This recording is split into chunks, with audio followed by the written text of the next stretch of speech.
Welcome to our channel. We hope you enjoy our narrated stories.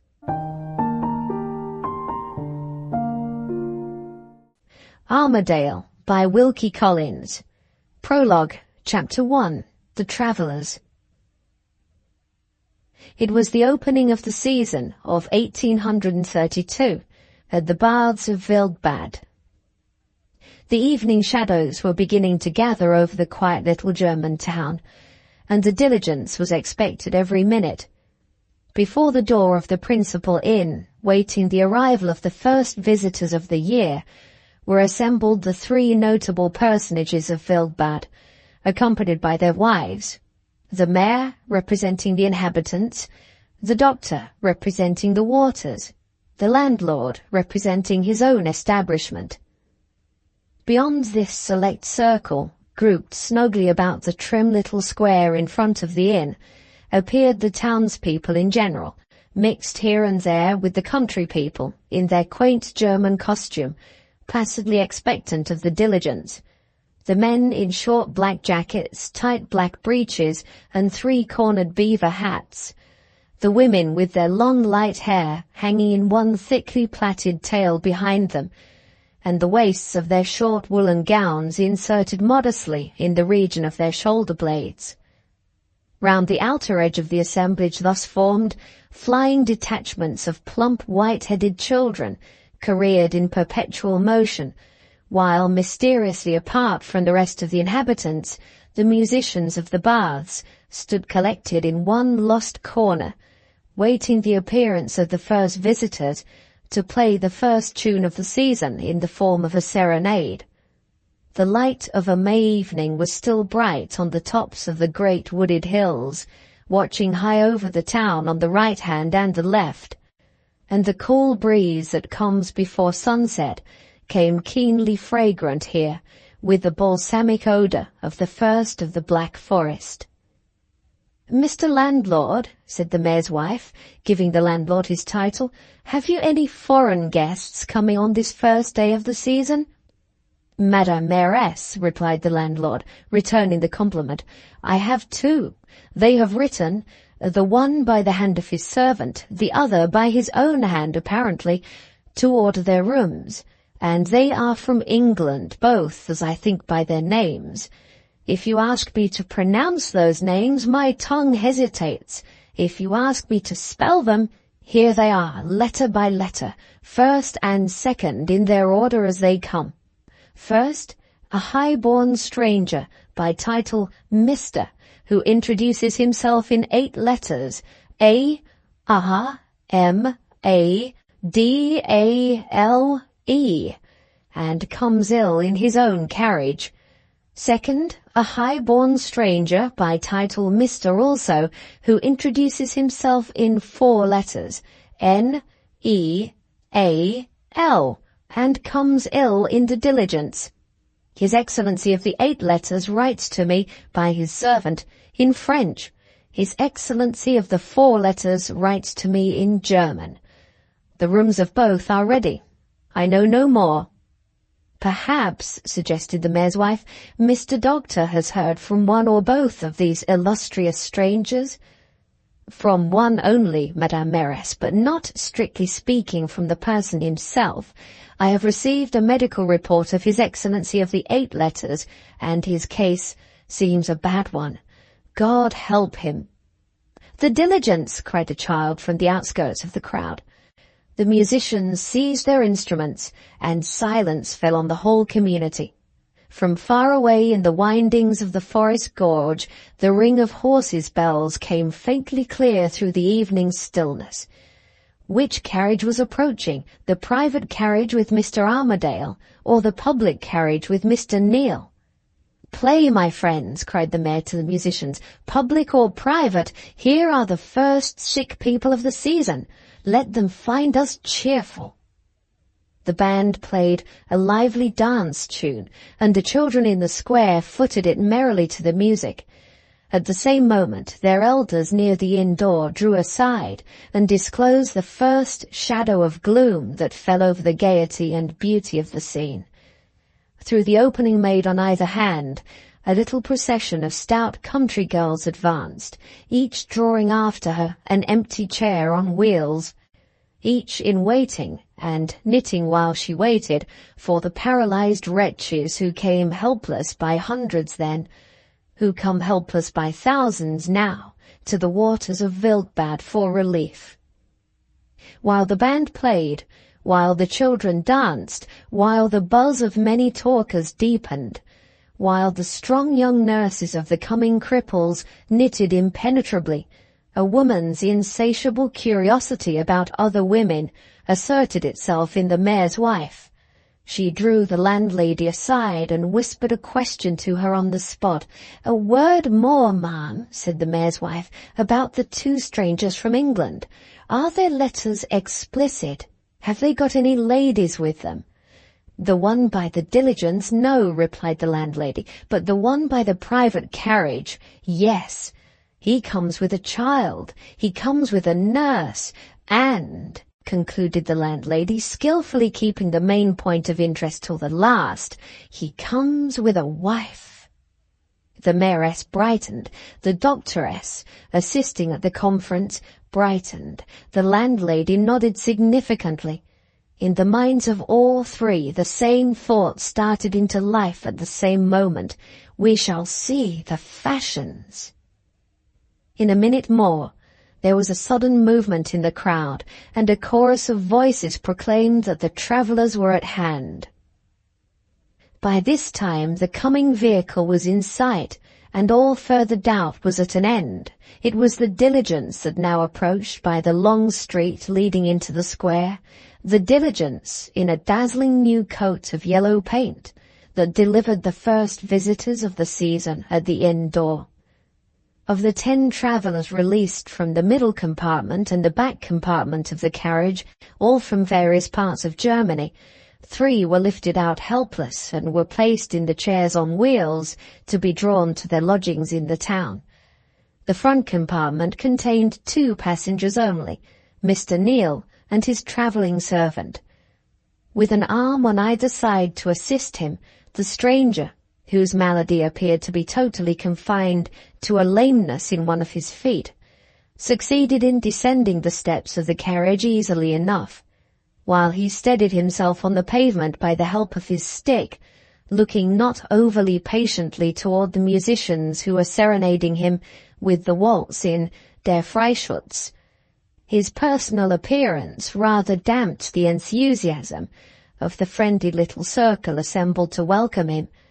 He was a lean, tall, serious, middle-aged gentleman, with a cold grey eye and a long upper lip, with overhanging eyebrows and high cheekbones, a man who looked what he was, every inch a Scotchman.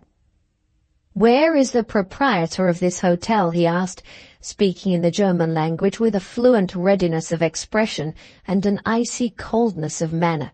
"Fetch the doctor," he continued, when the landlord had presented himself. "I want to see him immediately." "I'm here already, sir," said the doctor, advancing from the circle of friends, "and my services are entirely at your disposal." "Thank you," said Mr. Neal, looking at the doctor, as the rest of us look at a dog when we've whistled and the dog has come. "I shall be glad to consult you tomorrow morning at 10 o'clock about my own case. I only want to trouble you now with a message which I have undertaken to deliver. We overtook a travelling carriage on the road here, with a gentleman in it, an Englishman, I believe, who appeared to be seriously ill. A lady who was with him begged me to see you immediately on my arrival, and to secure your professional assistance in removing the patient from the carriage. Their courier has met with an accident, and has been left behind on the road, and they are obliged to travel very slowly. If you are here in an hour, you will be here in time to receive them. That is the message. Who is this gentleman who appears to be anxious to speak to me? The mayor? If you wish to see my passport, sir, my servant will show it to you. No? You wish to welcome me to the place and to offer your services? I am infinitely flattered. If you have any authority to shorten the performances of your town band, you will be doing me a kindness to exert it. My nerves are irritable, and I dislike music. Where is the landlord? No, I want to see my rooms. I don't want your arm. I can get upstairs with the help of my stick. Mr. Mayor and Mr. Doctor, we need not detain one another any longer. I wish you good night." Both Mayor and Doctor looked after the Scotchman as he limped upstairs, and shook their heads together in mute disapproval of him. The ladies, as usual, went a step further and expressed their opinions openly in the plainest words. The case under consideration, so far as they were concerned, was the scandalous case of a man who had passed them over entirely without notice. Mrs. Mayor could only attribute such an outrage to the native ferocity of a savage. Mrs. Doctor took a stronger view still, and considered it as proceeding from the inbred brutality of a hog. The hour of waiting for the travelling coach wore on, and the creeping night stole up the hillside softly. One by one the stars appeared, and the first lights twinkled in the windows of the inn. As the darkness came, the last idlers deserted the square. As the darkness came, the mighty silence of the forest above flowed in on the valley, and strangely and suddenly hushed the lonely little town. The hour of waiting wore out, and the figure of the doctor, walking backward and forward anxiously, was still the only living figure left in the square.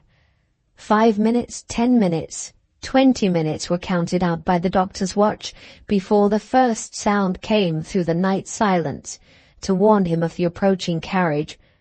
Slowly it emerged into the square at the walking pace of the horses and drew up, as a hearse might have drawn up, at the door of the inn. "Is the doctor here?" asked a woman's voice, speaking out of the darkness of the carriage in the French language. "I am here, madam," replied the doctor, taking a light from the landlord's hand and opening the carriage door. The first face that the light fell on was the face of the lady who had just spoken, a young, darkly beautiful woman, with the tears standing thick and bright in her eager black eyes. The second face revealed was the face of a shriveled old negress, sitting opposite the lady on the back seat. The third was the face of a little sleeping child in the negress's lap. With a quick gesture of impatience, the lady signed to the nurse to leave the carriage first with the child. "Pray take them out of the way," she said to the landlady. "Pray take them to their room." She got out herself when her request had been complied with. Then the light fell clear for the first time on the further side of the carriage, and the fourth traveller was disclosed to view. He lay helpless on a mattress, supported by a stretcher, his hair long and disordered under a black skull-cap, his eyes wide open, rolling to and fro, ceaselessly anxious. The rest of his face as void of all expression of the character within him and the thought within him, as if he had been dead. There was no looking at him now and guessing what he might once have been. The leaden blank of his face met every question as to his age, his rank, his temper, and his looks, which that face might once have answered, in impenetrable silence. Nothing spoke for him now but the shock that had struck him with the death in life of paralysis. The doctor's eye questioned his lower limbs, and death in life answered, "I am here." The doctor's eye, rising attentively by way of his hands and arms, questioned upward and upward to the muscles around his mouth, and death in life answered, "I'm coming." In the face of a calamity so unsparing and so dreadful, there was nothing to be said. The silent sympathy of help was all that could be offered to the woman who stood weeping at the carriage door. As they bore him up on his bed across the hall of the hotel, his wandering eyes encountered the face of his wife. They rested on her for a moment, and in that moment he spoke. "The child?" he said in English, with a slow, thick, labouring articulation. "The child is safe upstairs," she answered faintly. "My desk?" "It is in my hand. Look, I won't trust it to anybody.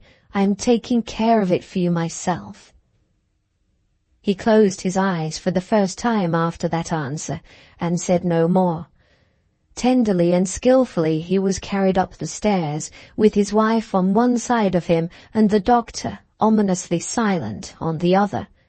The landlord and the servants following, saw the door of his room open and close on him, heard the lady burst out crying hysterically as soon as she was alone with the doctor and the sick man, saw the doctor come out half an hour later with his ruddy face a shade paler than usual, pressed him eagerly for information, and received but one answer to all their inquiries: "Wait till I have seen him tomorrow. Ask me nothing tonight." They all knew the doctor's ways, and they augured ill when he left them hurriedly with that reply. So the first 2 English visitors of the year came to the baths of Wildbad in the season of 1832. Prologue, Chapter 2. The solid side of the Scotch character.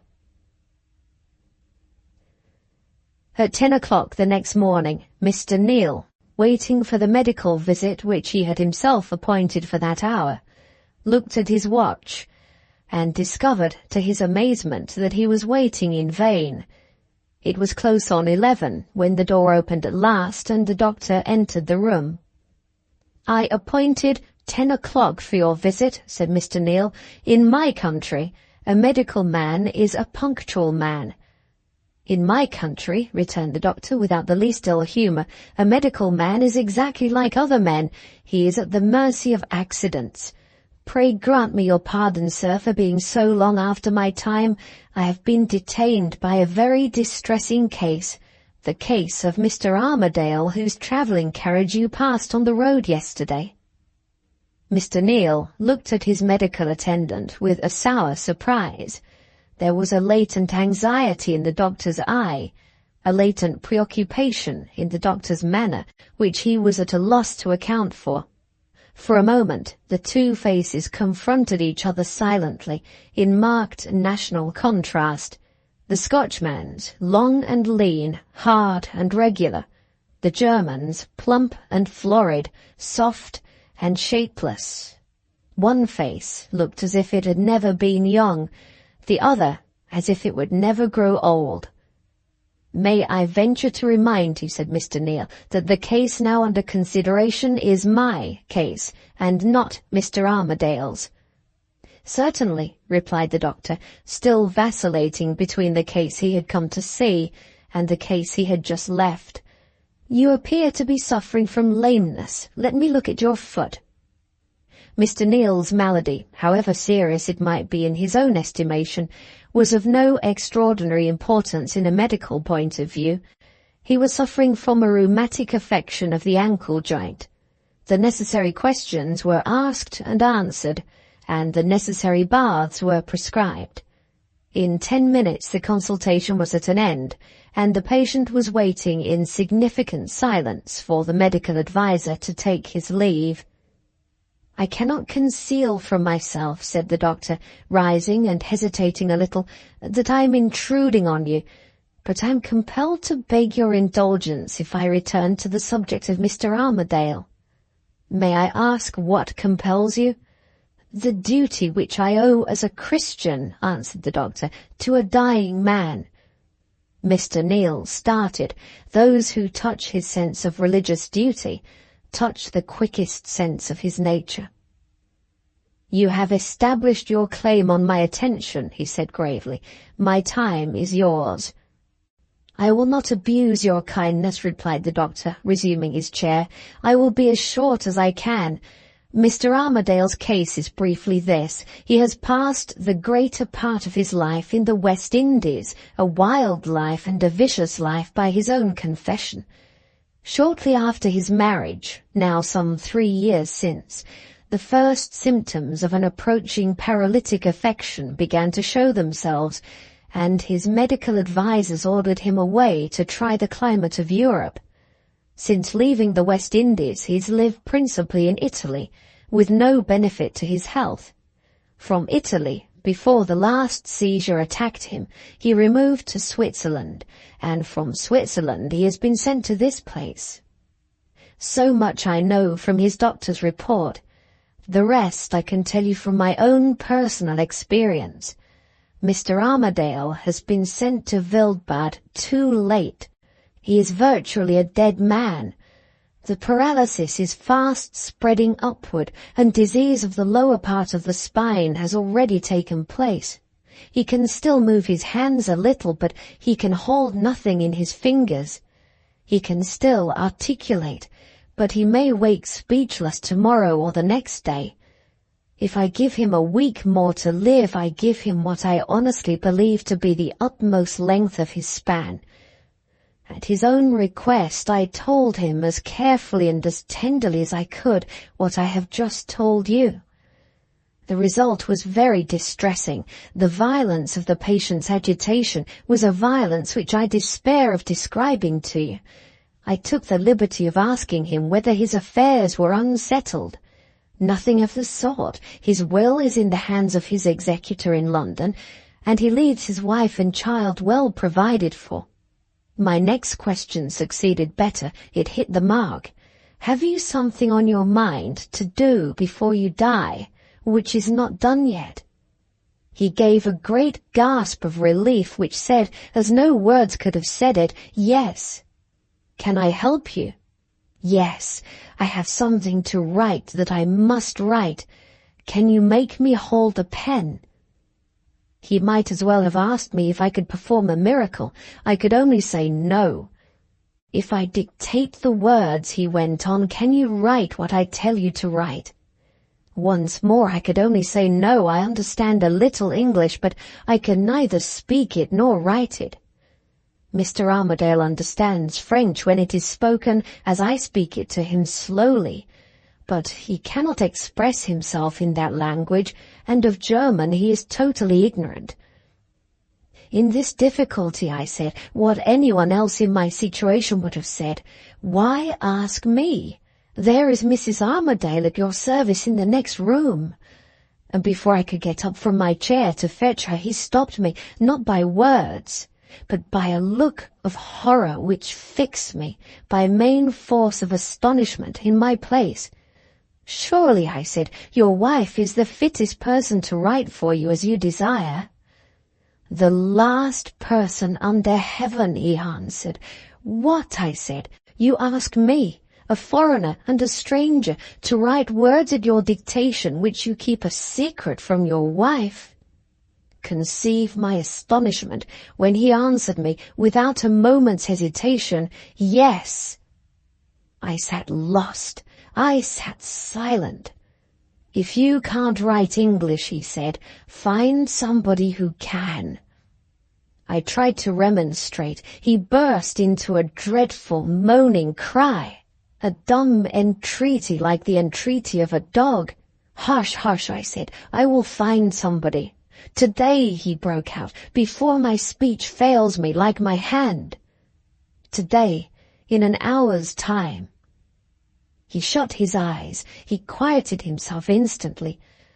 While I am waiting for you, he said, let me see my little boy. He had shown no tenderness when he spoke of his wife, but I saw the tears on his cheeks when he asked for his child. My profession, sir, has not made me so hard a man as you might think, and my doctor's heart was as heavy when I went out to fetch the child as if I had not been a doctor at all. I am afraid you think this rather weak on my part. The doctor looked appealingly at Mr. Neal. He might as well have looked at a rock in the Black Forest. Mr. Neal entirely declined to be drawn by any doctor in Christendom out of the regions of plain fact. Go on, he said. I presume you have not told me all that you have to tell me yet. Surely you understand my object in coming here now, returned the other. Your object is plain enough at last. You invite me to connect myself blindfold with a matter which is in the last degree suspicious so far. I decline giving you any answer until I know more than I know now. Did you think it necessary to inform this man's wife of what had passed between you, and to ask her for an explanation? "Of course I thought it necessary," said the doctor, indignant at the reflection on his humanity which the question seemed to imply. "If ever I saw a woman fond of her husband and sorry for her husband, it is this unhappy Mrs. Armadale. As soon as we were left alone together, I sat down by her side and I took her hand in mine. Why not? I'm an ugly old man, and I may allow myself such liberties as these." "Excuse me," said the impenetrable Scotchman.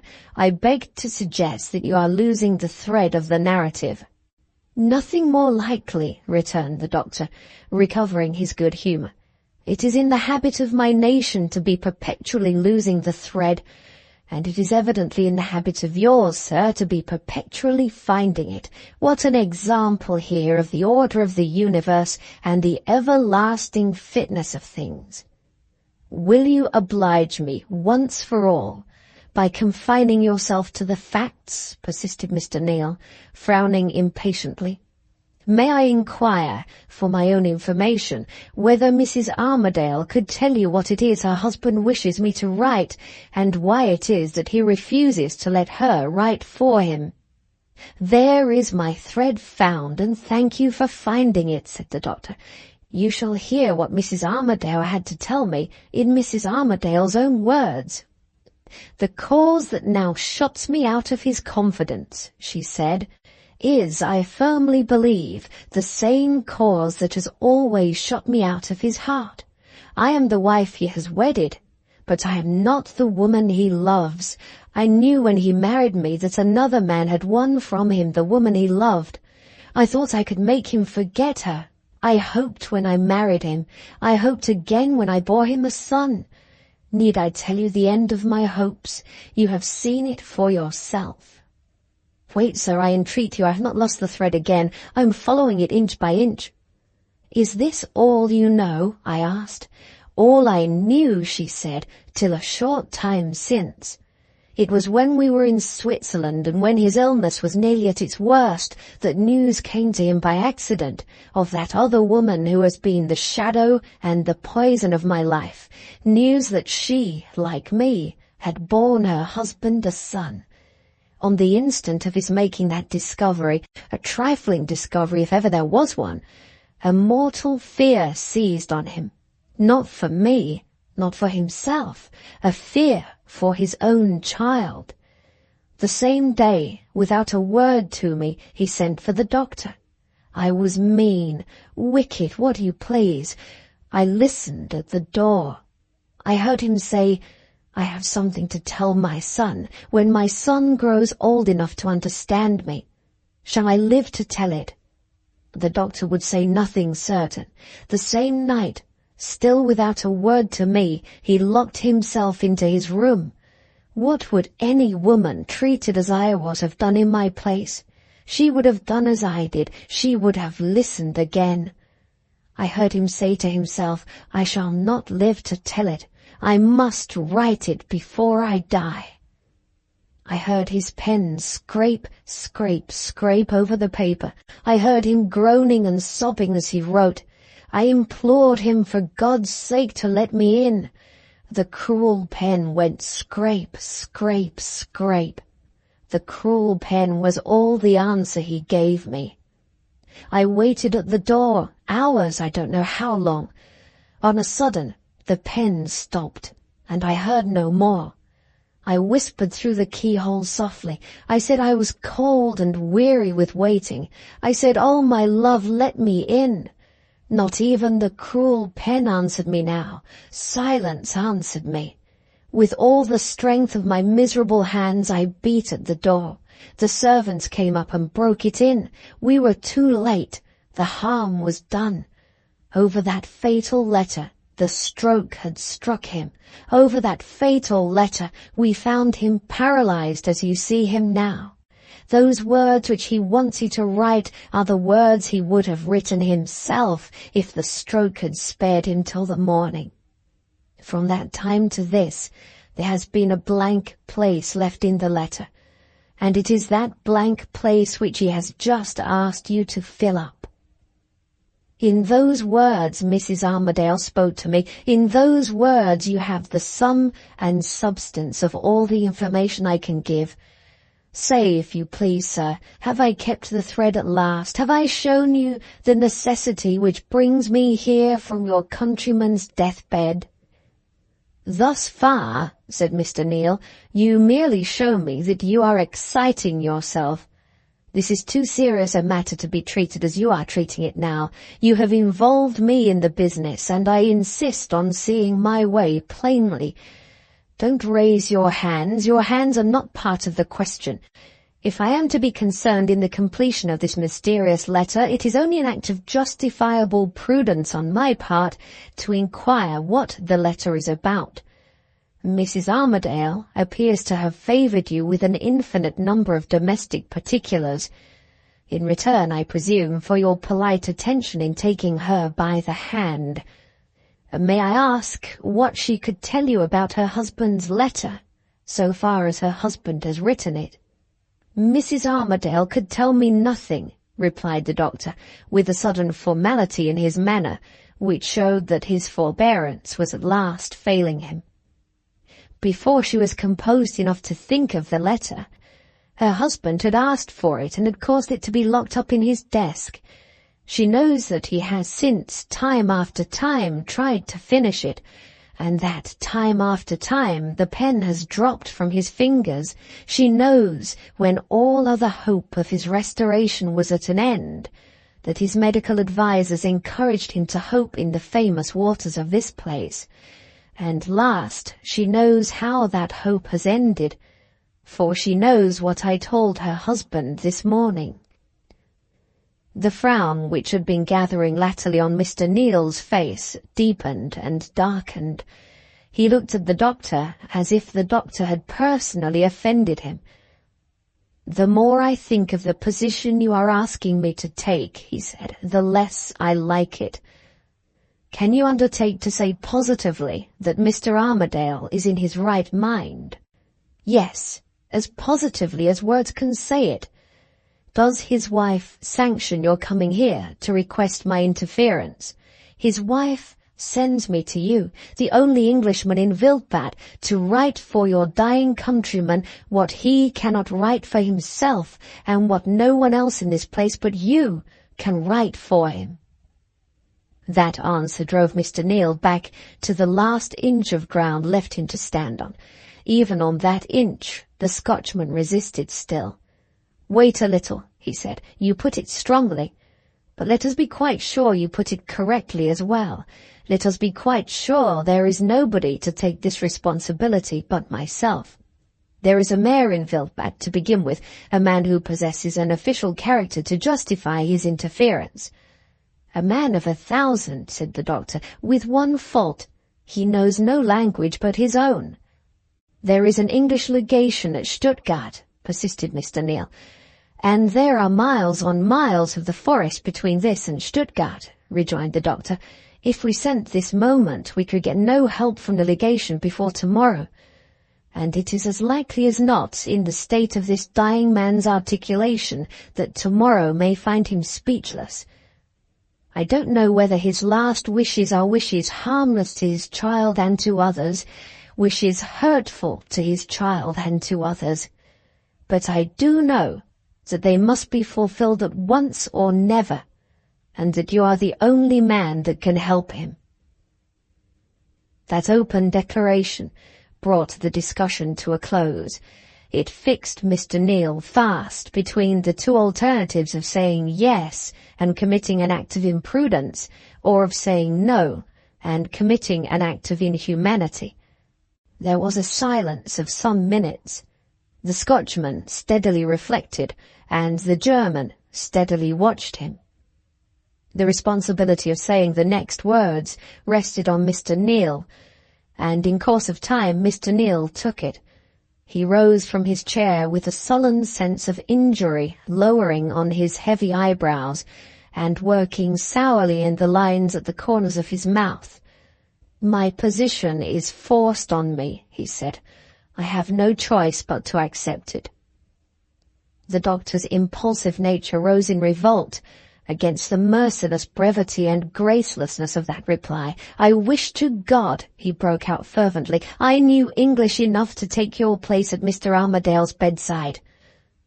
"Bating your taking the name of the Almighty in vain," answered the Scotchman, "I entirely agree with you. I wish you did." Without another word on either side, they left the room together, the doctor leading the way. Prologue, Chapter 3, The Wreck of the Timber Ship, Part 1. No one answered the doctor's knock when he and his companion reached the antechamber door of Mr. Armadale's apartment. They entered unannounced, and when they looked into the sitting room was empty. "I must see Mrs. Armadale," said Mr. Neal.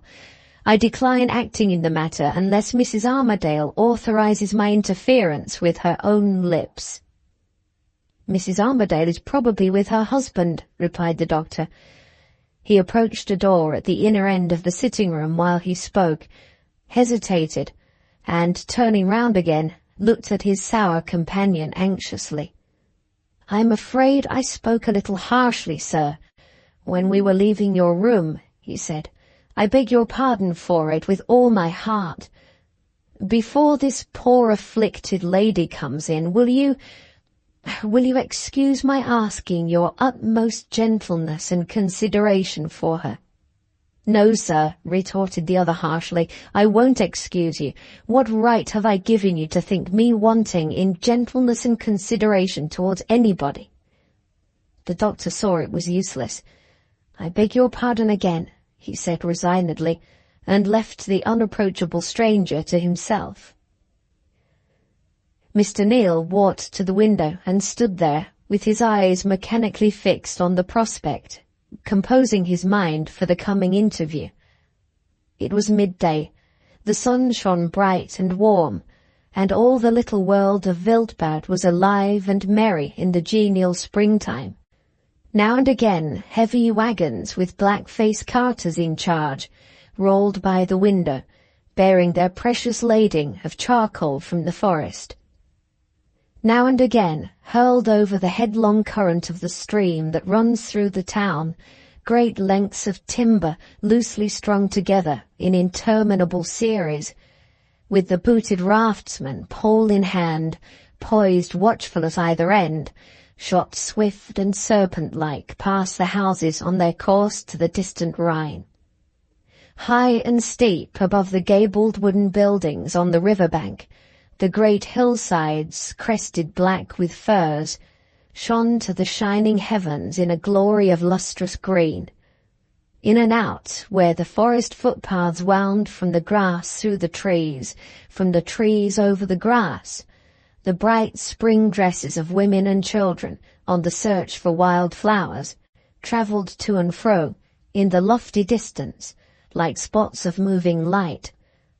Below, on the walk by the stream side, the booths of the little bazaar that had opened punctually with the opening season showed all their glittering trinkets, and fluttered in the balmy air their splendour of many-coloured flags. Longingly, here, the children looked at the show. Patiently, the sunburnt lasses plied their knitting as they paced the walk. Courteously, the passing townspeople, by fours and fives, and the passing visitors by ones and twos, greeted each other, hat in hand.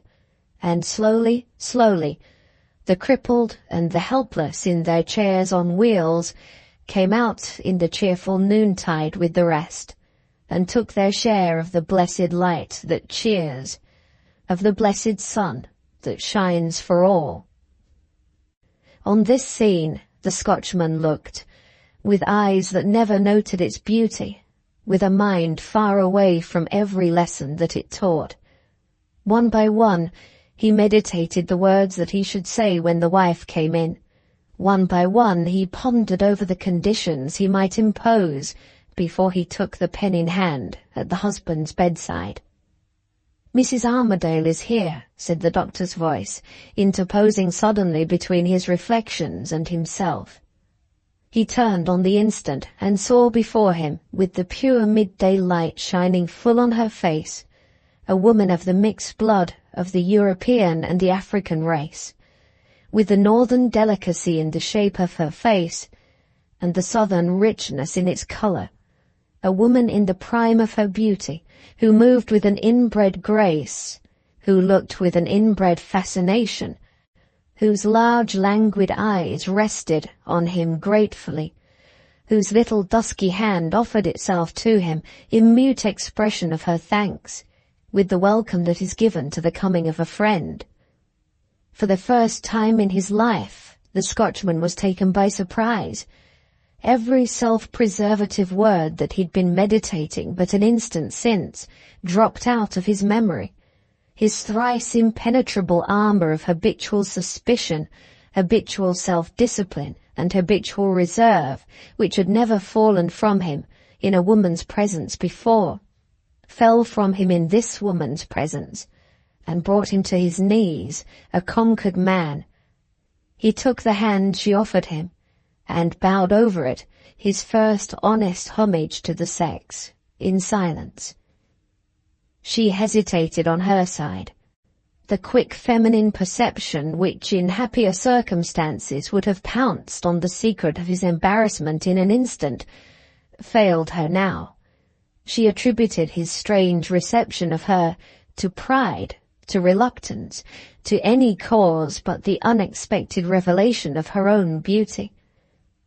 "I have no words to thank you," she said faintly, trying to propitiate him. "I should only distress you if I tried to speak." Her lip began to tremble. She drew back a little and turned away her head in silence. The doctor, who had been standing apart, quietly observant in a corner, advanced before Mr. Neal could interfere and led Mrs. Armadale to a chair. "Don't be afraid of him," whispered the good man, patting her gently on the shoulder. "He was hard as iron in my hands, but I think by the look of him he will be soft as wax in yours. Say the words I told you to say, and let us take him to your husband's room before those sharp wits of his have time to recover themselves." She roused her sinking resolution, and advanced halfway to the window to meet Mr. Neal. "My kind friend, the doctor, has told me, sir, that your only hesitation in coming here is a hesitation on my account," she said, her head drooping a little and her rich colour fading away while she spoke. "I'm deeply grateful, but I entreat you not to think of me. What my husband wishes—" Her voice faltered. She waited resolutely and recovered herself. "What my husband wishes in his last moments, I wish too." This time Mr. Neal was composed enough to answer her. In low, earnest tones he entreated her to say no more. "I was only anxious to show you every consideration," he said. "I'm only anxious now to spare you every distress." As he spoke, something like a glow of colour rose slowly on his sallow face. Her eyes were looking at him, softly attentive, and he thought guiltily of his meditations at the window before she came in. The doctor saw his opportunity. He opened the door that led into Mr. Armadale's room and stood by it, waiting silently. Mrs. Armadale entered first. In a minute more the door was closed again, and Mr. Neal stood committed to the responsibility that had been forced on him, committed beyond recall. The room was decorated in the gaudy continental fashion, and the warm sunlight was shining in joyously. Cupids and flowers were painted on the ceiling. Bright ribbons looped up the white window curtains. A smart gilt clock ticked on a velvet-covered mantelpiece. Mirrors gleamed on the walls, and flowers in all the colors of the rainbow speckled the carpet. In the midst of the finery and the glitter and the light lay the paralyzed man, with his wandering eyes and his lifeless lower face, his head propped high with many pillows, his helpless hand laid out over the bedclothes like the hands of a corpse. By the bedhead stood, grim and old and silent, the shriveled black nurse, and on the counterpane between his father's outspread hands lay the child, in his little white frock, absorbed in the enjoyment of a new toy. When the door opened and Mrs. Armadale led the way in, the boy was tossing his plaything, a soldier on horseback, backwards and forwards over the helpless hands on either side of him, and the father's wandering eyes were following the toy to and fro with a stealthy and ceaseless vigilance, a vigilance as of a wild animal, terrible to see. The moment Mr. Neal appeared in the doorway, those restless eyes stopped, looked up, and fastened on the stranger with a fierce eagerness of inquiry. Slowly, the motionless lips struggled into movement. With thick, hesitating articulation, they put the question, which the eyes asked mutely, into words. "Are you the man?" Mr. Neal advanced to the bedside, Mrs. Armadale drawing back from it as he approached, and waiting with the doctor at the farther end of the room. The child looked up, toy in hand, as the stranger came near, opened his bright brown eyes wide in momentary astonishment, and then went on with his game. "I have been made acquainted with your sad situation, sir," said Mr. Neal, "and I have come here to place my services at your disposal.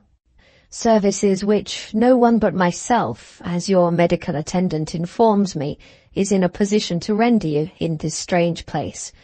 My name is Neal. I'm a writer to the Signet in Edinburgh, and I may presume to say for myself that any confidence you wish to place in me will be confidence not improperly bestowed." The eyes of the beautiful wife were not confusing him now. He spoke to the helpless husband quietly and seriously, without his customary harshness, and with a grave compassion in his manner which presented him at his best.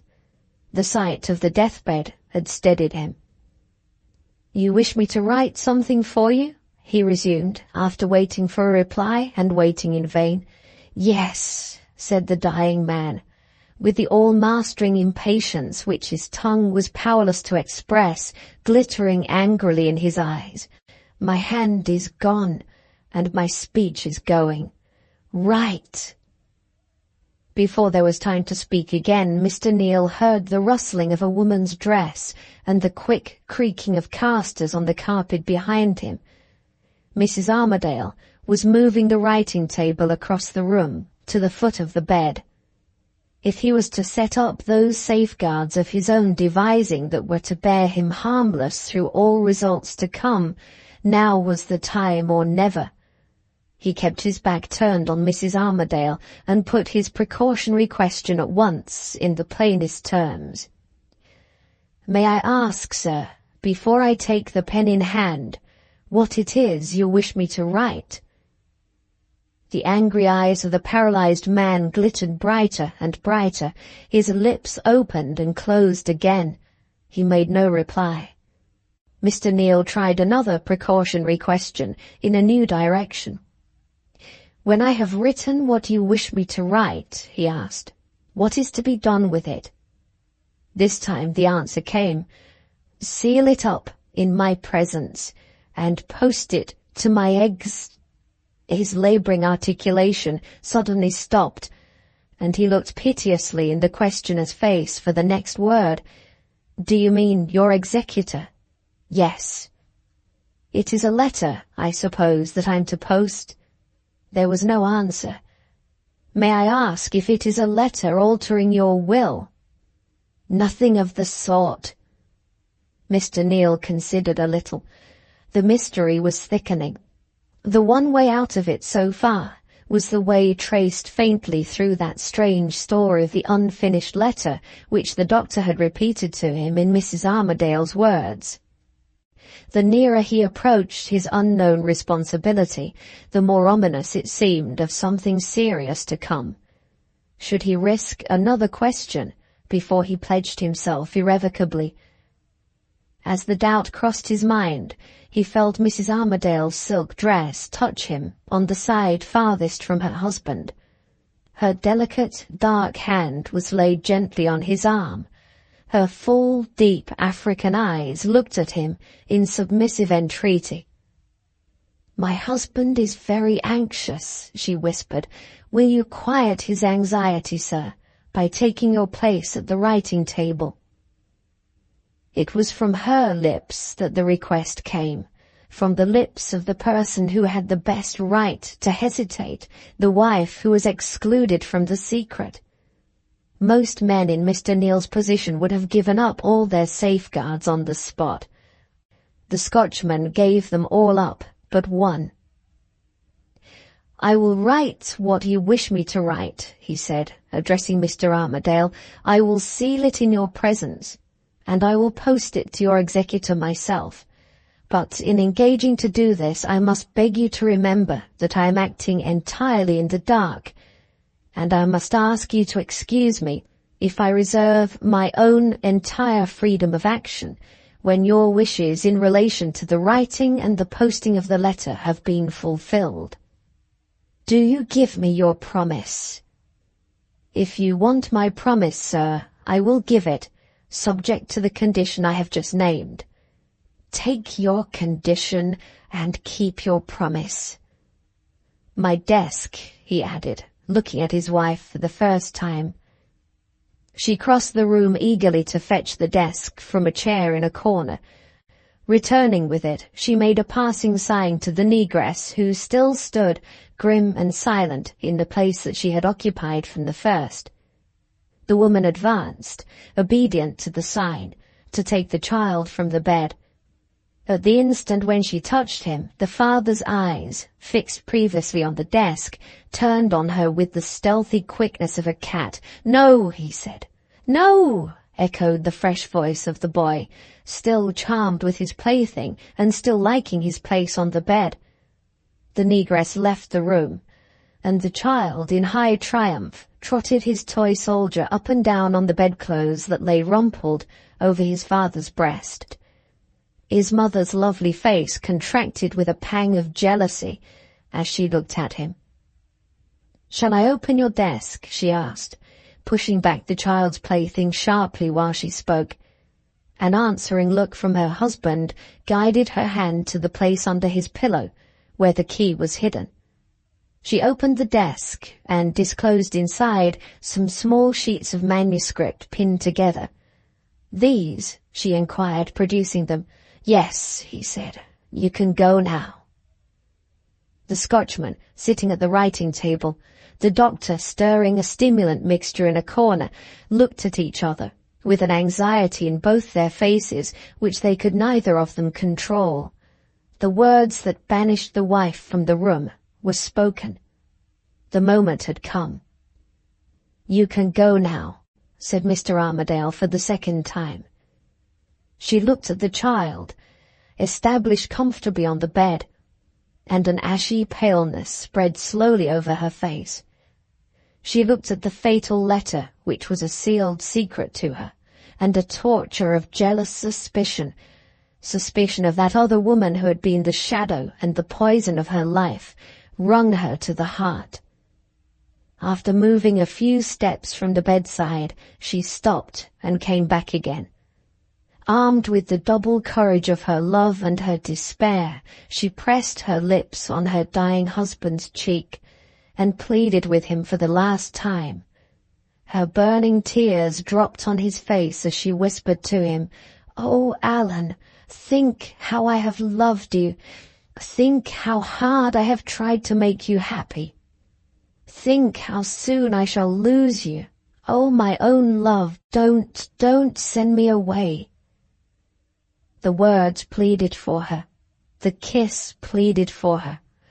The recollection of the love that had been given to him and never returned touched the heart of the fast-sinking man as nothing had touched it since the day of his marriage. A heavy sigh broke from him. He looked at her and hesitated. "Let me stay," she whispered, pressing her face closer to his. "It will only distress you," he whispered back. "Nothing distresses me but being sent away from you." He waited. She saw that he was thinking, and waited too. "If I let you stay a little—" "Yes, yes.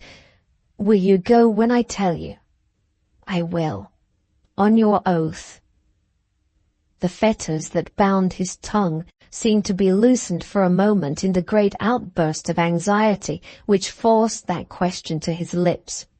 He spoke those startling words as he had spoken no words yet. "On my oath," she repeated, and, dropping on her knees at the bedside, passionately kissed his hand. The two strangers in the room turned their heads away by common consent. In the silence that followed, the one sound stirring was the small sound of the child's toy, as he moved it hither and thither on the bed. The doctor was the first who broke the spell of stillness which had fallen on all the persons present. He approached the patient and examined him anxiously. Mrs. Armadale rose from her knees and, first waiting for her husband's permission, carried the sheets of manuscript which she had taken out of the desk to the table at which Mr. Neal was waiting. Flushed and eager, more beautiful than ever in the vehement agitation which still possessed her, she stooped over him as she put the letter into his hands, and, seizing on the means to her end with a woman's headlong self-abandonment to her own impulses, whispered to him, "Read it out from the beginning. I must and will hear it." Her eyes flashed their burning light into his, her breath beat on his cheek. Before he could answer, before he could think, she was back with her husband. In an instant she had spoken, and in that instant her beauty had bent the Scotchman to her will. Frowning in reluctant acknowledgment of his own inability to resist her, he turned over the leaves of the letter, looked at the blank place where the pen had dropped from the writer's hand and had left a blot on the paper, turned back again to the beginning, and said the words, in the wife's interest, which the wife herself had put into his lips.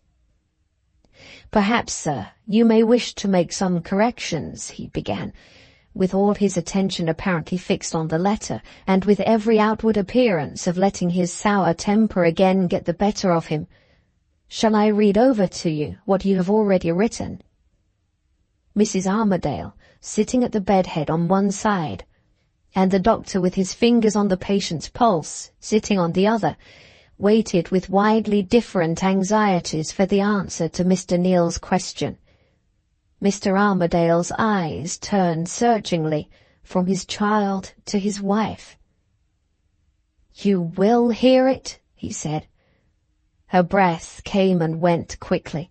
Her hand stole up and took his. She bowed her head in silence.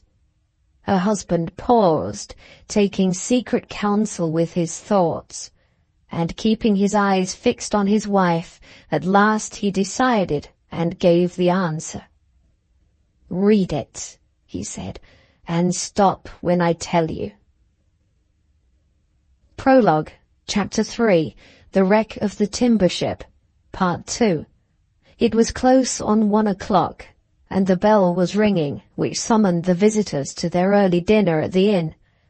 The quick beat of footsteps and the gathering hum of voices outside penetrated gaily into the room, as Mr. Neal spread the manuscript before him on the table, and read the opening sentences in these words. "I address this letter to my son, when my son is of an age to understand it. Having lost all hope of living to see my boy grow up to manhood, I have no choice but to write here what I would fain have said to him at a future time, with my own lips. I have 3 objects in writing. First, to reveal the circumstances which attended the marriage of an English lady of my acquaintance in the island of Madeira. Secondly, to throw the true light on the death of her husband a short time afterward, on board the French timber ship La Glace de Dieu. Thirdly, to warn my son of a danger that lies in wait for him, a danger that will rise from his father's grave when the earth has closed over his father's ashes." The story of the English lady's marriage, begins with my inheriting the great Armadale property and my taking the fatal Armadale name. I am the only surviving son of the late Matthew Rentmore of Barbados. I was born on our family estate in that island, and I lost my father when I was still a child. My mother was blindly fond of me. She denied me nothing. She let me live as I pleased. My boyhood and youth were passed in idleness and self-indulgence, among people, slaves and half-castes mostly, to whom my will was law. I doubt if there is a gentleman of my birth and station in all England as ignorant as I am at this moment. I doubt if there was ever a young man in this world whose passions were left so entirely without control of any kind as mine were in those early days. My mother had a woman's romantic objection to my father's homely Christian name. I was christened Allan, after the name of a wealthy cousin of my father's, the late Allan Armadale, who possessed estates in our neighbourhood, the largest and the most productive in the island, and who consented to be my godfather by proxy. Mr. Armadale had never seen his West Indian property. He lived in England, and after sending me the customary godfather's present, he held no further communication with my parents for years afterwards. I was just 21 before we heard again from Mr. Armadale. On that occasion, my mother received a letter from him, asking if I was still alive and offering no less, if I was, than to make me the heir to his West Indian property. This piece of good fortune fell to me entirely through the misconduct of Mr. Armadale's son and only child. The young man had disgraced himself beyond all redemption, had left his home an outlaw, and had been thereupon renounced by his father at once and forever. Having no other near male relative to succeed him, Mr. Armadale thought of his cousin's son and his own godson, and he offered the West Indian estate to me and my heirs after me on one condition, that I and my heirs should take his name.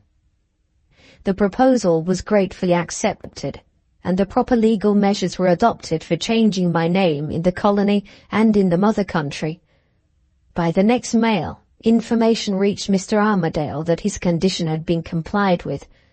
The return mail brought news from the lawyers. The will had been altered in my favour, and in a week afterwards, the death of my benefactor had made me the largest proprietor and the richest man in Barbados. This was the first event in the chain. The second event followed it 6 weeks afterwards. At that time, there happened to be a vacancy in the clerk's office on the estate, and there came to fill it a young man about my own age who had recently arrived in the island. He announced himself by the name of Fergus Ingleby. My impulses governed me in everything. I knew no law but the law of my own caprice, and I took a fancy to the stranger the moment I set eyes on him. He had the manners of a gentleman, and he possessed the most attractive social qualities which, in my small experience, I had ever met with. When I heard that the written references to character which he'd brought with him were pronounced to be unsatisfactory, I interfered and insisted that he should have the place. My will was law, and he had it. My mother disliked and distrusted Ingleby from the first.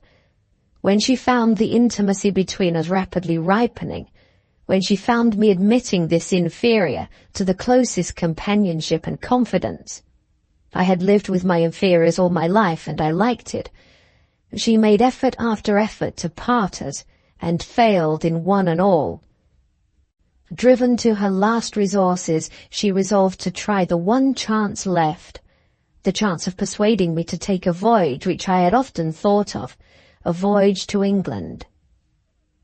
Before she spoke to me on the subject, she resolved to interest me in the idea of seeing England, as I had never been interested yet. She wrote to an old friend and an old admirer of hers, the late Stephen Blanchard of Thorpe Ambrose in Norfolk. a gentleman of landed estate and a widower with a grown-up family. After discoveries informed me that she must have alluded to their former attachment, which was checked, I believe, by the parents on either side, and that, in asking Mr. Blanchard's welcome for her son when he came to England, she made inquiries about his daughter, which hinted at the chance of a marriage uniting the two families, if the young lady and I met and liked one another. We were equally matched in every respect, and my mother's recollection of her girlish attachment to Mr. Blanchard made the prospect of my marrying her old admirer's daughter the brightest and happiest prospect that her eyes could see. Of all this I knew nothing, until Mr. Blanchard's answer arrived at Barbados. Then my mother showed me the letter, and put the temptation, which was to separate me from Fergus Ingleby, openly in my way.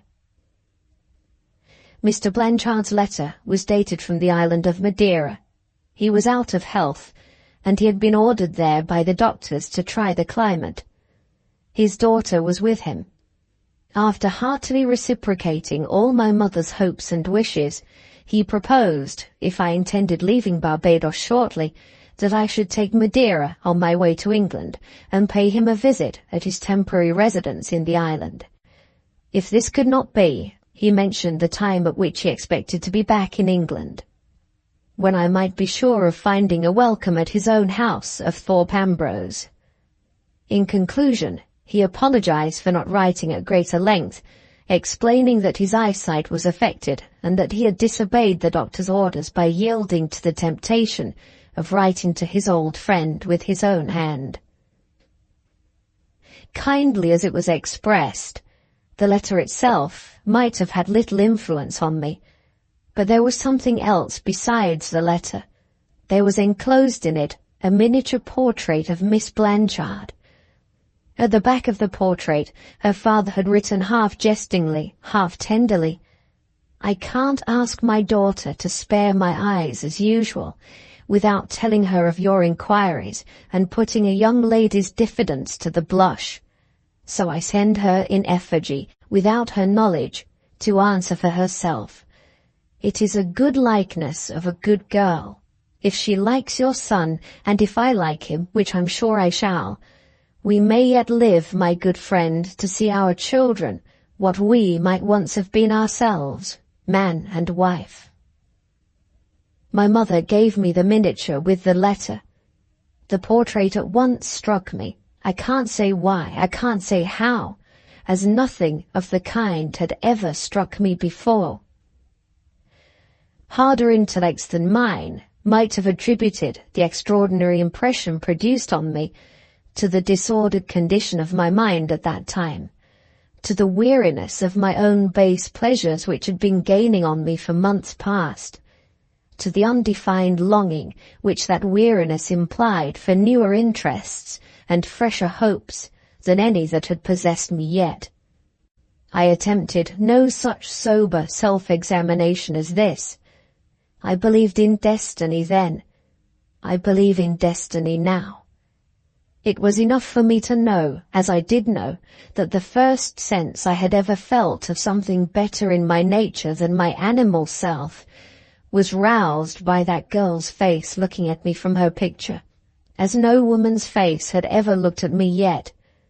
In those tender eyes, in the chance of making that gentle creature my wife, I saw my destiny written.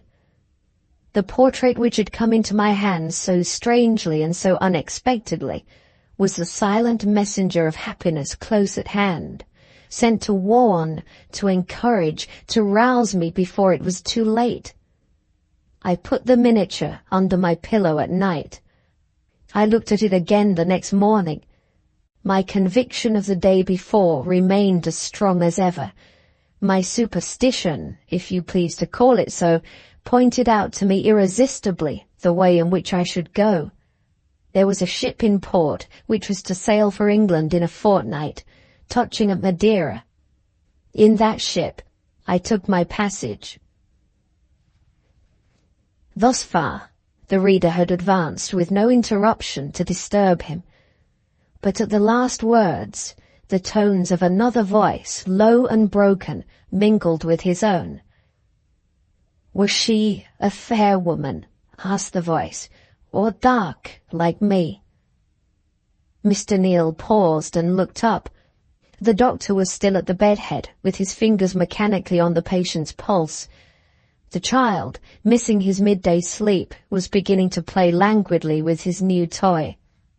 The father's eyes were watching him with a rapt and ceaseless attention. But one great change was visible in the listeners since the narrative had begun.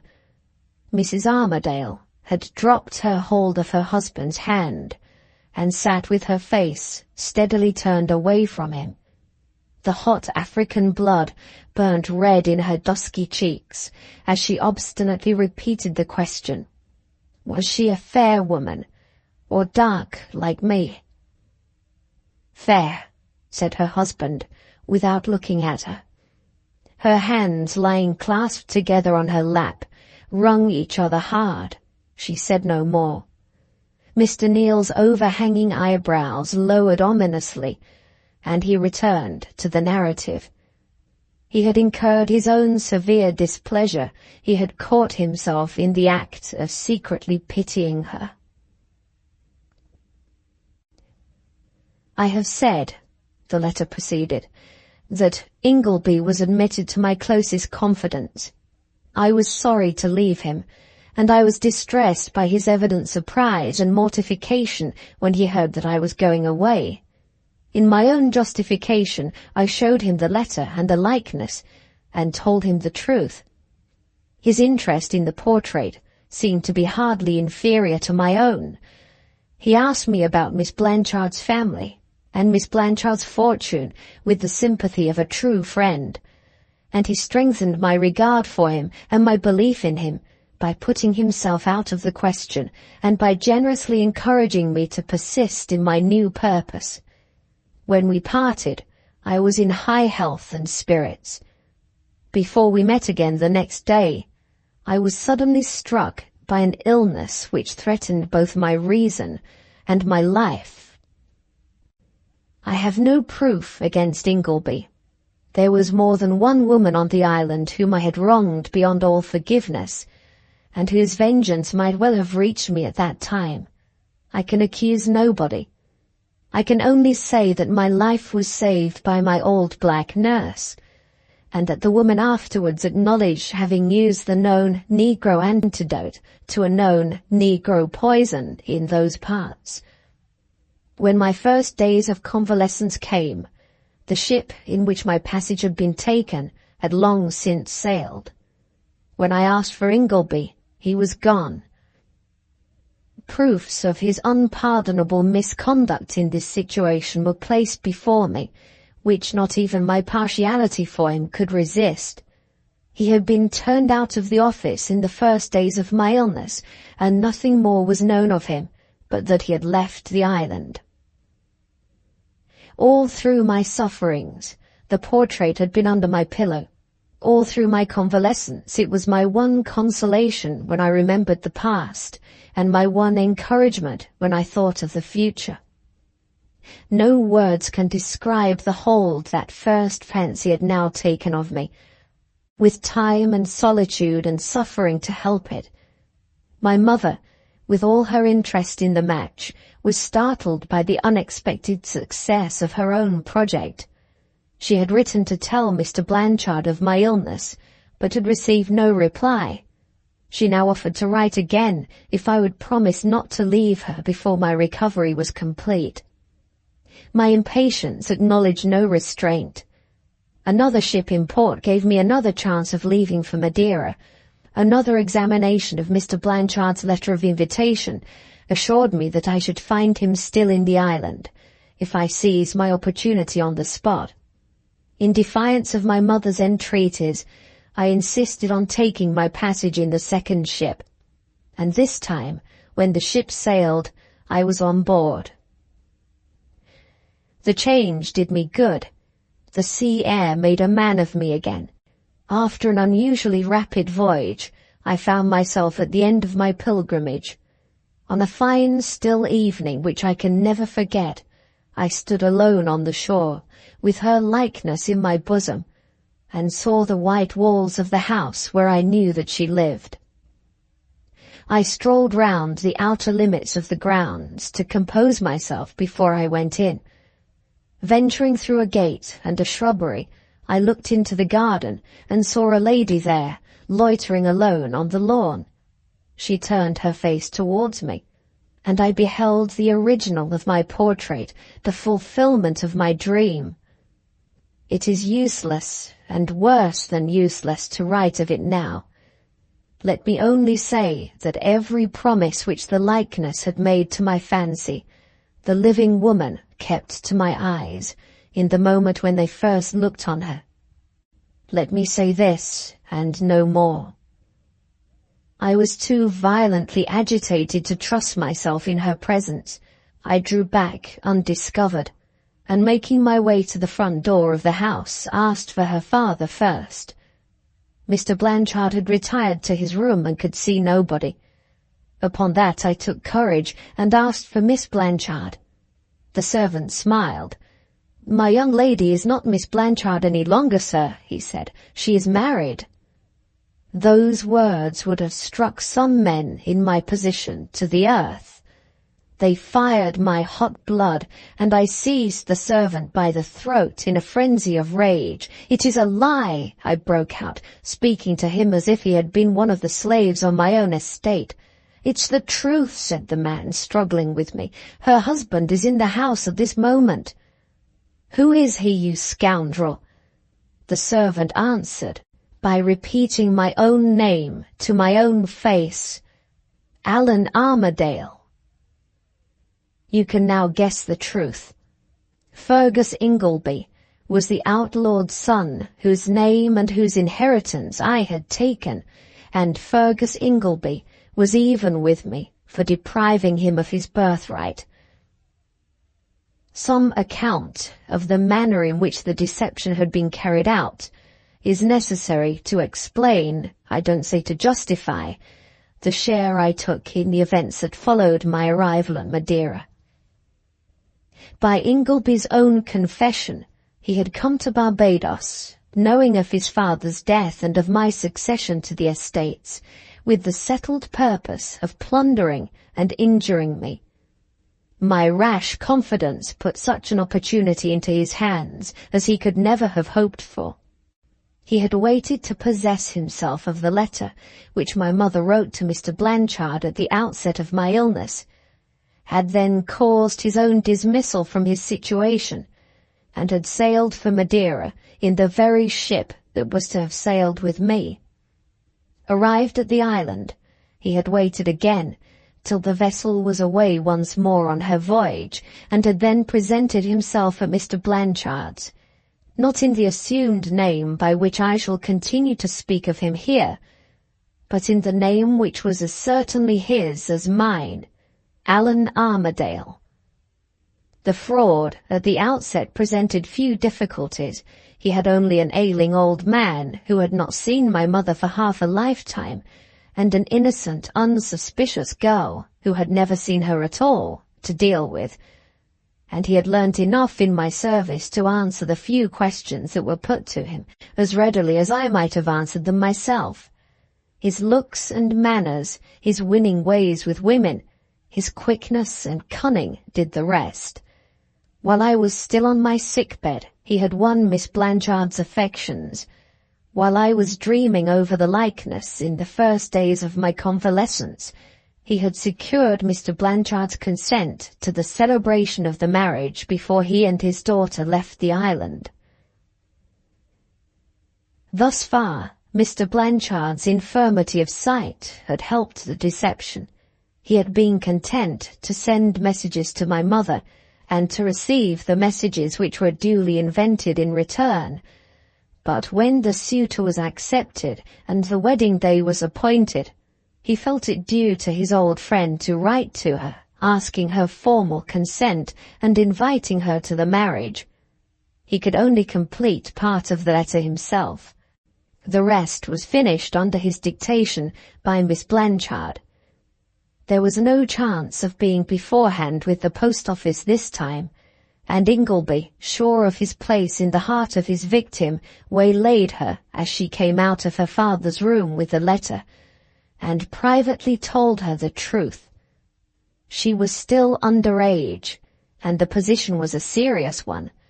If the letter was posted, no resource would be left but to wait and be parted forever, and to elope under circumstances which made detection almost a certainty. The destination of any ship which took them away would be known beforehand, and the fast-sailing yacht in which Mr. Blanchard had come to Madeira was waiting in the harbour to take him back to England. The only other alternative was to continue the deception by suppressing the letter, and to confess the truth when they were securely married. What arts of persuasion Ingleby used, what base advantage he might previously have taken of her love and her trust in him to degrade Miss Blanchard to his own level, I cannot say. He did degrade her. The letter never went to its destination, and with the daughter's privity and consent, the father's confidence was abused to the very last. The one precaution now left to take was to fabricate the letter from my mother which Mr. Blanchard expected, and which would arrive in due course of post before the day appointed for the marriage. Ingleby had my mother's stolen letter with him, but he was without the imitative dexterity which would have enabled him to make use of it for a forgery of her handwriting. Miss Blanchard, who had consented passively to the deception, refused to take any active share in the fraud practiced on her father. In this difficulty, Ingleby found an instrument ready to his hand, in an orphan girl of barely 12 years old, a marvel of precocious ability, whom Miss Blanchard had taken a romantic fancy to befriend, and whom she had brought away with her from England to be trained as her maid. That girl's wicked dexterity removed the one serious obstacle left to the success of the fraud. I saw the imitation of my mother's writing, which she had produced under Ingleby's instructions, and, if the shameful truth must be told, with her young mistress's knowledge, and I believe I should have been deceived by it myself.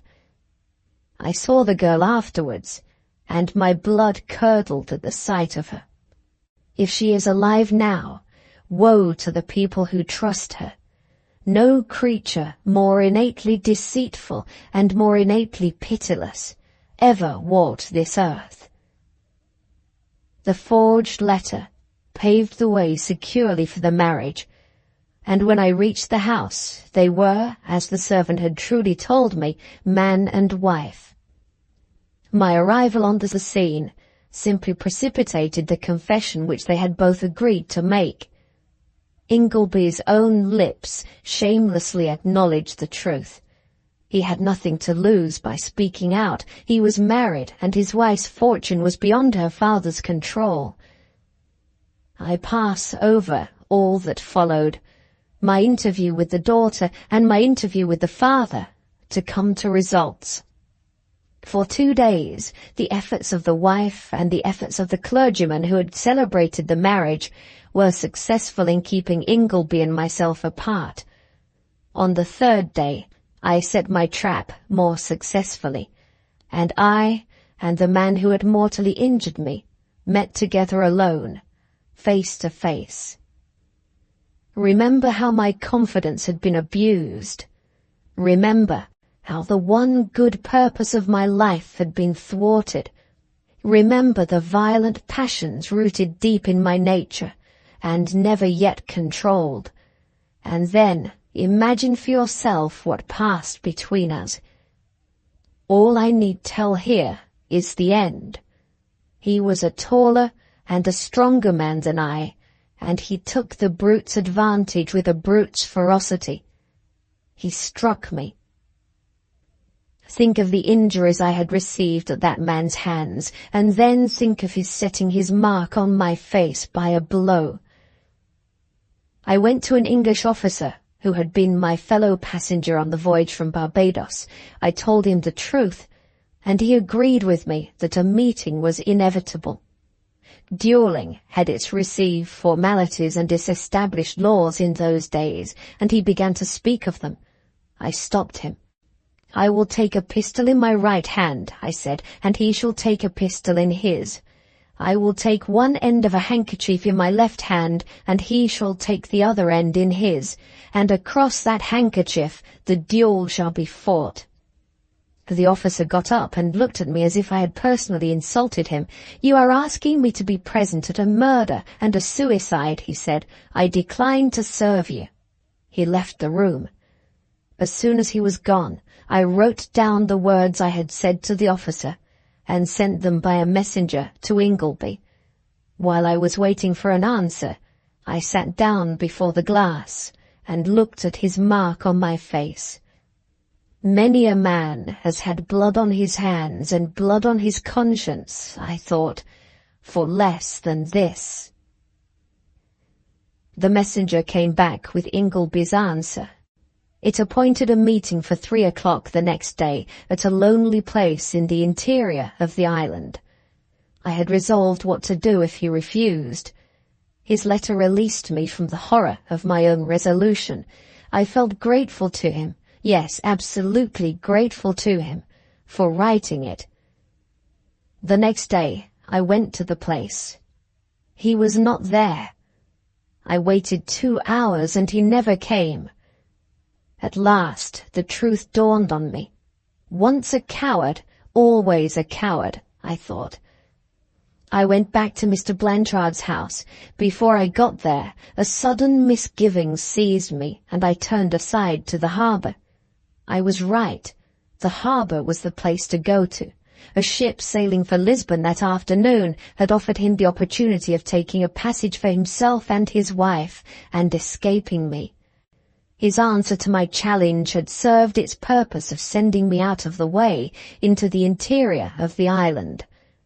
Once more I had trusted in Fergus Ingleby, and once more those sharp wits of his had been too much for me.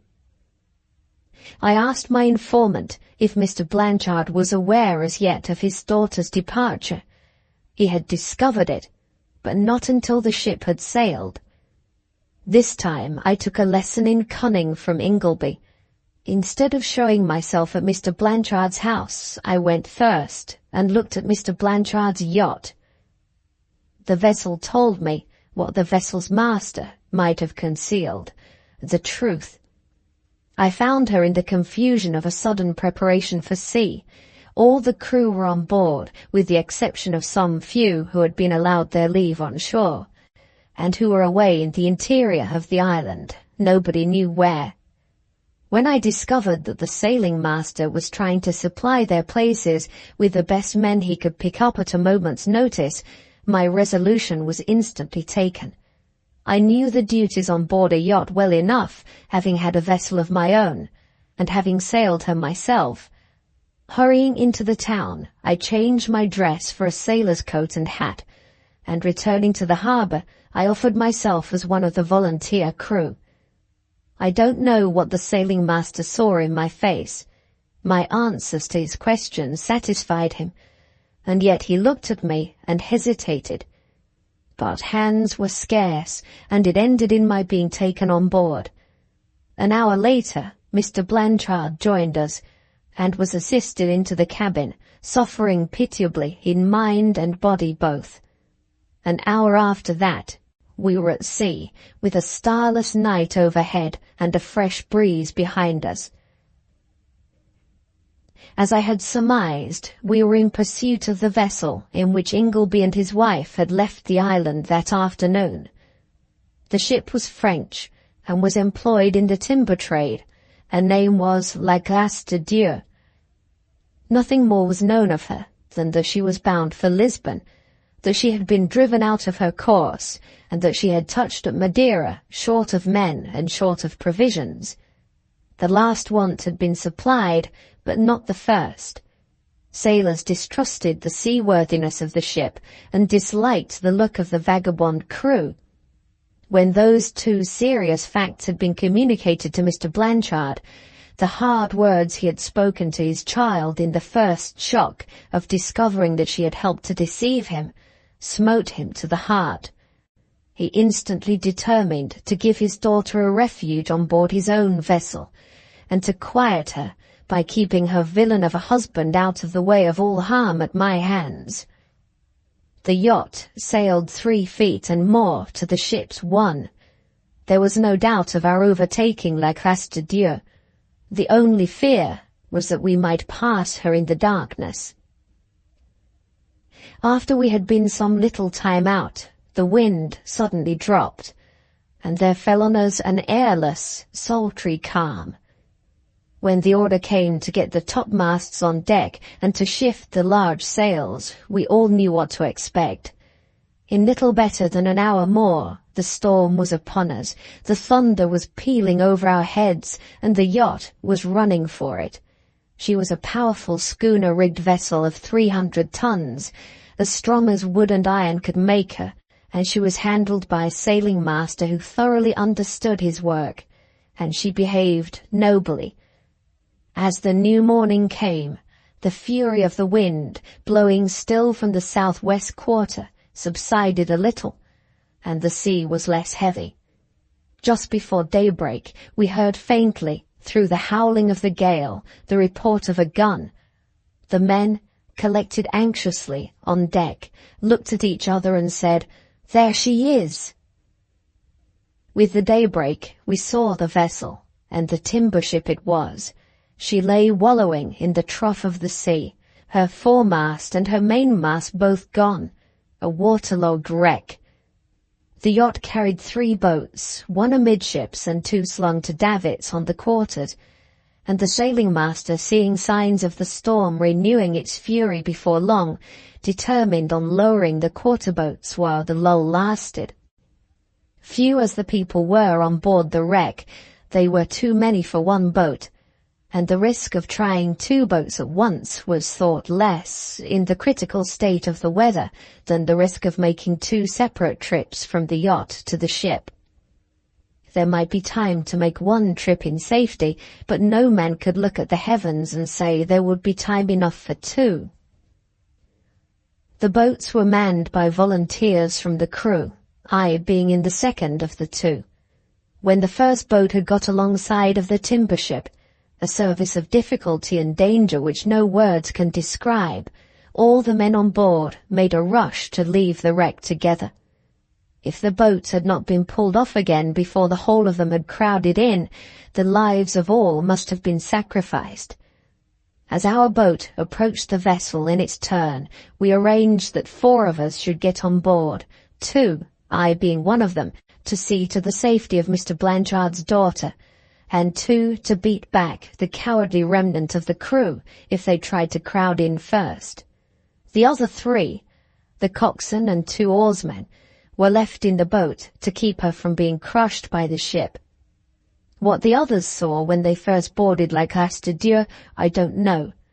What I saw was the woman whom I had lost, the woman vilely stolen from me, lying in a swoon on the deck. We lowered her, insensible, into the boat. The remnant of the crew, 5 in number, were compelled by main force to follow her in an orderly manner, 1 by 1, and minute by minute, as the chance offered for safely taking them in. I was the last who left, and at the next roll of the ship towards us, the empty length of the deck, without a living creature on it from stem to stern, told the boat's crew that their work was done. With the louder and louder howling of the fast-rising tempest to warn them, they rowed for their lives back to the yacht. A succession of heavy squalls had brought round the course of the new storm that was coming from the south to the north, and the sailing master, watching his opportunity, had wore the yacht to be ready for it. Before the last of our men had got on board again, it burst on us with the fury of a hurricane. Our boat was swamped, but not a life was lost. Once more we ran before it, due south, at the mercy of the wind.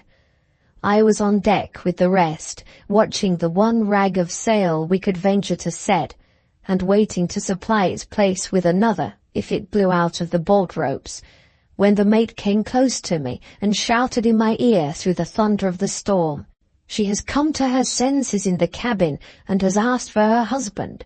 Where is he?" Not a man on board knew. The yacht was searched from one end to another without finding him. The men were mustered in defiance of the weather. He was not among them. The crews of the two boats were questioned. All the first crew could say was that they had pulled away from the wreck when the rush into their boat took place, and that they knew nothing of who they let in or who they kept out. All the second crew could say was that they had brought back to the yacht every living soul left by the first boat on the deck of the timber ship. There was no blaming anybody, but at the same time there was no resisting the fact that the man was missing. All through that day, the storm, raging unabatedly, never gave us even the shadow of a chance of returning and searching the wreck. The one hope for the yacht was to scud. Towards evening, the gale, after having carried us out to the southward of Madeira, began at last to break. The wind shifted again and allowed us to bear up for the island. Early the next morning, we got back into port. Mr. Blanchard and his daughter were taken ashore, the sailing master accompanying them and warning us that he should have something to say on his return, which would nearly concern the whole crew. We were mustered on deck and addressed by the sailing master as soon as he came on board again. He had Mr. Blanchard's orders to go back at once to the timber ship and to search for the missing man. We were bound to do this for his sake and for the sake of his wife, whose reason was despaired of by the doctors if something was not done to quiet her. We might be almost sure of finding the vessel still afloat, for her lading of timber would keep her above water as long as her hull held together. If the man was on board, living or dead, he must be found and brought back. And if the weather continued to moderate, there was no reason why the men, with proper assistance, should not bring the ship back too, and, their master being quite willing, earn their share of the salvage with the officers of the yacht. Upon this, the crew gave 3 cheers, and set to work forthwith to get the schooner to sea again. I was the only one of them who drew back from the enterprise. I told them the storm had upset me. I was ill and wanted rest. They all looked me in the face as I passed through them on my way out of the yacht, but not a man of them spoke to me. I waited through that day at a tavern on the port for the first news from the wreck. It was brought towards nightfall by one of the pilot boats which had taken part in the enterprise for saving the abandoned ship. La Grâce de Dieu had been discovered still floating, and the body of Ingleby had been found on board, drowned in the cabin. At dawn the next morning, the dead man was brought back by the yacht, and on the same day the funeral took place in the Protestant cemetery. "Stop," said the voice from the bed, before the reader could turn a new leaf and begin the next paragraph. There was a change in the room, and there were changes in the audience since Mr. Neal had last looked up from the narrative. A ray of sunshine was crossing the deathbed, and the child, overcome by drowsiness, lay peacefully asleep in the golden light. The father's countenance had altered visibly. Forced into action by the tortured mind, the muscles of the lower face, which had never moved yet, were moving distortedly now. Warned by the damps gathering heavily on his forehead, the doctor had risen to revive the sinking man. On the other side of the bed, the wife's chair stood empty. At the moment when her husband had interrupted the reading, she had drawn back behind the bedhead, out of his sight. Supporting herself against the wall, she stood there in hiding, her eyes fastened in hungering suspense on the manuscript in Mr. Neal's hand. In a minute more, the silence was broken again by Mr. Armadale. "Where is she?" he asked, looking angrily at his wife's empty chair. The doctor pointed to the place. She had no choice but to come forward. She came slowly and stood before him. "You promised to go when I told you," he said. "Go now." Mr. Neal tried hard to control his hand as it kept his place between the leaves of the manuscript, but it trembled in spite of him. A suspicion which had been slowly forcing itself on his mind while he was reading became a certainty when he heard those words. From one revelation to another the letter had gone on, until it had now reached the brink of a last disclosure to come.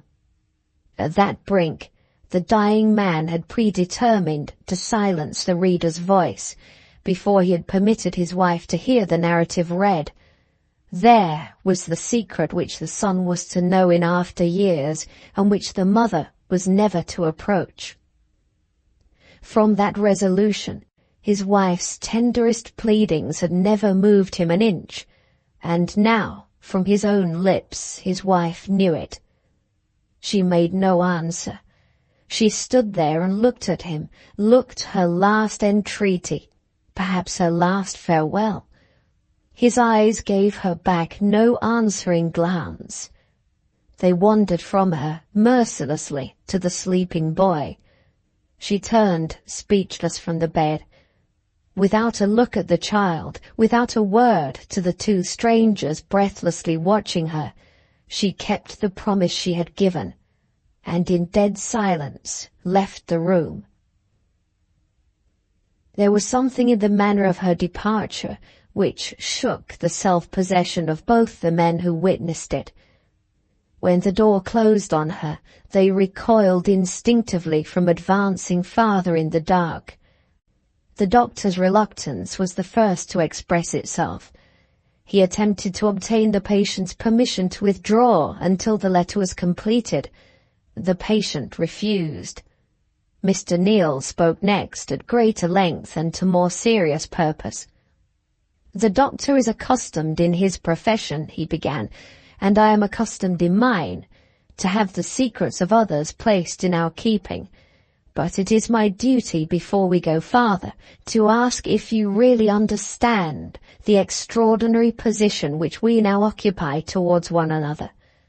You have just excluded Mrs. Armadale, before our own eyes, from a place in your confidence, and you are now offering that same place to two men who are total strangers to you." "Yes," said Mr. Armadale, "because you are strangers." Few as the words were, the inference to be drawn from them was not of a nature to set distrust at rest. Mr. Neal put it plainly into words. "You are in urgent need of my help and of the doctor's help," he said. "Am I to understand, so long as you secure our assistance, that the impression which the closing passages of this letter may produce on us is a matter of indifference to you?" "Yes, I don't spare you. I don't spare myself. I do spare my wife." "You force me to a conclusion, sir, which is a very serious one," said Mr. Neal. "If I am to finish this letter under your dictation, I must claim permission, having read aloud the greater part of it already, to read aloud what remains in the hearing of this gentleman as a witness." "Read it." Gravely doubting, the doctor resumed his chair. Gravely doubting, Mr. Neal turned the leaf and read the next words. "There is more to tell before I can leave the dead man to his rest. I have described the finding of his body, but I have not described the circumstances under which he met his death. He was known to have been on deck when the yacht's boats were seen approaching the wreck, and he was afterwards missed in the confusion caused by the panic of the crew. At that time, the water was 5 feet deep in the cabin and was rising fast. There was little doubt of his having gone down into that water of his own accord. The discovery of his wife's jewel box close under him on the floor explained his presence in the cabin. He was known to have seen help approaching, and it was quite likely that he had thereupon gone below to make an effort at saving the box. It was less probable, though it might still have been inferred, that his death was the result of some accident in diving, which had for the moment deprived him of his senses. But a discovery by the yacht's crew pointed straight to a conclusion which struck the men one and all with the same horror. When the course of their search brought them to the cabin, they found the scuttle bolted and the door locked on the outside. Had someone closed the cabin, not knowing he was there? Setting the panic-stricken condition of the crew out of the question, there was no motive for closing the cabin before leaving the wreck. But one other conclusion remained. Had some murderous hand purposely locked the man in and left him to drown as the water rose over him? Yes, a murderous hand had locked him in and left him to drown. That hand was mine. The Scotchman started up from the table. The doctor shrank from the bedside. The two looked at the dying wretch, mastered by the same loathing, chilled by the same dread. He lay there with the child's head on his breast, abandoned by the sympathies of man, accursed by the justice of God. He lay there in the isolation of Cain and looked back at them. Prologue, Chapter 3. The Wreck of the Timber Ship, Part 3. At the moment when the two men rose to their feet, the door leading into the next room was shaken heavily on the outer side, and a sound like the sound of a fall, striking dull on their ears, silenced them both. Standing nearest to the door, the doctor opened it, passed through, and closed it instantly. Mr. Neal turned his back on the bed and waited the event in silence. The sound, which had failed to awaken the child, had failed also to attract the father's notice. His own words had taken him far from all that was passing at his deathbed. His helpless body was back on the wreck, and the ghost of the lifeless hand was turning the lock of the cabin door. A bell rang in the next room. Eager voices talked, hurried footsteps moved in it. An interval passed, and the doctor returned. "Was she listening?" whispered Mr. Neal in German. "The women are restoring her," the doctor whispered back. "She has heard it all. In God's name, what are we to do next?" Before it was possible to reply, Mr. Armadale spoke. The doctor's return had roused him to a sense of present things. "Go on," he said, as if nothing had happened. "I refuse to meddle further with your infamous secret," returned Mr. Neal. "You are a murderer on your own confession. If that letter is to be finished, don't ask me to hold the pen for you." "You gave me your promise," was the reply, spoken with the same immovable self-possession. "You must write for me or break your word."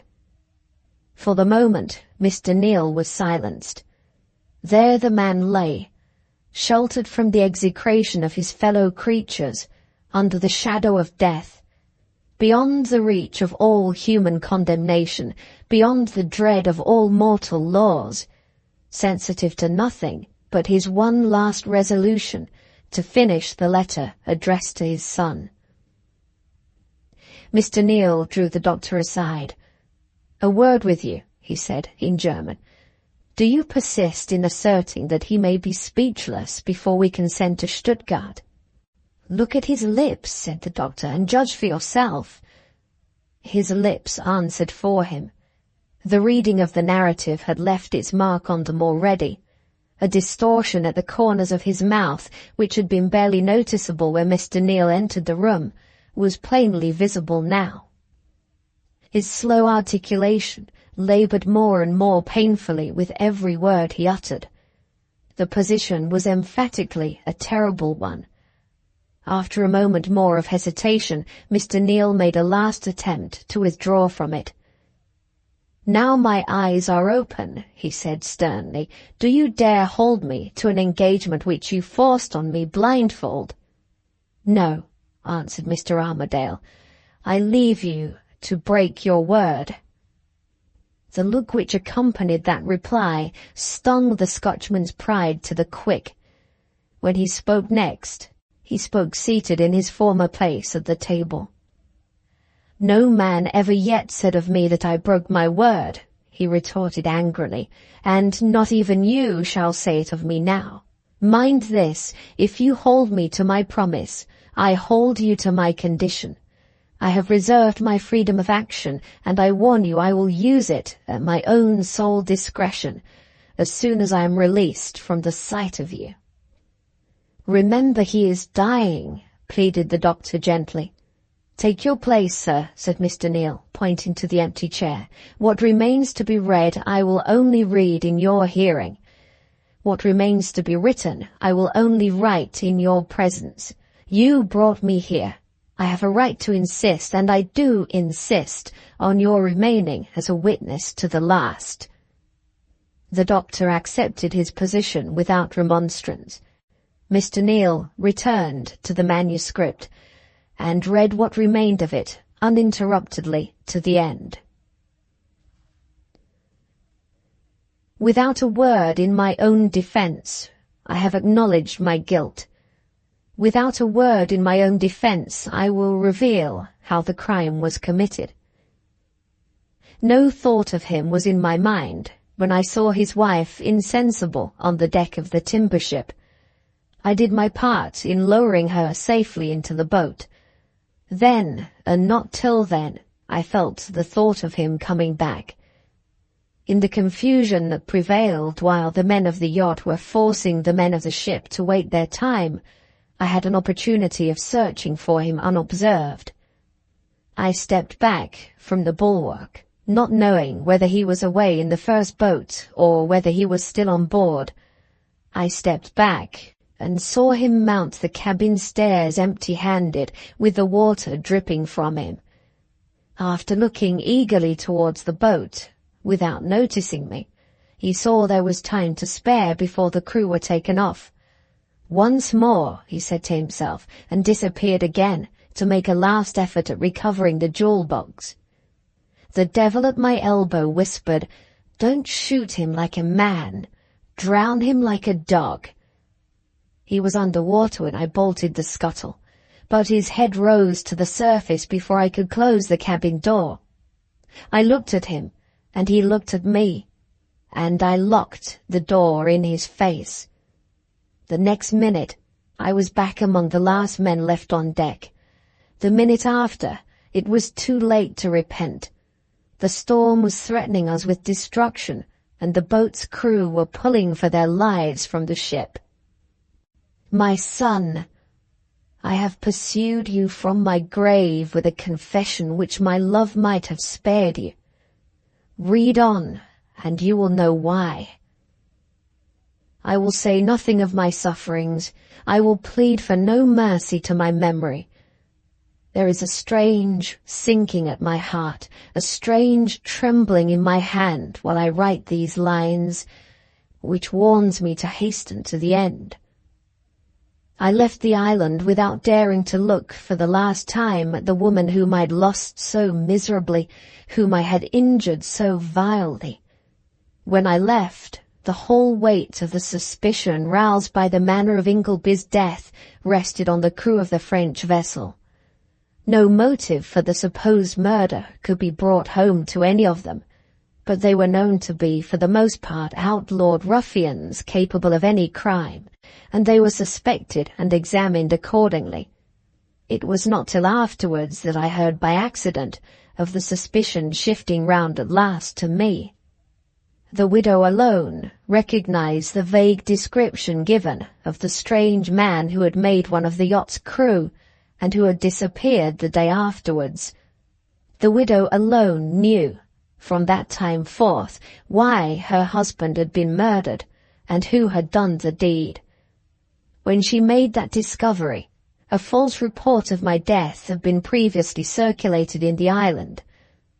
Perhaps I was indebted to the report for my immunity from all legal proceedings. Perhaps, no eye but Ingleby's having seen me lock the cabin door, there was not evidence enough to justify an inquiry. Perhaps the widow shrank from the disclosures which must have followed a public charge against me, based on her own bare suspicion of the truth. However it might be, the crime which I had committed on the scene has remained a crime unpunished from that time to this. I left Madeira for the West Indies, in disguise. The first news that met me when the ship touched at Barbados was the news of my mother's death. I had no heart to return to the old scenes. The prospect of living at home in solitude, with the torment of my own guilty remembrances gnawing at me day and night, was more than I had the courage to confront. Without landing or discovering myself to anyone on shore, I went as far as the ship would take me, to the island of Trinidad. At that place I first saw your mother. It was my duty to tell her the truth, and I treacherously kept my secret. It was my duty to spare her the hopeless sacrifice of her freedom and her happiness to such an existence as mine. But I did her the injury of marrying her. If she is alive when you read this, grant her the mercy of still concealing the truth. The one atonement I can make to her is to keep her unsuspicious to the last of the man she has married. Pity her, as I have pitied her. Let this letter be a sacred confidence between father and son. The time when you were born was the time when my health began to give way. Some months afterwards, in the first days of my recovery, you were brought to me, and I was told that you had been christened during my illness. Your mother had done as other loving mothers do. She had christened her firstborn by his father's name. You, too, were Allan Armadale. Even in that early time, even while I was happily ignorant of what I have discovered since, my mind misgave me when I looked at you and thought of that fatal name. As soon as I could be moved, my presence was required at my estates in Barbados. It crossed my mind, wild as the idea may appear to you, to renounce the condition which compelled my son as well as myself to take the Armadale name or lose the succession to the Armadale property. But even in those days, the rumor of a contemplated emancipation of the slaves, the emancipation which is now close at hand, was spreading widely in the colony. No man could tell how the value of West Indian property might be affected if this threatened change ever took place. No man could tell, if I gave you back my own paternal name and left you without other possession in the future than my own paternal estate, how you might one day miss the broad Armadale acres, or to what future penury I might be blindly condemning your mother and yourself. Mark how the fatalities gathered one on the other. Mark how your Christian name came to you, how your surname held to you, in spite of me. My health had improved in my old home, but it was for a time only. I sank again, and the doctors ordered me to Europe. Avoiding England, why, you may guess, I took my passage with you and your mother for France. From France we passed into Italy. We lived here, we lived there. It was useless. Death had got me, and death followed me, go wherever I might. I bore it, for I had an alleviation to turn to which I had not deserved. You may shrink in horror from the very memory of me now. In those days you comforted me. The only warmth I still felt at my heart was the warmth you brought to it. My last glimpses of happiness in this world were the glimpses given me by my infant son. We removed from Italy and we went to Lausanne, the place from which I am now writing to you. The post of this morning has brought me news, later and fuller than any I had received thus far, of the widow of the murdered man. The letter lies before me while I write. It comes from a friend of my early days, who has seen her and spoken to her, who has been the first to inform her that the report of my death in Madeira was false. He writes, at a loss to account for the violent agitation which she showed on hearing that I was still alive, that I was married, and that I had an infant son. He asks me if I can explain it. He speaks in terms of sympathy for her, a young and beautiful woman buried in the retirement of a fishing village on the Devonshire coast. Her father dead, her family estranged from her in merciless disapproval of her marriage. He writes words which might have cut me to the heart, but for a closing passage in his letter which seized my whole attention the instant I came to it, and which has forced from me the narrative which these pages contain. I now know, what never even entered my mind as a suspicion till the letter reached me, I now know that the widow of the man whose death lies at my door has borne a posthumous child. That child is a boy, a year older than my own son. Secure in her belief in my death, his mother has done what my son's mother did. She has christened her child by his father's name. Again, in the second generation, there are two Allan Armadales, as there were in the first. After working its deadly mischief with the fathers, the fatal resemblance of names has descended to work its deadly mischief with the sons. Guiltless minds may see nothing thus far, but the result of a series of events which could lead no other way. I, with that man's life to answer for, I, going down into the grave with my crime unpunished and unatoned, see what no guiltless minds can discern. I see danger in the future, begotten of the danger in the past, treachery that is the offspring of his treachery, and crime that is the child of my crime. Is the dread that now shakes me to the soul a phantom raised by the superstition of a dying man? I look into the book which all Christendom venerates, and the book tells me that the sin of the father shall be visited on the child. I look out into the world and I see the living witnesses around me to that terrible truth. I see the vices which have contaminated the father descending and contaminating the child. I see the shame which has disgraced the father's name descending and disgracing the child's.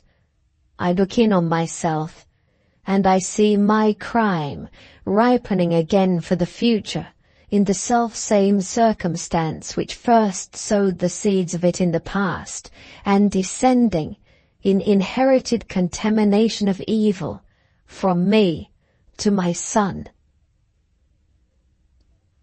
At those lines the writing ended. There the stroke had struck him, and the pen had dropped from his hand. He knew the place, he remembered the words.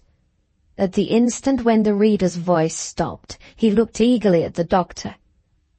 "I have got what comes next in my mind," he said, with slower and slower articulation. "Help me to speak it." The doctor administered a stimulant, and signed to Mr. Neal to give him time. After a little delay, the flame of the sinking spirit leapt up in his eyes once more. Resolutely struggling with his failing speech, he summoned the Scotchman to take the pen, and pronounced the closing sentences of the narrative, as his memory gave them back to him, one by one, in these words. Despise my dying conviction if you will, but grant me, I solemnly implore you, one last request. My son, the only hope I have left for you, hangs on a great doubt, the doubt whether we are or are not the masters of our own destinies. It may be that mortal free will can conquer mortal fate, and that going, as we all do, inevitably to death, we go inevitably to nothing that is before death. If this be so, indeed respect, though you respect nothing else, the warning which I give you from my grave. Never, to your dying day, let any living soul approach you who is associated, directly or indirectly, with the crime which your father has committed. Avoid the widow of the man I killed, if the widow still lives. Avoid the maid whose wicked hand smoothed the way to the marriage, if the maid is still in her service. And more than all, avoid the man who bears the same name as your own. Offend your best benefactor if that benefactor's influence has connected you one with the other. Desert the woman who loves you if that woman is a link between you and him. Hide yourself from him under an assumed name. Put the mountains and the seas between you. Be ungrateful, be unforgiving, be all that is most repellent to your own gentler nature, rather than live under the same roof and breathe the same air with that man. Never let the two Allan Armadales meet in this world. Never, never, never. There lies the way by which you may escape, if any way there be. Take it if you prize your own innocence and your own happiness through all your life to come. I have done. If I could have trusted any weaker influence than the influence of this confession to incline you to my will, I would have spared you the disclosure which these pages contain. You are lying on my breast, sleeping the innocent sleep of a child, while a stranger's hand writes these words for you as they fall from my lips. Think what the strength of my conviction must be when I can find the courage on my own deathbed to darken all your young life at its outset with the shadow of your father's crime. Think, and be warned. Think, and forgive me if you can. There it ended. Those were the father's last words to the son. Inexorably faithful to his forced duty, Mr. Neal laid aside the pen and read over aloud the lines he had just written. "Is there more to add?" he asked with his pitilessly steady voice. There was no more to add. Mr. Neal folded the manuscript, enclosed it in a sheet of paper, and sealed it with Mr. Armadale's own seal. "The address," he said, with his merciless business formality. "To Allan Armadale, Jr.," he wrote, as the words were dictated from the bed, "care of Godfrey Hammock, Esquire, offices of Messrs. Hammock and Ridge, Lincoln's Inn Fields, London." Having written the address, he waited, and considered for a moment. "Is your executor to open this?" he asked. "No. No, he is to give it to my son when my son is of an age to understand it."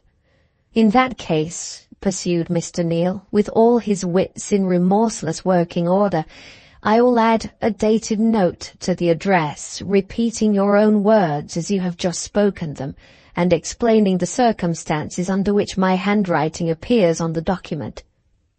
He wrote the note in the briefest and plainest terms, read it over aloud as he had read over what went before, signed his name and address at the end, and made the doctor sign next as witness of the proceedings and as medical evidence of the condition in which Mr. Armadale then lay. This done, he placed the letter in a second enclosure, sealed it as before, and directed it to Mr. Hammock, with the superscription of private added to the address. "Do you insist on my posting this?" he asked, rising with the letter in his hand. "Give him time to think," said the doctor. "For the child's sake, give him time to think. A minute may change him." "I will give him 5 minutes," answered Mr. Neal, placing his watch on the table, implacably just to the very last. They waited, both looking attentively at Mr. Armadale. The signs of change which had appeared in him already were multiplying fast. The movement which continued mental agitation had communicated to the muscles of his face was beginning, under the same dangerous influence, to spread downwards. His once helpless hands lay still no longer. They struggled pitiably on the bedclothes. At sight of that warning token, the doctor turned with a gesture of alarm and beckoned Mr. Neal to come nearer. "Put the question at once," he said. "If you let the 5 minutes pass, you may be too late." Mr. Neal approached the bed. He, too, noticed the movement of the hands. "Is that a bad sign?" he asked. The doctor bent his head gravely. "Put your question at once," he repeated, "or you may be too late." Mr. Neal held the letter before the eyes of the dying man. "Do you know what this is?" "My letter." "Do you insist on my posting it?" He mastered his failing speech for the last time and gave the answer, "Yes." Mr. Neal moved to the door with the letter in his hand. The German followed him a few steps, opened his lips to plead for a longer delay, met the Scotchman's inexorable eye, and drew back again in silence. The door closed and parted them without a word having passed on either side. The doctor went back to the bed and whispered to the sinking man, "Let me call him back. There is time to stop him yet." It was useless. No answer came. Nothing showed that he heeded or even heard. His eyes wandered from the child, rested for a moment on his own struggling hand, and looked up entreatingly in the compassionate face that bent over him. The doctor lifted the hand, paused, followed the father's longing eyes back to the child, and, interpreting his last wish, moved the hand gently towards the boy's head. The hand touched it and trembled violently. In another instant, the trembling seized on the arm and spread over the whole upper part of the body. The face turned from pale to red, from red to purple, and from purple to pale again. Then the toiling hands lay still, and the shifting colour changed no more. The window of the next room was open when the doctor entered it from the death chamber, with the child in his arms. He looked out as he passed by, and saw Mr. Neal in the street below, slowly returning to the inn. "Where is the letter?" he asked. 3 words sufficed for the Scotchman's answer. "In the post." Book the First, Chapter 1. The Mystery of Ozias Midwinter. On a warm May night, in the year 1851, the Reverend Decimus Brock, at that time a visitor to the Isle of Man, retired to his bedroom at Castletown, with a serious personal responsibility in close pursuit of him, and with no distinct idea of the means by which he might relieve himself from the pressure of his present circumstances. The clergyman had reached that mature period of human life at which a sensible man learns to decline, as often as his temper will let him, all useless conflict with the tyranny of his own troubles. Abandoning any further effort to reach a decision in the emergency that now beset him, Mr. Brock sat down placidly in his shirt sleeves on the side of his bed, and applied his mind to consider next whether the emergency itself was as serious as he had hitherto been inclined to think it. Following this new way out of his perplexities, Mr. Brock found himself unexpectedly traveling to the end in view by the least inspiriting of all human journeys, a journey through the past years of his own life. One by one, the events of those years, all connected with the same little group of characters, and all more or less answerable for the anxiety which was now intruding itself between the clergyman and his night's rest, rose in progressive series on Mr. Brock's memory. The first of the series took him back, through a period of 14 years, to his own rectory on the Somersetshire shores of the Bristol Channel, and closeted him at a private interview with a lady who had paid him a visit in the character of a total stranger to the parson and the place. The lady's complexion was fair. The lady's figure was well preserved. She was still a young woman, and she looked even younger than her age. There was a shade of melancholy in her expression, and an undertone of suffering in her voice, enough in each case to indicate that she had known trouble, but not enough to obtrude that trouble on the notice of others. She brought with her a fine, fair-haired boy of 8 years old, whom she presented as her son, and who was sent out of the way at the beginning of the interview to amuse himself in the rectory garden. Her card had preceded her entrance into the study, and had announced her under the name of Mrs. Armadale. Mr. Brock began to feel interested in her before she had opened her lips, and when the son had been dismissed, he awaited with some anxiety to hear what the mother had to say to him. Mrs. Armadale began by informing the rector that she was a widow. Her husband had perished by shipwreck a short time after their union, on the voyage from Madeira to Lisbon. She had been brought to England after her affliction, under her father's protection, and her child, a posthumous son, had been born on the family estate in Norfolk. Her father's death shortly afterwards had deprived her of her only surviving parent, and had exposed her to neglect and misconstruction on the part of her remaining relatives, 2 brothers, which had estranged her from them, she feared, for the rest of her days. For some time past, she had lived in the neighboring county of Devonshire, devoting herself to the education of her boy, who had now reached an age at which he required other than his mother's teaching. Leaving out of the question her own unwillingness to part with him in her solitary position, she was especially anxious that he should not be thrown among strangers by being sent to school. Her darling project was to bring him up privately at home, and to keep him, as he advanced in years, from all contact with the temptations and the dangers of the world. With these objects in view, her longer sojourn in her own locality, where the services of the resident clergyman, in the capacity of tutor, were not obtainable, must come to an end. She had made inquiries, had heard of a house that would suit her in Mr. Brock's neighborhood, and had also been told that Mr. Brock himself had formerly been in the habit of taking pupils.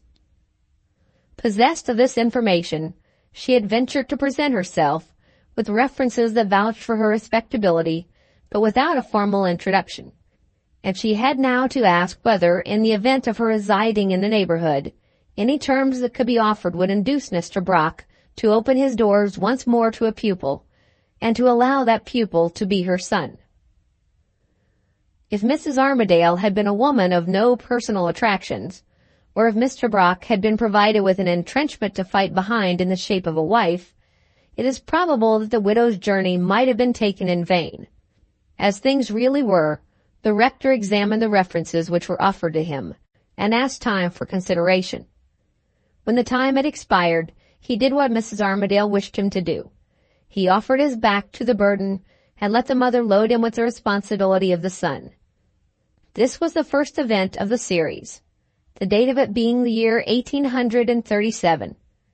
Mr. Brock's memory, traveling forward towards the present from that point, picked up the second event in its turn, and stopped next at the year 1845. The fishing village on the Somersetshire coast was still the scene, and the characters were once again Mrs. Armadale and her son. Through the 8 years that had passed, Mr. Brock's responsibility had rested on him lightly enough. The boy had given his mother and his tutor but little trouble. He was certainly slow over his books, but more from a constitutional inability to fix his attention on the tasks than from want of capacity to understand them. His temperament, it could not be denied, was heedless to the last degree. He acted recklessly on his first impulses and rushed blindfold at all his conclusions. On the other hand, it was to be said in his favor that his disposition was open as the day. A more generous, affectionate, sweet-tempered lad it would have been hard to find anywhere. A certain quaint originality of character and a natural healthiness in all his tastes carried him free of most of the dangers to which his mother's system of education inevitably exposed him. He had a thoroughly English love of the sea and of all that belonged to it, and as he grew in years, there was no luring him away from the waterside and no keeping him out of the boat-builder's yard. In course of time, his mother caught him actually working there, to her infinite annoyance and surprise, as a volunteer. He acknowledged that his whole future ambition was to have a yard of his own, and that his once present object was to learn to build a boat for himself. Wisely foreseeing that such a pursuit as this for his leisure hours was exactly what was wanted to reconcile the lad to a position of isolation from companions of his own rank and age, Mr. Brock prevailed on Mrs. Armadale, with no small difficulty, to let her son have his way. At the period of that second event in the clergyman's life with his pupil, which is now to be related, young Armadale had practiced long enough in the builder's yard to have reached the summit of his wishes, by laying with his own hands the keel of his own boat. Late on a certain summer day, not long after Allan had completed his 16th year, Mr. Brock left his pupil hard at work in the yard, and went to spend the evening with Mrs. Armadale, taking the Times newspaper with him in his hand. The years that had passed since they had first met had long since regulated the lives of the clergyman and his neighbor. The first advances which Mr. Brock's growing admiration for the widow had led him to make in the early days of their intercourse had been met on her side by an appeal to his forbearance, which had closed his lips for the future. She had satisfied him, at once and forever, that the one place in her heart which he could hope to occupy was the place of a friend. He loved her well enough to take what she would give him. Friends they became, and friends they remained from that time forth. No jealous dread of another man succeeding where he had failed embittered the clergyman's placid relations with the woman whom he loved. Of the few resident gentlemen in the neighborhood, none were ever admitted by Mrs. Armadale to more than the merest acquaintance with her. Contentedly self-buried in her country retreat, she was proof against every social attraction that would have tempted other women in her position and at her age. Mr. Brock and his newspaper, appearing with monotonous regularity at her tea-table 3 times a week, told her all she knew or cared to know of the great outer world which circled round the narrow and changeless limits of her daily life. On the evening in question, Mr. Brock took the armchair in which he always sat, accepted the 1 cup of tea which he always drank, and opened the newspaper which he always read aloud to Mrs. Armadale, who invariably listened to him reclining on the same sofa, with the same sort of needlework everlastingly in her hand. "Bless my soul!" cried the rector, with his voice in a new octave, and his eyes fixed in astonishment on the first page of the newspaper. No such introduction to the evening's readings as this had ever happened before in all Mrs. Armadale's experiences as a listener. She looked up from the sofa in a flutter of curiosity, and besought her reverend friend to favor her with an explanation. "I can hardly believe my own eyes," said Mr. Brock. "Here is an advertisement, Mrs. Armadale, addressed to your son." Without further preface, he read the advertisement as follows.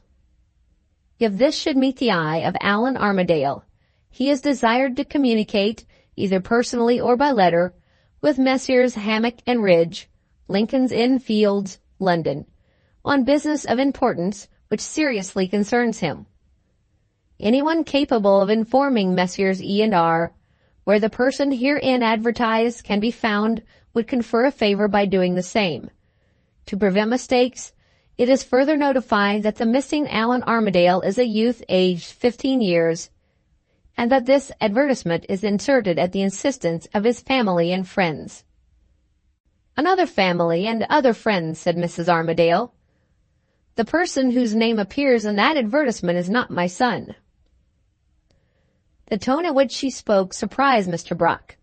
The change in her face when he looked up shocked him. Her delicate complexion had faded away to a dull white. Her eyes were averted from her visitor with a strange mixture of confusion and alarm. She looked an older woman than she was by 10 good years at least. "The name is so very uncommon," said Mr. Brock. Imagining he had offended her, and trying to excuse himself. It really seemed impossible that there could be two persons. "There are two," interposed Mrs. Armadale. "Allan, as you know, is 16 years old. If you look back at the advertisement, you will find the missing person described as being only 15. Although he bears the same surname and the same Christian name, he is, I thank God, in no way whatever related to my son. As long as I live, it will be the object of my hopes and prayers that Allan may never see him, may never even hear of him. My kind friend, I see I surprise you. Will you bear with me if I leave these strange circumstances unexplained? There is past misfortune and misery in my early life too painful for me to speak of, even to you. Will you help me to bear the remembrance of it by never referring to this again? Will you do even more? Will you promise not to speak of it to Allan, and not to let that newspaper fall in his way?" Mr. Brock gave the pledge required of him, and considerately left her to herself. The rector had been too long and too truly attached to Mrs. Armadale to be capable of regarding her with any unworthy distrust. But it would be idle to deny that he felt disappointed by her want of confidence in him, and that he looked inquisitively at the advertisement more than once on his way back to his own house. It was clear enough now that Mrs. Armadale's motives for burying her son, as well as herself, in the seclusion of a remote country village, was not so much to keep him under her own eye as to keep him from discovery by his namesake. Why did she dread the idea of their ever meeting? Was it a dread for herself, or a dread for her son? Mr. Brock's loyal belief in his friend rejected any solution of the difficulty which pointed at some past misconduct of Mrs. Armadale's. That night he destroyed the advertisement with his own hand. That night he resolved that the subject would never be suffered to enter his mind again. There was another Allan Armadale about the world, a stranger to his pupil's blood, and a vagabond advertised in the public newspapers. So much accident had revealed to him. More, for Mrs. Armadale's sake, he had no wish to discover, and more he would never seek to know. This was the second in the series of events which dated from the rector's connection with Mrs. Armadale and her son. Mr. Brock's memory, traveling on nearer and nearer to present circumstances, reached the third stage of his journey through the bygone time, and stopped at the year 1850 next. The 5 years that had passed had made little, if any, change in Allan's character. He had simply developed, to use his tutor's own expression, from a boy of 16 to a boy of 21. He was just as easy and open in his disposition as ever, just as quaintly and inveterately good-humored, just as heedless in following his own impulses, lead him where they might. His bias towards the sea had strengthened with his advance to the years of manhood. From building a boat, he now got on, with 2 journeymen at work under him, to building a decked vessel of 35 tons. Mr. Brock had conscientiously tried to divert him to higher aspirations, had taken him to Oxford to see what college life was like, had taken him to London to expand his mind by the spectacle of the great metropolis. The change had diverted Allan, but had not altered him in the least. He was as impenetrably superior to all worldly ambition as Diogenes himself. Which is best? Asked this unconscious philosopher. To find out the way to be happy for yourself, or to let other people try, if they can, to find it out for you? From that moment, Mr. Brock permitted his pupil's character to grow at its own rate of development, and Allan went on uninterruptedly with the work of his yacht. Time, which had wrought so little change in the son, had not passed harmless over the mother. Mrs. Armadale's health was breaking fast. As her strength failed, her temper altered for the worse. She grew more and more fretful, more and more subject to morbid fears and fancies, more and more reluctant to leave her own room.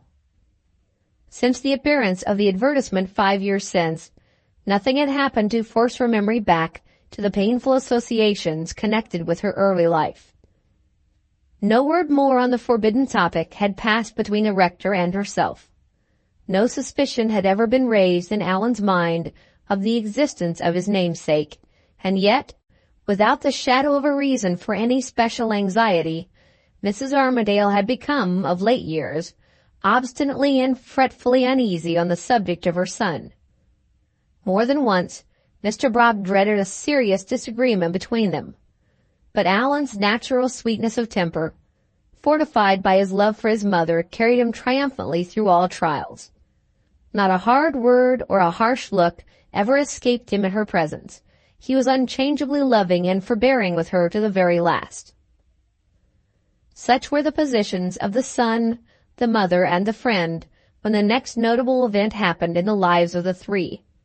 On a dreary afternoon early in the month of November, Mr. Brock was disturbed over the composition of his sermon by a visit from the landlord of the village inn. After making his introductory apologies, the landlord stated the urgent business on which he had come to the rectory clearly enough. A few hours since, a young man had been brought to the inn by some farm laborers in the neighborhood, who had found him wandering about one of their master's fields in a disordered state of mind, which looked to their eyes like downright madness. The landlord had given the poor creature shelter while he sent for medical help, and the doctor, on seeing him, had pronounced that he was suffering from fever on the brain, and that his removal to the nearest town at which a hospital or workhouse infirmary could be found to receive him would in all probability be fatal to his chances of recovery. After hearing this expression of opinion, and after observing for himself that the stranger's only luggage consisted of a small carpet-bag which had been found in a field near him, the landlord had set off on the spot to consult the rector, and to ask, in this serious emergency, what course he was to take next. Mr. Brock was the magistrate as well as the clergyman of the district, and the course to be taken in the first instance was to his mind clear enough. He put on his hat and accompanied the landlord back to the inn. At the inn door they were joined by Allan, who had heard the news through another channel, and who was waiting Mr. Brock's arrival, to follow in the magistrate's train and to see what the stranger was like. The village surgeon joined them at the same moment, and the four went into the inn together. They found the landlord's son on one side, and the hostler on the other, holding the man down in his chair. Young, slim, and undersized, he was strong enough at that moment to make it a matter of difficulty for the two to master him. His tawny complexion, his large, bright brown eyes, and his black beard gave him something of a foreign look.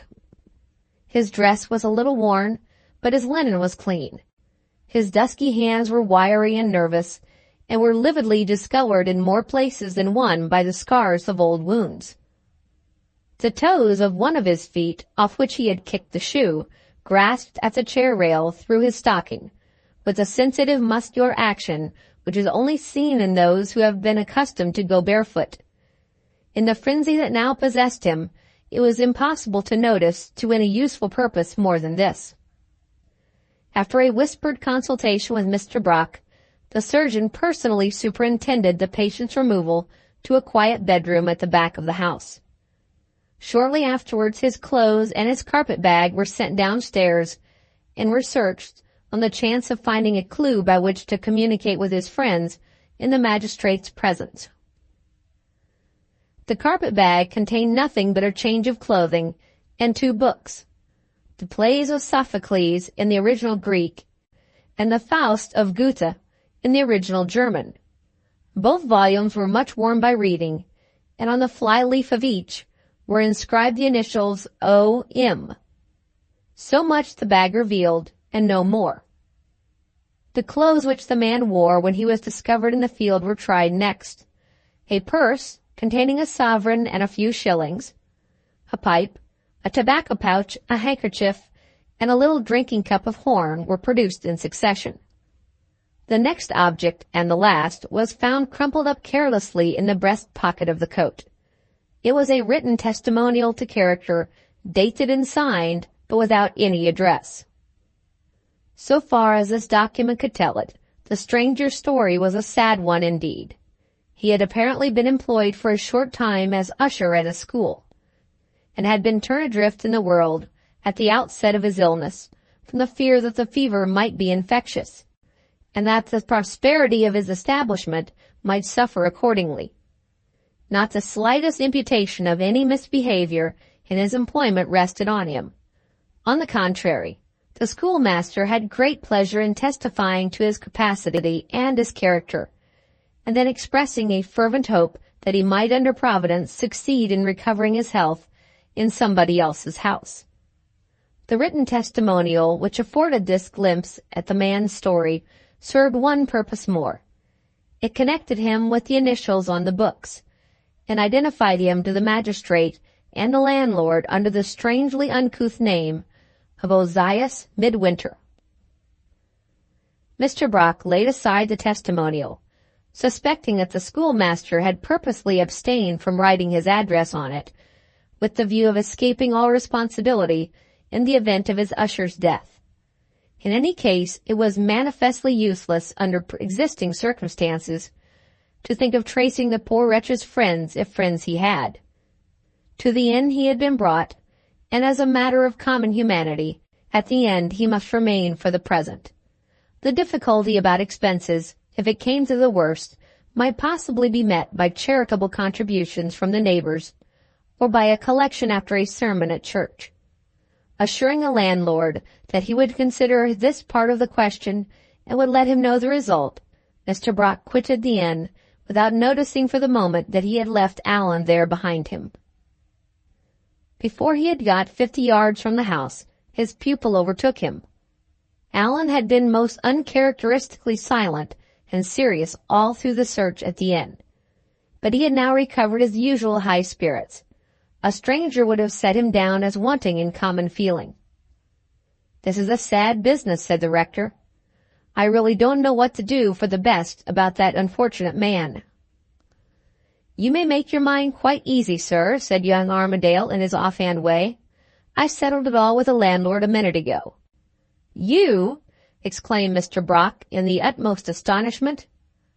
"I have merely given a few simple directions," pursued Allan. "Our friend the usher is to have everything he requires, and is to be treated like a prince. And when the doctor and the landlord want their money, they are to come to me." "My dear Allan," Mr. Brock gently remonstrated, "when will you learn to think before you act on those generous impulses of yours? You are spending more money already on your yacht building than you can afford." "Only think! We laid the first planks of the deck the day before yesterday," said Allan, flying off to the new subject in his usual bird-witted way. "There's just enough of it done to walk on if you don't feel giddy. I'll help you up the ladder, Mr. Brock, if you'll only come and try." "Listen to me," persisted the rector. "I'm not talking about the yacht now. That is to say, I am only referring to the yacht as an illustration." "And a very pretty illustration, too," remarked the incorrigible Allan. "Find me a smarter little vessel of her size in all England, and I'll give up yacht building tomorrow. Whereabouts were we in our conversation, sir? I am rather afraid we have lost ourselves somehow." "I am rather afraid one of us is in the habit of losing himself every time he opens his lips," retorted Mr. Brock. Come, Allan, this is serious. You have been rendering yourself liable for expenses which you may not be able to pay. Mind, I am far from blaming you for your kind feeling towards this poor friendless man. Don't be low-spirited about him, sir. He'll get over it. He'll be all right again in a week or so. A capital fellow, I have not the least doubt," continued Allan, whose habit it was to believe in everybody and to despair of nothing. "Suppose you ask him to dinner when he gets well, Mr. Brock. I should like to find out when we are all three snug and friendly together over our wine, you know, how he came by that extraordinary name of his, Ozias Midwinter. Upon my life, his father ought to be ashamed of himself." "Will you answer me one question before I go in?" said the rector, stopping in despair at his own gate. "This man's bill for lodging and medical attendance may mount to 20 or 30 pounds before he gets well again, if he ever does get well. How are you to pay for it?" "What's that the Chancellor of the Exchequer says when he finds himself in a mess with his accounts and doesn't quite see his way out again?" asked Allan. "He always tells his honorable friend he is quite willing to leave a something or other." "A margin?" suggested Mr. Brock. "That's it," said Allan. "I am like the Chancellor of the Exchequer. I'm quite willing to leave a margin. The yacht, bless her heart, doesn't eat up everything. If I'm short by a pound or two, don't be afraid, sir. There's no pride about me. I'll go round with the hat and get the balance in the neighborhood. Deuce take the pounds, shillings, and pence. I wish they could all three get rid of themselves like the Bedouin brothers to show. Don't you remember the Bedouin brothers, Mr. Brock? Ali will take a lighted torch and jump down the throat of his brother Mouli. Mouli will take a lighted torch and jump down the throat of his brother Hassan, and Hassan, taking a third lighted torch, will conclude the performance by jumping down his own throat and leaving the spectators in total darkness. Wonderfully good, that. What I call real wit, with a fine, strong flavor about it.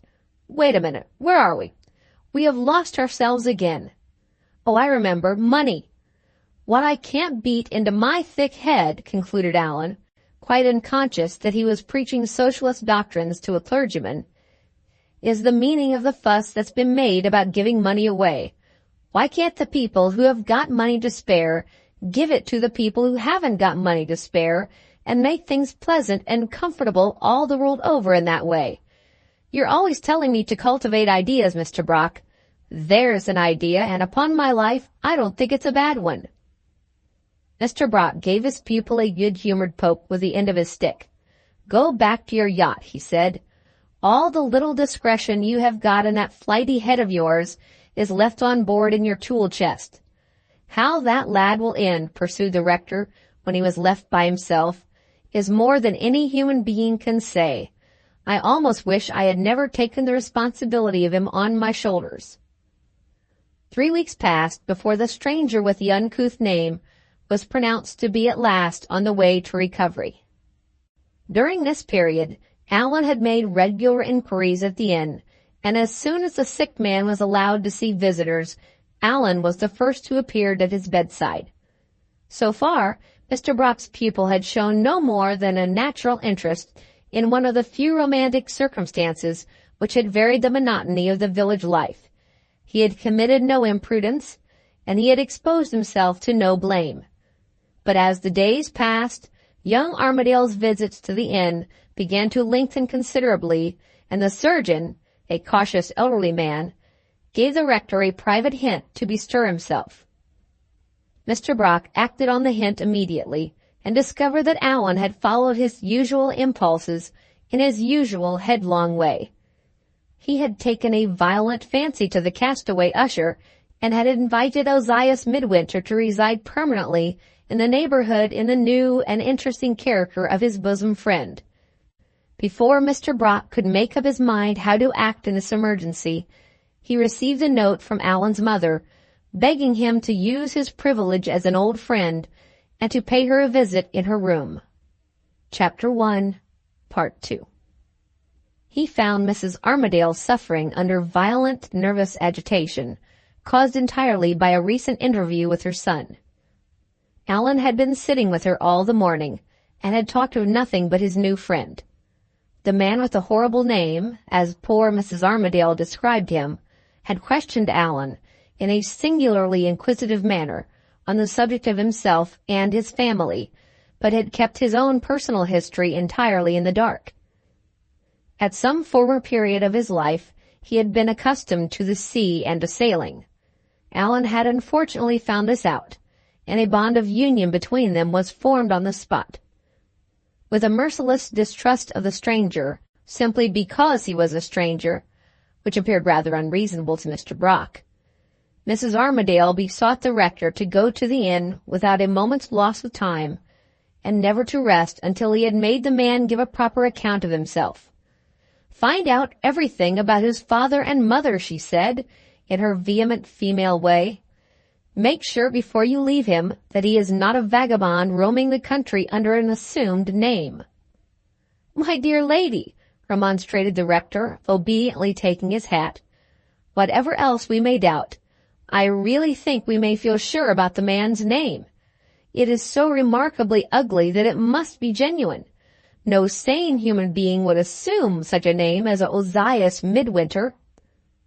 "You may be quite right, and I may be quite wrong, but pray go and see him," persisted Mrs. Armadale. "Go, and don't spare him, Mr. Brock. How do we know that this illness of his may not have been put on for a purpose?" It was useless to reason with her. The whole College of Physicians might have certified to the man's illness, and in her present frame of mind, Mrs. Armadale would have disbelieved the college one and all, from the president downward. Mr. Brock took the wise way out of the difficulty. He said no more, and he set off for the inn immediately. Ozias Midwinter, recovering from brain fever, was a startling object to contemplate on a first view of him. His shaven head, tied up in an old yellow silk handkerchief, his tawny, haggard cheeks, his bright brown eyes, preternaturally large and wild, his rough black beard, his long, supple, sinewy fingers, wasted by suffering till they looked like claws, all tended to discompose the rector at the outset of the interview. When the first feeling of surprise had worn off, the impression that followed it was not an agreeable one. Mr. Brock could not conceal from himself that the stranger's manner was against him. The general opinion had settled that, if a man is honest, he is bound to assert it by looking straight at his fellow creatures when he speaks to them. If this man was honest, his eyes showed a singular perversity in looking away and denying it. Possibly they were affected in some degree by a nervous restlessness in his organization, which appeared to pervade every fiber in his lean, lithe body. The rector's healthy Anglo-Saxon flesh crept responsively at every casual movement of the usher's supple brown fingers, and every passing distortion of the usher's haggard yellow face. "God forgive me," thought Mr. Brock, with his mind running on Allan and Allan's mother. "I wish I could see my way to turning Ozias Midwinter adrift in the world again." The conversation which ensued between the two was a very guarded one. Mr. Brock felt his way gently, and found himself, try where he might, always kept politely more or less in the dark. From first to last, the man's real character shrank back with a savage shyness from the rector's touch. He started by an assertion which it was impossible to look at him and believe. He declared that he was only 20 years of age. All he could be persuaded to say on the subject of the school was that the bare recollection of it was horrible to him. He had only filled the usher's situation for 10 days when the first appearance of his illness caused his dismissal. How he had reached the field in which he had been found was more than he could say. He remembered traveling a long distance by railway with a purpose, if he had a purpose, which it was now impossible to recall, and then wandering coastward on foot all through the day, or all through the night, he was not sure which. The sea kept running in his mind when his mind began to give way. He had been employed on the sea as a lad. He had left it and had filled a situation at a bookseller's in a country town. He had left the bookseller's and had tried the school. Now the school had turned him out, he must try something else. It mattered little what he tried. Failure, for which nobody was ever to blame but himself, was sure to be the end of it sooner or later. Friends to assist him he had none to apply to, and as for relations, he wished to be excused from speaking of them. For all he knew they might be dead, and for all they knew he might be dead. That was a melancholy acknowledgment to make at his time of life, there was no denying it. It might tell against him in the opinion of others, and it did tell against him, no doubt, in the opinion of the gentleman who was talking to him at that moment. These strange answers were given in a tone and manner far removed from bitterness on the one side or from indifference on the other. Ozias Midwinter at 20 spoke of his life as Ozias Midwinter at 70 might have spoken, with a long weariness of years on him, which he had learned to bear patiently. Two circumstances pleaded strongly against the distrust with which, in sheer perplexity of mind, Mr. Brock blindly regarded him. He had written to a savings bank in a distant part of England, had drawn his money, and had paid the doctor and the landlord. A man of vulgar mind, after acting in this manner, would have treated his obligations lightly when he had settled his bills. Ozias Midwinter spoke of his obligations, and especially of his obligation to Allan, with a fervor of thankfulness which it was not surprising only, but absolutely painful to witness. He showed a horrible sincerity of astonishment at having been treated with common Christian kindness in a Christian land. He spoke of Allan's having become answerable for all the expenses of sheltering, nursing, and curing him, with a savage rapture of gratitude and surprise which burst out of him like a flash of lightning. "So help me God," cried the castaway usher, "I never met with the like of him. I never heard of the like of him before." In the next instant, the one glimpse of light which the man had let in on his own passionate nature was quenched again in darkness. His wandering eyes, returning to their old trick, looked uneasily away from Mr. Brock, and his voice dropped back once more into its unnatural steadiness and quietness of tone. "I beg your pardon, sir," he said. "I have been used to be hunted and cheated and starved. Everything else comes strange to me." Half attracted by the man, half repelled by him, Mr. Brock, on rising to take leave, impulsively offered his hand, and then, with a sudden misgiving, confusedly drew it back again. "You meant that kindly, sir," said Ozias Midwinter, with his own hands crossed resolutely behind him. "I don't complain of your thinking better of it. A man who can't give a proper account of himself is not a man for a gentleman in your position to take by the hand." Mr. Brock left the inn thoroughly puzzled. Before returning to Mrs. Armadale, he sent for her son. The chances were that the guard had been off the stranger's tongue when he spoke to Allan, and with Allan's frankness there was no fear of his concealing anything that had passed between them from the rector's knowledge. Here again, Mr. Brock's diplomacy achieved no useful results.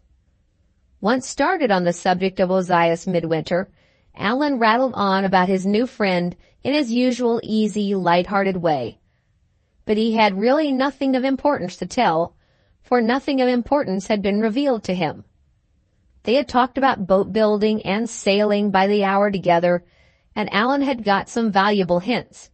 They had discussed, with diagrams to assist them, and with more valuable hints for Allan, the serious impending question of the launch of the yacht. On other occasions, they had diverged to other subjects, to more of them than Allan could remember on the spur of the moment. Had Midwinter said nothing about his relations in the flow of all this friendly talk? Nothing, except that they had not behaved well to him. Hang his relations! Was he at all sensitive on the subject of his own odd name? Not the least in the world. He had set the example, like a sensible fellow, of laughing at it himself. Mr. Brock still persisted. He inquired next what Allan had seen in the stranger to take such a fancy to. Allan had seen in him what he didn't see in people in general. He wasn't like all the other fellows in the neighborhood. All the other fellows were cut out on the same pattern. Every man of them was equally healthy, muscular, loud, hard-hearted, clean-skinned, and rough. Every man of them drank the same draughts of beer, smoked the same short pipes all day long, rode the best horse, shot over the best dog, and put the best bottle of wine in England on his table at night. Every man of them sponged himself every morning in the same sort of tub of cold water, and bragged about it in frosty weather in the same sort of way. Every man of them thought getting into debt a capital joke, and betting on horse races one of the most meritorious actions that a human being can perform. They were, no doubt, excellent fellows in their way, but the worst of them was, they were all exactly alike. It was a perfect godsend to meet with a man like Midwinter, a man who was not cut out on the regular local pattern, and whose way in the world had the one great merit in those parts of being a way of his own. Leaving all remonstrances for a fitter opportunity, the rector went back to Mrs. Armadale. He could not disguise from himself that Allan's mother was the person really answerable for Allan's present indiscretion. If the lad had seen a little less of the small gentry in the neighborhood, and a little more of the great outside world at home and abroad, the pleasure of cultivating Ozias Midwinter's society might have had fewer attractions for him. Conscious of the unsatisfactory result of his visit to the inn, Mr. Brock felt some anxiety about the reception of his report when he found himself once more in Mrs. Armadale's presence. His forebodings were soon realized. Try as he might to make the best of it, Mrs. Armadale seized on the one suspicious fact of the usher's silence about himself as justifying the strongest measures that could be taken to separate him from her son. If the rector refused to interfere, she declared her intention of writing to Ozias Midwinter with her own hand. Remonstrance irritated her to such a pitch that she astounded Mr. Brock by reverting to the forbidden subject of 5 years since, and referring him to the conversation which had passed between them when the advertisement had been discovered in the newspaper. She passionately declared that the vagabond Armadale of that advertisement and the vagabond Midwinter at the village inn might, for all she knew to the contrary, be one and the same. Foreboding a serious disagreement between the mother and son if the mother interfered, Mr. Brock undertook to see Midwinter again, and to tell him plainly that he must give a proper account of himself, or that his intimacy with Allan must cease. The two concessions which he exacted from Mrs. Armadale in return were that she should wait patiently until the doctor reported the man fit to travel, and that she should be careful in the interval not to mention the matter in any way to her son. In a week's time, Midwinter was able to drive out, with Allan for his coachman, in the pony chaise belonging to the inn, and in 10 days the doctor privately reported him as fit to travel. Toward the close of that 10th day, Mr. Brock met Allan and his new friend enjoying the last gleams of wintry sunshine in one of the inland lanes. He waited until the two had separated, and then followed the usher on his way back to the inn. The rector's resolution to speak pitilessly to the purpose was in some danger of failing him as he drew nearer and nearer to the friendless man, and saw how feebly he still walked, how loosely his worn coat hung about him, and how heavily he leaned on his cheap, clumsy stick. Humanely reluctant to say the decisive words too precipitately, Mr. Brock tried him first with a little compliment on the range of his reading, as shown by the volume of Sophocles and the volume of Goethe which had been found in his bag, and asked how long he had been acquainted with German and Greek. The quick ear of Midwinter detected something wrong in the tone of Mr. Brock's voice. He turned to the darkening twilight, and looked suddenly and suspiciously in the rector's face. "You have something to say to me," he answered, "and it is not what you are saying now." There was no help for it but to accept the challenge. Very delicately, with many preparatory words, to which the other listened in unbroken silence, Mr. Brock came little by little nearer and nearer to the point. Long before he had really reached it, long before a man of no more than ordinary sensibility would have felt what was coming, Ozias Midwinter stood still in the lane and told the rector that he need say no more. "I understand you, sir," said the usher. "Mr. Armadale has an ascertained position in the world. Mr. Armadale has nothing to conceal and nothing to be ashamed of. I agree with you that I am not a fit companion for him. The best return I can make for his kindness is to presume on it no longer. You may depend on my leaving this place tomorrow morning." He spoke no word more. He would hear no word more. With a self-control which, at his years and with his temperament was nothing less than marvelous. He civilly took off his hat, bowed, and returned to the inn by himself. Mr. Brock slept badly that night. The issue of the interview in the lane had made the problem of Ozias Midwinter a harder problem to solve than ever. Early the next morning, a letter was brought to the rector from the inn, and the messenger announced that the strange gentleman had taken his departure. The letter enclosed an open note addressed to Allan, and requested Allan's tutor, after first reading it himself, to forward it or not at his own sole discretion. The note was a startlingly short one. It began and ended in a dozen words. "Don't blame Mr. Brock. Mr. Brock is right. Thank you and goodbye. Oh, him."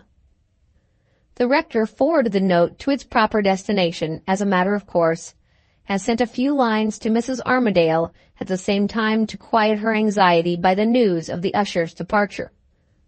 This done, he waited the visit from his pupil, which would probably follow the delivery of the note in no very tranquil frame of mind. There might or might not be some deep motive at the bottom of Midwinter's conduct, but thus far it was impossible to deny that he had behaved in such a manner as to rebuke the rector's distrust and to justify Allan's good opinion of him. The morning wore on, and young Armadale never appeared. After looking for him vainly in the yard where the yacht was building, Mrs. Brock went to Mrs. Armadale's house, and there heard news from the servant which turned his steps in the direction of the inn. The landlord at once acknowledged the truth. Young Mr. Armadale had come there with an open letter in his hand, and had insisted on being informed of the road which his friend had taken. For the first time in the landlord's experience of him, the young gentleman was out of temper, and the girl who waited on the customers had stupidly mentioned a circumstance which had added fuel to the fire. She had acknowledged having heard Mr. Midwinter lock himself into his room overnight and burst into a violent fit of crying. That trifling particular had set Mr. Armadale's face all of a flame. He had shouted and sworn, he had rushed into the stables and forced the hostler to saddle him a horse, and had set off full gallop on the road that Ozias Midwinter had taken before him. After cautioning the landlord to keep Allan's conduct a secret if any of Mrs. Armadale's servants came that morning to the inn, Mr. Brock went home again and waited anxiously to see what the day would bring forth. To his infinite relief, his pupil appeared at the rectory late in the afternoon. Allan looked and spoke with a dogged determination which was quite new in his old friend's experience of him. Without waiting to be questioned, he told his story in the usual straightforward way. He had overtaken Midwinter on the road, and, after trying vainly first to induce him to return, then to find out where he was going to, had threatened to keep company with him for the rest of the day, and had so extorted the confession that he was going to try his luck in London. Having gained this point, Allan had asked next for his friend's address in London, had been entreated by the other not to press his request, had pressed it nevertheless with all his might, and had got the address at last by making an appeal to Midwinter's gratitude, for which, feeling heartily ashamed of himself, he had afterward asked Midwinter's pardon. "I like the poor fellow, and I won't give him up," concluded Allan, bringing his clenched fist down with a thump on the rectory table. "Don't be afraid of my vexing my mother. I'll leave you to speak to her, Mr. Brock, at your own time and in your own way, and I'll just say this much more by way of bringing the thing to an end. Here is the address safe in my pocketbook, and here am I standing firm for once on a resolution of my own. I'll give you and my mother time to reconsider this, and when the time is up, if my friend Midwinter doesn't come to me, I'll go to my friend Midwinter." So the matter rested for the present, and such was the result of turning the castaway usher adrift in the world again. A month passed and brought in the new year, 51. Overleaping that short lapse of time, Mr. Brock paused with a heavy heart at the next event. To his mind, the one mournful, the one memorable event of the series, Mrs. Armadale's death. The first warning of the affliction that was near at hand had followed close on the usher's departure in December, and had arisen out of a circumstance which dwelt painfully on the rector's memory from that time forth. But 3 days after Midwinter had left for London, Mr. Brock was accosted in the village by a neatly dressed woman, wearing a gown and bonnet of black silk and a red paisley shawl, who was a total stranger to him, and who inquired the way to Mrs. Armadale's house. She put the question without raising the thick black veil that hung over her face. Mr. Brock, in giving her the necessary directions, observed that she was a remarkably elegant and graceful woman, and looked after her as she bowed and left him, wondering who Mrs. Armadale's visitor could possibly be. A quarter of an hour later the lady, still veiled as before, passed Mr. Brock again close to the inn. She entered the house and spoke to the landlady. Seeing the landlord shortly afterwards hurrying round to the stables, Mr. Brock asked him if the lady was going away. Yes, she had come from the railway on the omnibus, but she was going back again more creditably in a carriage of her own hiring, supplied by the inn. The rector proceeded on his walk, rather surprised to find his thoughts running inquisitively on a woman who was a stranger to him. When he got home again, he found the village surgeon waiting his return with an urgent message from Allan's mother. About an hour since, the surgeon had been sent for in great haste to see Mrs. Armadale. He had found her suffering from an alarming nervous attack, brought on, as the servants suspected, by an unexpected and possibly an unwelcome visitor who had called that morning. The surgeon had done all that was needful, and had no apprehension of any dangerous results. Finding his patient eagerly desirous, on recovering herself, to see Mr. Brock immediately, he had thought it important to humor her, and had readily undertaken to call at the rectory with a message to that effect. Looking at Mrs. Armadale with a far deeper interest in her than the surgeon's interest, Mr. Brock saw enough in her face, when it turned toward him on his entering the room, to justify instant and serious alarm. She allowed no opportunity of soothing her. She heeded none of his inquiries. Answers to certain questions of her own were what she wanted, and what she was determined to have. Had Mr. Brock seen the woman who had presumed to visit her at that morning? Yes. Had Allan seen her? No.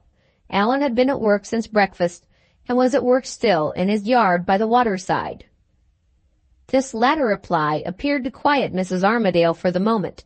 She put her next question, the most extraordinary question of the three, more composedly. Did the rector think Allan would object to leaving his vessel for the present, and to accompanying his mother on a journey to look out for a new house in some other part of England? In the greatest amazement, Mr. Brock asked what reason there could possibly be for leaving her present residence. Mrs. Armadale's reason, when she gave it, only added to his surprise.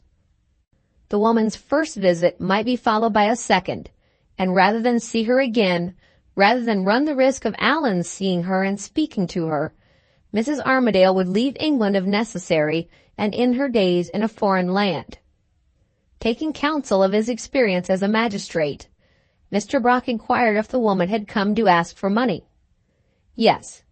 Respectably as she was dressed, she had described herself as being in distress. She had asked for money and had got it. But the money was of no importance. The one thing needful was to get away before the woman came again. More and more surprised, Mr. Brock ventured on another question. Was it long since Mrs. Armadale and her visitor had last met? Yes, longer than all Allan's lifetime, as long ago as the year before Allan was born. At that reply, the rector shifted his ground, and took counsel next of his experience as a friend. Is this person, he asked, connected in any way with the painful remembrances of your early life? Yes, with the painful remembrance of the time when I was married, said Mrs. Armadale. She was associated as a mere child with a circumstance which I must think of with shame and sorrow to my dying day. Mr. Brock noticed the altered tone in which his old friend spoke, and the unwillingness with which she gave her answer. Can you tell me more about her without referring to yourself? He went on. I am sure I can protect you if you will only help me a little. Her name, for instance. You can tell me her name? Mrs. Armadale shook her head. The name I knew her by, she said, would be of no use to you. She has been married since then. She told me so herself. And without telling you her married name? She refused to tell it. Do you know anything of her friends? Only of her friends when she was a child. They called themselves her uncle and aunt. They were low people, and they deserted her at the school on my father's estate. We never heard any more of them. Did she remain under your father's care? She remained under my care. That is to say, she traveled with us. We were leaving England just at that time for Madeira. I had my father's leave to take her with me, and to train the wretch to be my maid. At those words, Mrs. Armadale stopped confusedly. Mr. Brock tried gently to lead her on. It was useless. She started up in violent agitation, and walked excitedly backward and forward in the room. "Don't ask me any more," she cried out, in loud, angry tones. "I parted with her when she was a girl of 12 years old. I never saw her again. I never heard of her again from that time to this. I don't know how she has discovered me after all the years that have passed. I only know that she has discovered me. She will find her way to Allan next. She will poison my son's mind against me. Help me to get away from her. Help me to take Allan away before she comes back." The rector asked no more questions. It would have been cruel to press her further. The first necessity was to compose her by promising compliance with all that she desired. The second was to induce her to see another medical man. Mr. Brock contrived to reach his end harmlessly in this latter case by reminding her that she wanted strength to travel, and that her own medical attendant might restore her all the more speedily to herself if he were assisted by the best professional advice. Having overcome her habitual reluctance to see strangers by this means, the rector at once went to Allan, and, delicately concealing what Mrs. Armadale had said at the interview, broke the news to him that his mother was seriously ill. Allan would hear of no messengers being sent for assistance. He drove off on the spot to the railway and telegraphed himself to Bristol for medical help. On the next morning the help came, and Mr. Brock's worst fears were confirmed. The village surgeon had fatally misunderstood the case from the first, and the time was past now at which his errors of treatment might have been set right. The shock of the previous morning had completed the mischief. Mrs. Armadale's days were numbered. The son who dearly loved her, the old friend to whom her life was precious, hoped vainly to the last. In a month from the physician's visit all hope was over, and Allan shed the first bitter tears of his life at his mother's grave. She had died more peacefully than Mr. Brock had dared to hope, leaving all her little fortune to her son, and committing him solemnly to the care of her one friend on earth. The rector had entreated her to let him write and try to reconcile her brothers with her before it was too late. She had only answered sadly that it was too late already. But one reference escaped her in the last illness to those early sorrows which had weighed heavily on all her afterlife, and which had passed thrice already like shadows of evil between the rector and herself. Even on her deathbed, she had shrunk from letting the light fall clearly on the story of her past. She had looked at Allan kneeling by the bedside, and had whispered to Mr. Brock, "Never let this namesake come near him. Never let that woman find him out." No word more fell from her that touched on the misfortunes which had tried her in the past, or on the dangers which she dreaded in the future. The secret which she kept from her son and from her friend was a secret which she carried with her to the grave. When the last offices of affection and respect had been performed, Mr. Brock felt it his duty, as executor to the deceased lady, to write to her brothers and to give them information of her death. Believing that he had to deal with two men who would probably misinterpret his motives if he left Allan's position unexplained, he was careful to remind them that Mrs. Armadale's son was well provided for, and that the object of his letter was simply to communicate the news of their sister's decease. The two letters were dispatched toward the middle of January, and by return of post the answers were received. The first, which the rector opened, was written not by the elder brother, but by the elder brother's only son. The young man had succeeded to the estates in Norfolk on his father's death, some little time since. He wrote in a frank and friendly spirit, assuring Mr. Brock that, however strongly his father might have been prejudiced against Mrs. Armadale, the hostile feeling had never extended to her son. For himself, he had only to add that he would be sincerely happy to welcome his cousin to Thorpe Ambrose whenever his cousin came that way. The second letter was a far less agreeable reply to receive than the first. The younger brother was still alive, and still resolute neither to forget nor forgive.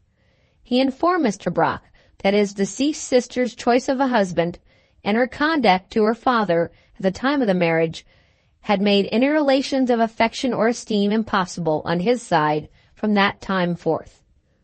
Holding the opinions he did, it would be equally painful to his nephew and himself if any personal intercourse took place between them.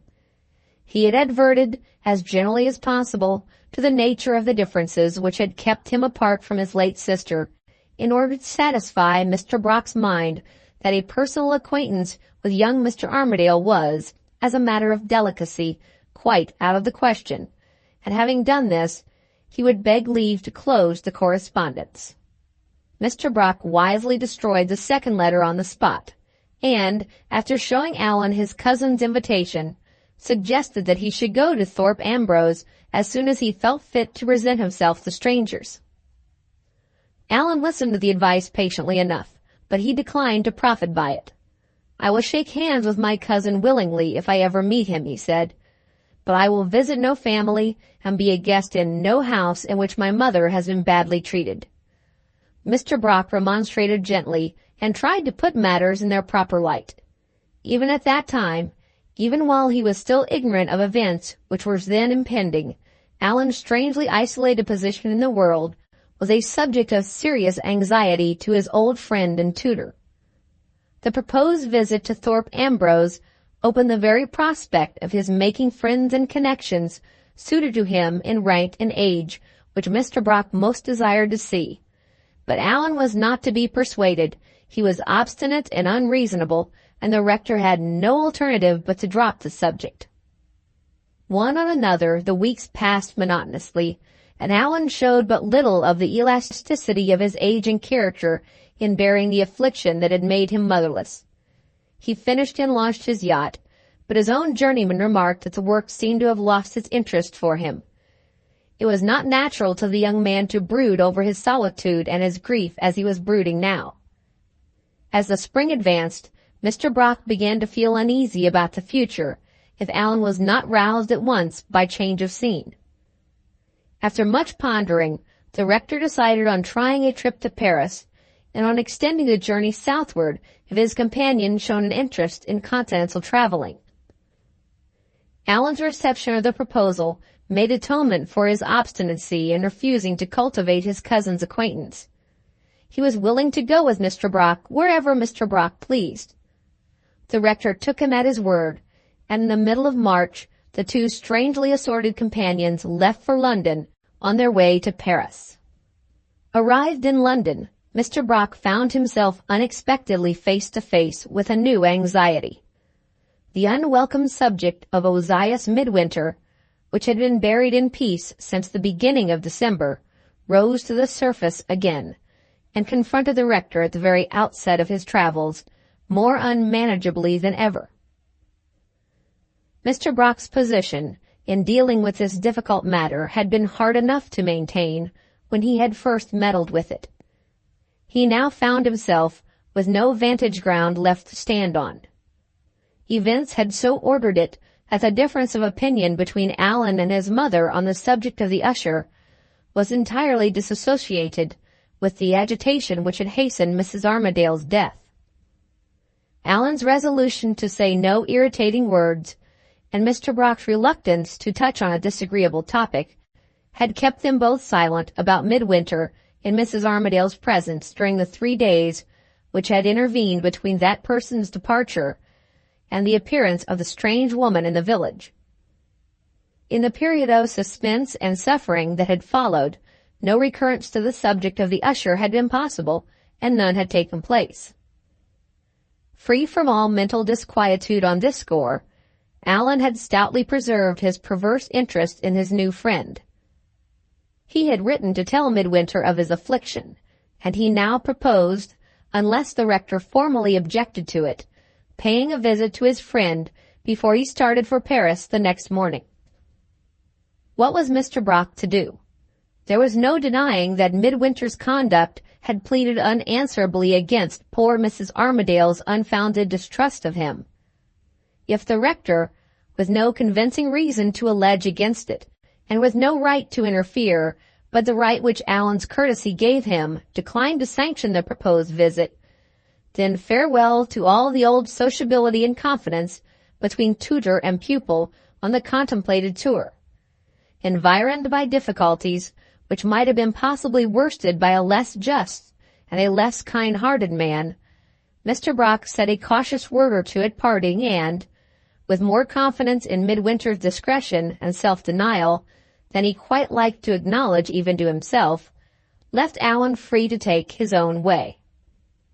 After whiling away an hour, during the interval of his pupil's absence, by a walk in the streets, the rector returned to his hotel, and finding the newspaper disengaged in the coffee-room, sat down absently to look over it. His eye, resting idly on the title page, was startled into instant attention by the very first advertisement that it chanced to light on at the head of the column.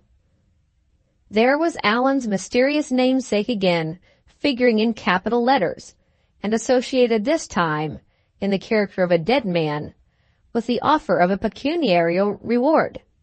Thus it ran: supposed to be dead.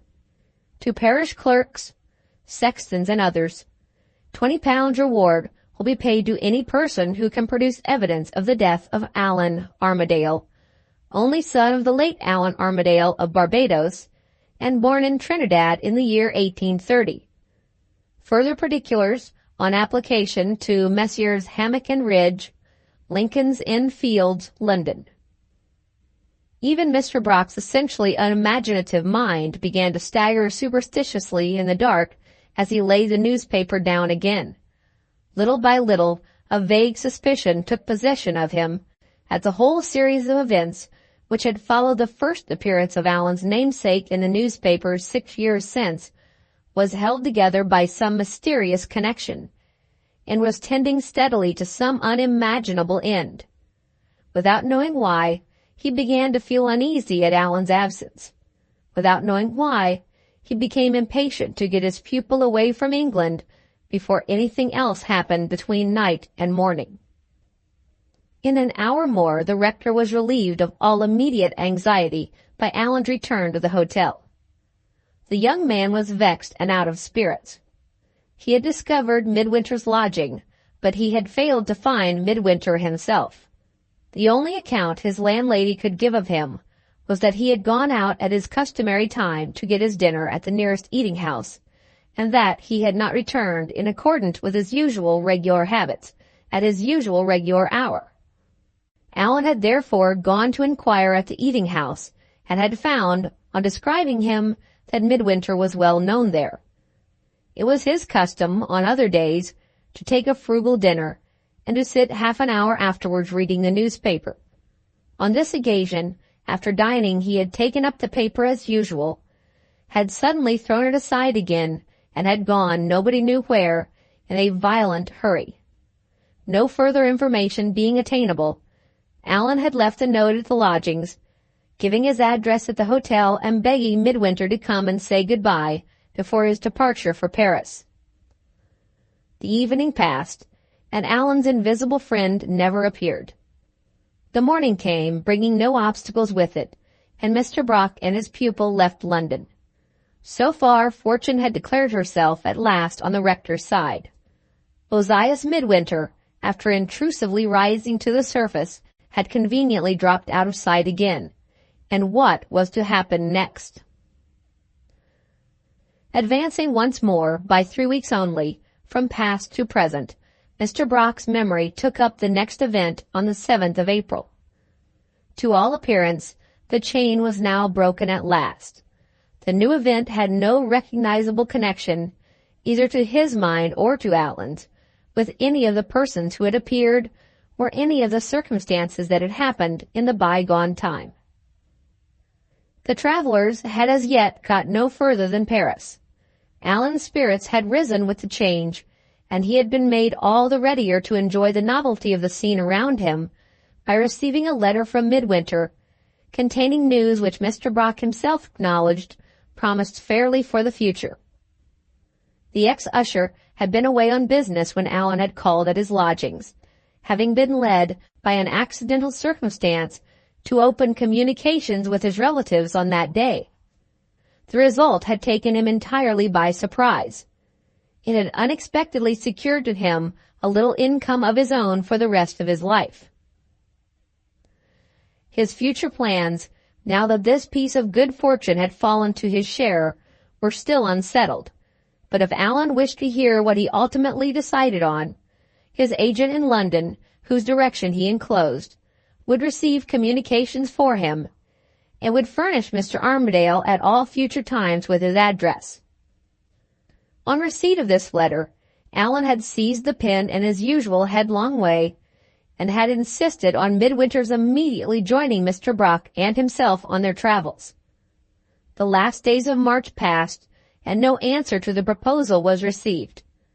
The first days of April came, and on the 7th of the month there was a letter for Allan at last on the breakfast table.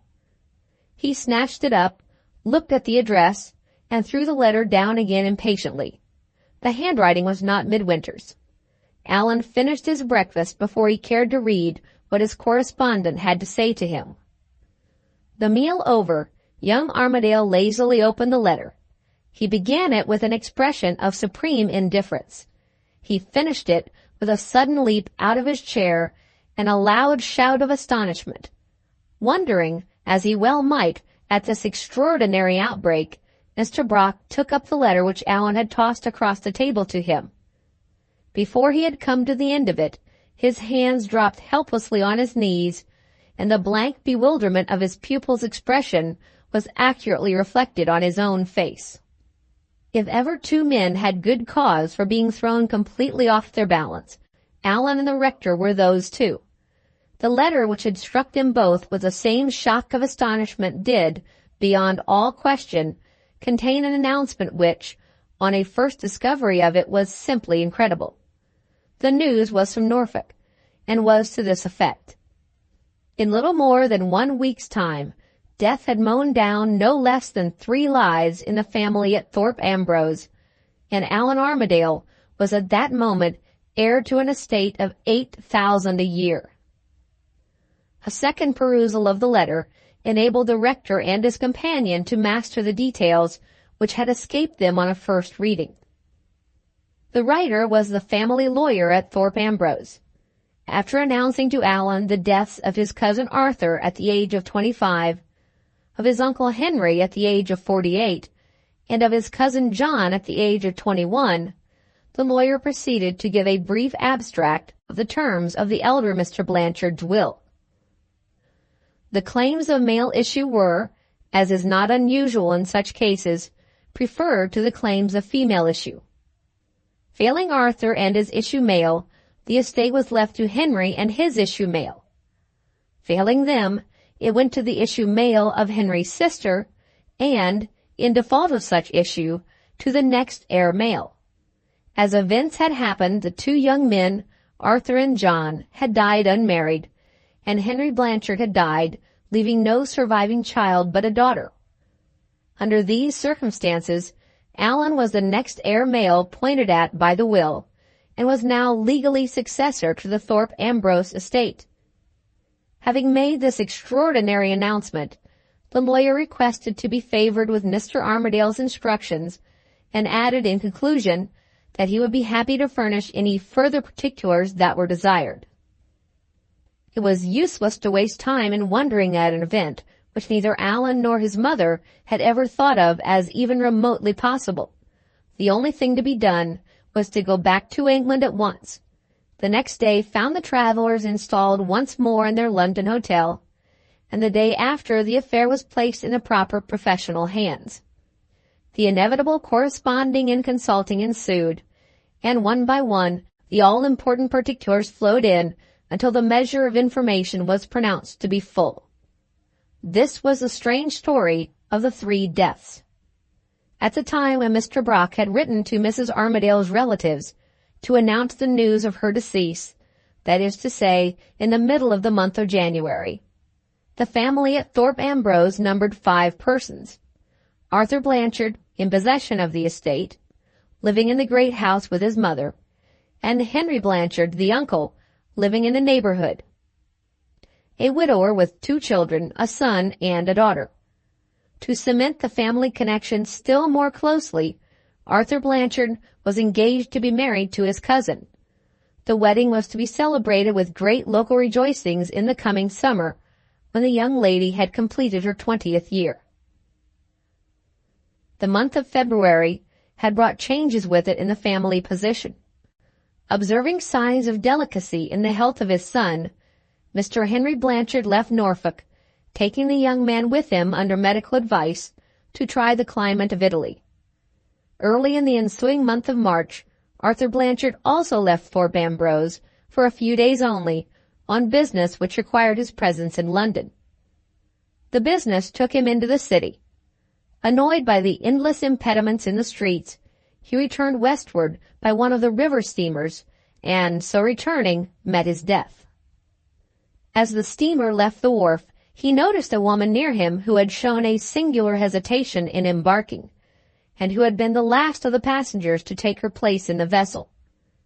She was neatly dressed in black silk, with a red paisley shawl over her shoulders, and she kept her face hidden behind a thick veil. Arthur Blanchard was struck by the rare grace and elegance of her figure, and he felt a young man's passing curiosity to see her face. She neither lifted her veil nor turned her head his way. After taking a few steps hesitatingly backward and forward on the deck, she walked away on a sudden to the stern of the vessel. In a minute more there was a cry of alarm from the man at the helm, and the engines were stopped immediately. The woman had thrown herself overboard. The passengers all rushed to the side of the vessel to look. Arthur Blanchard alone, without an instant's hesitation, jumped into the river. He was an excellent swimmer, and he reached the woman as she rose again to the surface after sinking for the first time. Help was at hand, and they were both brought safely ashore. The woman was taken to the nearest police station and was soon restored to her senses, her preserver giving his name and address, as usual in such cases, to the inspector on duty, who wisely recommended him to get into a warm bath and to send to his lodgings for dry clothes.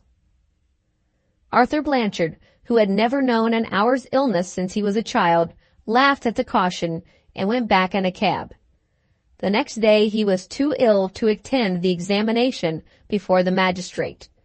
A fortnight afterward he was a dead man. The news of the calamity reached Henry Blanchard and his son at Milan, and within an hour of the time when they had received it, they were on their way back to England. The snow on the Alps had loosened earlier than usual that year, and the passes were notoriously dangerous. The father and son, traveling in their own carriage, were met on the mountain by the mail returning after sending the letters on by hand. Warnings which would have produced their effect under any ordinary circumstances were now vainly addressed to the 2 Englishmen. Their impatience to be at home again, after the catastrophe which had befallen their family, brooked no delay. Bribes lavishly offered to the postilions tempted them to go on. The carriage pursued its way, and was lost to view in the mist. When it was seen again, it was disinterred from the bottom of a precipice. The men, the horses, and the vehicle all crushed together under the wreck and ruin of an avalanche. So the 3 lives were mown down by death. So, in a clear sequence of events, a woman's suicide leap into a river had opened to Allan Armadale the succession to the Thorpe Ambrose estates. Who was the woman? The man who saved her life never knew. The magistrate who remanded her, the chaplain who exhorted her, the reporter who exhibited her in print never knew. It was recorded of her with surprise that, though most respectably dressed, she had nevertheless described herself as being in distress. She had expressed the deepest contrition, but had persisted in giving a name which was on the face of it a false one, in telling a commonplace story, which was manifestly an invention, and in refusing to the last to furnish any clues to her friends. A lady connected with a charitable institution, interested by her extreme elegance and beauty, had volunteered to take charge of her and to bring her into a better frame of mind. The first day's experience of the penitent had been far from cheering, and the second day's experience had been conclusive.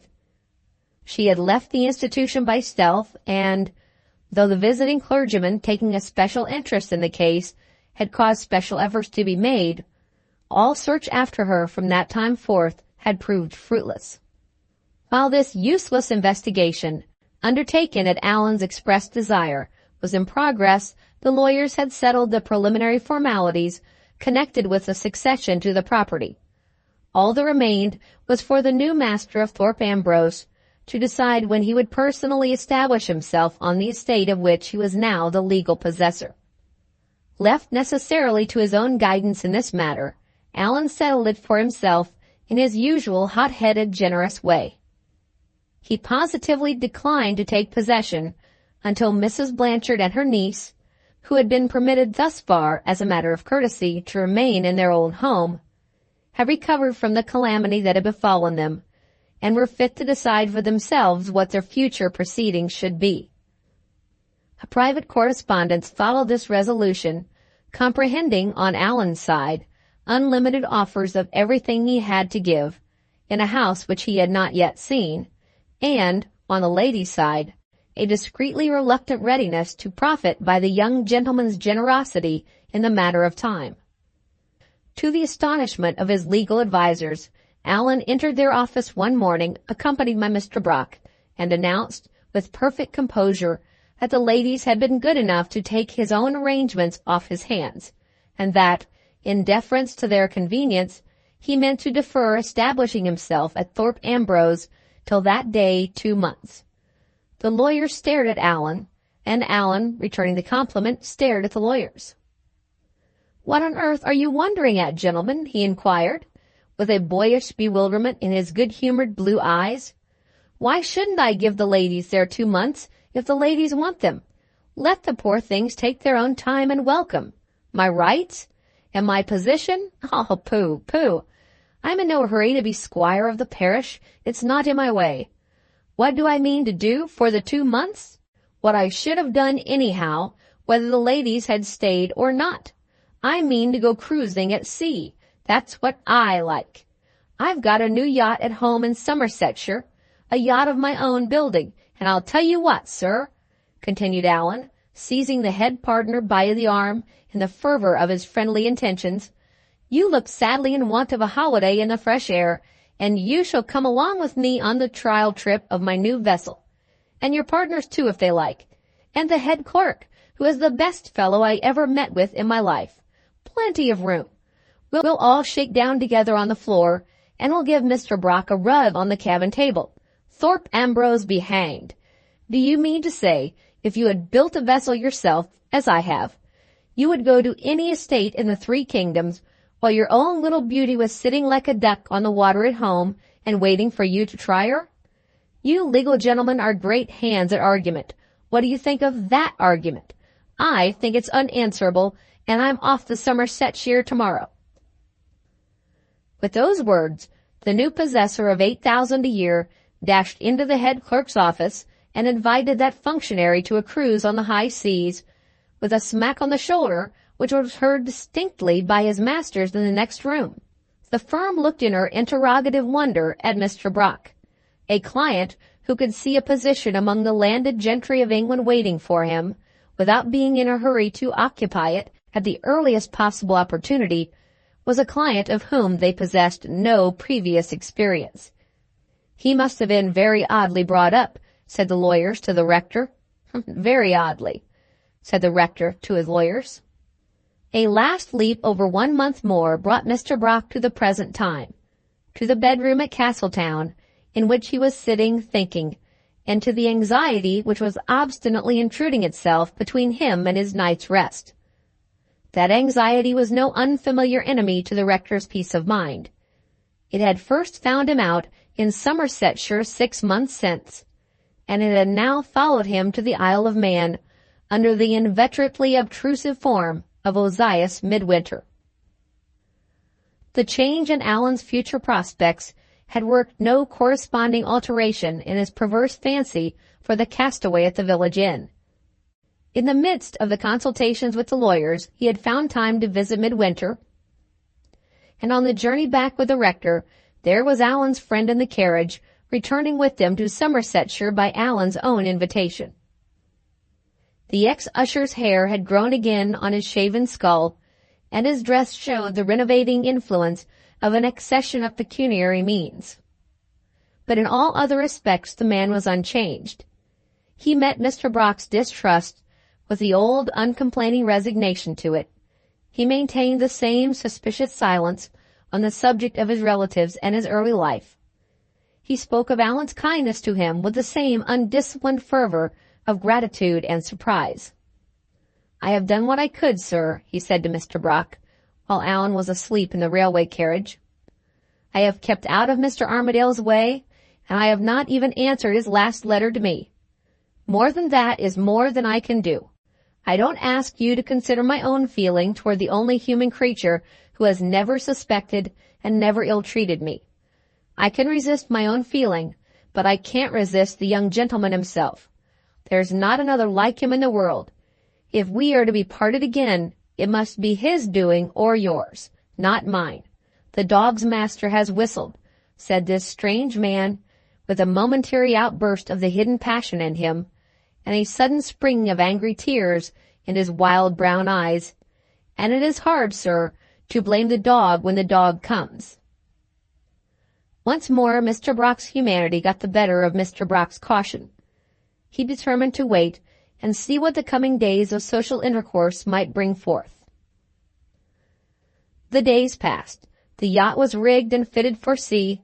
A cruise was arranged to the Welsh coast, and Midwinter the secret was the same Midwinter still.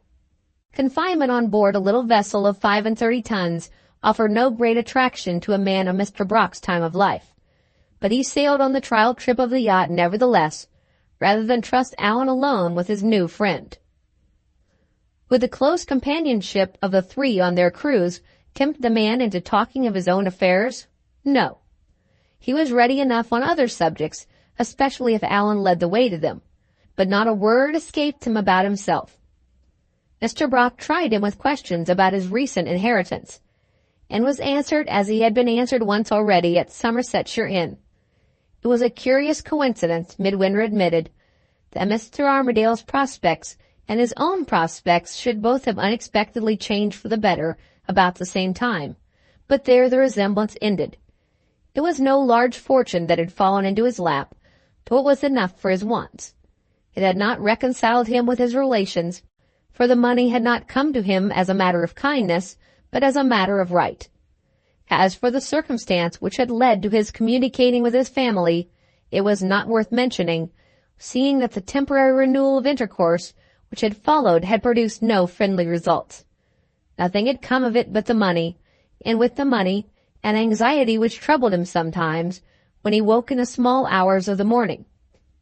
At those last words he became suddenly silent, as if for once his well-guarded tongue had betrayed him. Mr. Brock seized the opportunity and bluntly asked him what the nature of the anxiety might be. Did it relate to money? No. It related to a letter which had been waiting for him for many years. Had he received the letter? Not yet. It had been left under charge of one of the partners in the firm which had managed the business of his inheritance for him. The partner had been absent from England, and the letter, locked up among his own private papers, could not be got at till he returned. He was expected back towards the latter part of that present May, and if Midwinter could be sure where the cruise would take them to at the close of the month, he thought he would write and have the letter forwarded. Had he any family reasons to be anxious about it? None that he knew of. He was curious to see what had been waiting for him for many years, and that was all. So he answered the rector's questions with his tawny face turned away over the low bulwark of the yacht and his fishing line dragging in his supple brown hands. Favored by wind and weather, the little vessel had done wonders on her trial trip. Before the period fixed for the duration of the cruise had half expired, the yacht was as high up on the Welsh coast as Holyhead, and Allan, eager for adventure in unknown regions, had declared boldly for an extension of the voyage northward to the Isle of Man. Having ascertained from reliable authority that the weather really promised well for a cruise in that quarter, and that, in the event of any unforeseen necessity for a turn, the railway was accessible by the steamer from Douglas to Liverpool, Mr. Brock agreed to his pupil's proposal. By that night's post, he wrote to Allan's lawyers and to his own rectory, indicating Douglas in the Isle of Man as the next address to which letters might be forwarded. At the post office he met Midwinter, who had just dropped the letter into the box. Remembering what he had said on board the yacht, Mr. Brock concluded that they had both taken the same precaution and had ordered their correspondence to be forwarded to the same place. Late the next day, they set sail for the Isle of Man. For a few hours all went well, but sunset brought with it the signs of a coming change. With the darkness, the wind rose to a gale, and the question whether Allan and his journeyman had or had not built a stout sea-boat was seriously tested for the first time. All that night, after trying vainly to bear up for Holyhead, the little vessel kept the sea and stood her trial bravely. The next morning the Isle of Man was in view, and the yacht was safe at Castletown. A survey by daylight of hull and rigging showed that all the damage done might be set aright in a week's time.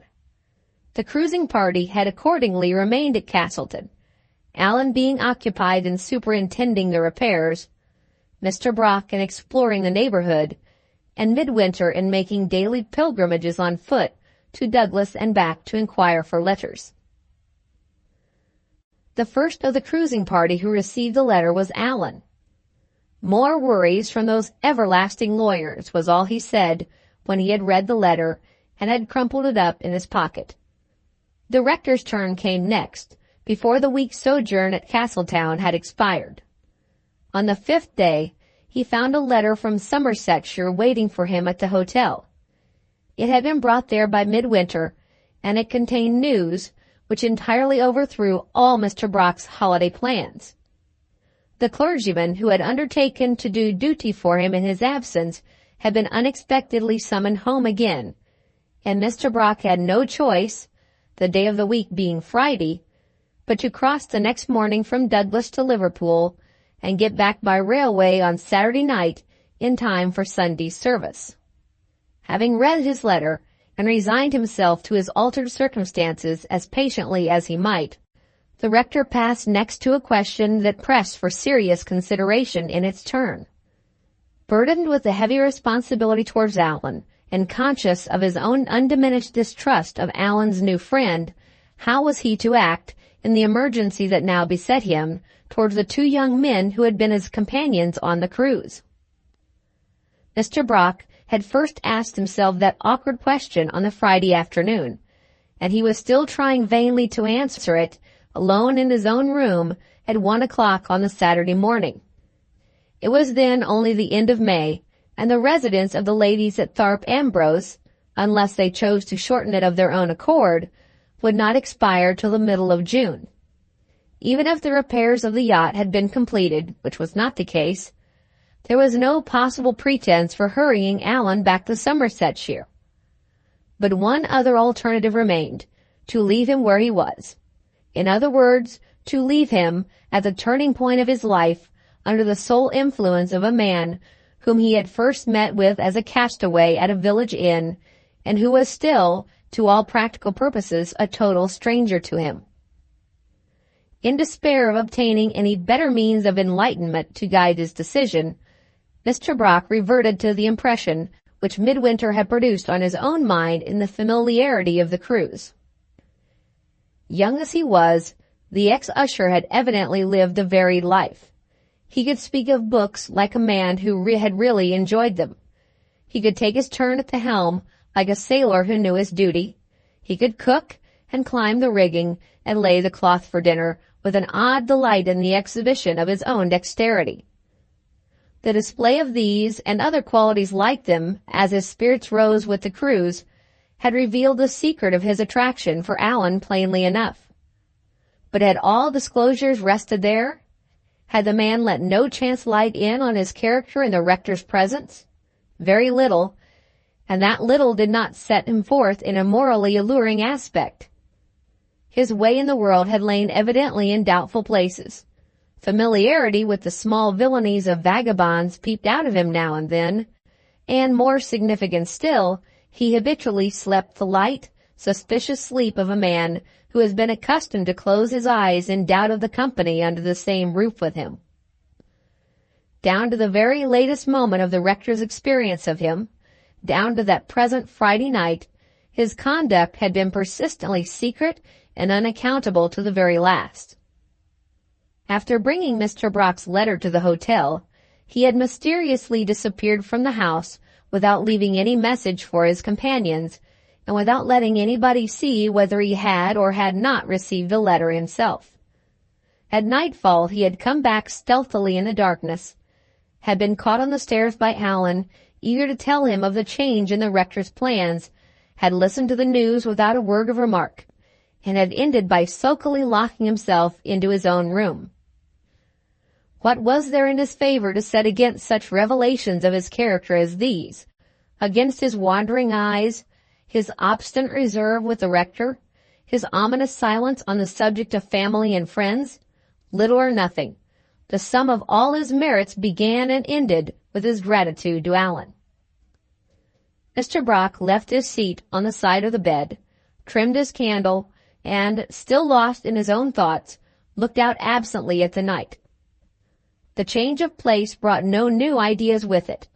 His retrospect over his own past life had amply satisfied him that his present sense of responsibility rested on no merely fanciful grounds, and, having brought him to that point, had left him there, standing at that window, and seeing nothing but the total darkness in his own mind faithfully reflected by the total darkness of the night.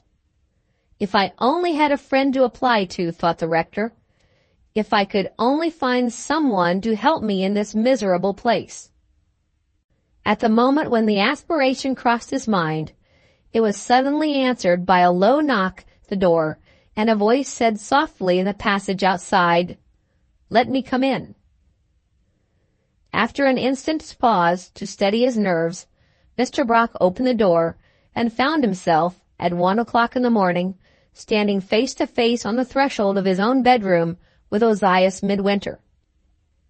"Are you ill?" asked the rector, as soon as his astonishment would allow him to speak. "I have come here to make a clean breast of it," was the strange answer. "Will you let me in?" With those words, he walked into the room, his eyes on the ground, his lips ashy pale, and his hand holding something hidden behind him.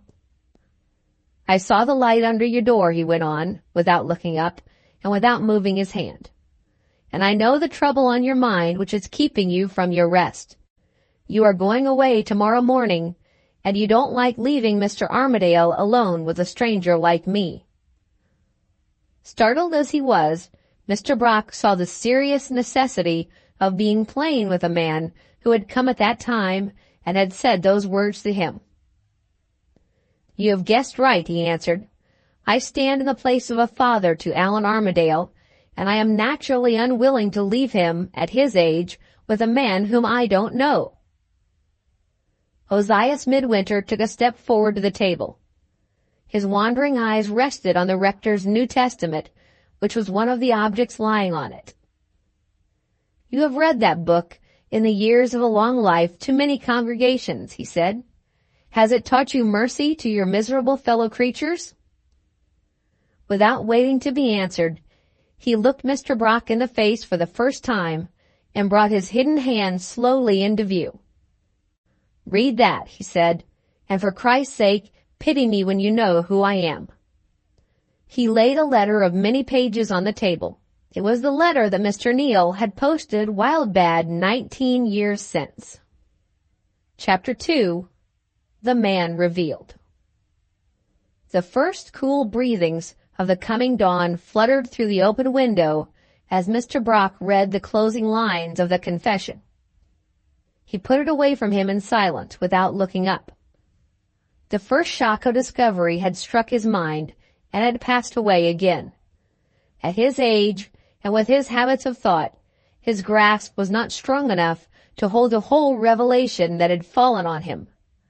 All his heart, when he closed the manuscript, was with the memory of the woman who had been the beloved friend of his later and happier life. All his thoughts were busy with the miserable secret of her treason to her own father, which the letter had disclosed. He was startled out of the narrow limits of his own little grief by the vibration of the table at which he sat, under a hand that was laid upon it heavily. The instinct of reluctance was strong in him, but he conquered it and looked up.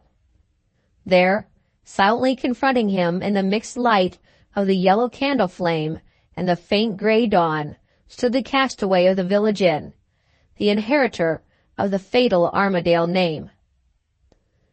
Mr. Brock shuddered as the terror of the present time and the darker terror yet of the future that might be coming rushed back on him at the sight of the man's face. The man saw it and spoke first. "Is my father's crime looking at you out of my eyes?" he asked. "Has the ghost of the drowned man followed me into the room?" The suffering and the passion that he was forcing back shook the hand that he still kept on the table, and stifled the voice in which he spoke until it sank to a whisper. "I have no wish to treat you otherwise than justly and kindly," answered Mr. Brock. "Do me justice on my side, and believe that I am incapable of cruelly holding you responsible for your father's crime." The reply seemed to compose him. He bowed his head in silence and took up the confession from the table. "Have you read this through?" he asked quietly. "Every word of it, from first to last." "Have I dealt openly with you so far? Has Ozias Midwinter—" "Do you still call yourself by that name?" interrupted Mr. Brock, "now that your true name is known to me?" "Since I have read my father's confession," was the answer, "I like my ugly alias better than ever. Allow me to repeat the question which I was about to put to you a minute since. Has Ozias Midwinter done his best thus far to enlighten Mr. Brock?" The rector evaded a direct reply. "Few men in your position," he said, "would have had the courage to show me that letter." "Don't be too sure, sir, of the vagabond you picked up at the inn, till you know a little more of him than you know now. You have got the secret of my birth, but you are not in possession yet with the story of my life. You ought to know it, and you shall know it before you leave me alone with Mr. Armadale. Will you wait and rest a little while, or shall I tell it you now?" "Now," said Mr. Brock, still as far away as ever from knowing the real character of the man before him. Everything Ozias Midwinter said, everything Ozias Midwinter did was against him.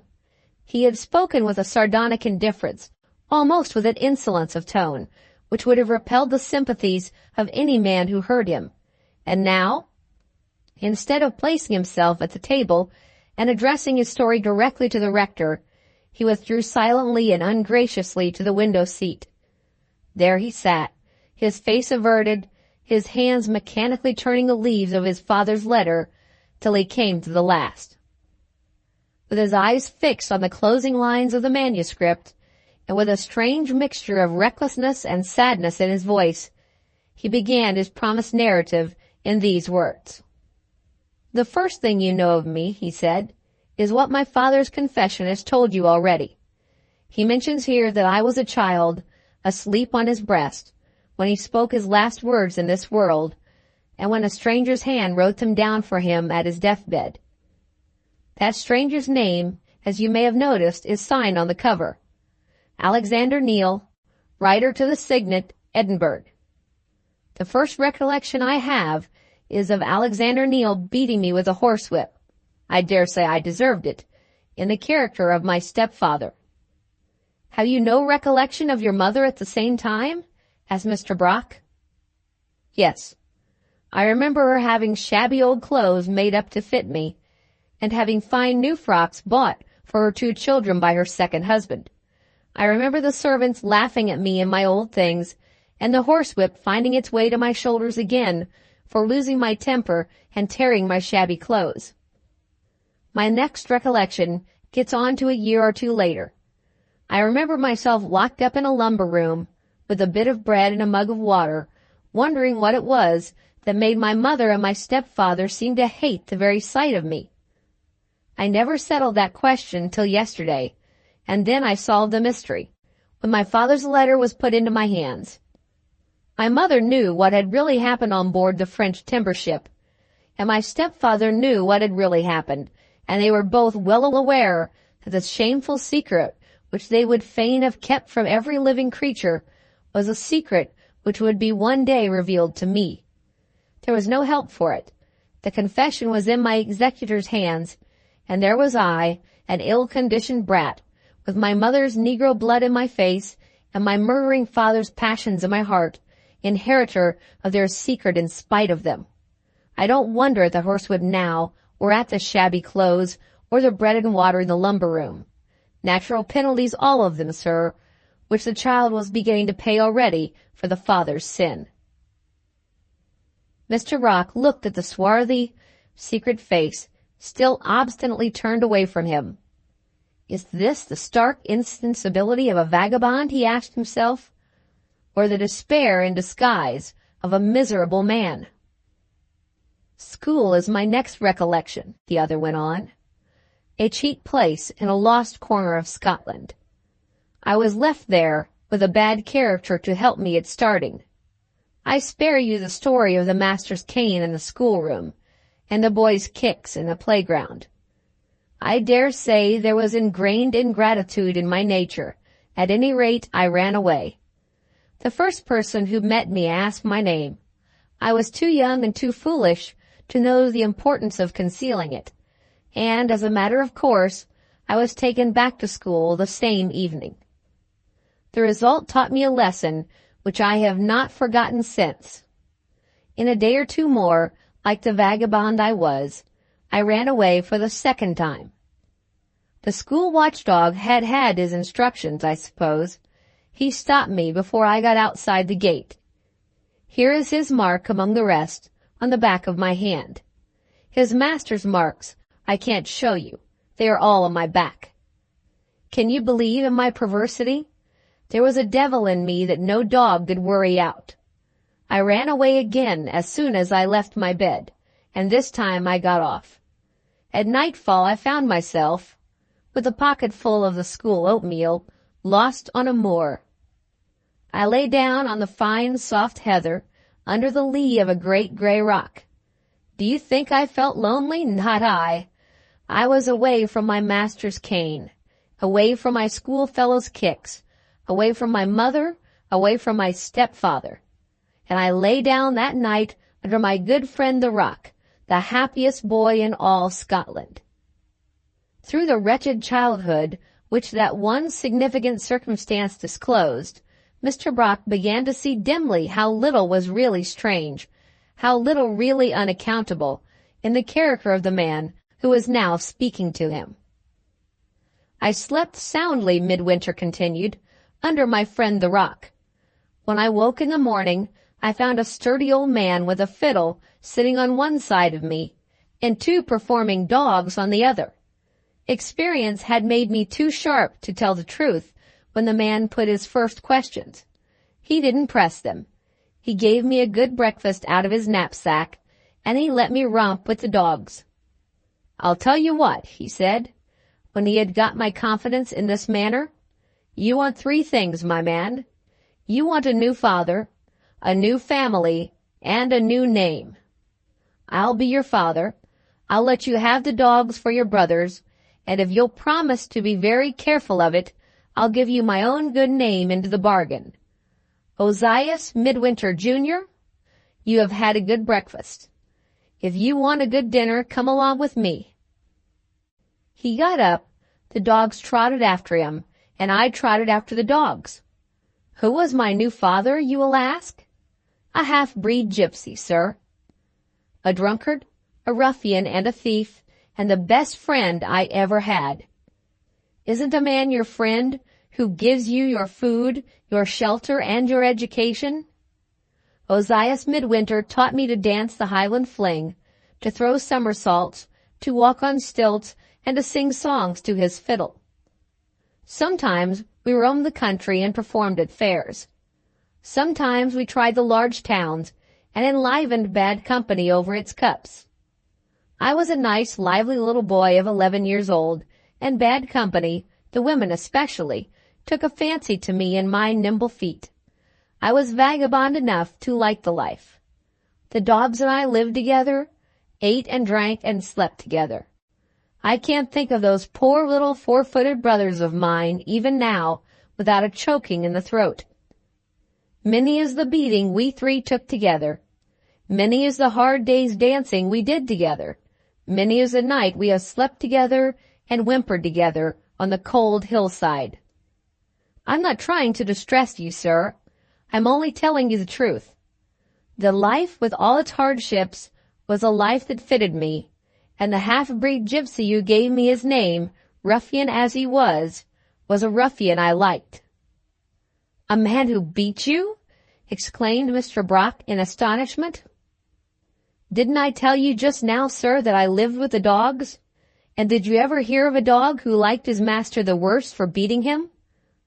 Hundreds of thousands of miserable men, women, and children would have liked that man as I liked him, if he had always given them what he always gave me, plenty to eat. It was stolen food mostly, and my new gypsy father was generous with it. He seldom laid the stick on us when he was sober, but it diverted him to hear us yelp when he was drunk. He died drunk, and enjoyed his favorite amusement with his last breath. One day, when I had been 2 years in his service, after giving us a good dinner out on the moor, he sat down with his back against a stone and called us up to divert himself with his stick. He made the dogs yelp first, and then he called to me. I didn't go very willingly. He had been drinking harder than usual, and the more he drank, the better he liked his after-dinner amusement. He was in high good humor that day, and he hit me so hard that he toppled over in his drunken state with the force of his own blow. He fell with his face in a puddle and lay there without moving. I and the dogs stood at a distance and looked at him. We thought he was feigning to get us nearer and have another stroke at us. He feigned so long that we ventured up to him at last. It took me some time to pull him over. He was a heavy man. When I did get him on his back, he was dead. We made all the outcry we could, but the dogs were little, and I was little, and the place was lonely, and no help came to us. I took his fiddle and his stick. I said to my 2 brothers, "Come along, we must get our own living now." And we went away heavy-hearted and left him on the moor. Unnatural as it may seem to you, I was sorry for him. I kept his ugly name through all my after-wanderings, and I have had enough of the old leaven left in me to like the sound of it still. Midwinter or Armadale, never mind my name now, we will talk of that afterward. You must know the worst of me first. "Why not the best of you?" asked Mr. Brock gently. "Thank you, sir, but I am here to tell the truth. You will get on, if you please, to the next chapter in my story. The dogs and I did badly after our master's death. Our luck was against us. I lost one of my little brothers, the best performer of the 2. He was stolen, and I never recovered him. My fiddle and my stilts were taken from me next by main force by a tramp who was stronger than I. These misfortunes drew Tommy and me, I beg your pardon, sir, I mean the dog, closer together than ever. I think we had some kind of dim foreboding on both sides that we had not done with our misfortunes yet. Anyhow, It was not very long before we were parted forever. We were neither of us thieves. Our master had been satisfied with teaching us to dance. But we both committed an invasion of the rights of property for all that. Young creatures, even when they are half starved, cannot resist taking a run sometimes on a fine morning. Tommy and I could not resist taking a run into a gentleman's plantation. The gentleman preserved his game, and the gentleman's keeper knew his business. I heard a gun go off. You can guess the rest. God preserve me from ever feeling such misery again as I felt when I lay down by Tommy and took him, dead and bloody, into my arms. The keeper attempted to part us. I bit him, like the wild animal I was. He tried the stick on me next. He might as well have tried it on one of the trees. The noise reached the ears of two young ladies riding near the place, daughters of the gentleman on whose property I was a trespasser. They were too well brought up to lift their voices against the sacred right of preserving game, but they were kind-hearted girls, and they pitied me, and took me home with them. I remember the gentlemen of the house, keen sportsmen all of them, roaring with laughter as I went by the windows, crying, with my little dead dog in my arms. Don't suppose I complain of their laughter. It did me good service. It roused the indignation of the two ladies. One of them took me into her own garden and showed me a place where I might bury my dog under the flowers and be sure that no other hands should ever disturb him again. The other went to her father and persuaded him to give the forlorn little vagabond a chance in the house under one of the upper servants. Yes, you have been cruising in company with a man who was once a footboy. I saw you look at me when I amused Mr. Armadale by laying the cloth on board the yacht. Now you know why I laid it so neatly and forgot nothing. It has been my good fortune to see something of society. I have helped to fill its stomachs and black its boots. My experience of the servants' hall was not a long one. Before I had worn out my first suit of livery, there was a scandal in the house. It was the old story. There is no need to tell it again for the 1000th time. Loose money left on a table and not found there again. All the servants with character to appeal to except the footboy, who had been rashly taken on trial. Well, well, I was lucky in that house to the last. I was not prosecuted for taking what I had not only never touched, but never even seen. I was only turned out. One morning, I went in my old clothes to the grave where I had buried Tommy. I gave the place a kiss. I said goodbye to my little dead dog, and there I was, out in the world again, at the ripe age of 13 years. In that friendless state, and at that tender age, said Mr. Brock, did no thought cross your mind of going home again? I went home again, sir, that very night. I slept on the hillside. What other home had I? In a day or two's time, I drifted back to the large towns and the bad company. The great open country was so lonely to me now I had lost the dogs. 2 sailors picked me up next. I was a handy lad, and I got a cabin boy's berth on board a coasting vessel. A cabin boy's berth means dirt to live in, offal to eat, a man's work on a boy's shoulders, and the rope's end at regular intervals. The vessel touched at a port in the Hebrides. I was as ungrateful as usual to my best benefactors. I ran away again. Some women found me, half dead of starvation, in the northern wilds of the Isle of Skye. It was near the coast, and I took a turn with the fishermen next. There was less of the rope's end among my new masters, but plenty of exposure to wind and weather, and hard work enough to have killed a boy who was not a seasoned tramp like me. I fought through it till the winter came, and then the fishermen turned me adrift again. I don't blame them. Food was scarce, and mouths were many. With famine staring the whole community in the face, why should they keep a boy who didn't belong to them?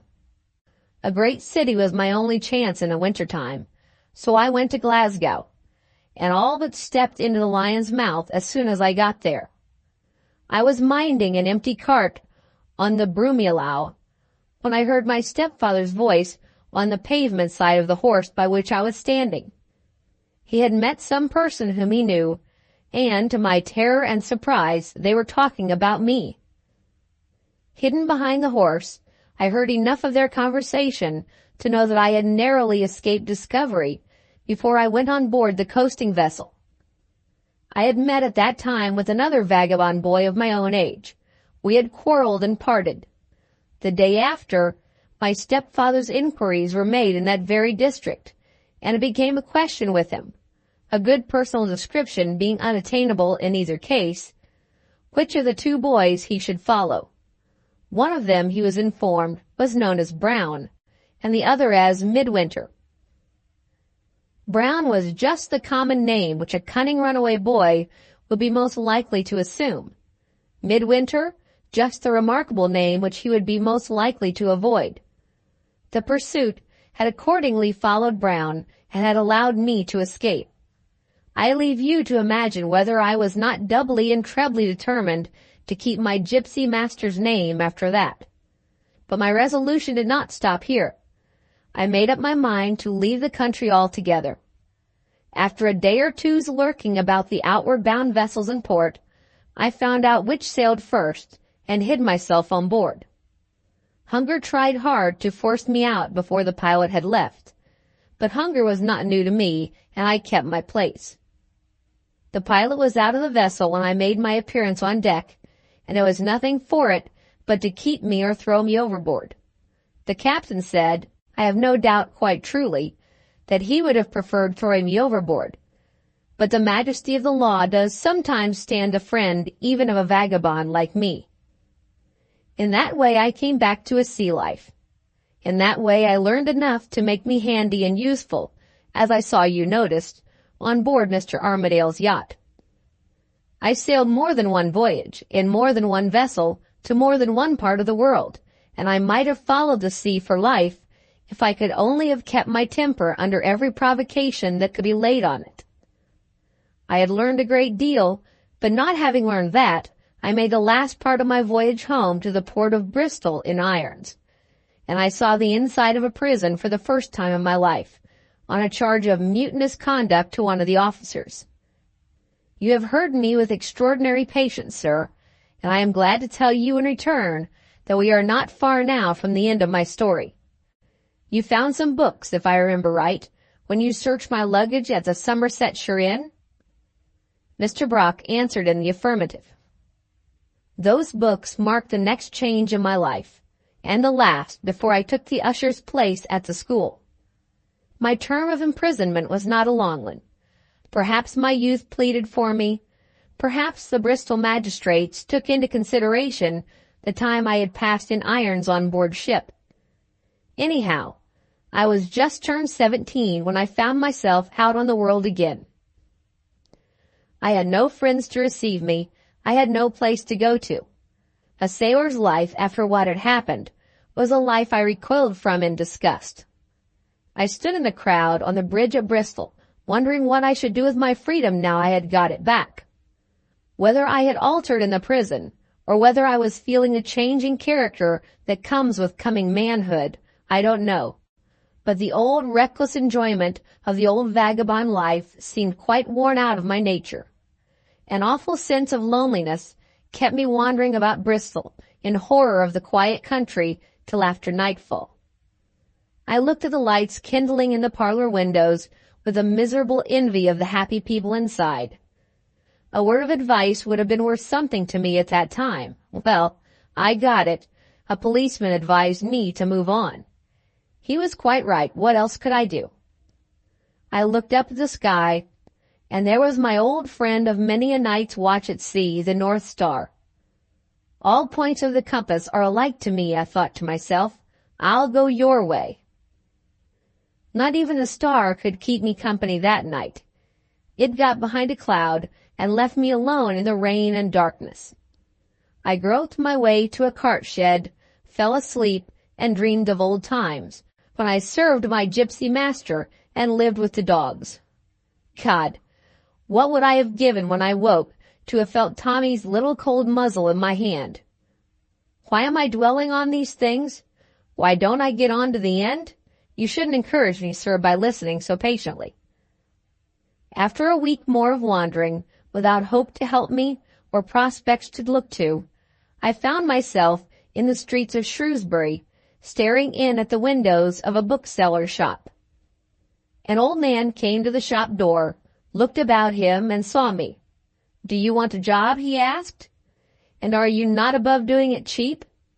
The prospect of having something to do and some human creature to speak a word to tempted me, and I did a day's dirty work in the bookseller's warehouse for a shilling. More work followed at the same rate. In a week I was promoted to sweep out the shop and put up the shutters. In no very long time after, I was trusted to carry the books out, and when quarter day came and the shopman left, I took his place. Wonderful luck, you will say. Here I had found my way to a friend at last.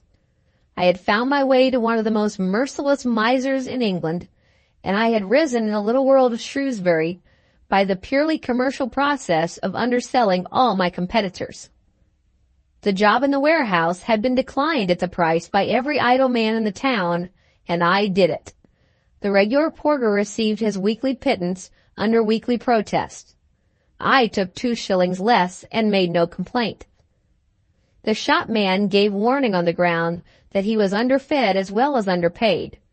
I received half his salary and lived contentedly on his reversionary scraps. Never were 2 men so well suited to each other as that bookseller and I. His one object in life was to find somebody who would work for him at starvation wages. My one object in life was to find someone who would give me an asylum over my head. Without a single sympathy in common, without a vestige of feeling of any sort, hostile or friendly, growing up between us on either side, without wishing each other good night when we parted on the house stairs, or good morning when we met at the shop counter, we lived alone in that house, strangers from first to last, for 2 whole years. A dismal existence for a lad of my age, was it not? You were a clergyman and a scholar. Surely you can guess what made the life endurable to me.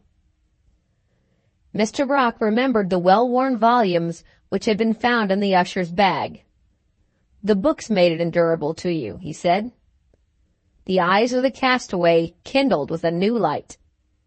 "Yes," he said, "the books, the generous friends who met me without suspicion, the merciful masters who never used me ill.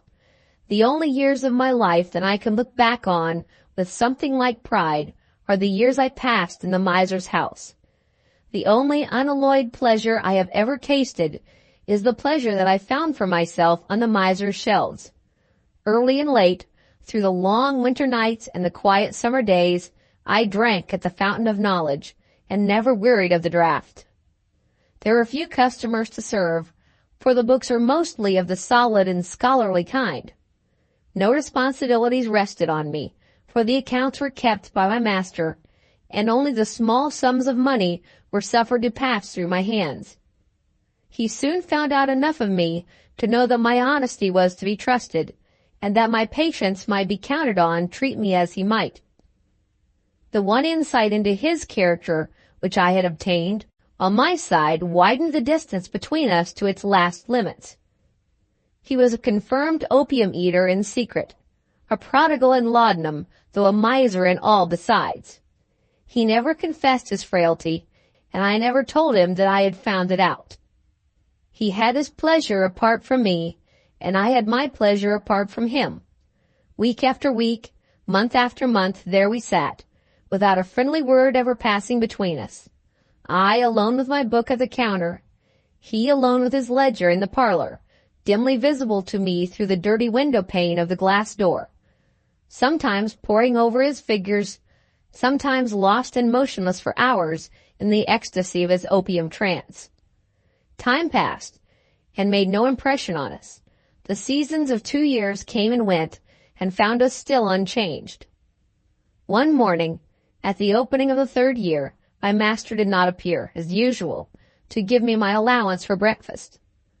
I went upstairs and found him helpless in his bed. He refused to trust me with the keys of the cupboard, or to let me send for a doctor. I bought a morsel of bread and went back to my books, with no more feeling for him, I honestly confess it, than he would have had for me under the same circumstances. An hour or two later, I was roused from my reading by an occasional customer of ours, a retired medical man. He went upstairs. I was glad to get rid of him and return to my books. He came down again and disturbed me once more. "I don't much like you, my lad," he said, "but I think it is my duty to say that you will soon have to shift for yourself. You are no great favorite in the town, and you may have some difficulty in finding a new place. Provide yourself with a written character from your master before it is too late." He spoke to me coldly. I thanked him coldly on my side, and got my character the same day. Do you think my master let me have it for nothing? Not he. He bargained with me on his deathbed. I was his creditor for a month's salary, and he wouldn't write a line of my testimonial until I had first promised to forgive him the debt. 3 days afterwards he died, enjoying to the last the happiness of having overreached his shopman. "Ah, ha, ha," he whispered, when the doctor formally summoned me to take leave of him. "I got you cheap." Was Ozias Midwinter's stick as cruel as that? I think not. Well, there I was, out on the world again, but surely with better prospects this time. I had taught myself to read Latin, Greek, and German, and I had got my written character to speak for me. All useless. The doctor was quite right. I was not liked in the town. The lower order of the people despised me for selling my services to the miser at the miser's prices.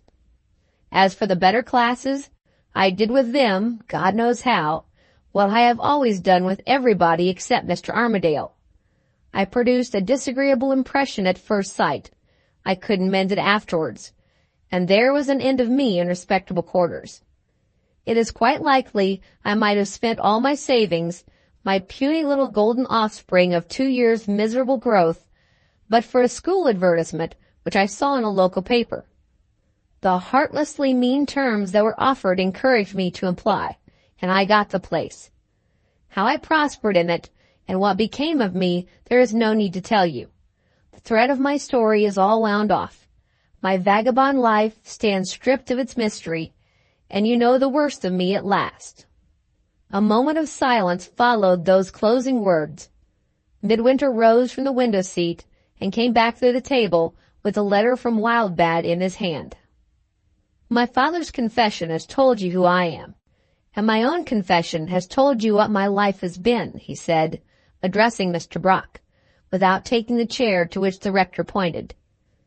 "I promised to make a clean breast of it when I first asked leave to enter this room. Have I kept my word?" "It is impossible to doubt it," replied Mr. Brock. "You have established your claim on my confidence and my sympathy. I should be insensible indeed if I could know what I now know of your childhood and your youth, and not feel something of Allan's kindness for Allan's friend." "Thank you, sir," said Midwinter, simply and gravely. He sat down opposite Mr. Brock at the table for the first time. "In a few hours you will have left this place," he proceeded. "If I can help you to leave it with your mind at ease, I will. There is more to be said between us than we have said up to this time. My future relations with Mr. Armadale are still left undecided, and the serious question raised by my father's letter is a question which we have neither of us faced yet." He paused and looked with a momentary impatience at the candle still burning on the table in the morning light. The struggle to speak with composure and to keep his own feelings stoically out of view was evidently growing harder and harder to him.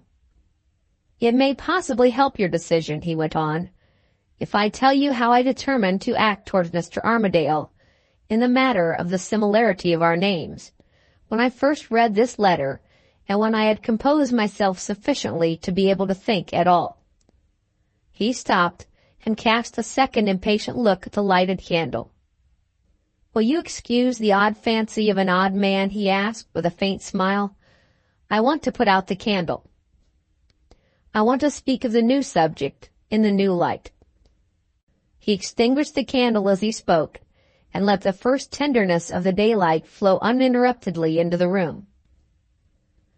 "I must once more ask your patience," he resumed, "if I return for a moment to myself and my circumstances. I have already told you that my stepfather made an attempt to discover me some years after I had turned my back on the Scotch school. He took that step out of no anxiety of his own, but simply as the agent of my father's trustees. In the exercise of their discretion, they had sold the estates in Barbados at the time of the emancipation of the slaves and the ruin of West Indian property, for what the estates would fetch. Having invested the proceeds, they were bound to set aside a sum for my yearly education. This responsibility obliged them to make the attempt to trace me, a fruitless attempt, as you now know. A little later, as I have been since informed, I was publicly addressed by an advertisement in the newspapers which I never saw. Later still, when I was 21, a second advertisement appeared, which I did see, offering a reward for evidence of my death. If I was alive, I had a right to my half share of the proceeds of the estates on coming of age. If dead, the money reverted to my mother. I went to the lawyers and heard from them what I have just told you. After some difficulty in proving my identity, and after an interview with my stepfather and a message from my mother which has hopelessly widened the old breach between us, my claim was allowed, and my money is now invested for me in the funds under the name that is really my own." Mr. Brock drew eagerly nearer to the table. He saw the end now to which the speaker was tending. "Twice a year," Midwinter pursued, "I must sign my own name to get my own income. At all other times, and under all other circumstances, I may hide my identity under any name I please. As Ozias Midwinter, Mr. Armadale first knew me. As Ozias Midwinter, he shall know me to the end of my days. Whatever may be the result of this interview, whether I win your confidence or whether I lose it, of one thing you may feel sure. Your pupil shall never know the horrible secret which I have trusted to your keeping. This is no extraordinary resolution, for as you know already, it cost me no sacrifice of feeling to keep my assumed name. There is nothing in my conduct to praise. It comes naturally out of the gratitude of a thankful man. Review the circumstances for yourself, sir, and set my own horror of revealing them to Mr. Armadale out of the question. If the story of the names is ever told, there can be no limiting it to the disclosure of my father's crime. It must go back to the story of Mrs. Armadale's marriage. I have heard her son talk of her. I know how he loves her memory. As God is my witness, he shall never love it less dearly through me." Simply as the words were spoken, they touched the deepest sympathy in the rector's nature. They took his thoughts back to Mrs. Armadale's deathbed. There sat the man against whom she had ignorantly warned him in their son's interest, and that man of his own free will had laid on himself the obligation of respecting her secret for her son's sake. The memory of his own past efforts to destroy the very friendship out of which this resolution had sprung rose and reproached Mr. Brock. He held out his hand to Midwinter for the first time. "In her name and in her son's name," he said warmly, "I thank you." Without replying, Midwinter spread the confession open before him on the table.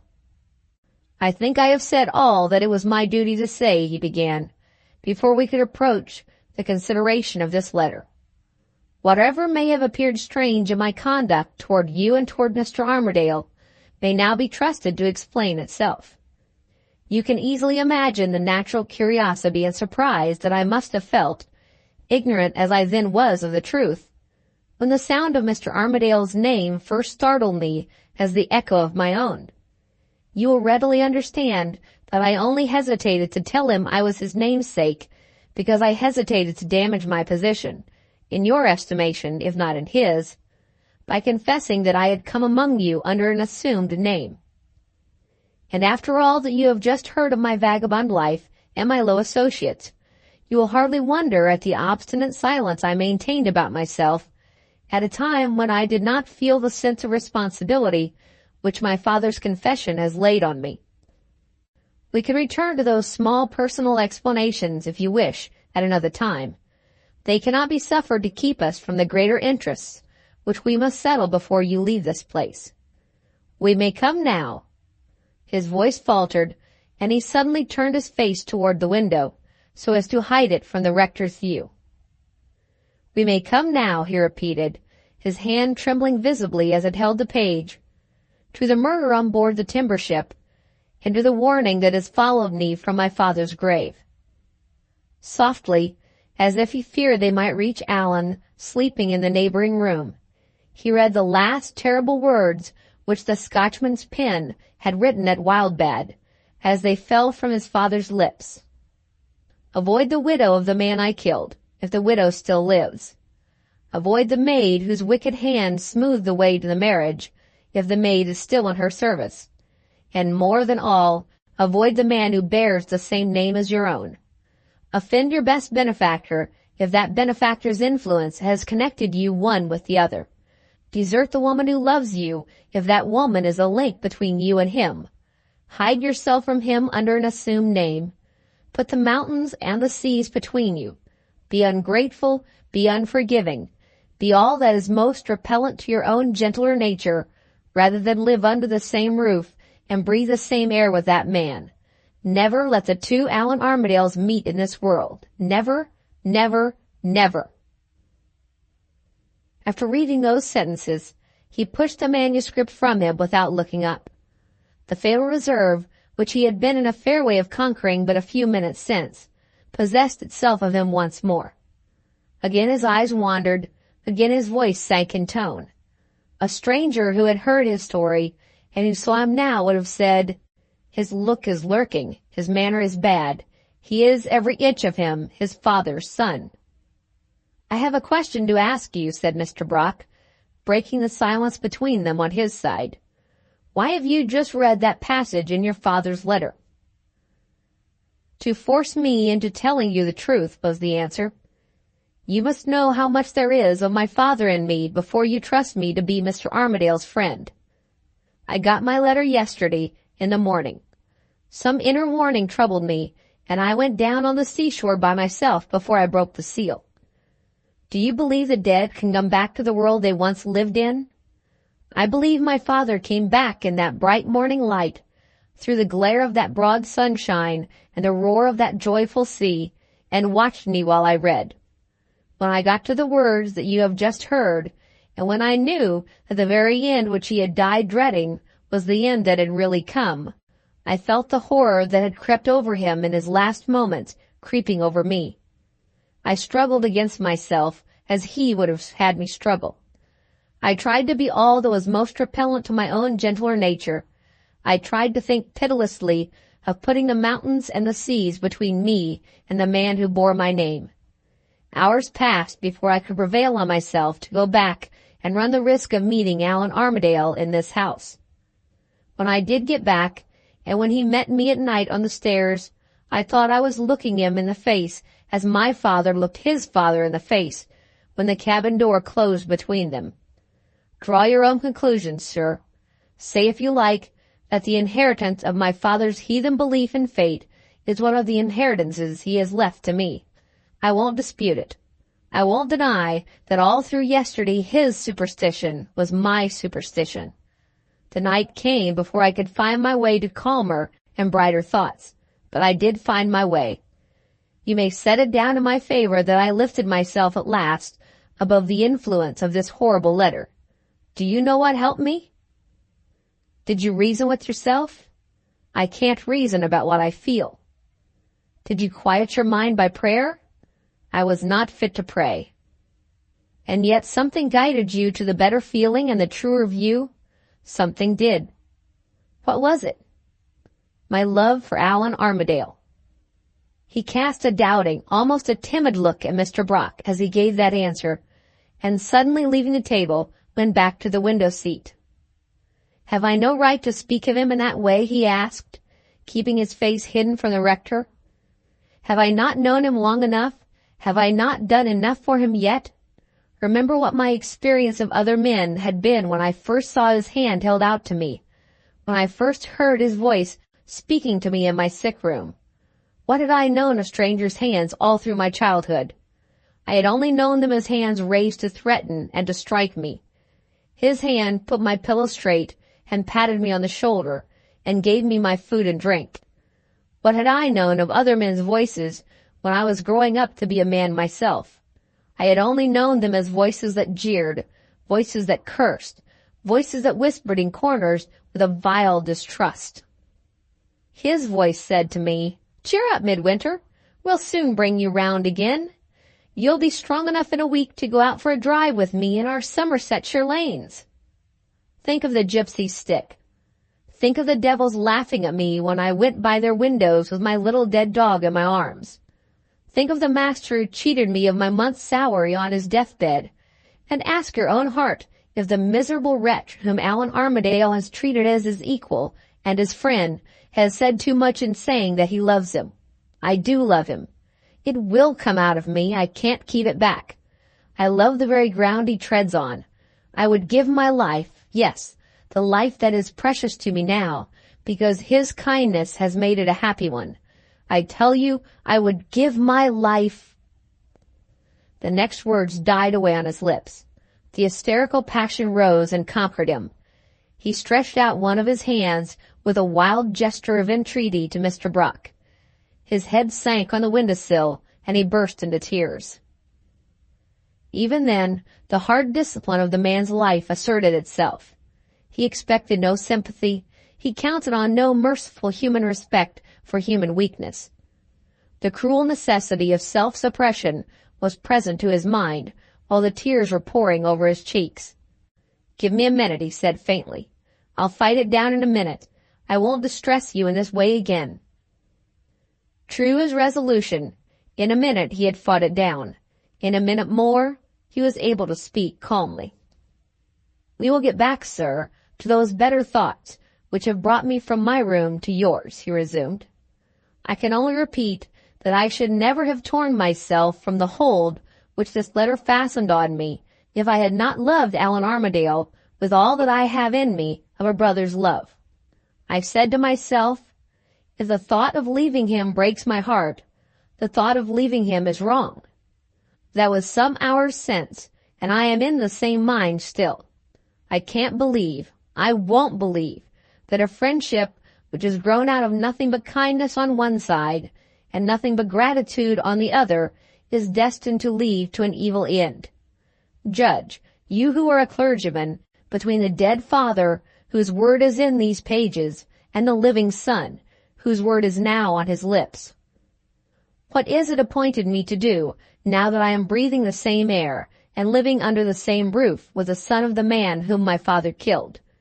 To perpetuate my father's crime by mortally injuring him, or to atone for my father's crime by giving him the devotion of my whole life? The last of these two faiths is my faith, and shall be my faith, happen what may. In the strength of that better conviction, I have come here to trust you with my father's secret, and to confess the wretched story of my own life. In the strength of that better conviction, I can face you resolutely with the one plain question, which marks the one plain end of all that I have come here to say. Your pupil stands at the starting point of his new career, in a position singularly friendless. His one great need is a companion of his own age on whom he can rely.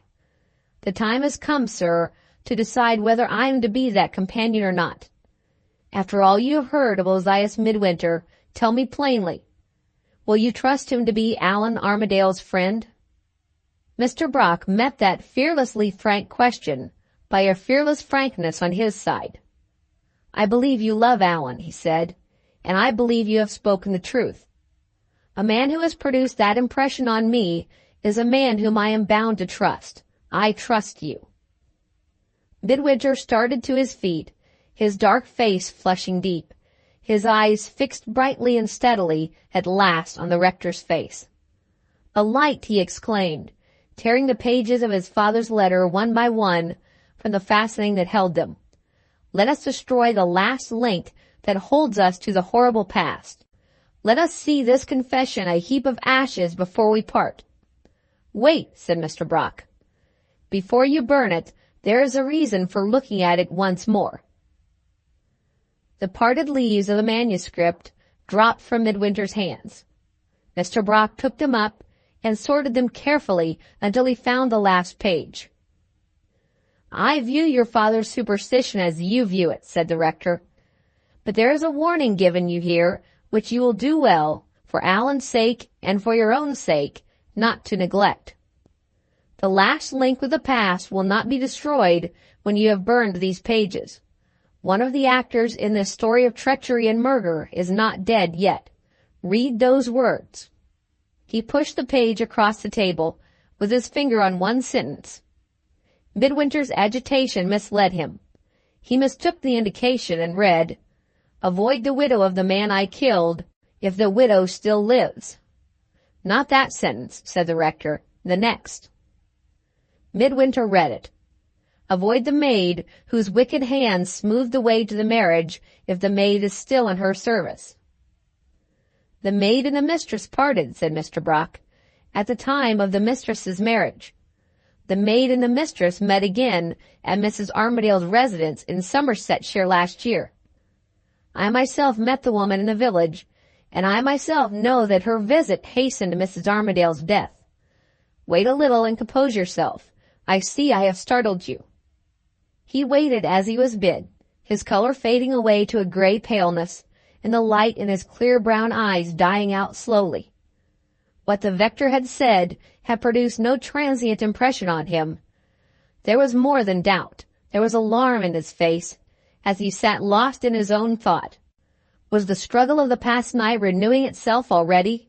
Did he feel the horror of his hereditary superstition creeping over him again? "Can you put me on my guard against her?" he asked, after a long interval of silence. "Can you tell me her name?" "I can only tell you what Mrs. Armadale told me," answered Mr. Brock. The woman acknowledged having been married in the long interval since she and her mistress had last met, but not a word more escaped her about her past life. She came to Mrs. Armadale to ask for money under a plea of distress. She got the money, and she left the house, positively refusing, when the question was put to her, to mention her married name. "You saw her yourself in the village. What was she like?" "She kept her veil down. I can't tell you." "You can tell me what you did see." "Certainly. I saw as she approached me that she moved very gracefully, that she had a beautiful figure, and that she was a little over the middle height. I noticed, when she asked me the way to Mrs. Armadale's house, that her manner was the manner of a lady, and that the tone of her voice was remarkably soft and winning. Lastly, I remember afterward that she wore a thick black veil, a black bonnet, a black silk dress, and a red paisley shawl. I feel all the importance of your possessing some better means of identifying her than I can give you, but unhappily—" He stopped. Midwinter was leaning eagerly across the table, and Midwinter's hand was laid suddenly on his arm. "Is it possible that you know the woman?" asked Mr. Brock, surprised at the sudden change in his manner. "No." "What have I said, then, that has startled you so?" "Do you remember the woman who threw herself from the river steamer?" asked the other. "The woman who caused that succession of deaths which opened Allan Armadale's way to the Thorpe Ambrose estate?" "I remember the description of her in the police report," answered the rector. "That woman," pursued Midwinter, "moved gracefully and had a beautiful figure. That woman wore a black veil, a black bonnet, a black silk gown, and a red paisley shawl." He stopped, released his hold of Mr. Brock's arm, and abruptly resumed his chair. "Can it be the same?" he said to himself in a whisper. "Is there a fatality that follows men in the dark? And is it following us in that woman's footsteps?" If the conjecture was right, the one event in the past which had appeared to be entirely disconnected with the events that had preceded it was, on the contrary, the one missing link which made the chain complete. Mr. Brock's comfortable common sense instinctively denied that startling conclusion. He looked at Midwinter with a compassionate smile. "My young friend," he said kindly, "have you cleared your mind of all superstition as completely as you think? Is what you have just said worthy of the better resolution at which you arrived last night?" Midwinter's head drooped on his breast. The color rushed back over his face. He sighed bitterly. "You are beginning to doubt my sincerity," he said. "I can't blame you." "I believe in your sincerity as firmly as ever," answered Mr. Brock. "I only doubt whether you have fortified the weak places in your nature as strongly as you yourself suppose. Many a man has lost the battle against himself far oftener than you have lost it yet, and has nevertheless won his victory in the end. I don't blame you. I don't distrust you. I only notice what has happened to put you on your guard against yourself. Come, come. Let your own better sense help you, and you will agree with me that there is really no evidence to justify the suspicion that the woman whom I met in Somersetshire and the woman who attempted suicide in London are one and the same. Need an old man like me remind a young man like you that there are thousands of women in England with beautiful figures? Thousands of women who are quietly dressed in black silk gowns and red paisley shawls?" Midwinter caught eagerly at the suggestion. Too eagerly, as if it might have occurred to a harder critic on humanity than Mr. Brock. "You are quite right, sir," he said, "and I am quite wrong. Tens of thousands of women answer the description, as you say. I have been wasting time on my own idle fancies, when I ought to have been carefully gathering up facts. If this woman ever attempts to find her way to Allan, I must be prepared to stop her." He began searching restlessly among the manuscript leaves scattered about the table, paused over one of the pages, and examined it attentively. "This helps me to something positive," he went on. "This helps me to a knowledge of her age. She was 12 at the time of Mrs. Armadale's marriage. Add a year and bring her to 13.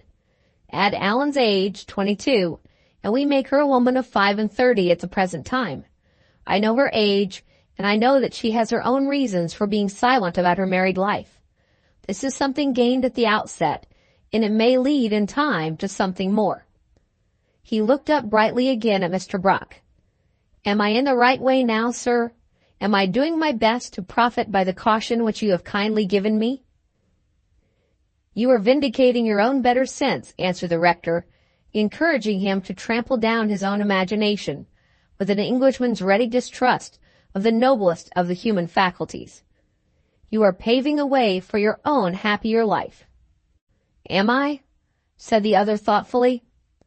He searched among the papers once more, and stopped at another of the scattered pages. "The ship!" he exclaimed suddenly, his color changing again, and his manner altering on the instant. "What ship?" asked the rector. "The ship in which the deed was done," Midwinter answered, with the first signs of impatience that he had shown yet. "The ship in which my father's murderous hand turned the lock of the cabin door." "What of it?" said Mr. Brock. He appeared not to hear the question. His eyes remained fixed intently on the page that he was reading. "A French vessel, employed in the timber trade," he said, still speaking to himself. "A French vessel named La Grace de Dieu. If my father's belief had been the right belief, if the fatality had been following me step by step from my father's grave, in one or another of my voyages, I should have fallen in with that ship." He looked up again at Mr. Brock. "I am quite sure about it now," he said. "Those women are two, and not one." Mr. Brock shook his head. "I am glad you have come to that conclusion," he said, "but I wish you had reached it in some other way." Midwinter started passionately to his feet, and seizing on the pages of the manuscript with both hands, flung them into the empty fireplace. "For God's sake, let me burn it," he exclaimed. "As long as there is a page left, I shall read it, and as long as I read it, my father gets the better of me in spite of myself." Mr. Brock pointed to the matchbox. In another moment the confession was in flames. When the fire had consumed the last morsel of paper, Midwinter drew a deep breath of relief. "I may say, like Macbeth, 'Why so, being gone, I am a man again,'" he broke out with a feverish gaiety. You look fatigued, sir, and no wonder," he added in a lower tone. "I have kept you too long from your rest. I will keep you no longer. Depend on my remembering what you have told me. Depend on my standing between Allan and any enemy, man or woman, who comes near him. Thank you, Mr. Brock. 1,000,000 times thank you. I came into this room the most wretched of living men. I can leave it now as happy as the birds that are singing outside." As he turned to the door, the rays of the rising sun streamed through the window and touched the heap of ashes lying black in the black fireplace. The sensitive imagination of Midwinter kindled instantly at the sight. "Look," he said joyously, "the promise of the future shining over the ashes of the past." An inexplicable pity for the man, at the moment of his life when he needed pity least, stole over the rector's heart when the door had closed and he was left by himself again.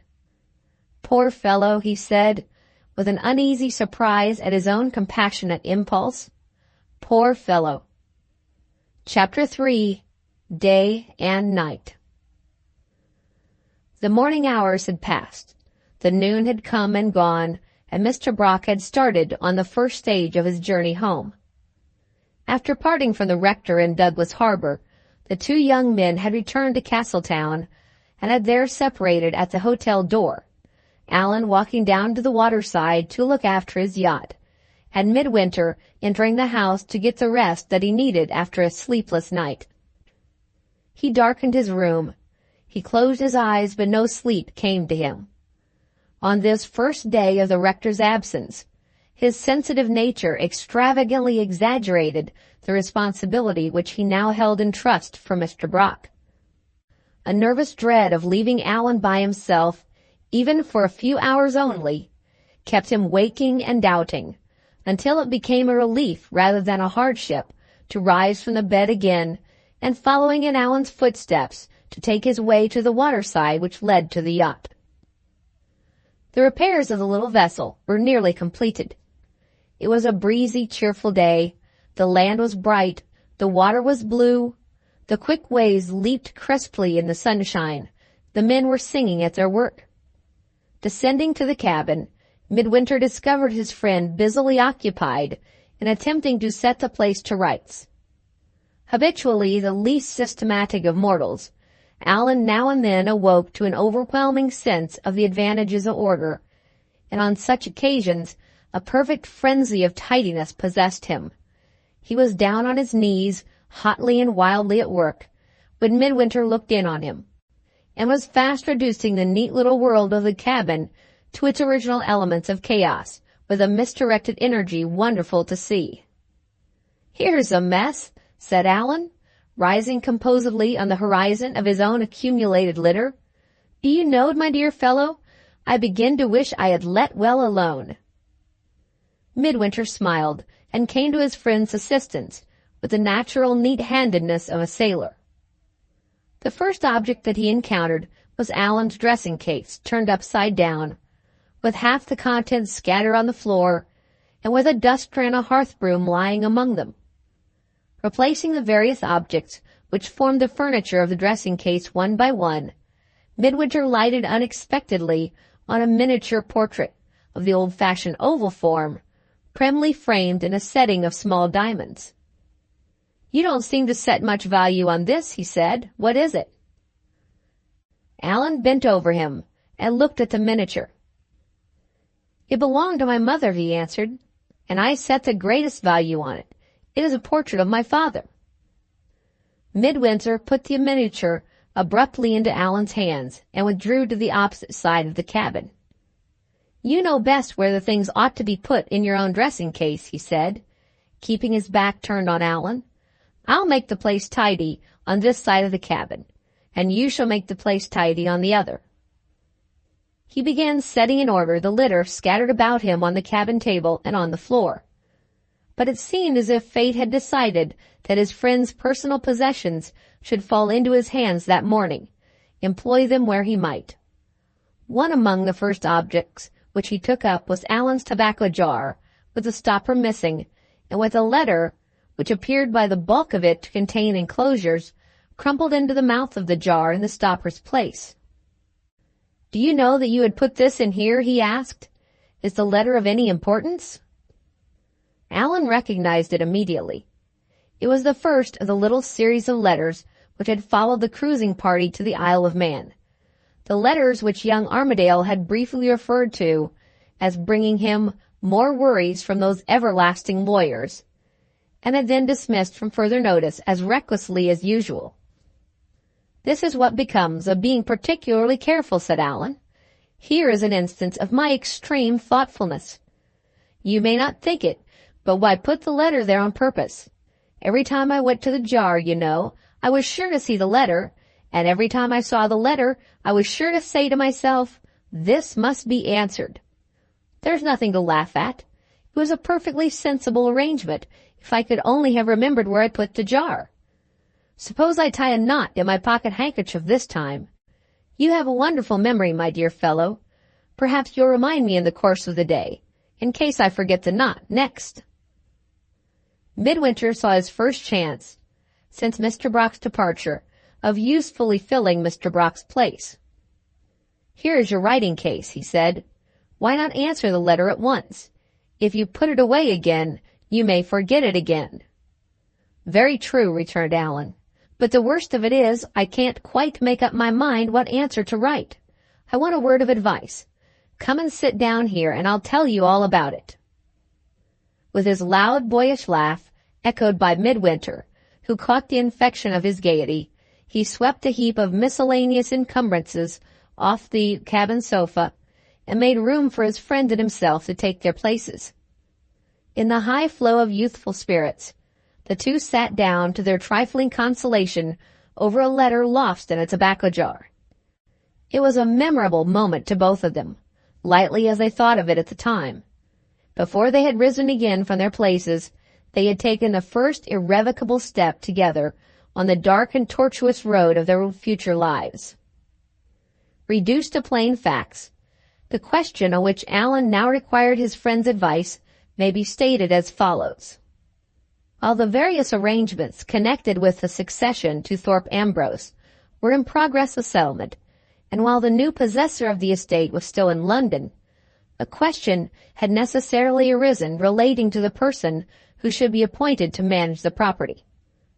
The steward employed by the Blanchard family had written, without loss of time, to offer his services. Although a perfectly competent and trustworthy man, he failed to find favor in the eyes of the new proprietor. Acting as usual on his first impulses, and resolved at all hazards to install Midwinter as a permanent inmate at Thorpe Ambrose, Allan had determined that the steward's place was the place exactly fitted for his friend, for the simple reason that it would necessarily oblige his friend to live with him on the estate. He had accordingly written to decline the proposal made to him without consulting Mr. Brock, whose disapproval he had good reason to fear, and without telling Midwinter, who would probably, if a chance were allowed him of choosing, have declined taking a situation which his previous training had by no means fitted him to fill. Further correspondence had followed this decision, and had raised two new difficulties which looked a little embarrassing on the face of them, but which Allan, with the assistance of his lawyer, easily contrived to solve. The first difficulty, of examining the outgoing steward's books, was settled by sending a professional accountant to Thorpe Ambrose, and the second difficulty, of putting the steward's empty cottage to some profitable use, Allan's plans for his friend comprehending Midwinter's residence under his own roof, was met by placing the cottage on the list of an active house agent in the neighboring county town. In this state, the arrangements had been left when Allan quitted London. He had heard and thought nothing more of the matter until a letter from his lawyers had followed him to the Isle of Man, enclosing two proposals to occupy the cottage, both received on the same day, and requesting to hear, at his earliest convenience, which of the two he was prepared to accept. Finding himself, after having conveniently forgotten the subject for some days past, placed face to face once more with the necessity for decision, Allan now put the two proposals into his friend's hands, and, after a rambling explanation of the circumstances of the case, requested to be favored with a word of advice. Instead of examining the proposals, Midwinter unceremoniously put them aside and asked the two very natural and very awkward questions of who the new steward was to be and why he was to live in Allan's house. "I'll tell you who, and I'll tell you why when we get to Thorpe Ambrose," said Allan. "In the meantime, we'll call the steward XYZ, and we'll say he lives with me because I'm devilish sharp, and I mean to keep him under my own eye. You needn't look surprised. I know the man thoroughly well. He requires a good deal of management. If I offered him the steward's place beforehand, his modesty would get in his way, and he would say no. If I pitch him into a neck and crop, without a word of warning, and with nobody at hand to relieve him of the situation, he'll have nothing for it but to consult my interests and say yes. XYZ is not at all a bad fellow, I can tell you. You'll see him when we go to Thorpe Ambrose, and I rather think you and he will get on uncommonly well together." The humorous twinkle in Allan's eye, the sly significance in Allan's voice would have betrayed his secret to a prosperous man. Midwinter was as far from suspecting it as the carpenters who were at work above them on the deck of the yacht. "Is there no steward now on the estate?" he asked, his face showing plainly that he was far from feeling satisfied with Allan's answer. "Is the business neglected all this time?" "Nothing of the sort," returned Allan. "The business is going with a wet sheet and a flowing sea and a wind that follows free. I'm not joking. I'm only metaphorical. A regular accountant has poked his nose into the books, and a steady-going lawyer's clerk attends at the office once a week. That doesn't look like neglect, does it?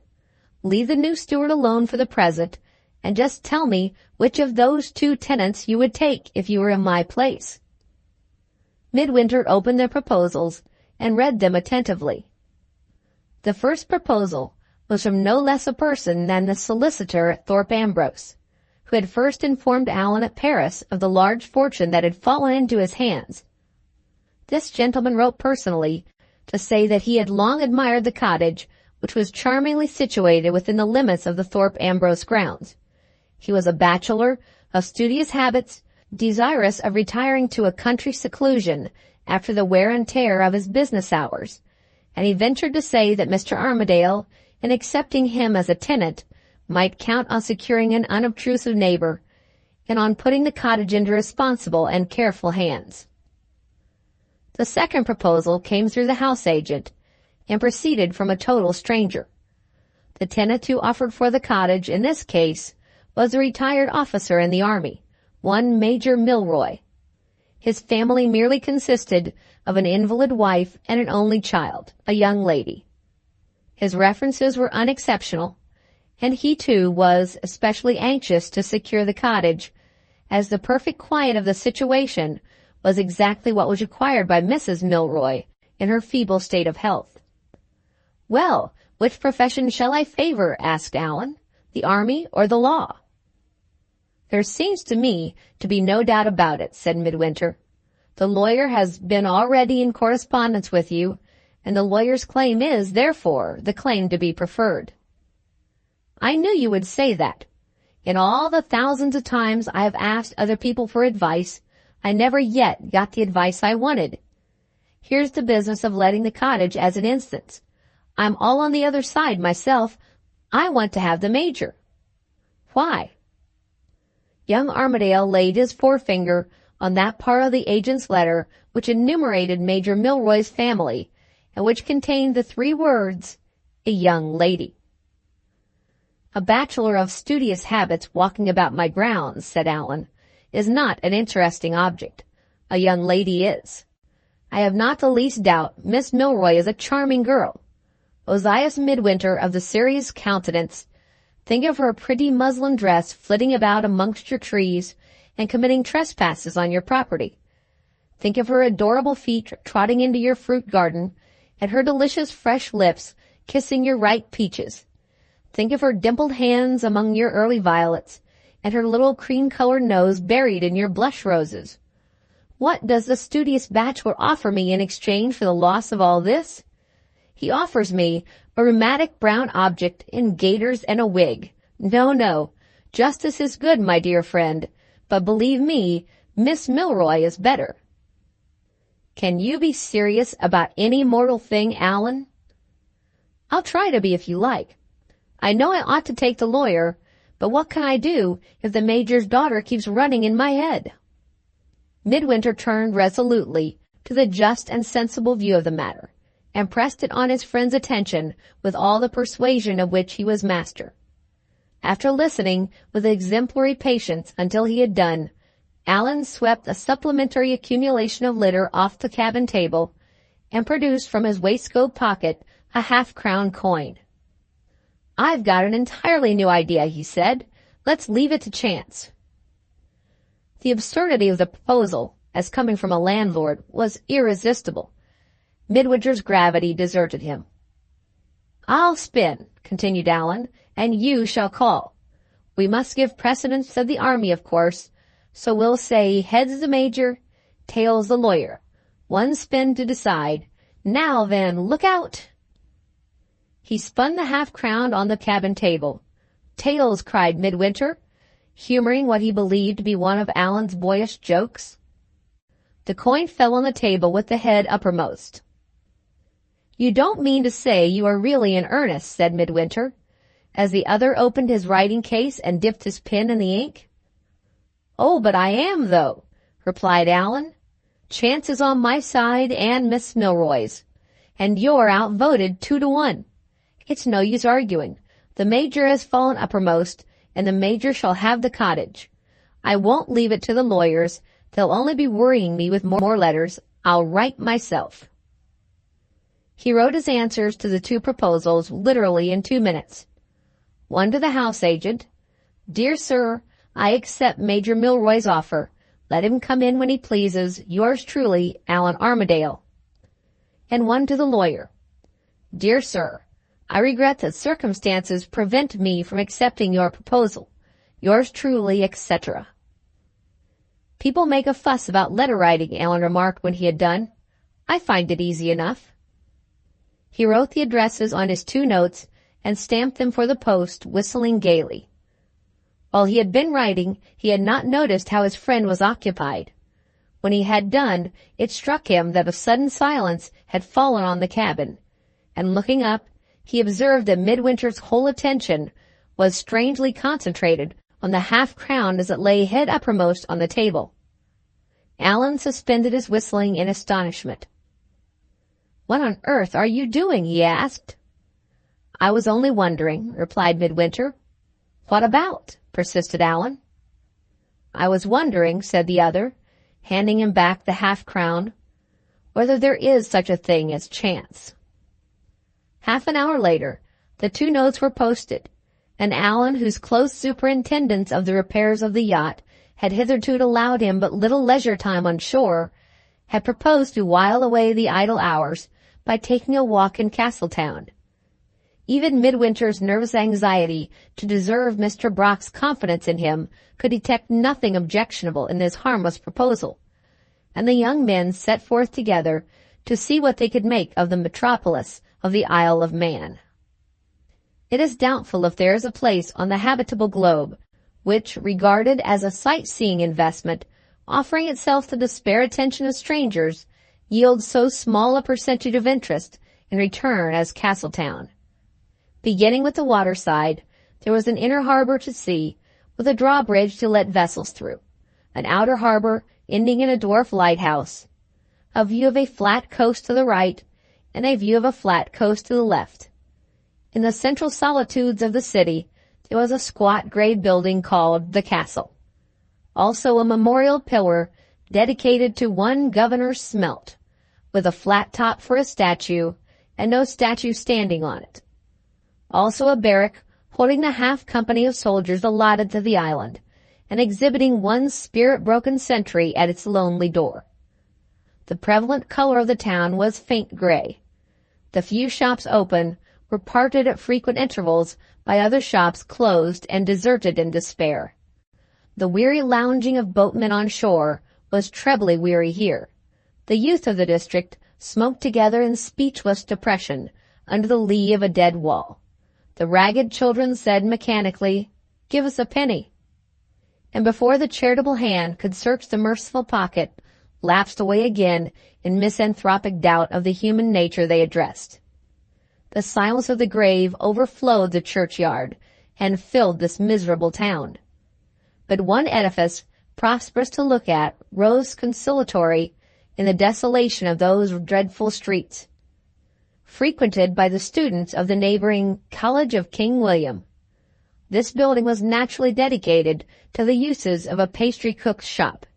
Here at least, viewed through the friendly medium of the window, there was something going on for a stranger to see. For here, on high stools, the pupils of the college sat, with swinging legs and slowly moving jaws, and, hushed in the horrid stillness of Castletown, gorged their pastry gravely in an atmosphere of awful silence. "Hang me if I can look any longer at the boys and the tarts," said Allan, dragging his friend away from the pastry cook's shop. "Let's try if we can't find something else to amuse us in the next street." The first amusing object which the next street presented was a carver and gilder's shop, expiring feebly in the last stage of commercial decay. The counter inside displayed nothing to view but the recumbent head of a boy peacefully asleep in the unbroken solitude of the place. In the window were exhibited to the passing stranger 3 forlorn little fly-spotted frames, a small posting bill, dusty with long-continued neglect, announcing that the premises were to let, and one colored print, the last of a series illustrating the horrors of drunkenness on the fiercest temperance principles. The composition, representing an empty bottle of gin, an immensely spacious garret, a perpendicular scripture reader, and a horizontal expiring family, appealed to public favor under the entirely unobjectionable title of The Hand of Death.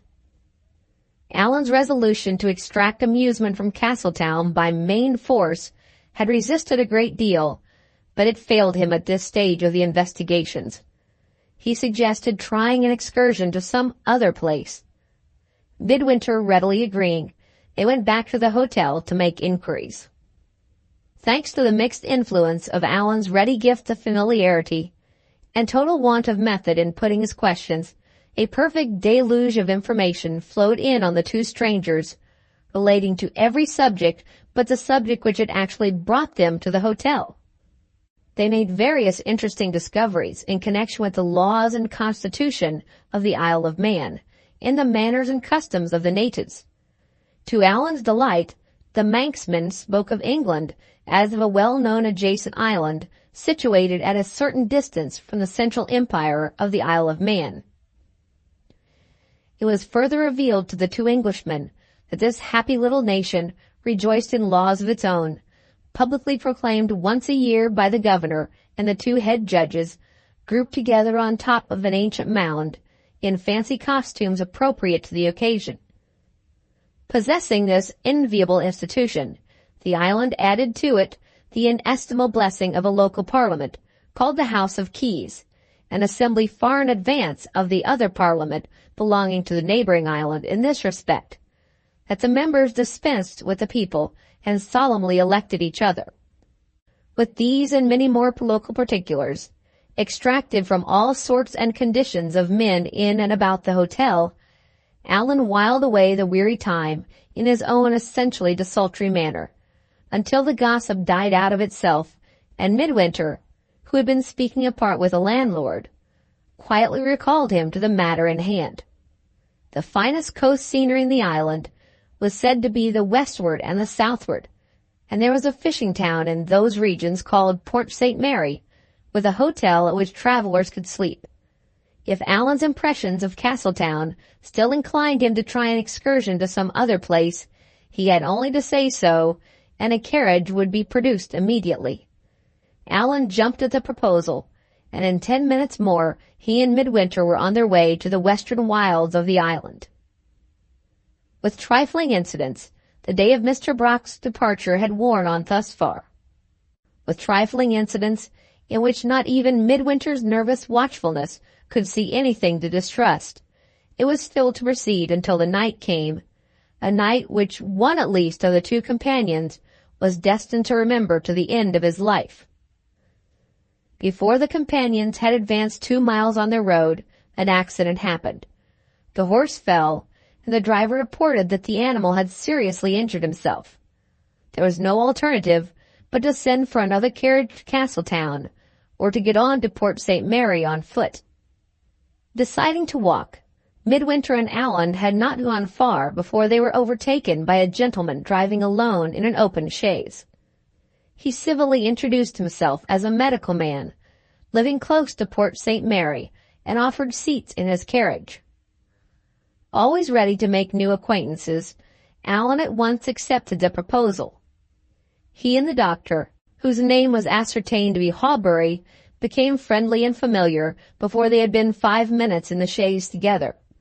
Midwinter, sitting behind them, reserved and silent on the back seat. They separated just outside Port St. Mary, before Mr. Hawbury's house, Allan boisterously admiring the doctor's neat French windows and pretty flower garden and lawn, and wringing his hand at parting as if they had known each other from boyhood upward. Arrived in Port St. Mary, the two friends found themselves in a second Castletown on a smaller scale.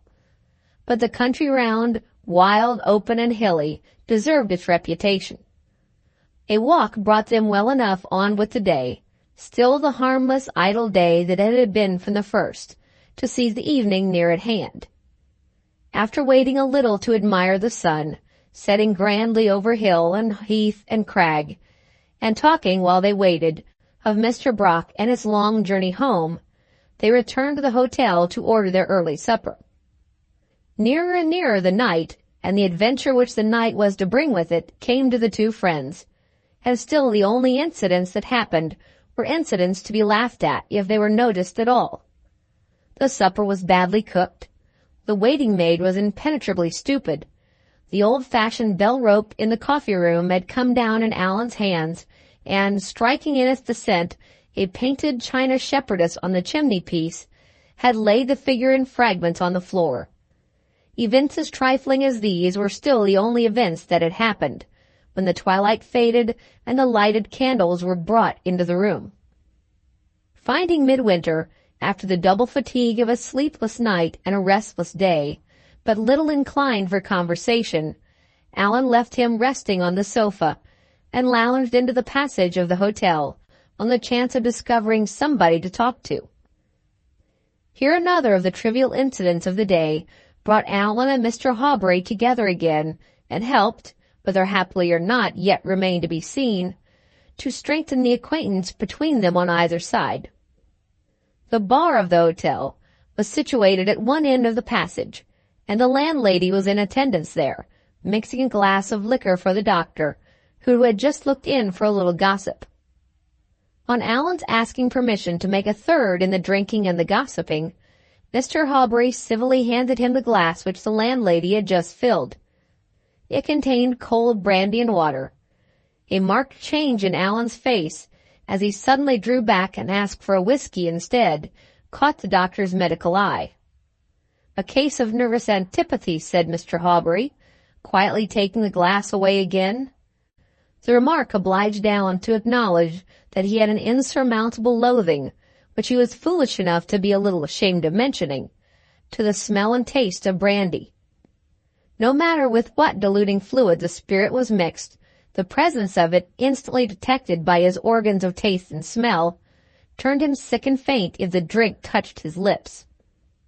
Starting from this personal confession, the talk turned on antipathies in general, and the doctor acknowledged on his side that he took a professional interest in the subject, and that he possessed a collection of curious cases at home, which his new acquaintance was welcome to look at, if Allan had nothing else to do that evening, and if he would call when the medical work of the day was over, in an hour's time. Cordially accepting the invitation, which was extended to Midwinter also if he cared to profit by it, Allan returned to the coffee-room to look after his friend. Half asleep and half awake, Midwinter was still stretched on the sofa, with a local newspaper just dropping out of his languid hand. "I heard your voice in the passage," he said drowsily. "Whom were you talking to?" "The doctor," replied Allan. "I am going to smoke a cigar with him in an hour's time. Will you come too?" Midwinter assented with a weary sigh. Always shyly unwilling to make new acquaintances, fatigue increased the reluctance he now felt to become Mr. Hawberry's guest. As matters stood, however, there was no alternative but to go, for with Allan's constitutional imprudence, there was no safely trusting him alone anywhere, and more especially in a stranger's house. Mr. Brock would certainly not have left his pupil to visit the doctor alone, and Midwinter was still nervously conscious that he occupied Mr. Brock's place. "What shall we do till it's time to go?" asked Allan, looking about him. "Anything in this?" he added, observing the fallen newspaper and picking it up from the floor. "I'm too tired to look. If you find anything interesting, read it out," said Midwinter, thinking that the reading might help to keep him awake. Part of the newspaper, and no small part of it, was devoted to extracts from books recently published in London. One of the works most largely laid under contribution in this manner was of the sort to interest Allan. It was a highly spiced narrative of traveling adventures in the wilds of Australia. Pouncing on an extract which described the sufferings of the traveling party, lost in a trackless wilderness and in danger of dying by thirst, Allan announced that he had found something to make his friend's flesh creep, and began eagerly to read the passage aloud. Resolute not to sleep, Midwinter followed the progress of the adventure sentence by sentence, without missing a word. The consultation of the lost travelers, with death by thirst staring them in the face, the resolution to press on while their strength lasted, the fall of a heavy shower, the vain efforts made to catch the rain-water, the transient relief experienced by sucking their wet clothes, the sufferings renewed a few hours after, the night advance of the strongest of the party leaving the weakest behind, the following a flight of birds when morning dawned, the discovery by the lost men of the broad pool of water that saved their lives. All this Midwinter's fast-failing attention mastered painfully, Allan's voice growing fainter and fainter on his ear with every sentence that was read. Soon the next word seemed to drop away gently, and nothing but the slowly sinking sound of the voice was left. Then the light in the room darkened gradually, the sound dwindled into delicious silence, and the last waking impression of the weary Midwinter came peacefully to an end. The next event of which he was conscious was a sharp ringing at the closed door of the hotel. He started to his feet with the ready alacrity of a man whose life has accustomed him to wake at the shortest notice. An instant's look round showed him that the room was empty, and a glance at his watch told him that it was close on midnight. The noise made by the sleepy servant in opening the door, and the tread the next moment of quick footsteps in the passage, filled him with a sudden foreboding of something wrong.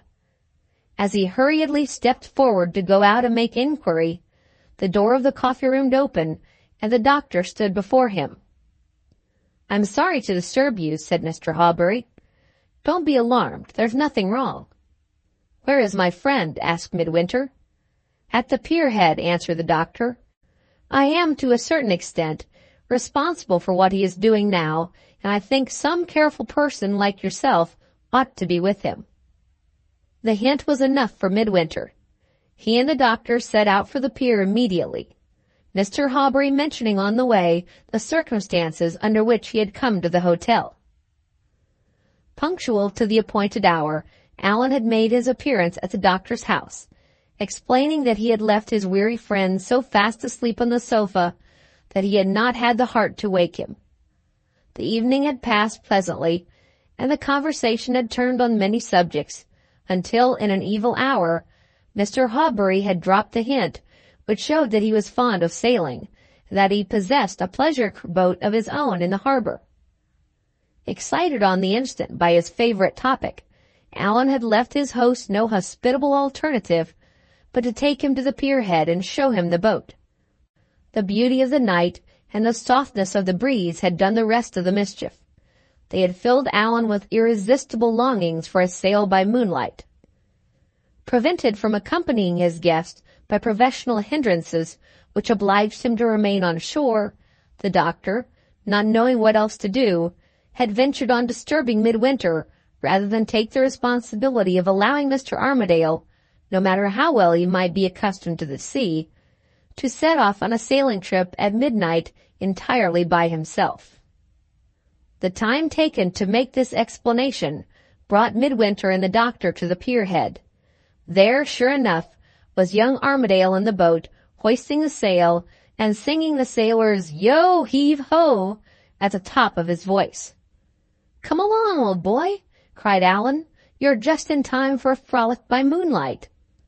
Midwinter suggested a frolic by daylight and an adjournment to bed in the meantime.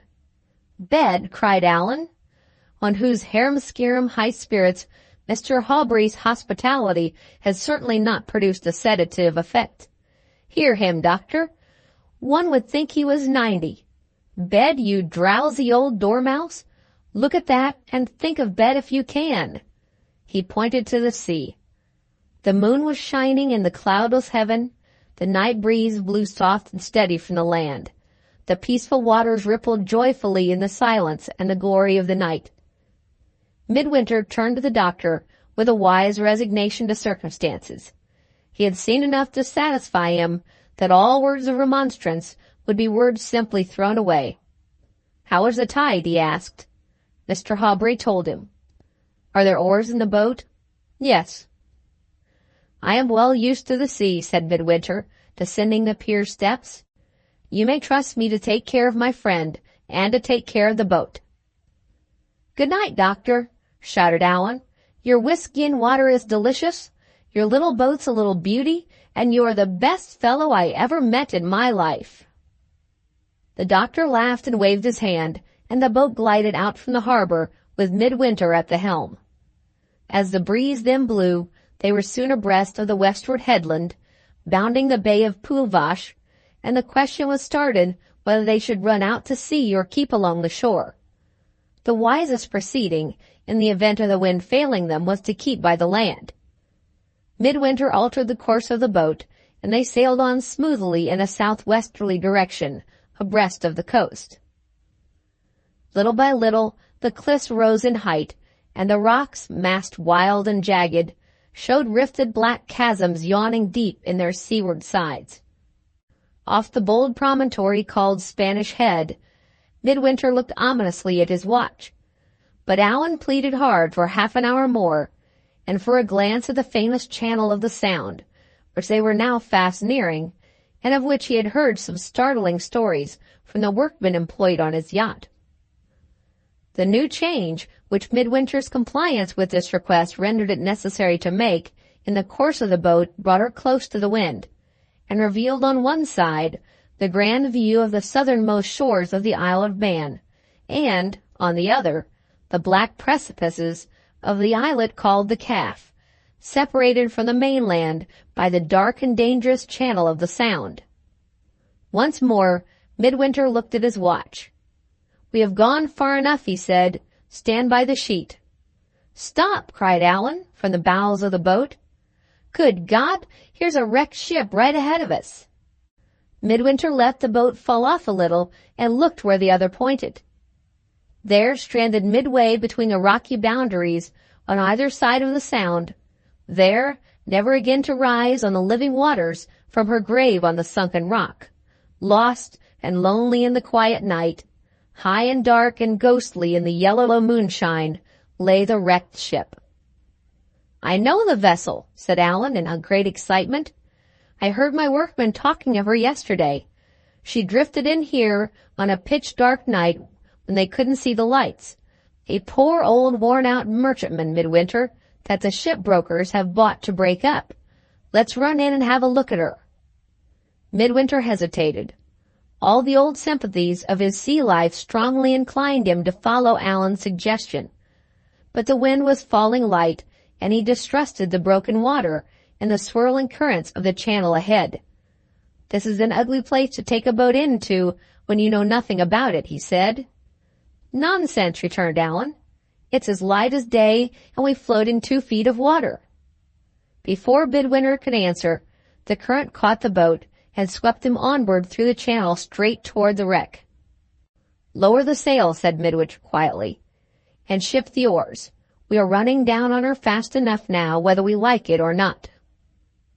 Both well accustomed to the use of the oar, they brought the course of the boat under sufficient control to keep her on the smoothest side of the channel, the side which was nearest to the islet of the Calf.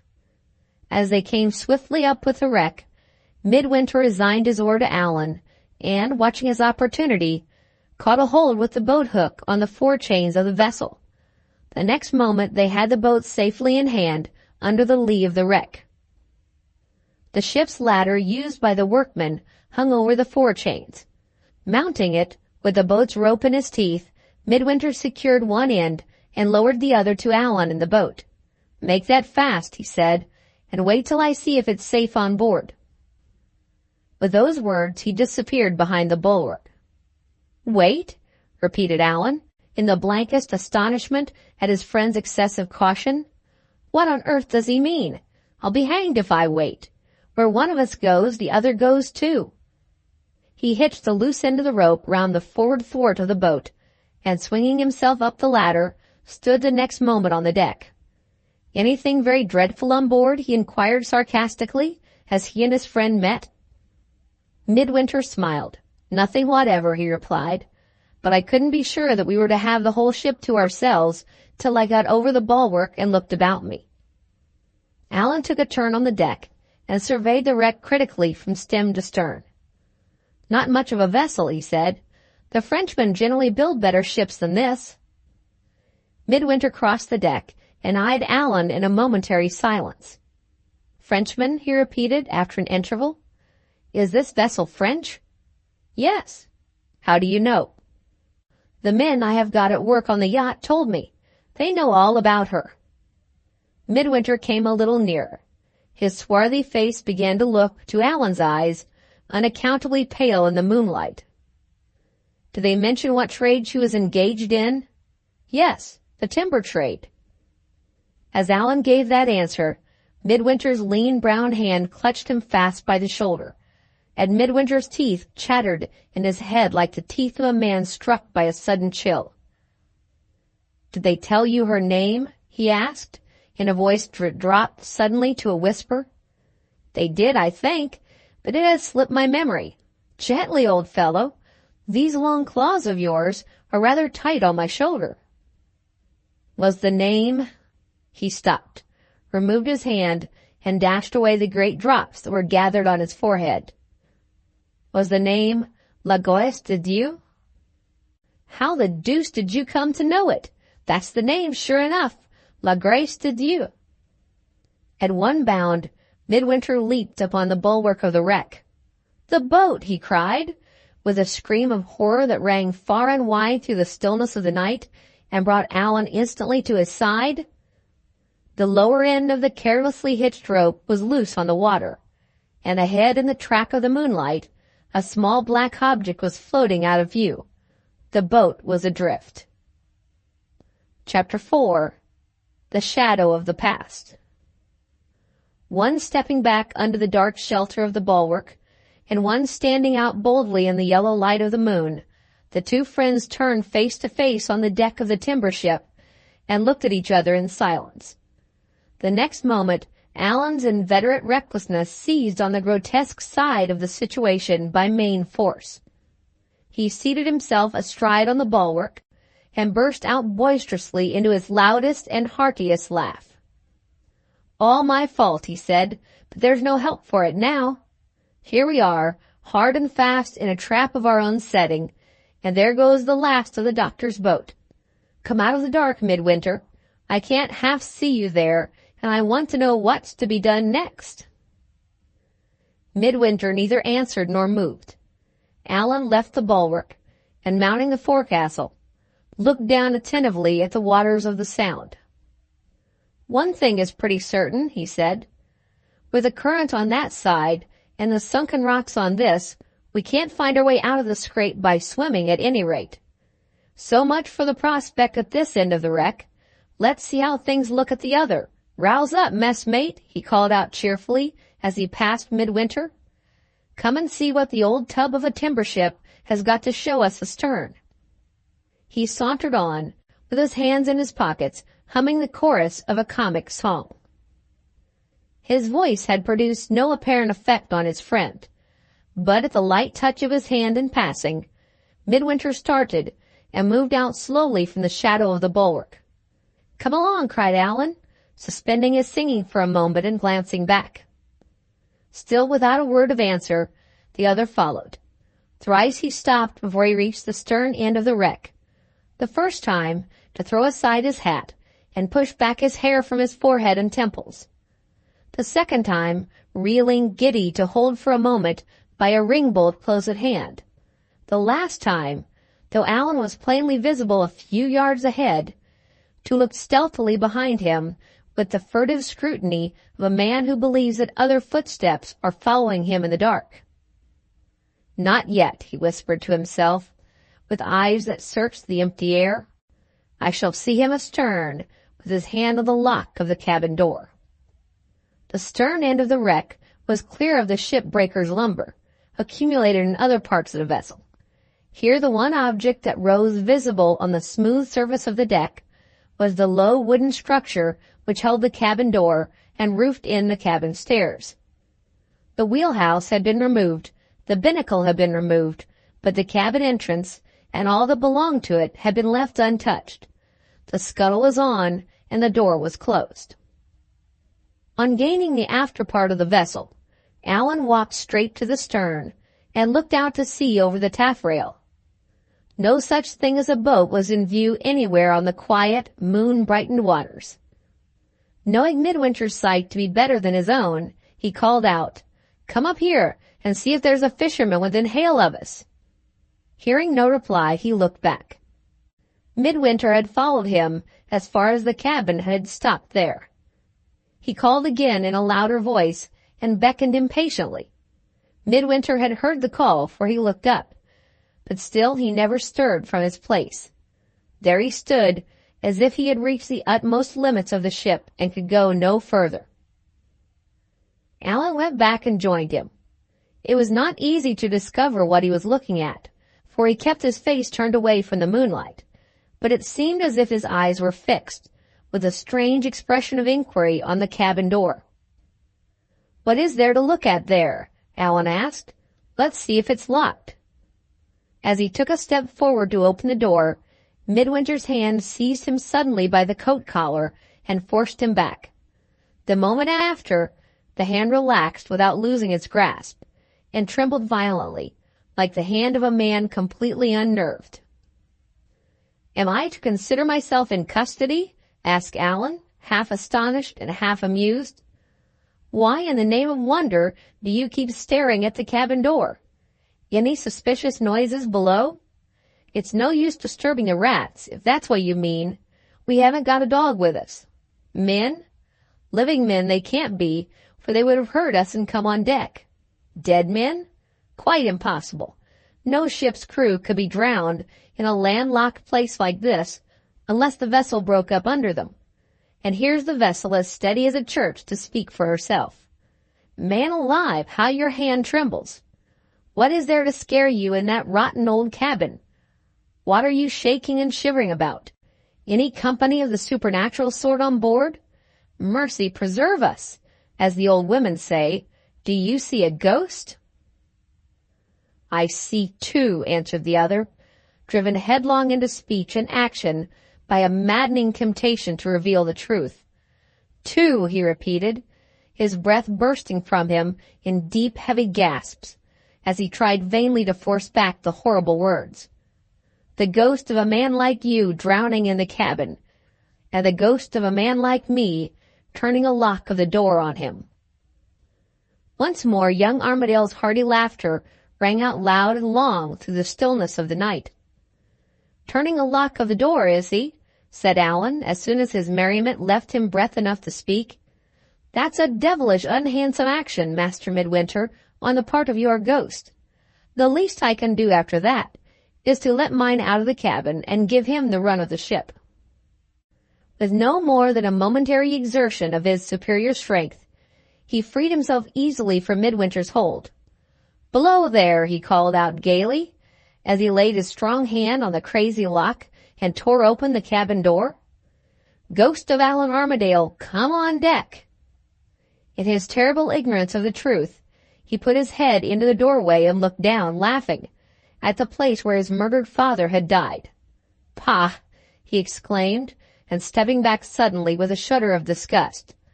"The air is foul already, and the cabin is full of water." It was true. The sunken rocks on which the vessel lay wrecked had burst their way through her lower timbers astern, and the water had welled up through the rifted wood. Here, where the deed had been done, the fatal parallel between the past and the present was complete. What the cabin had been in the time of the fathers, that cabin was now in the time of the sons.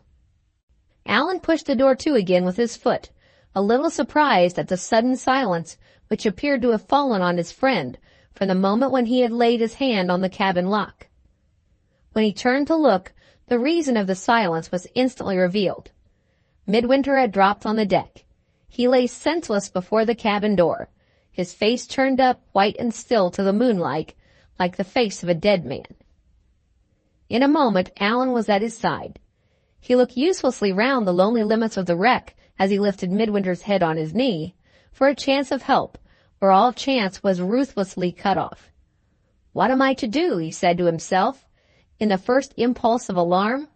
Not a drop of water near, but the foul water in the cabin. A sudden recollection crossed his memory.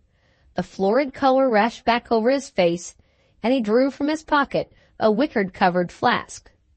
"God bless the doctor for giving me this before we sailed," he broke out fervently, as he poured down Midwinter's throat some drops of the raw whiskey which the flask contained.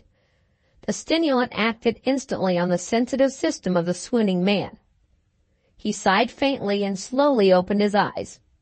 "Have I been dreaming?" he asked, looking up vacantly in Allan's face. His eyes wandered higher and encountered the dismantled mass of the wreck rising weird and black against the night sky. He shuddered at the sight of them and hid his face on Allan's knee. "No dream," he murmured to himself mournfully. "Oh me, no dream." "You have been overtired all day," said Allan, "and this infernal adventure of ours has upset you. Take some more whiskey, it's sure to do you good. Can you sit by yourself if I put you against the bulwark so?" "Why by myself? Why do you leave me?" asked Midwinter. Allan pointed to the mizzen shrouds of the wreck, which were still left standing. "You are not well enough to rough it here till the workmen come off in the morning," he said. "We must find our way on shore at once, if we can. I am going up to get a good view all round, and see if there's a house within hail of us." Even in the moment that passed, while those few words were spoken, Midwinter's eyes wandered back distrustfully to the fatal cabin door. "Don't go near it," he whispered. "Don't try to open it, for God's sake." "No, no," returned Allan, humoring him. "When I come down from the rigging, I'll come back here." He said the words a little constrainedly, noticing for the first time while he now spoke an underlying distress in Midwinter's face, which grieved and perplexed him.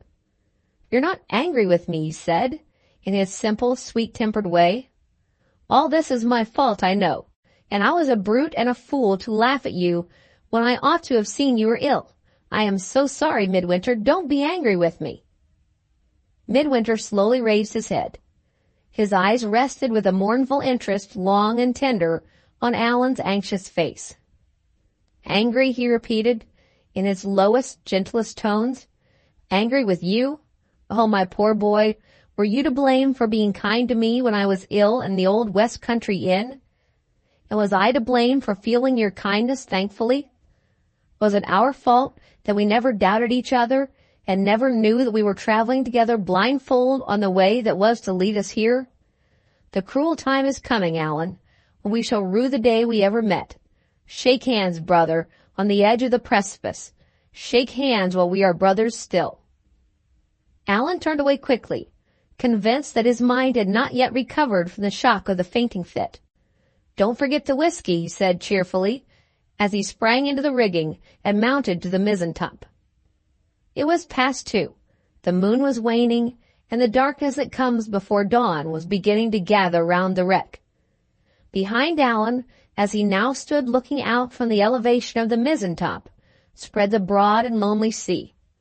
Before him were the low, black, lurking rocks, and the broken waters of the channel pouring white and angry into the vast calm of the westward ocean beyond. On the right hand, heaved back grandly from the waterside, were the rocks and precipices, with their little tablelands of grass between, the sloping downs and upward rolling heath solitudes of the Isle of Man.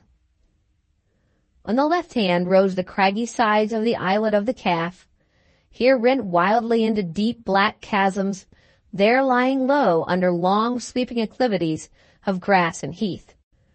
No sound rose, no light was visible on either shore. The black lines of the topmost masts of the wreck looked shadowy and faint in the darkening mystery of the sky. The land breeze had dropped. The small shoreward waves fell noiseless, far or near. No sound was audible, but the cheerless bubbling of the broken water ahead, pouring through the awful hush of silence in which earth and ocean waited for the coming day. Even Allan's careless nature felt the solemn influence of the time. The sound of his own voice startled him when he looked down and hailed his friend on deck. "I think I see one house," he said. "Here away on the mainland to the right."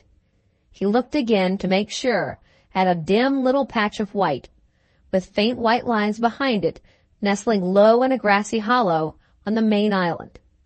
"It looks like a stone house and enclosure," he resumed.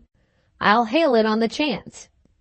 He passed his arm round a rope to steady himself, made a speaking trumpet of his hands, and suddenly dropped them again without uttering a sound. "It's so awfully quiet," he whispered to himself. "I'm half afraid to call out."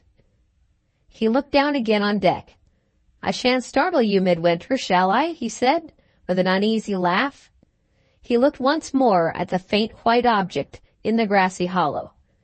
It won't do to have come up here for nothing, he thought, and made a speaking trumpet of his hands again. This time he gave the hail with the whole power of his lungs. "On shore there!" he shouted, turning his face to the main island. "Ahoy, hoy, hoy!" The last echoes of his voice died away and were lost. No sound answered him but the cheerless bubbling of the broken water ahead. He looked down again at his friend and saw the dark figure of Midwinter rise erect and pace the deck backward and forward, never disappearing out of sight of the cabin when he retired toward the bows of the wreck, and never passing beyond the cabin when he returned toward the stern. "He is impatient to get away," thought Allan. "I'll try again." He hailed the land once more, and, taught by previous experience, pitched his voice in its highest key. This time, another sound than the sound of the bubbling water answered him. The lowing of frightened cattle rose from the building in the grassy hollow, and traveled far and drearily through the stillness of the morning air. Allan waited and listened. If the building was a farmhouse, the disturbance among the beasts would rouse them in. If it was only a cattle stable, nothing more would happen. The lowing of the frightened brutes rose and fell drearily. The minutes passed, and nothing happened. "Once more," said Allan, looking down at the restless figure pacing beneath him. For the third time he hailed the land. For the third time he waited and listened. In a pause of silence among the cattle, he heard behind him, on the opposite shore of the channel, faint and far among the solitudes of the islet of the Calf, a sharp, sudden sound, like the distant clash of a heavy door-bolt drawn back. Turning at once in a new direction, he strained his eyes to look for a house. The last faint rays of the waning moonlight trembled here and there on the higher rocks, and on the steeper pinnacles of ground, but great strips of darkness lay dense and black over all the land between, and in that darkness the house, if house there were, was lost to view. "I have roused somebody at last," Allan called out encouragingly to Midwinter, still walking to and fro on the deck, strangely indifferent to all that was passing above and beyond him. "Look out for the answering hail!" And with his face set towards the islet, Allan shouted for help. The shout was not answered, but mimicked with a shrill, shrieking derision, with wilder and wilder cries rising out of the deep, distant darkness, and mingling horribly the expression of a human voice with the sound of a brute's. A sudden suspicion crossed Allan's mind, which made his head swim and turned his hand cold as it held the rigging.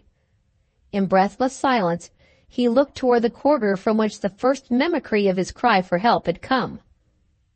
After a moment's pause, the shrieks were renewed, and the sound of them came nearer.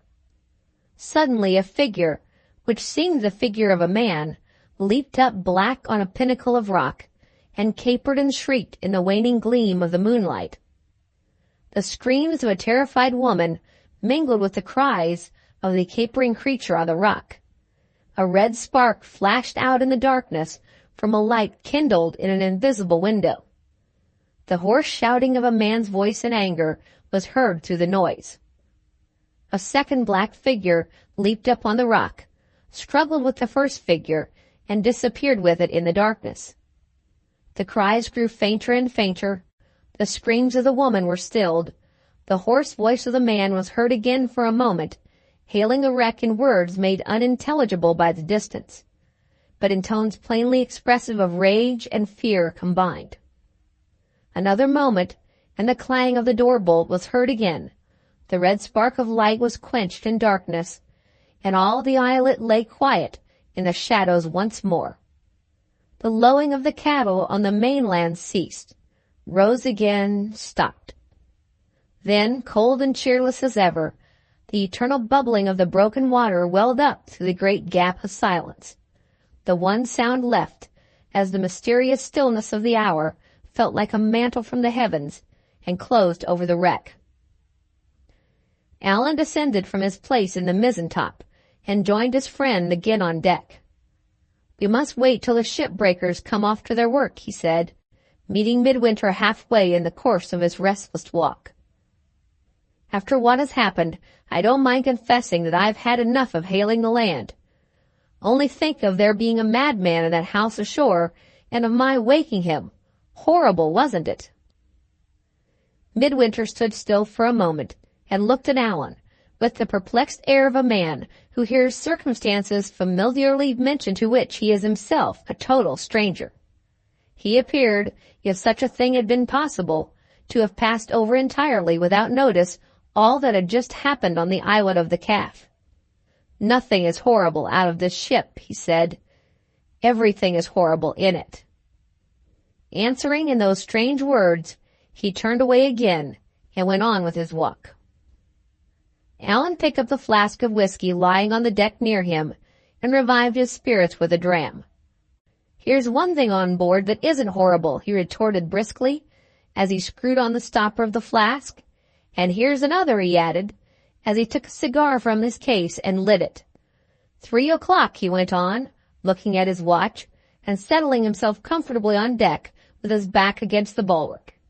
"Daybreak isn't far off. We shall have the piping of the birds to cheer us up before long. I say, Midwinter, you seem to have quite got over that unlucky fainting fit. How do you keep walking? Come here and have a cigar and make yourself comfortable. What's the good of tramping backward and forward in that restless way?" "I am waiting," said Midwinter. "Waiting? For what?" "For what is to happen to you or to me, or to both of us, before we are out of this ship." "With submission to your superior judgment, my dear fellow, I think quite enough has happened already. The adventure will do very well as it stands now. More of it is more than I want." He took another dram of whiskey and rambled on between the puffs of his cigar in his usual easy way. "I've not got your fine imagination, old boy, and I hope the next thing that happens will be the appearance of the workmen's boat.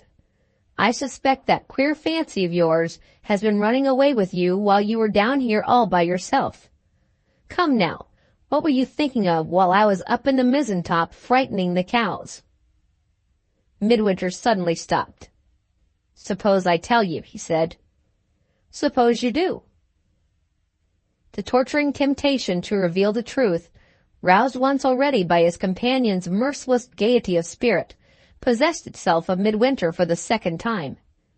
He leaned back in the darkness against the high side of the ship and looked down in silence at Allan's figure, stretched comfortably on the deck.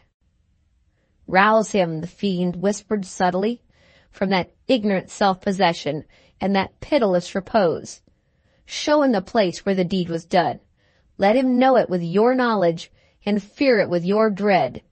Tell him of the letter you burned and of the words no fire can destroy which are living in your memory now.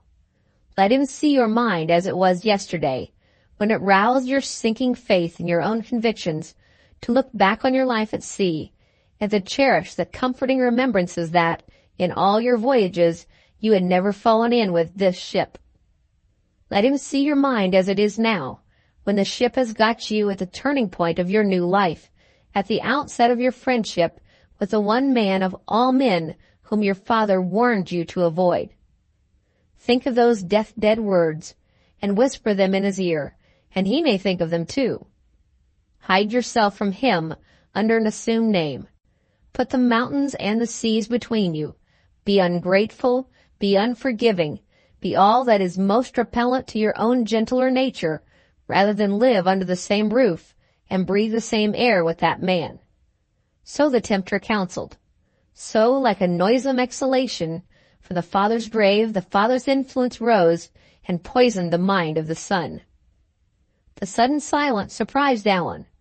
He looked back drowsily over his shoulder. "Thinking again?" he exclaimed, with a weary yawn. Midwinter stepped out from the shadow and came nearer to Allan than he had come yet. "Yes," he said, "thinking of the past and the future." "The past and the future?" repeated Allan, shifting himself comfortably into a new position. "For my part, I'm dumb about the past. It's a sore subject with me. The past means the loss of the doctor's boat. Let's talk about the future. Have you been taking a practical view, as dear old Brock calls it? Have you been considering the next serious question that concerns us both when we get back to the hotel? The question of breakfast?" After an instant's hesitation, Midwinter took a step nearer. "I have been thinking of your future and mine," he said. "I have been thinking of the time when your way in life and my way in life will be two ways instead of one." "Here's the daybreak," cried Allan. "Look up at the masts. They're beginning to get clear again already. I beg your pardon, what were you saying?" Midwinter made no reply. The struggle between the hereditary superstition that was driving him on and the unconquerable affection for Allan that was holding him back suspended the next words on his lips. He turned aside his face in speechless suffering. "Oh, my father," he thought, "better have killed me on that day when I lay on your bosom than have let me live for this." "What's that about the future?" persisted Allan. "I was looking for the daylight. I didn't hear." Midwinter controlled himself and answered. "You have treated me with your usual kindness," he said, "in planning to take me with you to Thorpe Ambrose. I think, on reflection, I had better not intrude myself where I am not known and not expected." His voice faltered and he stopped again. The more he shrank from it, the clearer the picture of the happy life that he was resigning rose on his mind. Allan's thoughts instantly reverted to the mystification about the new steward, which he had practiced on his friend when they were consulting together in the cabin of the yacht. "Has he been turning it over in his mind?" wondered Allan. "And is he beginning at last to suspect the truth? I'll try him." "Talk as much nonsense, my dear fellow, as you like," he rejoined. "But don't forget you are engaged to see me established at Thorpe Ambrose and to give me your opinion of the new steward." Midwinter suddenly stepped forward again, close to Allan. "I am not talking about your steward or your estate," he burst out passionately. "I am talking about myself. Do you hear? Myself. I am not a fit companion for you. You don't know who I am." He drew back into the shadowy shelter of the bulwark as suddenly as he had come out of it. "Oh, God, I can't tell him," he said to himself in a whisper. For a moment, and for a moment only, Allan was surprised. Not know who you are? Even as he repeated the words, his easy good humor got the upper hand again. He took up the whiskey flask and shook it significantly. I say, he resumed, how much of the doctor's medicine did you take while I was up in the mizzen-top? The light tone, which he persisted in adopting, stung Midwinter to the last pitch of exasperation. He came out again into the light and stamped his foot angrily on the deck. Listen to me, he said. You don't know half the low things I've done in my lifetime. I've been a tradesman's drudge. I have swept out the shop and put up the shutters. I have carried parcels through the streets and waited for my master's money at his customers' doors. I have never done anything half as useful, returned Allan composedly. Dear old boy, what an industrious fellow you have been in your time. I've been a vagabond and a blackguard in my time, returned the other fiercely. I've been a street tumbler, a tramp, a gypsy's boy. I've sung for halfpence with dancing dogs on the high road. I've worn a footboy's livery and waited at table. I've been a common sailor's cook and a starving fisherman's jack of all trades. What has a gentleman in your position in common with a man in mine? Can you take me into the society at Thorpe Ambrose? Why, my very name would be a reproach to you. Fancy the faces of your new neighbors when their footmen announce Ozias Midwinter and Allan Armadale in the same breath. He burst into a harsh laugh and repeated the two names again with a scornful bitterness of emphasis which insisted pitilessly on the marked contrast between them. Something in the sound of his laughter jarred painfully even on Allan's easy nature. He raised himself on the deck and spoke seriously for the first time. A joke's a joke, Midwinter, he said, as long as you don't carry it too far. I remember your saying something of the same sort to me once before when I was nursing you in Somersetshire. You forced me to ask you if I deserved to be kept at arm's length, by you of all people in the world. Don't force me to say so again. Make as much fun of me as you please, old fellow, in any other way. That way hurts me. Simple as the words were, and simply as they had been spoken, they appeared to work an instant revolution in Midwinter's mind. His impressible nature recoiled as from some sudden shock. Without a word of reply, he walked away by himself to the forward part of the ship. He sat down on some piled planks between the masts, and passed his hand over his head in a vacant and bewildered way. Though his father's belief in fatality was his own belief once more, though there was no longer the shadow of a doubt in his mind that the woman whom Mr. Brock had met in Somersetshire and the woman who had tried to destroy herself in London were one and the same. Though all the horror that mastered him when he first had read the letter from Wildbad had now mastered him again, Allan's appeal to their past experience of each other had come home to his heart with a force more irresistible than the force of his superstition itself. In the strength of that very superstition, he now sought a pretext which might encourage him to sacrifice every less generous feeling to the one predominant dread of wounding the sympathies of his friend.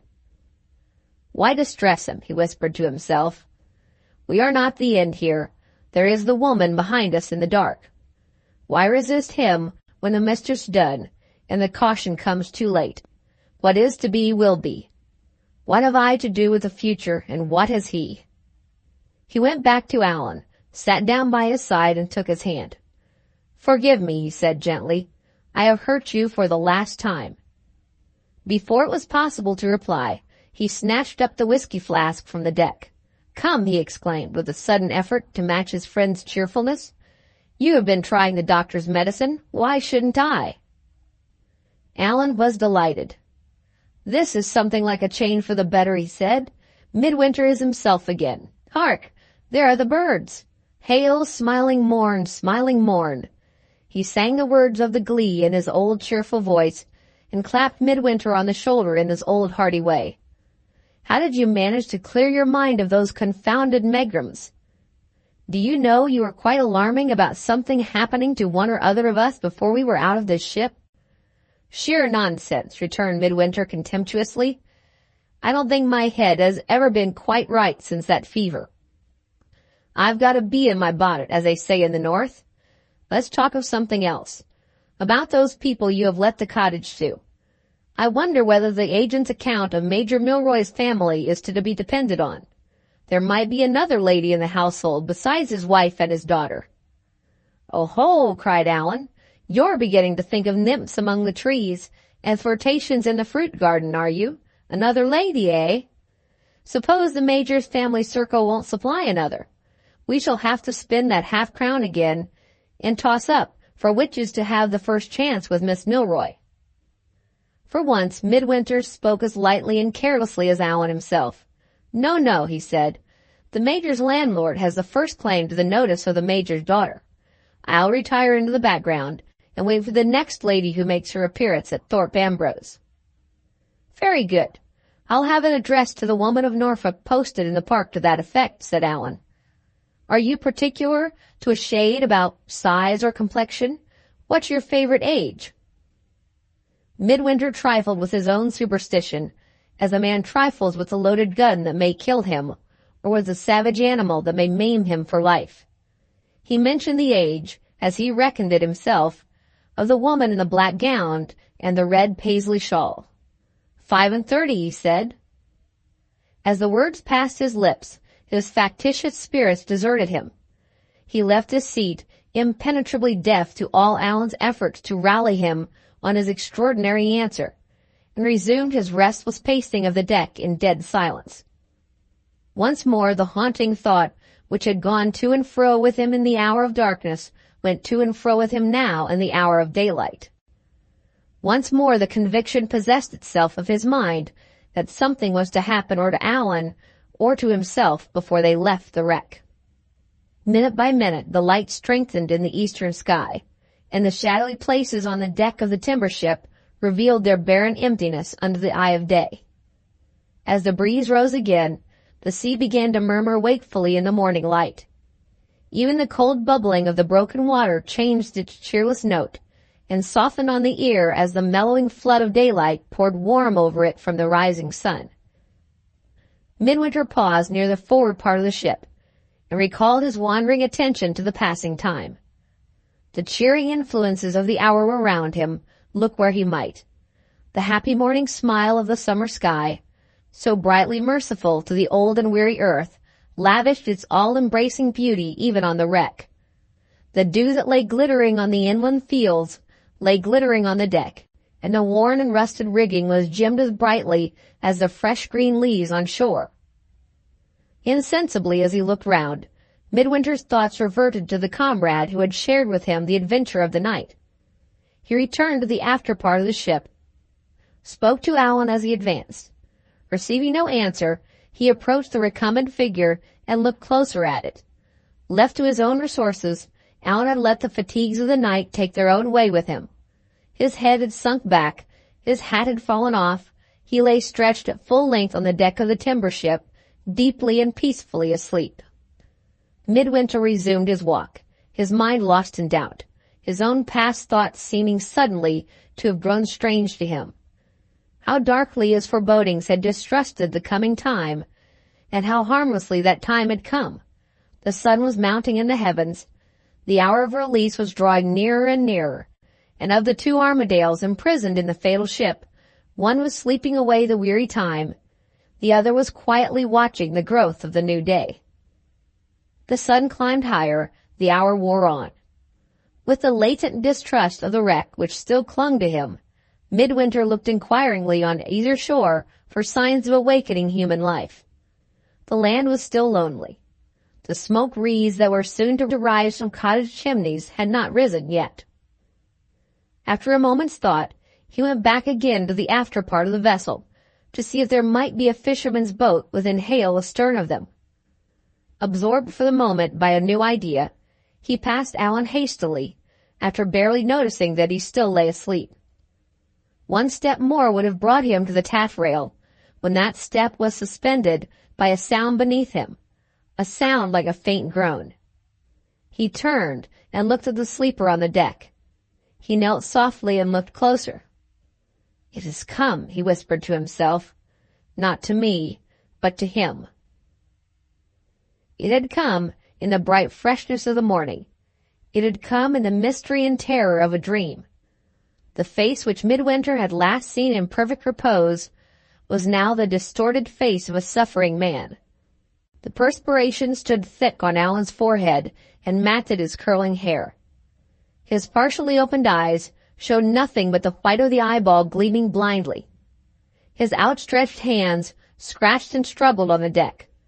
From moment to moment he moaned and muttered helplessly, but the words that escaped him were lost in the grinding and gnashing of his teeth. There he lay, so near in the body to the friend who bent over him, so far away in the spirit that the two might have been in different worlds. There he lay, with the morning sunshine on his face, in the torture of his dream. One question, and one only, rose in the mind of the man who was looking at him. What had the fatality which had imprisoned him in the wreck decreed that he should see? Had the treachery of sleep opened the gates of the grave to that one of the two Armadales whom the other had kept in ignorance of the truth? Was the murder of the father revealing itself to the son, there on the very spot where the crime had been committed, in the vision of a dream? With that question overshadowing all else in his mind, the son of the homicide knelt on the deck and looked at the son of the man whom his father's hand had slain. The conflict between the sleeping body and the waking mind was strengthening every moment. The dreamer's helpless groaning for deliverance grew louder. His hands raised themselves and clutched at the empty air. Struggling with the all-mastering dread that still held him, Midwinter laid his hand gently on Allan's forehead.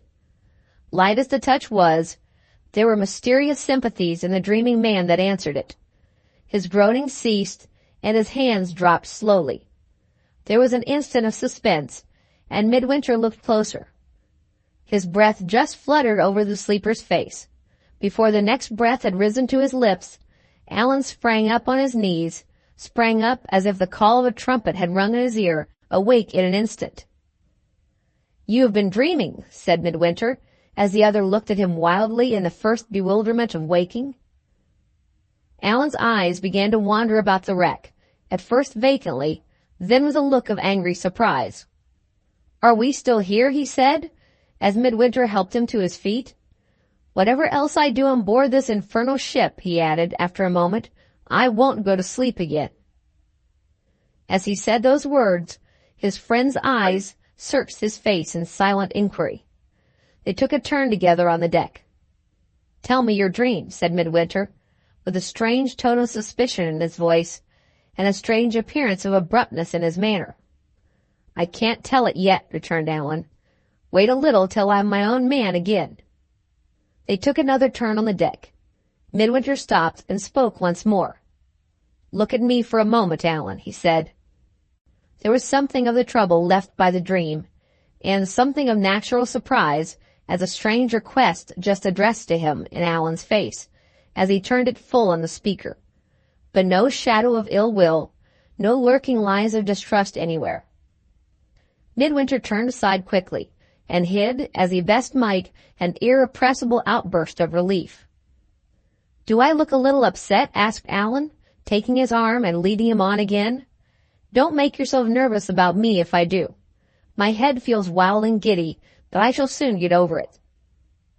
For the next few minutes, they walked backward and forward in silence, the one bent on dismissing the terror of the dream from his thoughts, the other bent on discovering what the terror of the dream might be. Relieved of the dread that had oppressed it, the superstitious nature of Midwinter had leaped to its next conclusion at a bound. What if the sleeper had been visited by another revelation than the revelation of the past? What if the dream had opened those unturned pages in the book of the future which told the story of his life to come? The bare doubt that it might be so strengthened tenfold Midwinter's longing to penetrate the mystery which Allan's silence still kept secret from him. "Is your head more composed?" he asked. "Can you tell me your dream now?" While he put the question, a last memorable moment in the adventure of the wreck was at hand. They had reached the stern, and were just turning again when Midwinter spoke. As Allan opened his lips to answer, he looked out mechanically to sea. Instead of replying, he suddenly ran to the taffrail and waved his hat over his head in a shout of exultation. Midwinter joined him, and saw a large 6-oared boat pulling straight for the channel of the Sound. A figure which they both thought they recognized rose eagerly in the stern sheets and returned the waving of Allan's hat. The boat came nearer, the steersman called out to them cheerfully, and they recognized the doctor's voice. "Thank God you're both above water," said Mr. Hawbury, as they met him on the deck of the timber ship. "Of all the winds of heaven, which wind blew you here?" He looked at Midwinter as he made the inquiry, but it was Allan who told him the story of the night, and Allan who asked the doctor for information in return. The one absorbing interest in Midwinter's mind, the interest of penetrating the mystery of the dream, kept him silent throughout. Heedless of all that was said or done about him, he watched Allan, and followed Allan like a dog, until the time came for getting down into the boat. Mr. Hawbury's professional eye rested on him curiously, noting his varying color and the incessant restlessness of his hands. "I wouldn't change nervous systems with that man for the largest fortune that could be offered me," thought the doctor, as he took the boat's tiller and gave the oarsmen their order to push off from the wreck. Having reserved all explanations on his side until they were on their way back to Port St. Mary, Mr. Hawbury next addressed himself to the gratification of Allan's curiosity.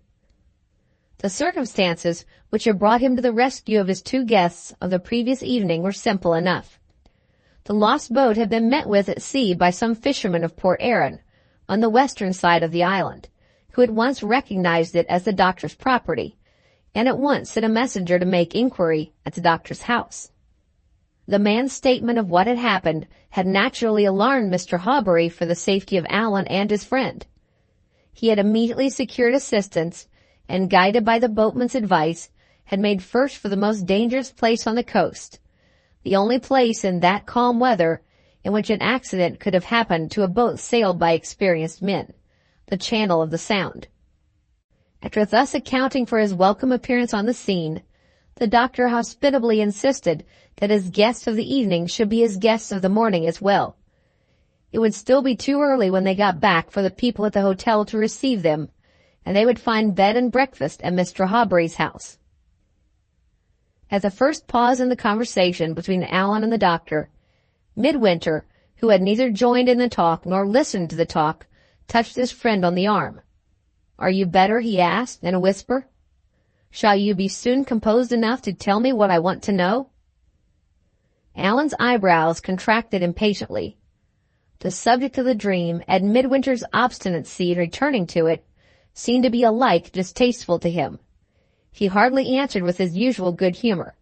"I suppose I shall have no peace till I tell you," he said, "so I may as well get it over at once."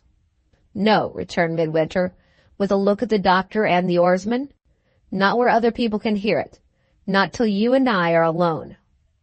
"If you wish to see the last, gentlemen, of your quarters for the night," interposed the doctor, "now is your time. The coast will shut the vessel out in a minute more." In silence, on the one side and on the other, the two Armadales looked their last at the fatal ship. Lonely and lost, they had found the wreck of the mystery of the summer night. Lonely and lost, they left the wreck in the radiant beauty of the summer morning. An hour later, the doctor had seen his guests established in their bedrooms, and had left them to take their rest until the breakfast hour arrived.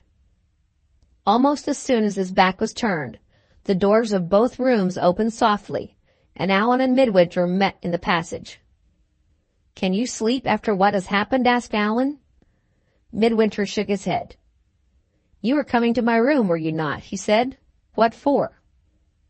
"To ask you to keep me company." "What were you coming to my room for?" "To ask you to tell me your dream." "Damn the dream.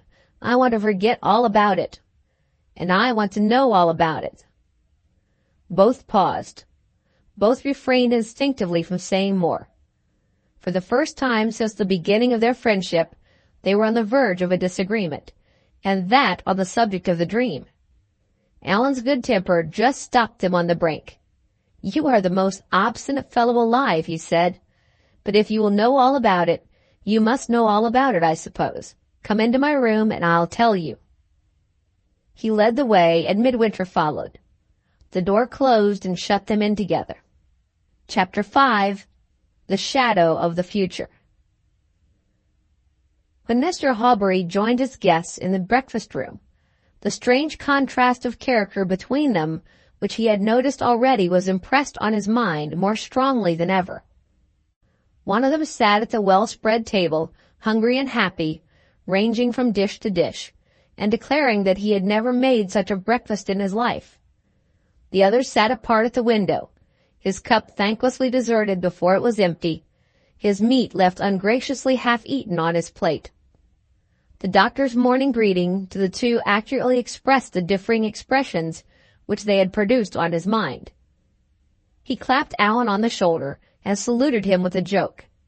He bowed constrainedly to Midwinter and said, "I am afraid you have not recovered the fatigues of the night." "It's not the night, Doctor, that has dampened his spirits," said Allan. "It's something I have been telling him. It's not my fault, mind. If I had only known beforehand that he believed in dreams, I wouldn't have opened my lips." "Dreams?" repeated the doctor, looking at Midwinter directly and addressing him under a mistaken impression of the meaning in Allan's words. "With your constitution, you ought to be well used to dreaming by this time." "This way, Doctor. You have taken the wrong turning," cried Allan. "I'm the dreamer, not he. Don't look astonished. It wasn't in this comfortable house. It was on board that confounded timber ship. The fact is, I fell asleep just before you took us off the wreck, and it's not to be denied that I had a very ugly dream. Well, when we got back here—" "Why do you trouble Mr. Hawberry about a matter that cannot possibly interest him?" asked Midwinter, speaking for the first time, and speaking very impatiently. "I beg your pardon," returned the doctor rather sharply. "So far as I have heard, the matter does interest me." "That's right, Doctor," said Allan. "Be interested, I beg and pray you. I want you to clear his head of the nonsense he has in it now. What do you think? He will have it that my dream is a warning to me to avoid certain people, and he actually persists in saying that one of those people is himself. Did you ever hear the like of it? I took great pains. I explained the whole thing to him. I said, 'Warning be hanged, it's all indigestion.' You don't know what I ate and drank at the doctor's supper table. I do. Do you think he would listen to me? Not he. You try him next. You're a professional man, and he must listen to you. Be a good fellow, Doctor, and give me a certificate of indigestion. I'll show you my tongue with pleasure." "The sight of your face is quite enough," said Mr. Hawberry. "I certify on the spot that you never had such a thing as indigestion in your life. Let's hear about the dream and see what we can make of it, if you have no objection, that is to say." Allan pointed at Midwinter with his fork. "Apply to my friend there," he said. "He has got a much better account of it than I can give you. If you'll believe me, he took it all down in writing from my own lips, and he made me sign it at the end, as if it was my last dying speech and confession before I went to the gallows." "Out with it, old boy. I saw you put it in your pocketbook. Out with it." "Are you really in earnest?" asked Midwinter, producing his pocketbook with a reluctance which was almost offensive under the circumstances, for it implied distrust of the doctor in the doctor's own house. Mr. Hawberry's color rose. "Pray don't show it to me if you feel the least unwillingness," he said, with the elaborate politeness of an offended man. "Stuff and nonsense!" cried Allan. "Throw it over here." Instead of complying with that characteristic request, Midwinter took the paper from the pocketbook, and leaving his place, approached Mr. Hawberry. "I beg your pardon," he said, as he offered the doctor the manuscript with his own hand. His eyes dropped to the ground, and his face darkened, while he made the apology. "A secret, sullen fellow," thought the doctor, thanking him with formal civility. "His friend is worth 10,000 of him." Midwinter went back to the window and sat down again in silence, with the old impenetrable resignation which had once puzzled Mr. Brock. "Read that," said Allan, as Mr. Hawberry opened the written paper. "It's not told in my roundabout way, but there's nothing added to it and nothing taken away. It's exactly what I dreamed, and exactly what I should have written myself if I had thought the thing worth putting down on paper, and if I had the knack of writing, which, concluded Allan, composedly stirring his coffee, I haven't, except its letters, and I rattle them off in no time. Mr. Hawbury spread the manuscript before him on the breakfast table, and read these lines. Allan Armadale's Dream. Early on the morning of June the 1st, 1851, I found myself, through circumstances which it is not important to mention in this place, left alone with a friend of mine, a young man about my own age, on board the French timber ship named La Glace de Dieu, which ship then lay wrecked in the channel of the Sound between the mainland of the Island of Man and the islet called the Calf. Having not been in bed the previous night, and feeling overcome by fatigue, I fell asleep on the deck of the vessel.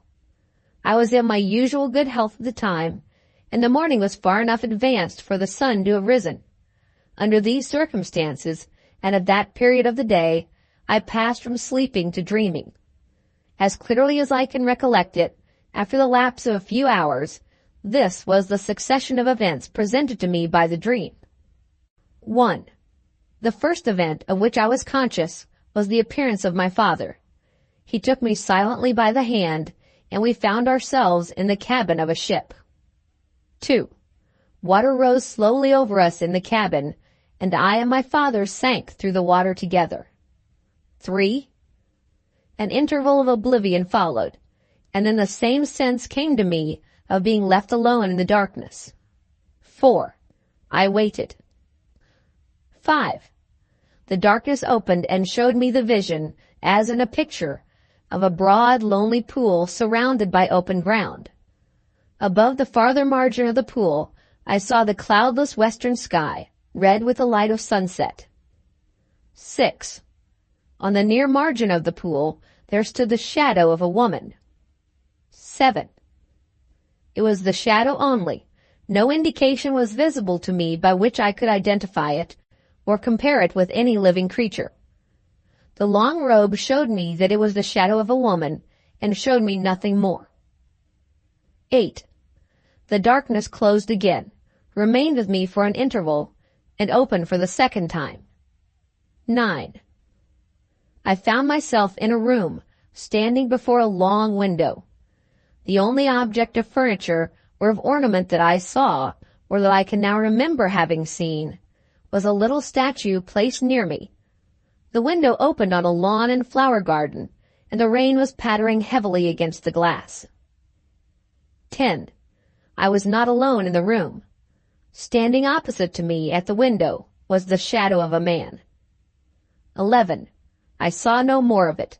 I knew no more of it than I saw and knew of the shadow of the woman. But the shadow of the man moved. It stretched out its arm toward the statue, and the statue fell in fragments on the floor. 12. With a confused sensation in me, which was partly anger and partly distress, I stooped to look at the fragments. When I rose again, the shadow had vanished, and I saw no more. 13.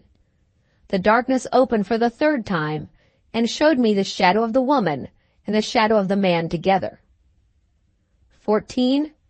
No surrounding scene, or none that I can now call to mind, was visible to me. 15. The man's shadow was the nearest. The woman's shadow stood back. From where she stood, there came a sound as of the pouring of a liquid softly. I saw her touch the shadow of the man with one hand, and with the other give him a glass. He took the glass and gave it to me. In the moment when I put it to my lips, a deadly faintness mastered me from head to foot. When I came to my senses again, the shadows had vanished, and the third vision was at an end. 16. The darkness closed over me again, and the interval of oblivion followed. 17. I was conscious of nothing more, till I felt the morning sun shine on my face, and heard my friend tell me that I had awakened from a dream. After reading the narrative attentively to the last line, under which appeared Allan's signature, the doctor looked across the table at Midwinter, and tapped his fingers on the manuscript with a satirical smile. "Many men, many opinions," he said. I don't agree with either of you about this dream. Your theory," he added, looking at Allan with a smile, "we have disposed of already. The supper that you can't digest is a supper which has yet to be discovered. My theory we will come to presently. Your friend's theory claims attention first." He turned again to Midwinter, with his anticipated triumph over a man whom he disliked a little too plainly visible in his face and manner. "If I understand rightly," he went on, "you believe that this dream is a warning, supernaturally addressed to Mr. Armadale, of dangerous events that are threatening him, and of dangerous people connected with those events whom he would do wisely to avoid. May I inquire whether you have arrived at this conclusion as a habitual believer in dreams, or as having reasons of your own for attaching a special importance to this one dream in particular?" "You have stated what my conviction is quite accurately," returned Midwinter, chafing under the doctor's looks and tones. "Excuse me if I ask you to be satisfied with that admission, and to let me keep my reasons to myself." "That's exactly what he said to me," interposed Allan. "I don't believe he has got any reasons at all." "Gently, gently," said Mr. Hawbury. "We can discuss the subject without intruding ourselves into anybody's secrets. Let us come to my own method of dealing with the dream next.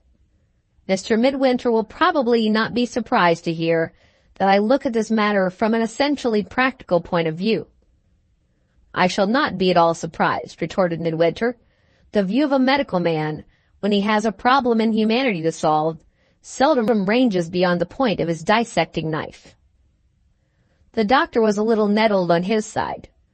"Our limits are not quite so narrow as that," he said, "but I willingly grant you that there are some articles of your faith which we doctors don't believe.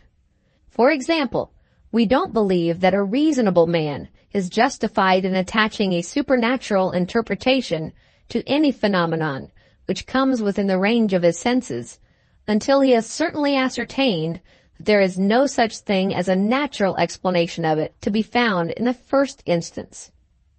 "Come, that's fair enough, I'm sure," exclaimed Allan. "He hit you hard with the dissecting knife, Doctor, and now you have hit him back again with your natural explanation. Let's have it." "By all means," said Mr. Hawbury. "Here it is. There is nothing at all extraordinary in my theory of dreams. It is the theory accepted by the great mass of my profession. A dream is a reproduction, in the sleeping state of the brain, of images and impressions produced on it in the waking state, and this reproduction is more or less involved, imperfect, or contradictory, as the action of certain faculties in the dreamer is controlled more or less completely by the influence of sleep. Without inquiring further into this latter part of the subject, a very curious and interesting part of it, let us now take the theory, roughly and generally, as I have just stated it, and apply it at once to the dream now under consideration." He took up the written paper from the table and dropped the formal tone, as of a lecturer addressing an audience, into which he had insensibly fallen. "I see one event already in this dream," he resumed, "which I know to be the reproduction of a waking impression produced on Mr. Armadale in my own presence. If you will only help me by exerting his memory, I don't despair of tracing back the whole succession of events set down here to something that he has said or thought, or seen or done, in the 24 hours or less which preceded his falling asleep on the deck of the timber ship." "I'll exert my memory with the greatest pleasure," said Allan. "Where shall we start from?" "Start by telling me what you did yesterday, before I met you and your friend on the road to this place," replied Mr. Hawbury. "We shall say you got up and had your breakfast. What next?" "We took a carriage next," said Allan, "and drove back from Castletown to Douglas to see my old friend Mr. Brock, off by steamer to Liverpool. We came back to Castletown and separated at the hotel door. Midwinter went into the house, and I went on to my yacht in the harbor. By the by, Doctor, remember you have promised to go cruising with us before we leave the Isle of Man." "Many thanks, but suppose we keep to the matter in hand. What next?" Allan hesitated. In both senses of the word, His mind was at sea already. "What did you do on board the yacht?" "Oh, I know. I put the cabin to rights, thoroughly to rights. I give you my word of honor, I turned every blessed thing topsy-turvy. And my friend there came off in a shore boat and helped me. Talking of boats, I have never asked you yet whether your boat came to any harm last night. If there is any damage done, I insist on being allowed to repair it." The doctor abandoned all further attempts at the cultivation of Allan's memory in despair. "I doubt if we shall be able to reach our object conveniently in this way," he said. "It will be better to take the events of the dream in their regular order and to ask the questions that naturally suggest themselves as we go on. Here are the first two events to begin with. Your dream that your father appears to you, that you and he find yourselves in the cabin of a ship, that the water rises over you and that you sink in it together. Were you down in the cabin of the wreck, may I ask?" "I couldn't be down there," replied Allan, "as the cabin was full of water. I looked in and saw it, and shut the door again." "Very good," said Mr. Hawbury. "Here are the waking impressions clear enough so far. You have had the cabin in your mind, and you have had the water in your mind, and the sound of the channel current, as I well know without asking, was the last sound in your ears when you went to sleep. The idea of drowning comes too naturally out of such impressions as these to need dwelling on. Is there anything else before we go on?"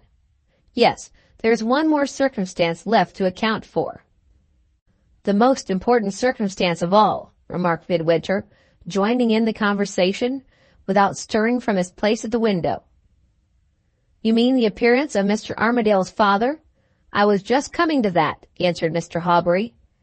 "Is your father alive?" he added, addressing himself to Allan once more. "My father died before I was born." The doctor started. "This complicates it a little," he said. "How did you know that the figure appearing to you in the dream was the figure of your father?" Allan hesitated again. Midwinter drew his chair a little away from the window and looked at the doctor attentively for the first time. "Was your father in your thoughts before you went to sleep?" pursued Mr. Hawbury. "Was there any description of him, any portrait of him at home in your mind?" "Of course there was," cried Allan, suddenly seizing a lost recollection.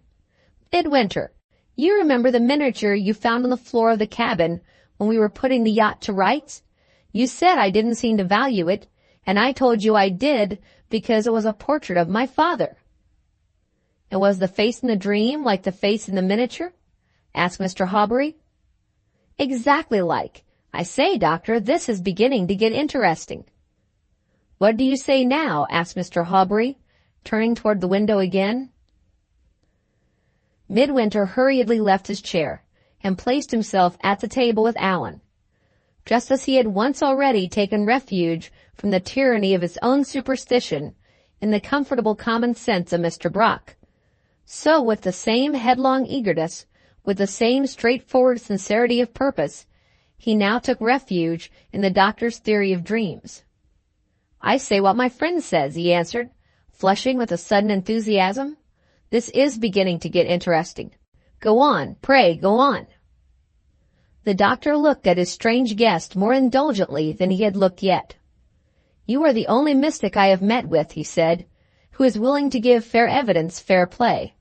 I don't despair of converting you before our inquiry comes to an end. Let us get on to the next set of elements," he resumed, after referring for a moment to the manuscript. "The interval of oblivion, which is described as succeeding the first of the appearances in the dream, may be easily disposed of. It means, in plain English, the momentary cessation of the brain's intellectual action, while a deeper wave of sleep flows over it, just as the sense of being alone in the darkness which follows indicates the renewal of that action, previous to the reproduction of another set of impressions. Let us see what they are. A lonely pool surrounded by an open country, a sunset sky on the further side of the pool, and the shadow of a woman on the near side. Very good. Now for it, Mr. Armadale. How did that pool get into your head? The open country you saw on your way from Castletown to this place. But we have no pools or lakes hereabouts, and you can have seen none recently elsewhere, for you came here after a cruise at sea. Must we fall back on a picture or a book or a conversation with your friend?" Allan looked at Midwinter. "I don't remember talking about pools or lakes," he said. "Do you?" Instead of answering the question, Midwinter suddenly appealed to the doctor. "Have you got the last number of the Manx newspaper?" he asked. The doctor produced it from the sideboard. Midwinter turned to the page containing those extracts from the recently published Travels to Australia, which had roused Allan's interest on the previous evening, and the reading of which had ended by sending his friend to sleep. There, in the passage describing the sufferings of the travelers from thirst, and the subsequent discovery which saved their lives, there, appearing at the climax of the narrative, was the broad pool of water which had figured in Allan's dream. "Don't put away the paper," said the doctor, when Midwinter had shown it to him, with the necessary explanation. "Before we are at the end of the inquiry, it is quite possible we may want that extract again. We have got at the pool. How about the sunset? Nothing of that sort is referred to in the newspaper extract. Search your memory again, Mr. Armadale. We want your waking impression of a sunset, if you please." Once more, Allan was at a loss for an answer, and once more Midwinter's ready memory helped him through the difficulty. "I think I can trace our way back to this impression, as I traced our way back to the other," he said, addressing the doctor. "After we got here yesterday afternoon, my friend and I took a long walk over the hills." "That's it," interposed Allan. "I remember. The sun was setting as we came back to the hotel for supper, and it was such a splendid red sky that we both stopped to look at it. And then we talked about Mr. Brock, and wondered how far he had got on his journey home. My memory may be a slow one at starting, Doctor, but when it's once set going, stop it if you can. I haven't half done yet." "Wait 1 minute, in mercy to Mr. Midwinter's memory and mine," said the doctor. "We have traced back to your waking impressions the vision of the open country, the pool, and the sunset. But the shadow of a woman has not been accounted for yet. Can you find us the original of this mysterious figure in the dream landscape?" Allan relapsed into his former perplexity, and Midwinter waited for what was to come, with his eyes fixed in breathless interest on the doctor's face. For the first time, there was unbroken silence in the room. Mr. Hawbury looked interrogatively from Allan to Allan's friend. Neither of them answered him. Between the shadow and the shadow's substance there was a great gulf of mystery, impenetrable alike to all three of them. "Patience," said the doctor composedly. "Let us leave the figure by the pool for the present, and try, if we can't, pick her up again as we go on. Allow me to observe, Mr. Midwinter, that it is not very easy to identify a shadow, but we won't despair. This impalpable lady of the lake may take some consistency when we next meet her." Midwinter made no reply. From that moment his interest in the inquiry began to flag. "What is the next scene in the dream?" pursued Mr. Hawbury, referring to the manuscript. "Mr. Armadale finds himself in a room. He is standing before a long window opening on a lawn and flower garden, and the rain is pattering against the glass. The only thing he sees in the room is a little statue, and the only company he has is the shadow of a man standing opposite to him. The shadow stretches out its arm, and the statue falls in fragments on the floor, and the dreamer, in anger and distress at this catastrophe. Observe, gentlemen, that here the sleeper's reasoning faculty wakes up a little, and the dream passes rationally from a moment, from cause to effect. Stoops to look at the broken pieces. When he looks up again, the scene has vanished. That is to say, in the ebb and flow of sleep, it is the turn of the flow now, and the brain rests a little. What's the matter, Mr. Armadale? Has that restive memory of yours run away with you again?" "Yes," said Allan. "I'm off at full gallop. I've run the broken statue to earth. It's nothing more nor less than a china shepherdess I knocked off the mantelpiece in the hotel coffee-room when I rang the bell for supper last night. I say, how well we get on, don't we? It's like guessing a riddle. Now then, Midwinter, your turn next." "No," said the doctor. "My turn, if you please. I claim the long window, the garden, and the lawn as my property. You will find the long window, Mr. Armadale, in the next room. If you look out, you'll see the garden and lawn in front of it, and if you'll exert that wonderful memory of yours, you will recollect that you were good enough to take special and complimentary notice of my smart French window and my neat garden when I drove you and your friend to Port St. Mary yesterday. Quite right, rejoined Allan, so I did. But what about the rain that fell in the dream? I haven't seen a drop of rain for the last week. Mr. Hawbury hesitated. The Manx newspaper, which had been left on the table, caught his eye. If we can think of nothing else, he said, let us try if we can't get the idea of the rain where we found the idea of the pool. He looked through the extract carefully. I have got it, he exclaimed. Here is rain described as having fallen on these thirsty Australian travelers before they discovered the pool. Behold the shower, Mr. Armadale, which got into your mind when you read the extract of your friend last night. And behold the dream, Mr. Midwinter, mixing up separate waking impressions just as usual. Can you find a waking impression which accounts for the human figure at the window? Asked Midwinter. Or are we to pass over the shadow of the man, as we have passed over the shadow of the woman already? He put the question with scrupulous courtesy of manner, but with a tone of sarcasm in his voice which caught the doctor's ear and set up the doctor's conversational bristles on the instant. When you are picking up shells on the beach, Mr. Midwinter, you usually begin with the shells that lie nearest at hand, he rejoined. We are picking up facts now, and those that are easiest to get at are the facts we will take first. Let the shadow of the man and the shadow of the woman pair off together for the present. We won't lose sight of them, I promise you. All in good time, my dear sir, all in good time. He too was polite, and he too was sarcastic. The short truce between the opponents was at an end already. Midwinter returned significantly to his former place by the window. The doctor instantly turned his back on the window more significantly still. Allan, who never quarreled with anybody's opinion, and never looked below the surface of anybody's conduct, drummed cheerfully on the table with the handle of his knife. Go on, doctor, he called out. My wonderful memory is as fresh as ever.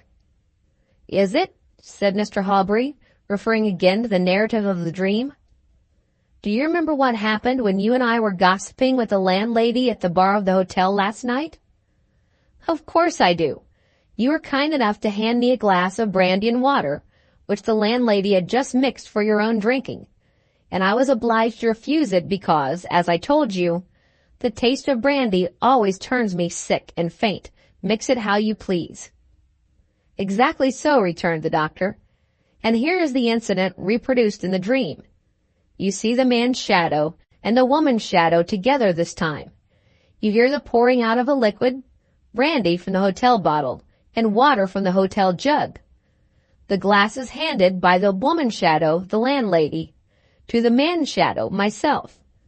The man's shadow hands it to you, exactly what I did, and the faintness, which you had previously described to me, follows in due course. I am shocked to identify these mysterious appearances, Midwinter, with such miserly unromantic originals as a woman who keeps a hotel and a man who physics a country district. But your friend himself will tell you that the glass of brandy and water was prepared by the landlady, and that it reached him by passing from her hand to mine. We have picked up the shadows exactly as I anticipated, and we have only to account now, which may be done in 2 words, for the manner of their appearance in the dream. After having tried to introduce the waking impression of the doctor and the landlady separately in connection with a wrong set of circumstances, the dreaming mind comes right at the 3rd trial and introduces the doctor and the landlady together in connection with the right set of circumstances. There it is in a nutshell. Permit me to hand you back the manuscript with my best thanks for your very complete and striking confirmation of the rational theory of dreams. Saying those words, Mr. Hawbury returned the written paper to Midwinter with the pitiless politeness of a conquering man. Wonderful! Not a point missed anywhere from beginning to end. By Jupiter, cried Allan, with a ready reverence of intense ignorance. What a thing science is!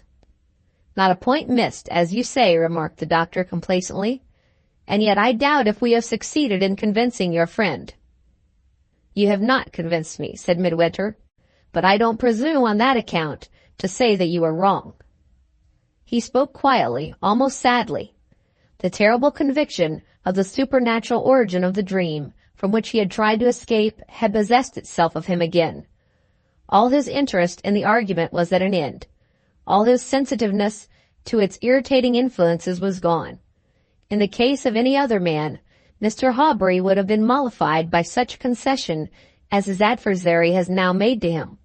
But he disliked Midwinter too cordially to leave him in the peaceful enjoyment of an opinion of his own. Do you admit, asked the doctor, more pugnaciously than ever, that I have traced back every event of the dream to a waking impression which preceded it in Mr. Armadale's mind?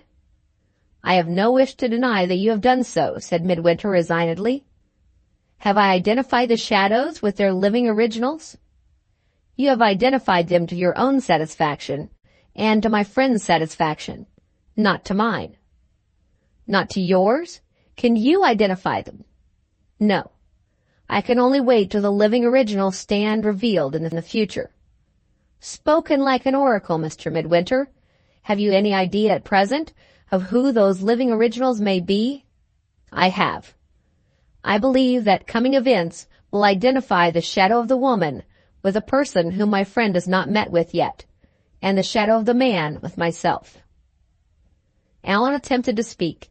The doctor stopped him. Let us clearly understand this, he said to Midwinter.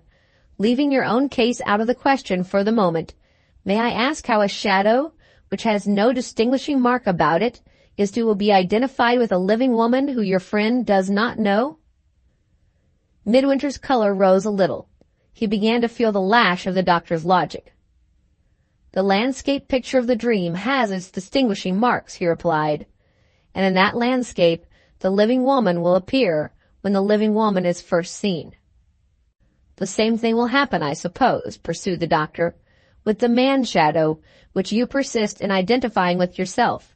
You will be associated in the future with a statue broken in your friend's presence, with a long window looking out on a garden, and with a shower of rain pattering against the glass. Do you say that? I say that. And so I presume with the next vision, you and a mysterious woman will be brought together in some place now unknown, and will present to Mr. Armadale some liquid yet unnamed, which will turn him faint? Do you seriously tell me you believe this? I seriously tell you I believe it. And according to your view, these fulfillments of the dream will mark the progress of certain coming events in which Mr. Armadale's happiness or Mr. Armadale's safety will be dangerously involved? That is my firm conviction. The doctor rose, laid aside his moral dissecting knife, considered for a moment, and took it up again. One last question, he said. Have you any reason to give for going out of your way to adopt such a mystical view as this, when an unanswerably rational explanation of the dream lies straight before you? No reason, replied Midwinter, that I can give either to you or my friend. The doctor looked at his watch with the air of a man who is suddenly reminded that he has been wasting his time. We have no common ground to start from, he said, and if we talk till doomsday, we should not agree. Excuse my leaving you rather abruptly. It is later than I thought, and my morning's batch of sick people are waiting for me in the surgery. I have convinced your mind, Mr. Armadale, at any rate. So the time we have given to this discussion has not been altogether lost. Pray stop here and smoke your cigar. I shall be at your service again in less than an hour. He nodded cordially to Allan, bowed formally to Midwinter, and quitted the room. As soon as the doctor's back was turned, Allan left his place at the table and appealed to his friend with that irresistible heartiness of manner which had always found its way to Midwinter's sympathies from the first day when they met in the Somersetshire inn. Now the sparring match between you and the doctor is over, said Allan. I have got 2 words to say on my side. Will you do something for my sake which you won't do for your own? Midwinter's face brightened instantly. I will do anything you ask of me, he said. Very well. Will you let the subject of the dream drop out of our talk altogether from this time forth? Yes, if you wish it. Will you go a step further? Will you leave off thinking about the dream? It's hard to leave off thinking about it, Allan, but I will try. That's a good fellow. Now give me that trumpery bit of paper, and let's tear it up and have done with it. He tried to snatch the manuscript out of his friend's hand, but Midwinter was too quick for him, and kept it beyond his reach. Come, come, pleaded Allan. I've set my heart on lighting my cigar with it. Midwinter hesitated painfully. It was hard to resist Allan, but he did resist him. I'll wait a little, he said, before you light your cigar with it. How long? Till tomorrow? Longer. Till we leave the Isle of Man? Longer. Hang it, give me a plain answer to a plain question. How long will you wait? Midwinter carefully restored the paper to its place in his pocketbook. I'll wait, he said, till we get to Thorpe Ambrose. The end of the first book. End of chapter 5. Recording by Alan Winterowd. Boomcoach.blogspot.com. Book the second. Chapter 1. Lurking Mischief. 1. From Ozias Midwinter to Mr. Brock. Thorpe Ambrose, June 15, 1851. Dear Mr. Brock, only an hour since we reached this house. Just as the servants were locking up for the night, Allan has gone to bed, worn out by our long day's journey, and has left me in the room they call the library, to tell you the story of our journey to Norfolk. Being better seasoned than he is to fatigues of all kinds, my eyes are quite wakeful enough for writing a letter, though the clock on the chimney-piece points to midnight, and we have been travelling since 10 in the morning. The last news you had of us was news sent by Allan from the Isle of Man. If I am not mistaken, he wrote to tell you of the night we passed on board the wrecked ship. Forgive me, dear Mr. Brock, if I say nothing on that subject, until time has helped me to think of it with a quieter mind. The hard fight against myself must all be fought over again, but I will win it yet, please God, I will indeed. There is no need to trouble you with any account of our journeyings about the northern and western districts of the island, or of the short cruises we took when the repairs of the yacht were at last complete. It will be better if I get on at once to the morning of yesterday, the 14th. We had come in with the night tide to Douglas Harbour, and as soon as the post office was open, Allan, by my advice, sent on shore for letters. The messenger returned with one letter only, and the writer of it proved to be the former mistress of Thorpe Ambrose, Mrs. Blanchard. You ought to be informed, I think, of the contents of this letter, for it has seriously influenced Allan's plans. He loses everything, sooner or later, as you know, and he has lost the letter already. So I must give you the substance of what Mrs. Blanchard wrote to him, as plainly as I can. The first page announced the departure of the ladies from Thorpe Ambrose. They left on the day before yesterday, the 13th, having, after much hesitation, finally decided on going abroad to visit some old friends, settled in Italy, in the neighbourhood of Florence. It appears to be quite possible that Mrs. Blanchard and her niece may settle there too, if they can find a suitable house and grounds to let. They both like the Italian country and the Italian people, and they are well enough off to please themselves. The elder lady has her jointure, and the younger is in possession of all her father's fortune. The next page of the letter was, in Allan's opinion, far from a pleasant page to read. After referring in the most grateful terms to the kindness which had left her niece and herself free to leave their old home at their own time, Mrs. Blanchard added that Allan's considerate conduct had produced such a strongly favourable impression among the friends and dependents of the family that they were desirous of giving him a public reception on his arrival among them. A preliminary meeting of the tenants on the estate and the principal persons in the neighbouring town had already been held to discuss the arrangements, and a letter might be expected shortly from the clergyman, inquiring when it would suit Mr. Armadale's convenience to take possession, personally, and publicly, of his estates in Norfolk. You will now be able to guess the cause of our sudden departure on the Isle of Man. The first and foremost idea of your old pupil's mind, as soon as he had read Mrs. Blanchard's account of the proceedings at the meeting, was the idea of escaping the public reception, and the one certain way he could see of avoiding it was to start for Thorpe Ambrose before the clergyman's letter could reach him. I tried hard to make him think a little before he acted on his first impulse in this matter, but he only went on packing his portmanteau in his own impenetrably good-humoured way.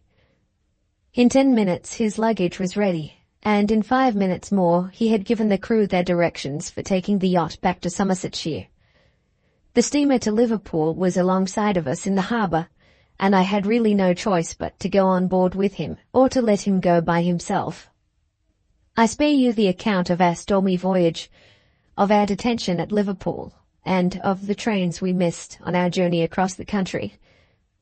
You know that we have got here safely, and that is enough. What the servants think of the new squire's sudden appearance among them without a word of warning is of no great consequence.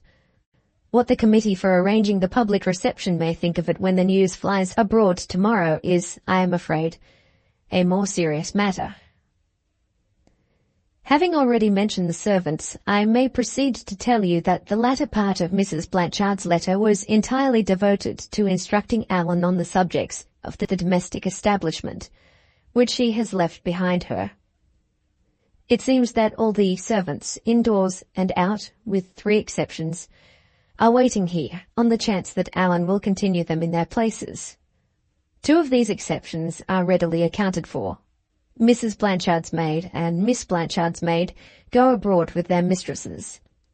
The 3rd exceptional case is the case of the upper housemaid, and here there is a little hitch. In plain words, the housemaid has been sent away at a moment's notice, for what Mrs. Blanchard rather mysteriously describes as levity of conduct with a stranger. I am afraid you will laugh at me, but I must confess the truth. I have been made so distrustful, after what happened to us in the Isle of Man, of even the most trifling misadventures which connect themselves in any way with Allan's introduction to his new life and prospects, and I have already questioned one of the men servants here about this apparently unimportant matter of the housemaid's going away in disgrace. All I can learn is that a strange man had been noticed hanging suspiciously about the grounds, that the housemaid was so ugly a woman as to render it next to a certainty that he had some underhand purpose to serve in making himself agreeable to her, and that he has not as yet been seen again in the neighbourhood since the day of her dismissal. So much for the one servant who has been turned out at Thorpe Ambrose. I can only hope there is no trouble for Allan brewing in that quarter. As for the other servants who remain, Mrs. Blanchard describes them, both men and women, as perfectly trustworthy, and they will all, no doubt, continue to occupy their present places. Having now done with Mrs. Blanchard's letter, my next duty is to beg you, in Allan's name and with Allan's love, to come here and stay with him at the earliest moment when you can leave Somersetshire. Although I cannot presume to think that my own wishes will have any special influence in determining you to accept this invitation, I must nevertheless acknowledge that I have a reason of my own for earnestly desiring to see you here. Allan has innocently caused me a new anxiety about my future relations with him, and I sorely need your advice to show me the right way of setting that anxiety to rest. The difficulty which now perplexes me relates to the steward's place at Thorpe Ambrose. Before today, I only knew that Allan hit on some plan of his own for dealing with this matter, rather strangely, involving, among other results, the letting of the cottage which was the old steward's place of abode. In consequence of the new steward's contemplated residence in the great house, a chance word in our conversation on the journey here led Allan into speaking out more plainly than he had spoken yet, and I heard, to my unutterable astonishment, that the person who was at the bottom of the whole arrangement about the steward was no other than myself. It is needless to tell you how I felt this new instance of Allan's kindness. The first pleasure of hearing from his own lips that I had deserved the strongest proof he could give of his confidence in me was soon dashed by the pain which mixes itself with all pleasure, at least with all that I have ever known. Never has my past life seemed so dreary to look back on as it seems now, when I feel how entirely it has unfitted me to take the place of all others that I should have liked to occupy in my friend's service. I mustered courage to tell him that I had none of the business knowledge and business experience which his steward ought to possess. He generously met the objection by telling me that I could learn, and he has promised to send to London for the person who has already been employed for the time being in the steward's office, and who will, therefore, be perfectly competent to teach me. Do you too think I can learn? If you do, I will work day and night to instruct myself. But if, as I am afraid, the steward's duties are of far too serious a kind to be learned offhand by a man so young and so inexperienced as I am, then pray hasten your journey to Thorpe Ambrose, and exert your influence over Allan personally. Nothing less will induce him to pass me over, and to employ a steward who is really fit to take the place. Pray act in this matter, as you think best for Allan's interests. Whatever disappointment I may feel, he shall not see it. Believe me, dear Mr. Brock, gratefully yours, Ozias Midwinter. P.S. I open the envelope again to add one more word. If you have heard or seen anything since your return to Somersetshire of the woman in the black dress and the red shawl, I hope you will not forget, when you write, to let me know it. O.M. 2. From Mrs. Oldershaw to Miss Gwilt. Ladies' Toilet Repository, Diana Street, Pimlico. Wednesday. My dear Lydia, to save the post I write to you after a long day's worry at my place of business, on the business letter paper, having news since we last met, which it seems advisable to send you at the earliest opportunity. To begin at the beginning, after carefully considering the thing, I am quite sure you will do wisely with young Armadale, if you hold your tongue about Madeira and all that happened there. Your position was, no doubt, a very strong one with his mother. You had privately helped her in playing a trick on her own father. You had been ungratefully dismissed at a pitiably tender age as soon as you had served her purpose, and when you came upon her suddenly after a separation of more than 20 years, you found her in failing health, with a grown-up son, whom she had kept in total ignorance of the true story of her marriage. Have you any such advantages as these with the young gentleman who has survived her? If he is not a born idiot, he will decline to believe your shocking aspersions on the memory of his mother, and seeing that you have no proofs at this distance of time to meet him with, there is an end of your money-grubbing in the golden Armadale diggings. Mind, I don't dispute that the old lady's heavy debt of obligation, that what you did for her in Madeira is not paid yet, and that the son is the next person to settle with you. Now the mother has slipped through your fingers. Only squeeze him the right way, my dear. That's what I venture to suggest. Squeeze him the right way. And which is the right way? That question brings me to my news. Have you thought again of that other notion of yours, of trying your hand on this lucky young gentleman, with nothing but your own good looks and your quick wits to help you? The idea hung on my mind so strangely after you were gone that it ended in my sending a little note to my lawyer to have the will under which young Armadale has got his fortune examined at Doctors' Commons. The result turns out to be something infinitely more encouraging than either you or I could possibly have hoped for. After the lawyer's report to me, there cannot be a moment's doubt of what you ought to do.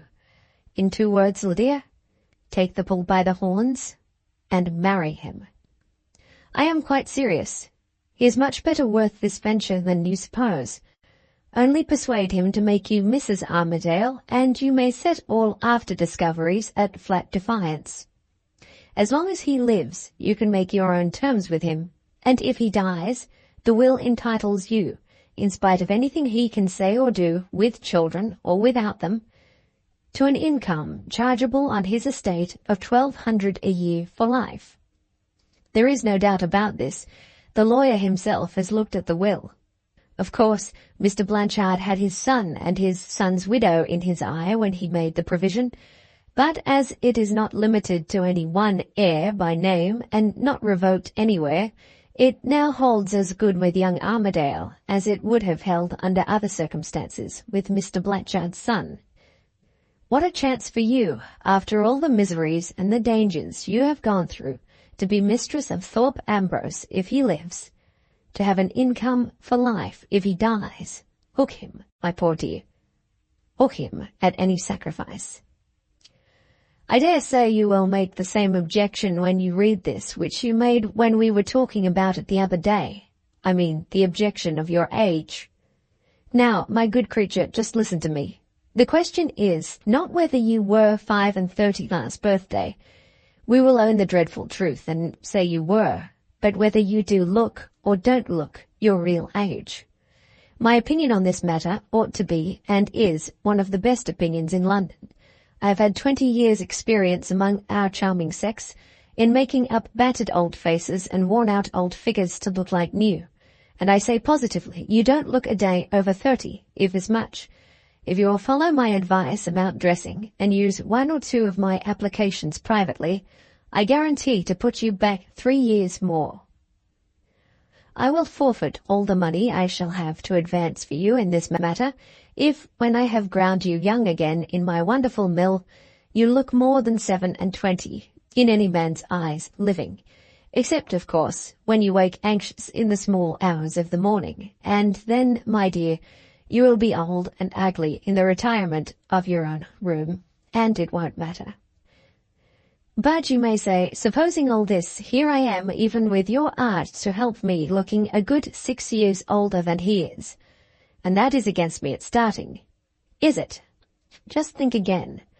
Surely your own experience must have shown you that the commonest of all common weaknesses in young fellows of this Armadale's age is to fall in love with women older than themselves.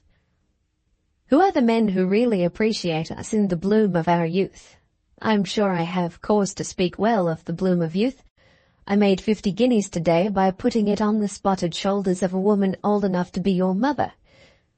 Who are the men, I say, who are ready to worship us when we are mere babies of 17?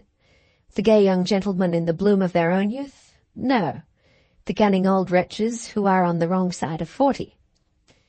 And what is the moral of this, as the storybooks say?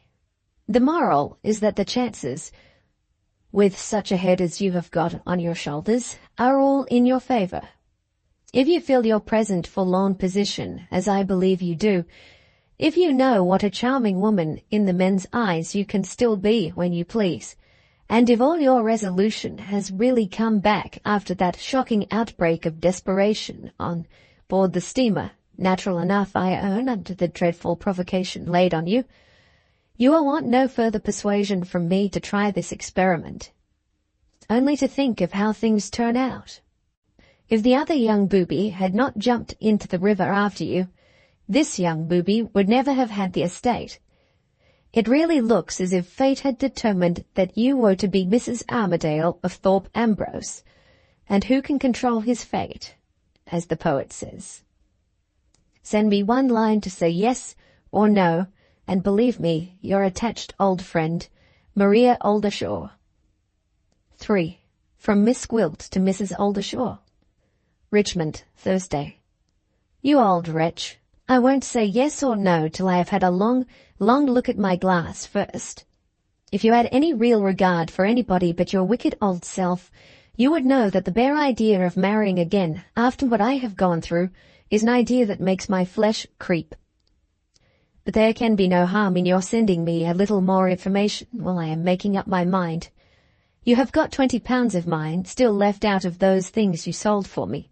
Send £10 here for my expenses in a post-office order, and use the other 10 for making private inquiries at Thorpe Ambrose. I want to know when the 2 Blanchard women go away, and when young Armadale stirs up the dead ashes in the family fireplace. Are you quite sure he will turn out as easy to manage as you think? If he takes after his hypocrite of a mother, I can tell you this: Judas Iscariot has come to life again. I am very comfortable in this lodging. There are lovely flowers in the garden, and the birds wake me in the morning delightfully. I've hired a reasonably good piano. The only man I care two straws about. Don't be alarmed, he was laid in his grave many a long year ago under the name of Beethoven, keeps me company in my lonely hours. The landlady would keep me company too, if I would only let her. I hate women. The new curate paid a visit to the other lodger yesterday, and passed me on the lawn as he came out. My eyes have lost nothing yet, at any rate, though I am 35. The poor man actually blushed when I looked at him. What sort of colour do you think he would have turned if one of the little birds in the garden had whispered in his ear and told him the true story of the charming Miss Gwilt? Goodbye, Mother Oldershaw. I rather doubt whether I am yours or anybody's affectionately, but we all tell lies at the bottoms of our letters, don't we? If you are my attached old friend, I must, of course, be yours affectionately. Lydia Gwilt. P.S. Keep your odious powders and paints and washes for the spotted shoulders of your customers. Not one of them shall touch my skin, I promise you. If you really want to be useful, try and find out some quieting draught to keep me from grinding my teeth in my sleep.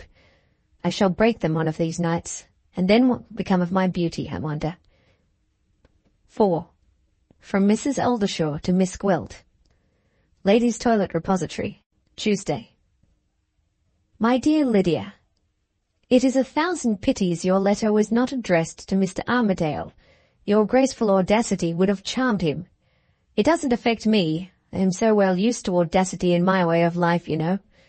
Why waste your sparkling wit, my love, on your own impenetrable Oldershaw? It only splutters and goes out. Will you try and be serious this next time? I have news for you from Thorpe Ambrose, which is beyond a joke, and which must not be trifled with. An hour after I got your letter, I set the inquiries on foot. Not knowing what consequences they might lead to, I thought it safest to begin in the dark. Instead of employing any of the people whom I have at my own disposal, who know you and know me, I went to the private inquiry office in Shadyside Place, and put the matter in the inspector's hands, in the character of a perfect stranger, and without mentioning you at all. This was not the cheapest way of going to work, I own, but it was the safest way, which is of much greater consequence. The inspector and I understood each other in 10 minutes, and the right person for the purpose, the most harmless-looking young man you ever saw in your life, was produced immediately. He left for Thorpe Ambrose an hour after I saw him. I arranged to call at the office on the afternoon of Saturday, Monday, and today for news. There was no news till today, and there I found our confidential agent, just returned to town, and waiting to favour me with a full account of his trip to Norfolk. First of all, let me quiet your mind about those 2 questions of yours. I have got answers to both, the one and the other. The Blanchard women go away to foreign parts on the 13th, and young Armadale is at this moment cruising somewhere at sea in his yacht. There is talk at Thorpe Ambrose of giving him a public reception, and of calling a meeting of the local grandees to settle it all.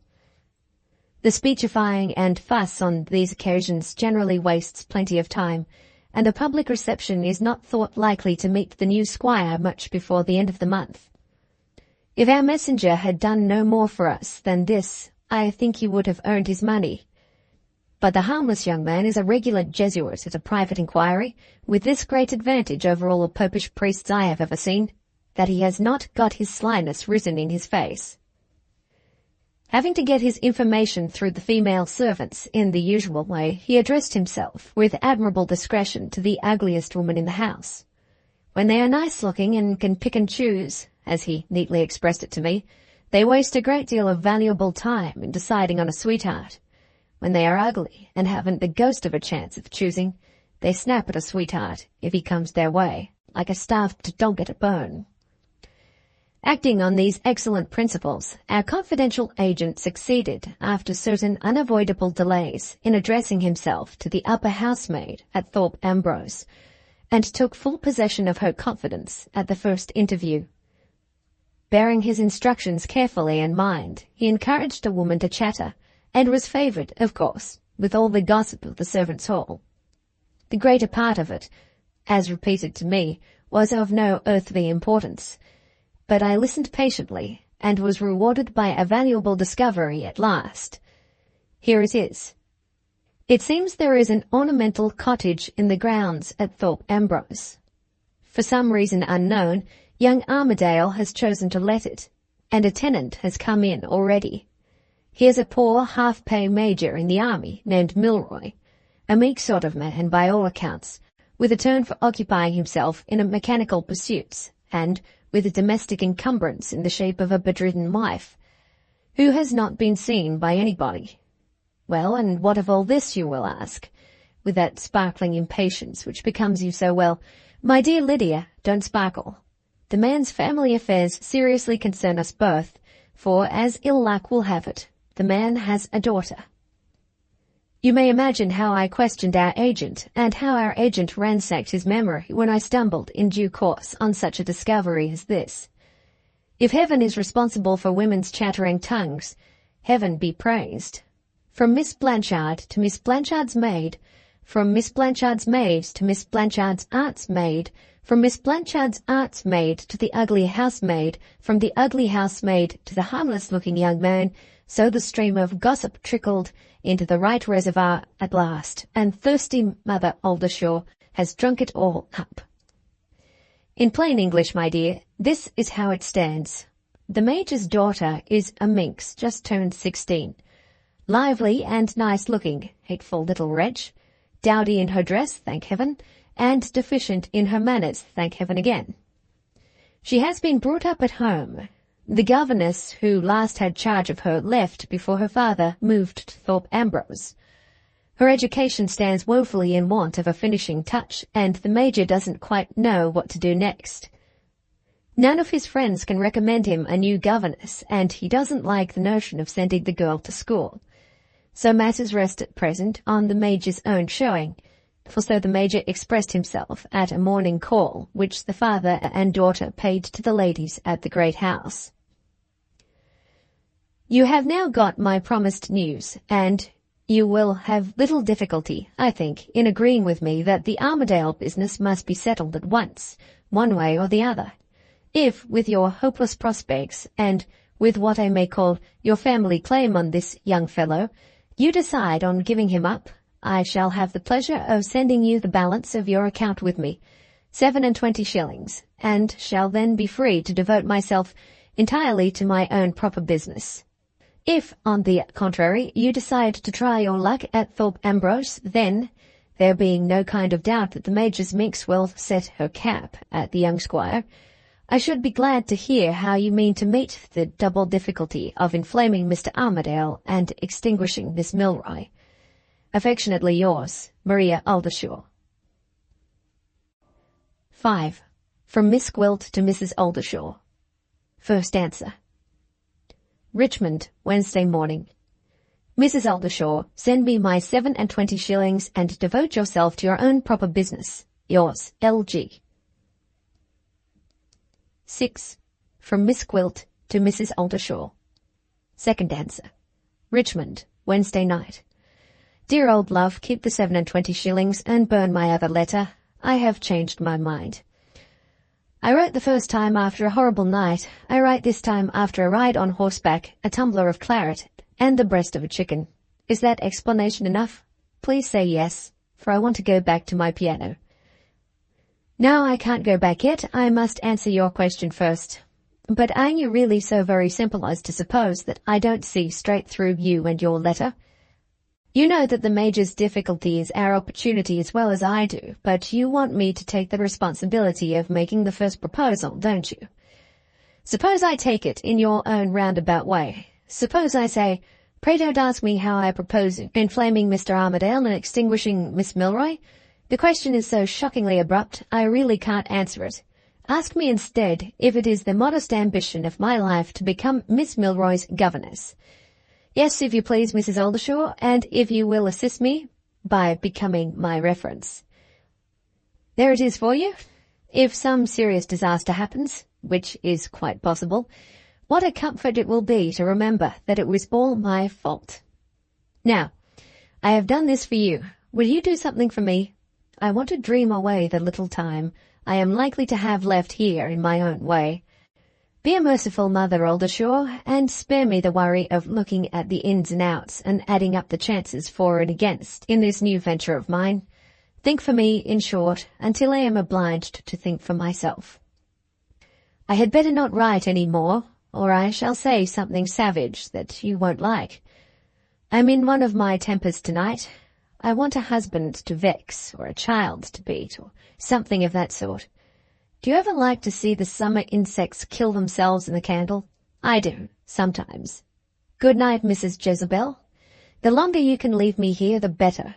The air agrees with me, and I am looking charming. L.G. 7. From Mrs. Aldershaw to Miss Gwilt. Thursday. My dear Lydia, some persons in my situation might be a little offended at the tone of your last letter.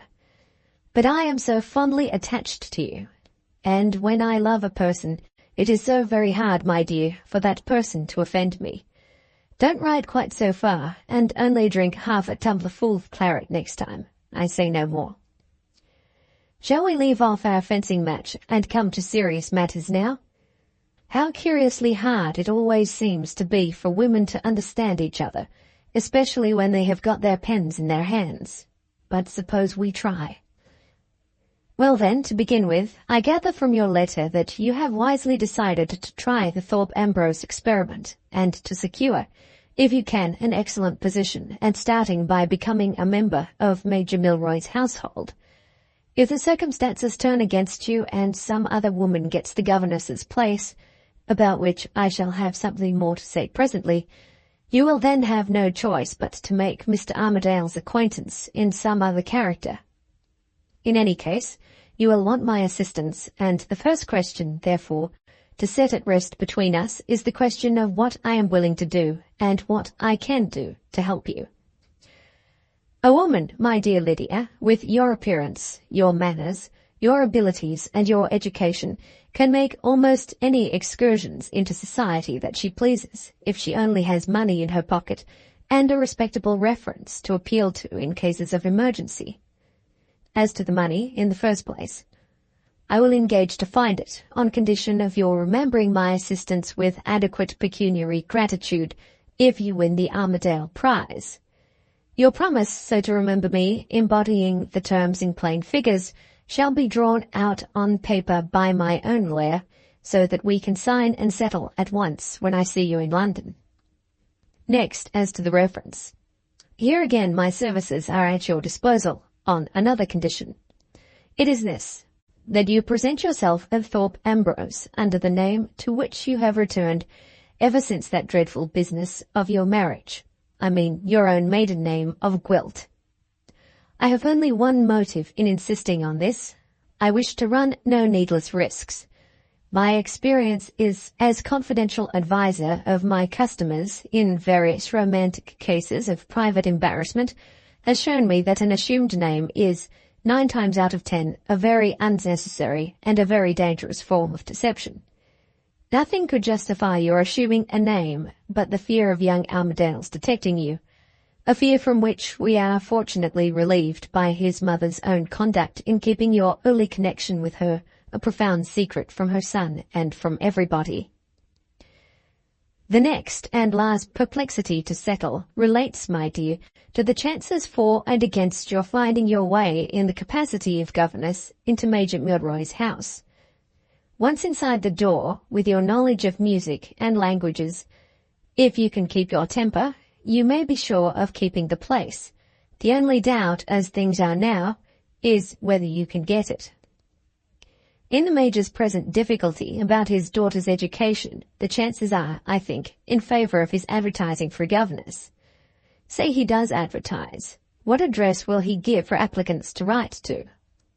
If he gives an address in London, goodbye to all chances in your favour at once, for this plain reason, that we shall not be able to pick out his advertisement from the advertisements of other people who want governesses, and who will give them addresses in London as well. If, on the other hand, our luck helps us and he refers his correspondence to a shop, post office, or what not, at Thorpe Ambrose, There we have our advertiser as plainly picked out for us as we can wish. In this last case, I have little or no doubt, with me for your reference, of your finding your way into the Major's family circle. We have one great advantage over the other women who will answer the advertisement. Thanks to my inquiries on the spot, I know Major Milroy to be a poor man, and we will fix the salary you ask at a figure that is sure to tempt him. As for the style of the letter, if you and I together can't write a modest and interesting application for the vacant place, I should like to know who can. All this, however, is still in the future. For the present, my advice is stay where you are, and dream to your heart's content till you hear from me again. I take in the Times regularly, and you may trust my wary eye not to miss the right advertisement. We can luckily give the Major time, without doing any injury to our own interests, for there is no fear just yet of the girls getting the start of you. The public reception, as we know, won't be ready till near the end of the month, and we may safely trust young Armadale's vanity to keep him out of his new house until his flatterers are all assembled to welcome him. It's odd, isn't it, to think how much depends on this half-pay officer's decision. For my part, I shall wake every morning now with the same question in my mind. If the Major's advertisement appears, which will the Major say, Thorpe Ambrose or London? Ever, my dear Lydia, affectionately yours, Maria Aldershaw. Book the Second, Chapter 2, Allan as a Anointed Gentleman. Early on the morning after his first night's rest at Thorpe Ambrose, Allan rose and surveyed the prospect from his bedroom window, lost in the dense mental bewilderment of feeling himself to be a stranger in his own house. The bedroom looked out over the great friendo, with its portico, its terrace and flight of steps beyond, and further still, the broad sweep of the well-timbered park to close the view. The morning mist nestled lightly above the distant trees, and the cows were feeding sociably close to the iron fence which railed off the park from the drive in front of the house. All mine, thought Allan, staring in blank amazement at the prospect of his own possessions. Hang me if I can beat it into my head yet. All mine. He dressed, left his room, and walked down the corridor which led to the staircase and hall, opening the doors in succession as he passed them. The rooms in this part of the house were bedrooms and dressing rooms, light, spacious, perfectly furnished, and all empty, except the one bedchamber next to Allan's, which had been appropriated to Midwinter. He was still sleeping when his friend looked in on him, having sat late into the night writing his letter to Mr. Brock. Allan went on to the end of the first corridor, turned at right angles into a second, and that passed, gained the head of the great staircase. No romance here, he said to himself, looking down the handsomely carpeted stone stairs into the bright modern hall. Nothing to startle Midwinter's fidgety nerves in this house. There was nothing indeed. Allan's essentially superficial observation had not misled him for once. The mansion of Thorpe Ambrose, built after the pulling down of the dilapidated old manor house, was barely 50 years old. Nothing picturesque, nothing in the slightest degree suggestive of mystery and romance appeared in any part of it. It was a purely conventional country house, the product of the classical idea filtered judiciously through the commercial English mind. Viewed on the outer side, it presented the spectacle of a modern manufactory trying to look like an ancient temple. Viewed on the inner side, it was a marvel of luxurious comfort in every part of it, from basement to roof. And quite right, too, thought Allan, sauntering contentedly down the broad, gently graduated stairs. Deuce take all mystery and romance. Let's be clean and comfortable, that's what I say. Arrived in the hall, the new master of Thorpe Ambrose hesitated and looked about him, uncertain which way to turn next. The 4 reception rooms on the ground floor opened into the hall, 2 on either side. Allan tried the nearest door on his right hand at a venture and found himself in the drawing room. Here the first sign of life appeared under life's most attractive form. A young girl was in solitary possession of the drawing room. The duster in her hand appeared to associate her with the domestic duties of the house, but at that particular moment she was occupying in asserting the rights of nature over the obligations of service. In other words, she was attentively contemplating her own face in a glass over the mantelpiece. There, don't let me frighten you, said Allan, as the girl started away from the glass and stared at him in unutterable confusion. I quite agree with you, my dear. Your face is well worth looking at. Who are you? Oh, the housemaid. And what's your name? Susan, eh? Come, I like your name to begin with. Do you know who I am, Susan? I'm your master, though you may not think it. Your character? Oh yes, Mrs. Blanchard gave you a capital character. You shall stop here, don't be afraid. And you'll be a good girl, Susan, and wear smart little caps and aprons and bright ribbons, and you'll look nice and pretty, and dust the furniture, won't you? With this summary of the housemaid's duties, Allan sauntered back into the hall and found more signs of life in that quarter. A manservant appeared on this occasion and bowed, as became a vassal in a linen jacket, before his liege lord in a wide-awake hat. And who may you be? Asked Allan. Not the man who let us in last night? Ah, I thought not. The second footman, eh? Character? Oh yes, capital character. Stop here, of course. You can valet me, can you? Bother valeting me.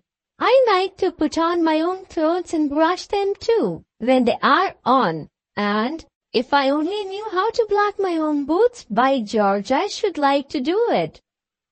What room's this? Morning room, eh? And here's the dining room, of course. Good heavens, what a table! It's as long as my yacht, and longer. I say, by the by, what's your name? Richard, is it? Well, Richard, the vessel I sail in is a vessel of my own building. What do you think of that? You look to me just the right sort of man to be my steward on board, if you are not sick at sea. Oh, you are sick at sea? Well then, we'll say nothing more about it. And what room is this? Ah yes, the library, of course. More in Mr. Midwinter's way than mine. Mr. Midwinter is the gentleman who came here with me last night. And mind this, Richard, you're all to show him as much attention as you show me. Where are we now? What's this door at the back? Billiard room and smoking room, eh? Johnny, another door, and more stairs. Where do they go to? And who's this coming up? Take your time, man. You're not quite so young as you were once. Take your time. The object of Allan's humane caution was a corpulent elderly lady of the type called motherly. 14 stairs were all that separated her from the master of the house. She ascended then with 14 stoppages and 14 sighs. Nature, various in all things, is infinitely various in the female sex. There are some women whose personal qualities reveal the loves and the graces, and there are other women whose personal qualities suggest the perquisites and the grace spot. This was one of the other women. "Glad to see you looking so well, ma'am," said Allan, when the cook in the majesty of her office stood proclaimed before him.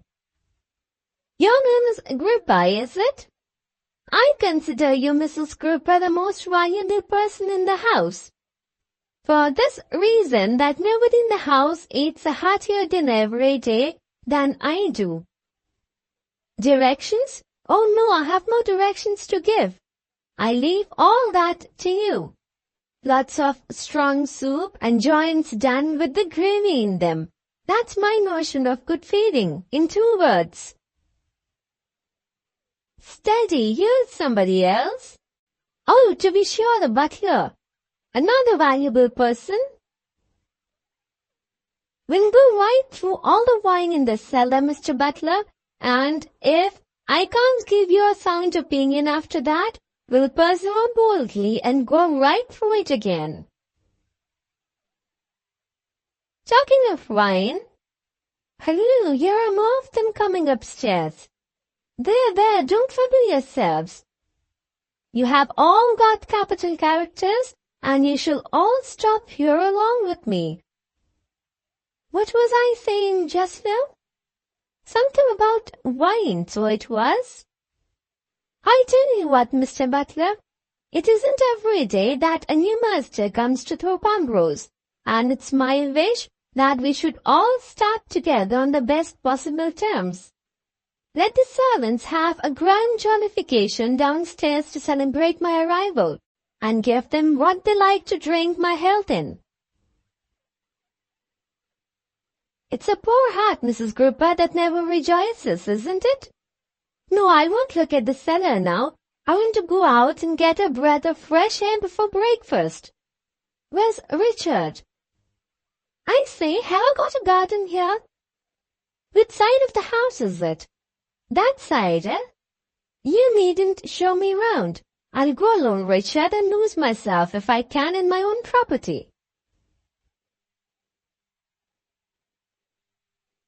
With those words, Allan descended the terrace steps in front of the house, whistling cheerfully.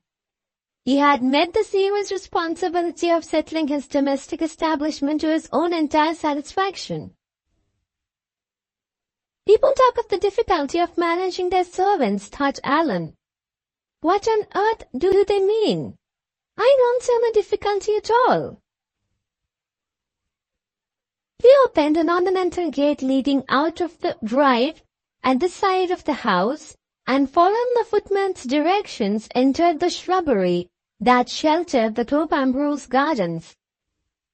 "Nice, shady sort of place for a cigar," said Allan, as he sauntered along with his hands in his pockets. "I wish I could beat it into my head that it really belongs to me."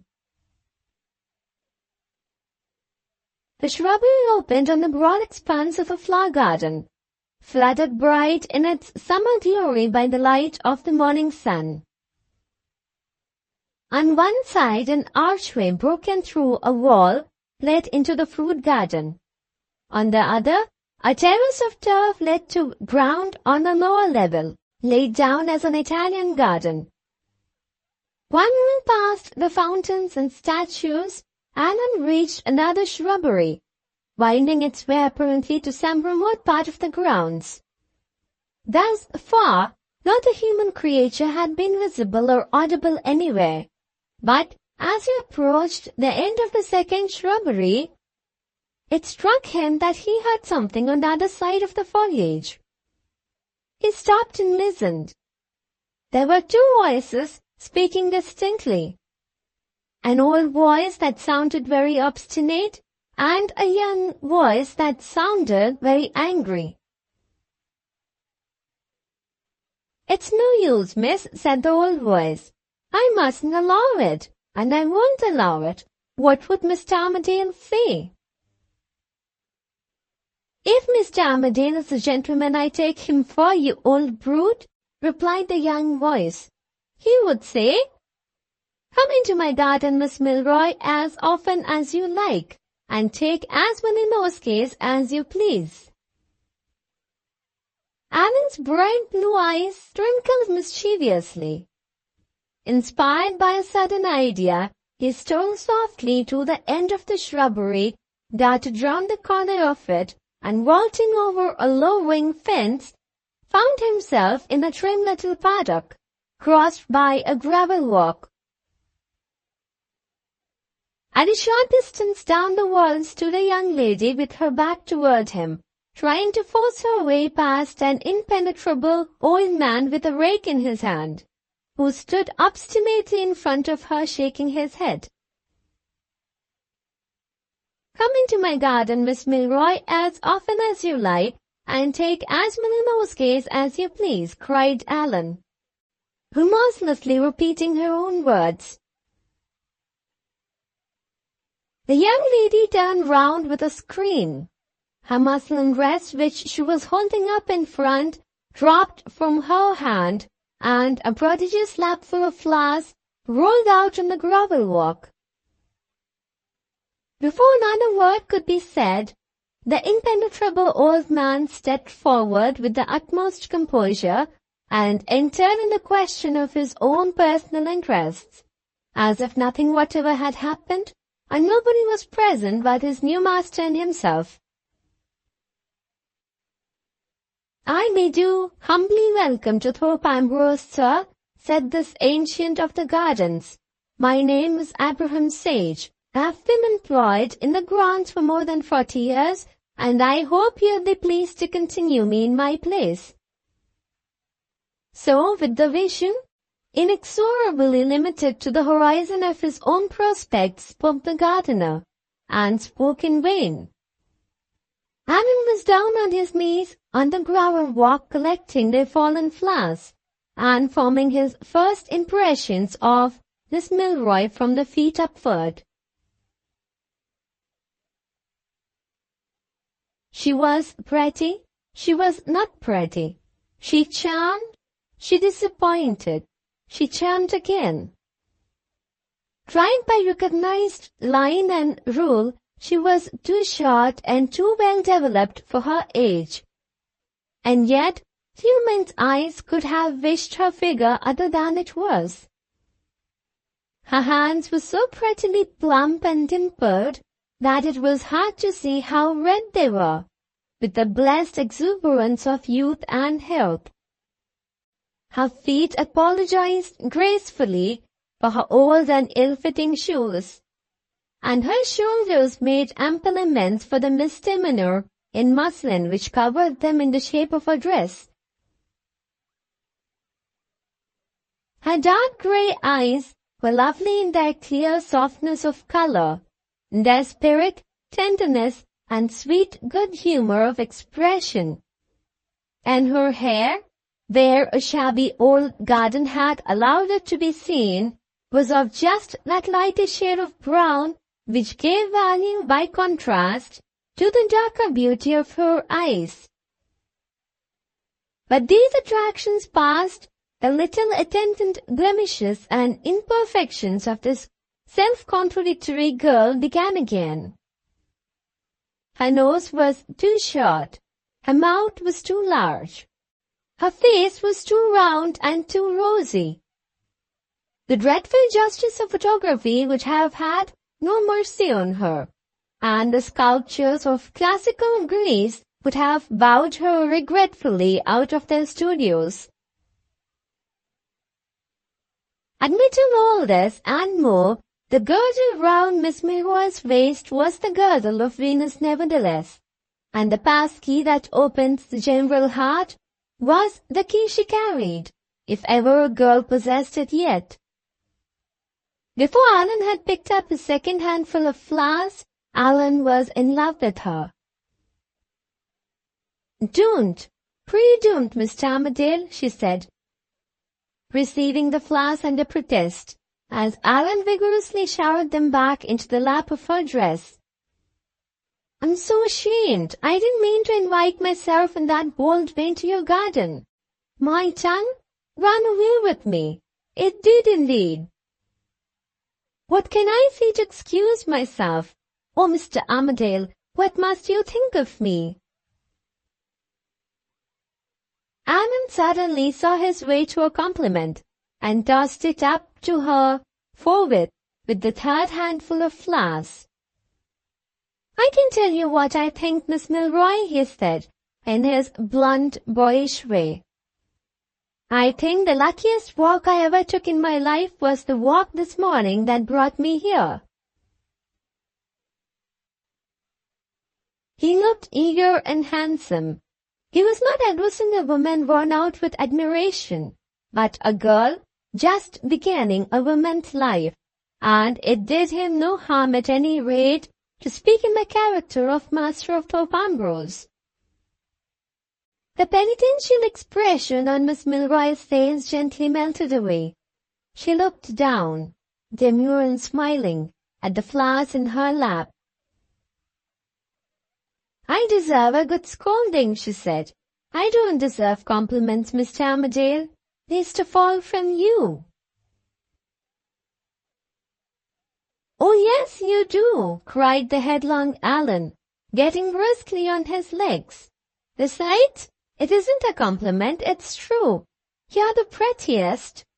"I beg your pardon, Miss Milroy. My tongue ran away with me that time." Among the heavy burdens that are laid on female human nature, perhaps the heaviest at the age of 16 is the burden of gravity. Miss Milroy struggled, tittered, struggled again, and composed herself for the time being.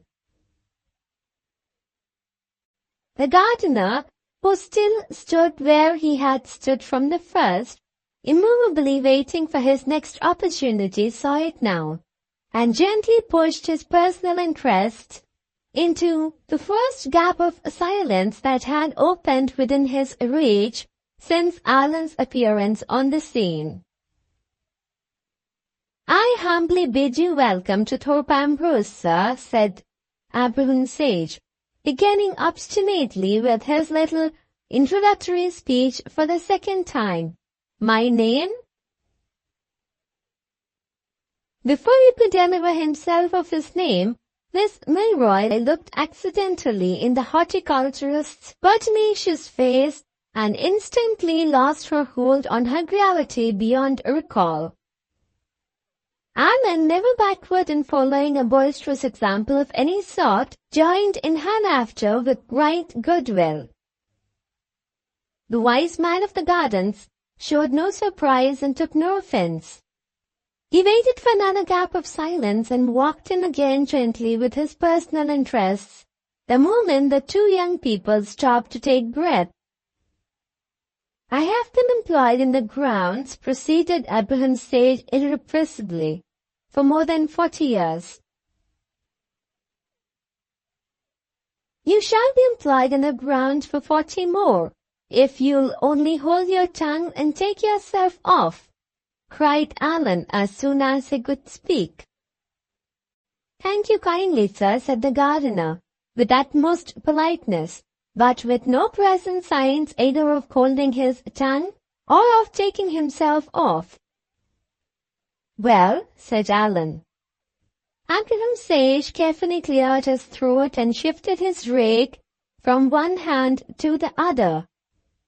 He looked down the length of his own invaluable implement with a grave interest and attention, seeing apparently not the long handle of a rake, but the long perspective of a vista, with a supplementary personal interest established at the end of it. "Then no convenience, sir," resumed this immovable man. "I should wish respectfully to speak to you about my son." "Perhaps it may be more convenient in the course of the day." "My humble duties, sir, and my best thanks. My son is strictly sober. He is accustomed to the stables, and he belongs to the Church of England, without encumbrances. Having thus planted his offspring provisionally in his master's estimation, Abraham Sage shouldered his invaluable rake and hobbled slowly out of view. "If that's a specimen of a trustworthy old servant," said Allan, "I think I'd rather take my chance of being cheated by a new one. You shall not be troubled with him again, Miss Milroy, at any rate. All the flowers in the garden are at your disposal, and all the fruit in the fruit season, if you'll only come here and eat it." "Oh, Mr. Armadale, how very, very kind you are. How can I thank you?" Allan saw his way to another compliment, an elaborate compliment in the shape of a trap this time. "You can do me the greatest possible favor," he said. "You can assist me in forming an agreeable impression of my own grounds." "Dear me, how?" asked Miss Milroy innocently. Allan judiciously closed the trap on the spot in these words: "By taking me with you, Miss Milroy, on your morning walk." He spoke, smiled, and offered his arm. She saw the way on her side to a little flirtation. She rested her hand on his arm, blushed, hesitated, and suddenly took it away again. "I don't think it's quite right, Mr. Armadale," she said, devoting herself with the deepest attention to her collection of flowers. "Oughtn't we to have some old lady here? Isn't it improper to take your arm until I know you a little better than I do now? I'm obliged to ask. I have had so little instruction. I have seen so little of society. And one of Papa's friends once said, my manners were too bold for my age. What do you think?" "I think it's a very good thing your Papa's friend is not here now," answered the outspoken Allan. "I should quarrel with him to a dead certainty. As for society, Miss Milroy, nobody knows less about it than I do. What if we had an old lady here? I must see myself. I think she would be uncommonly in the way, won't you?" concluded Allan, imploringly offering his arm for the second time. "Do." Miss Milroy looked up at him sidelong from her flowers. "You're as bad as the gardener, Mr. Armadale." She looked down again in a flutter of indecision. "I'm sure it's wrong," she said, and took his arm the instant afterward without the slightest hesitation.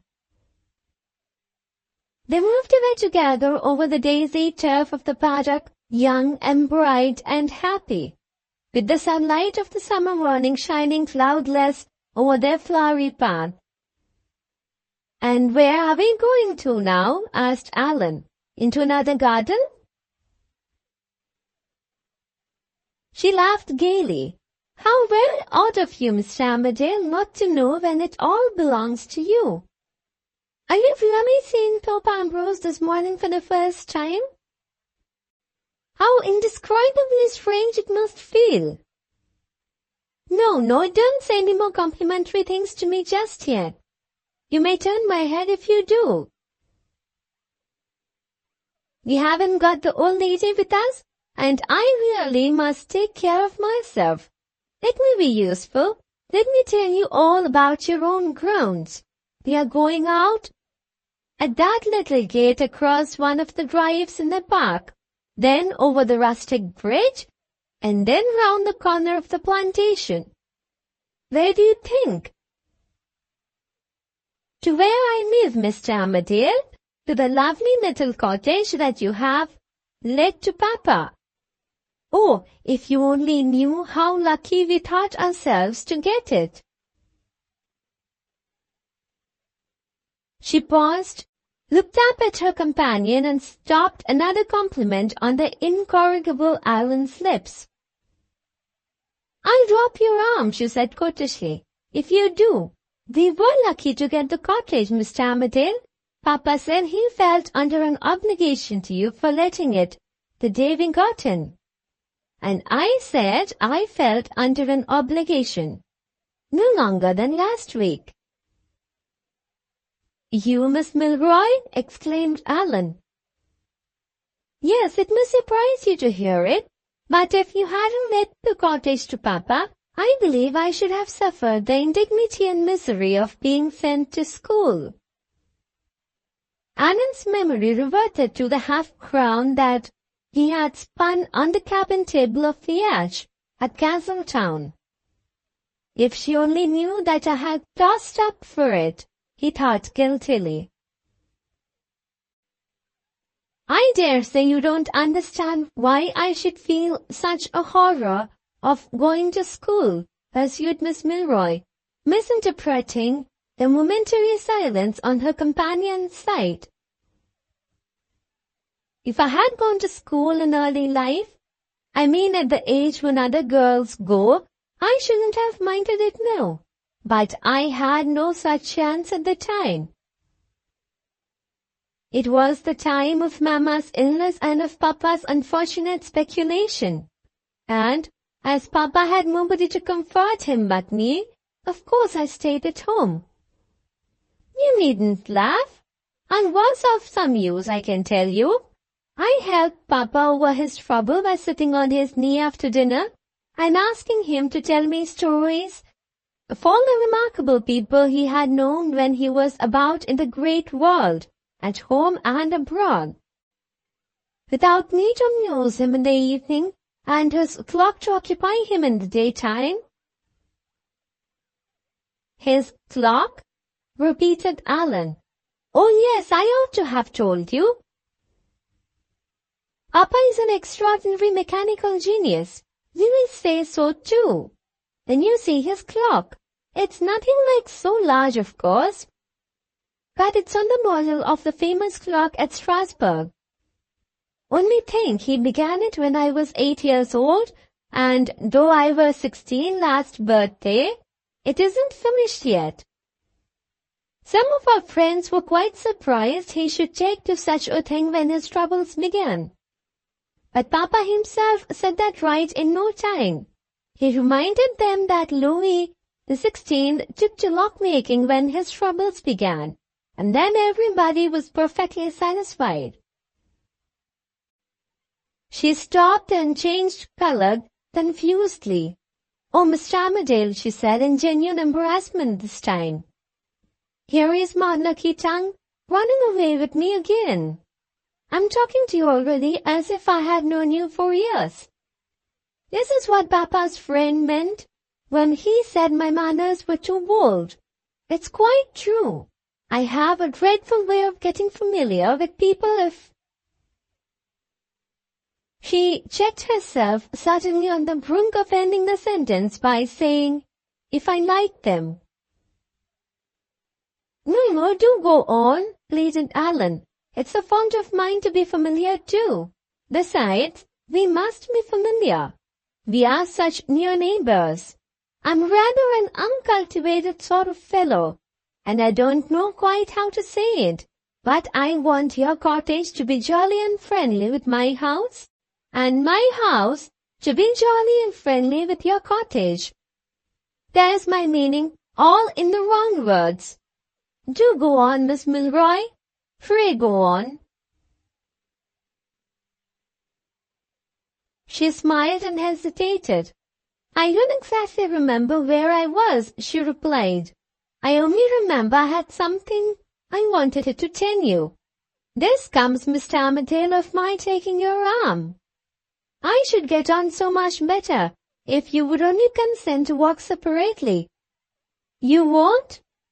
Well then, will you tell me what it was I wanted to say? Where was I before I went wandering off to Papa's troubles and Papa's clock? At school, replied Allan, with a prodigious effort of memory. Not at school, you mean, said Miss Milroy, and all through you. Now I can go on again, which is a great comfort.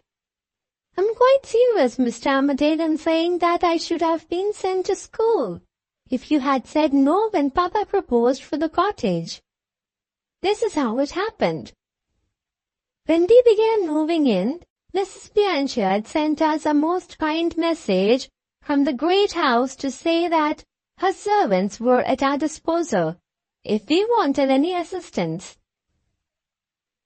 The least Papa and I could do after that was to call and thank her.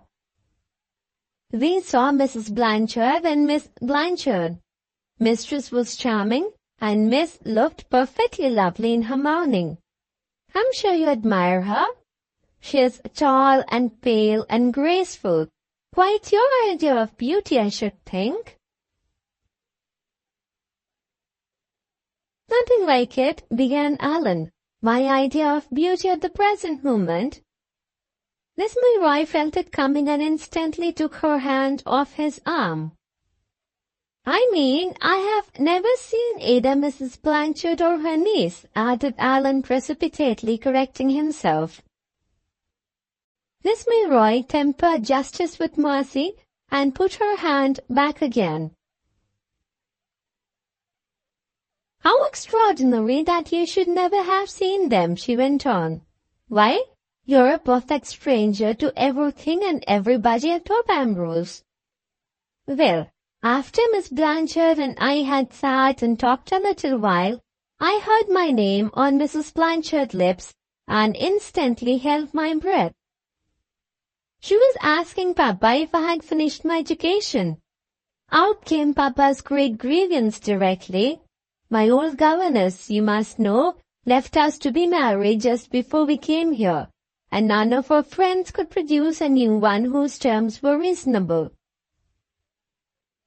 I'm told, Mrs. Blanchard, by people who understand it better than I do, says Papa, that advertising is a risk. It all falls on me, in Mrs. Milroy's state of health, and I suppose I must end in sending my little girl to school.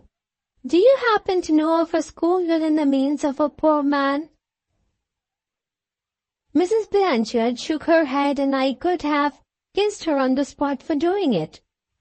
All my experience, Major Milroy, says this perfect angel of a woman, is in favor of advertising.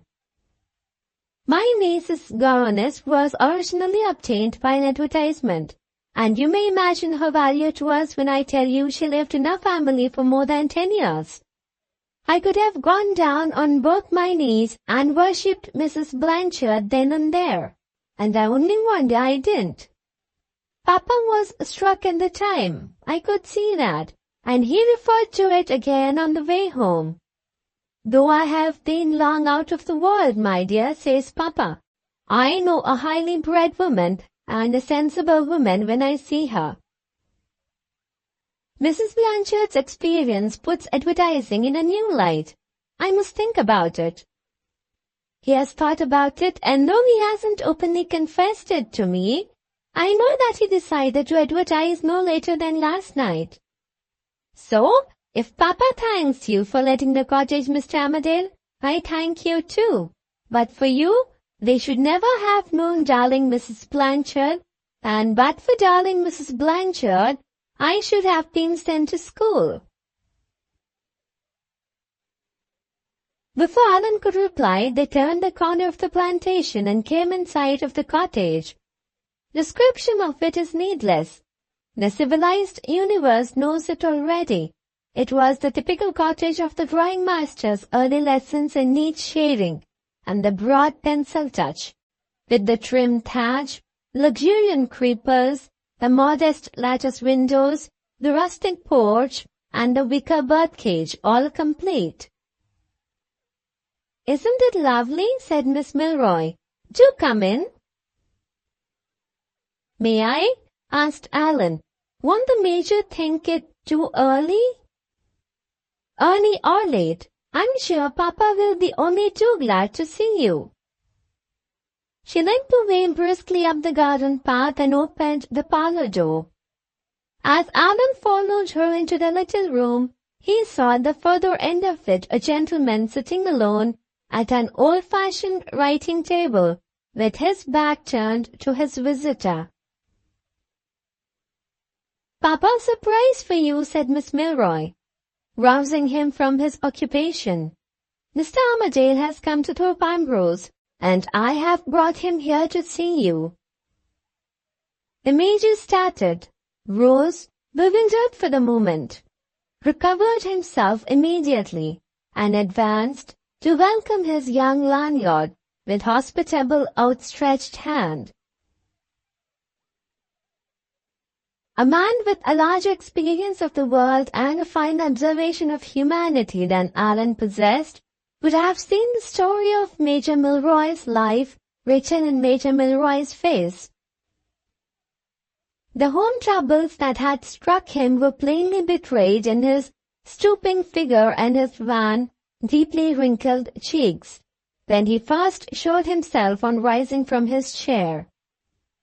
The changeless influence of one monotonous pursuit and one monotonous habit of thought were next expressed in the dull, dreamy self-absorption of his manner and his look, while his daughter was speaking to him. The moment after, when he had roused himself to welcome his guest, was the moment which made the self-revelation complete.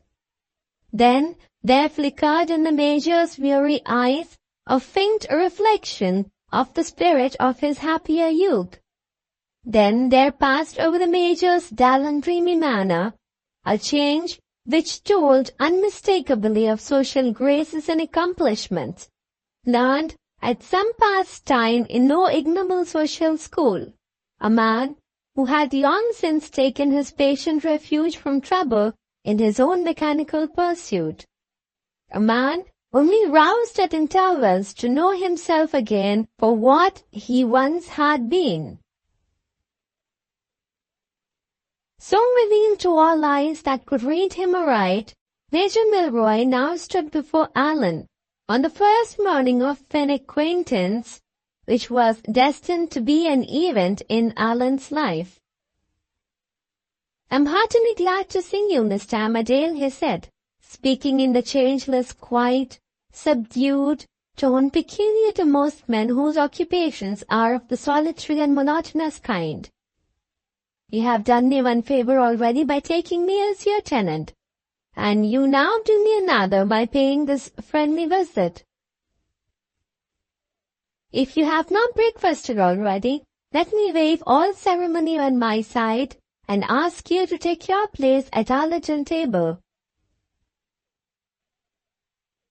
"With the greatest pleasure, Major Milroy, if I'm not in the way," replied Allan, delighted at his reception.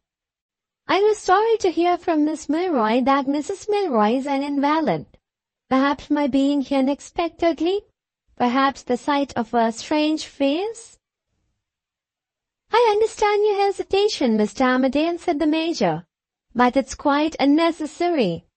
Mrs. Milroy's illness keeps her entirely confined to her own room.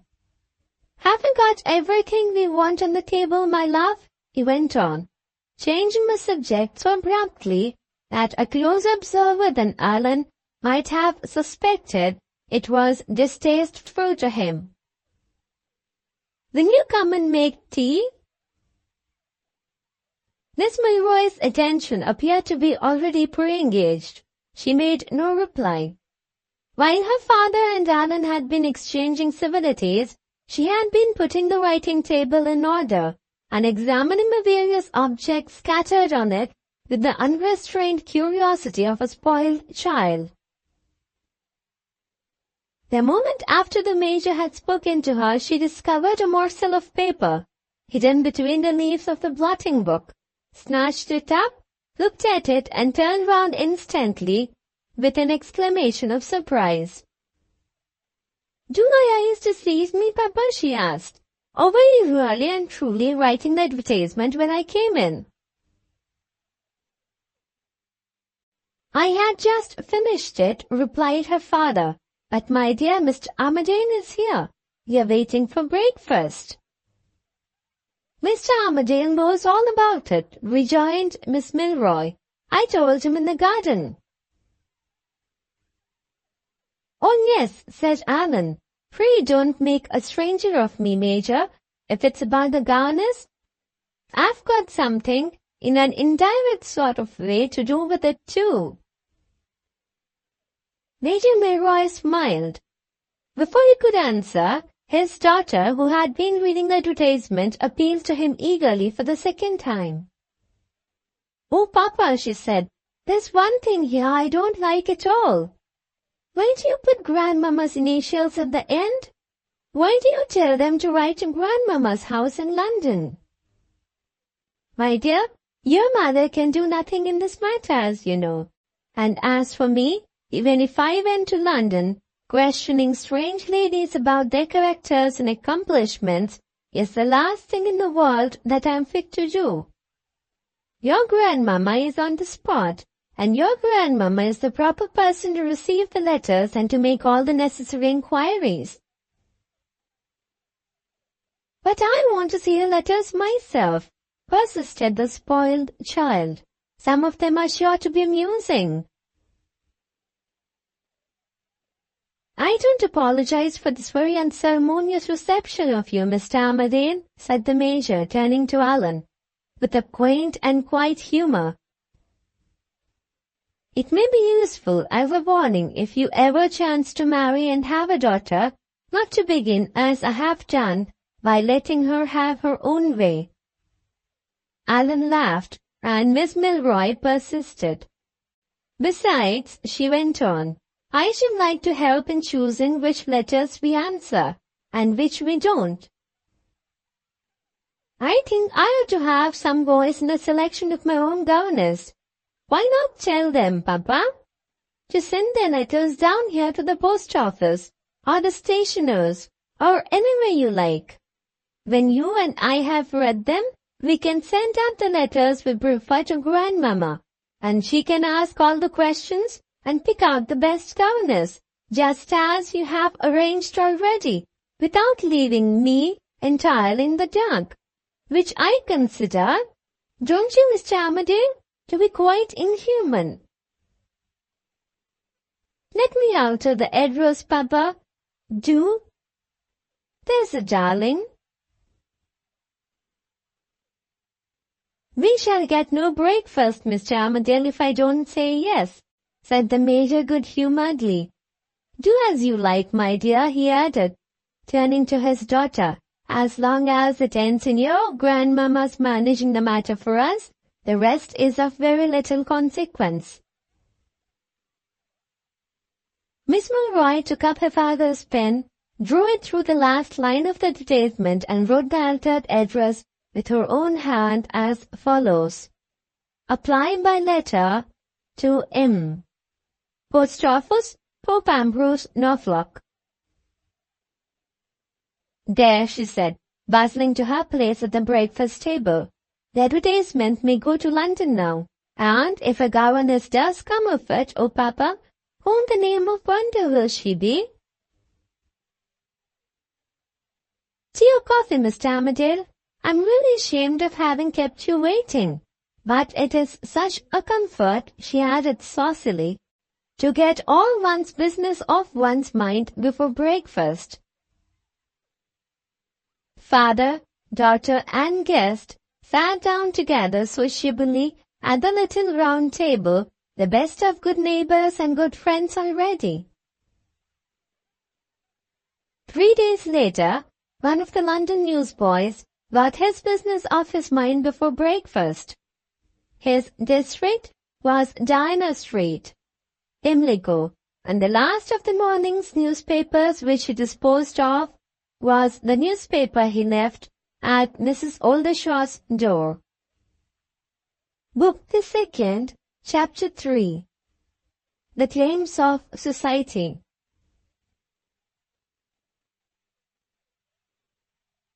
More than an hour after, Allan had set forth on his exploring expedition through his own grounds, midwinter rolls, and enjoyed, in his turn, a full view, by daylight, of the magnificence of the new house.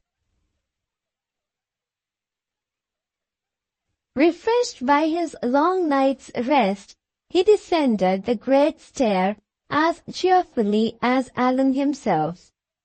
One after another, he too looked into the spacious rooms on the ground floor in breathless astonishment at the beauty and the luxury which surrounded him. The house where I lived in service when I was a boy was a fine one, he thought gaily, but it was nothing to this. I wonder if Allan is as surprised and delighted as I am. The beauty of the summer morning drew him out through the open hall door, as it had drawn his friend out before him. He ran briskly down the steps, humming the burden of one of the old vagabond tunes, which he had danced to long since in the old vagabond time. Even the memories of his wretched childhood took their color on that happy morning from the bright medium through which he looked back at them. If I was not out of practice, he thought to himself, as he leaned on the fence and looked over at the park, I could try some of my old tumbling tricks on that delicious grass.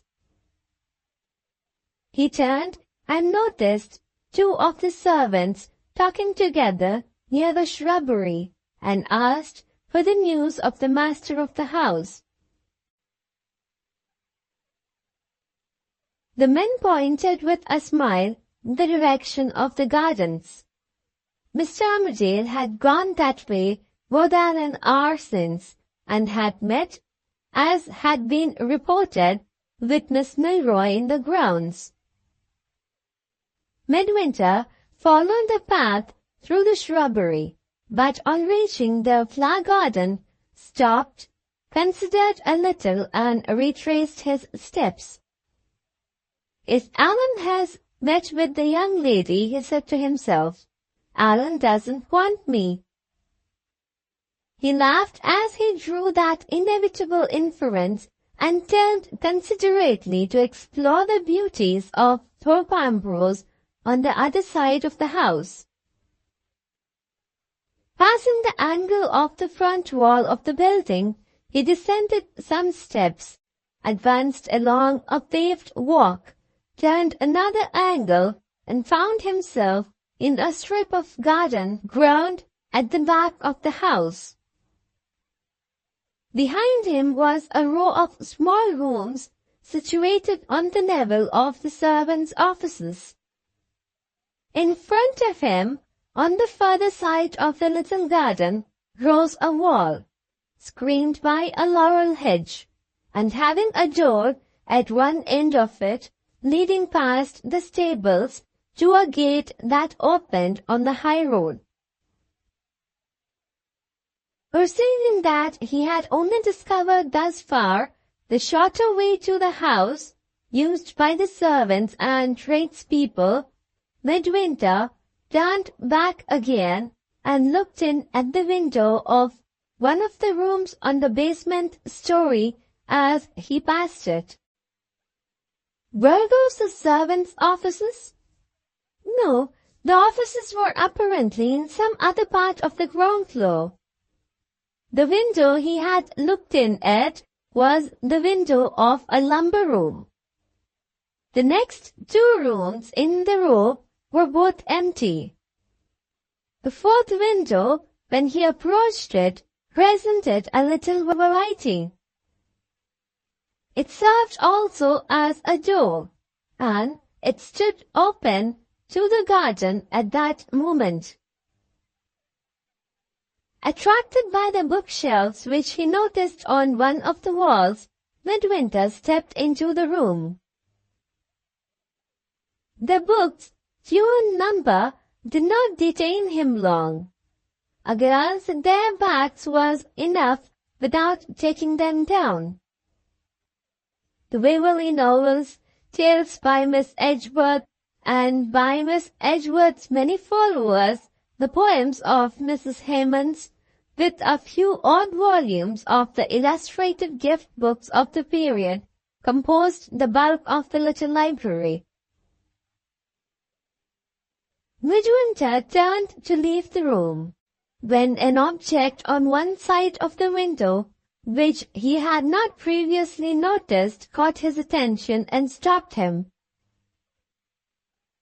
It was a statuette standing on a bracket, a reduced copy of the famous Dio of the Florence Museum.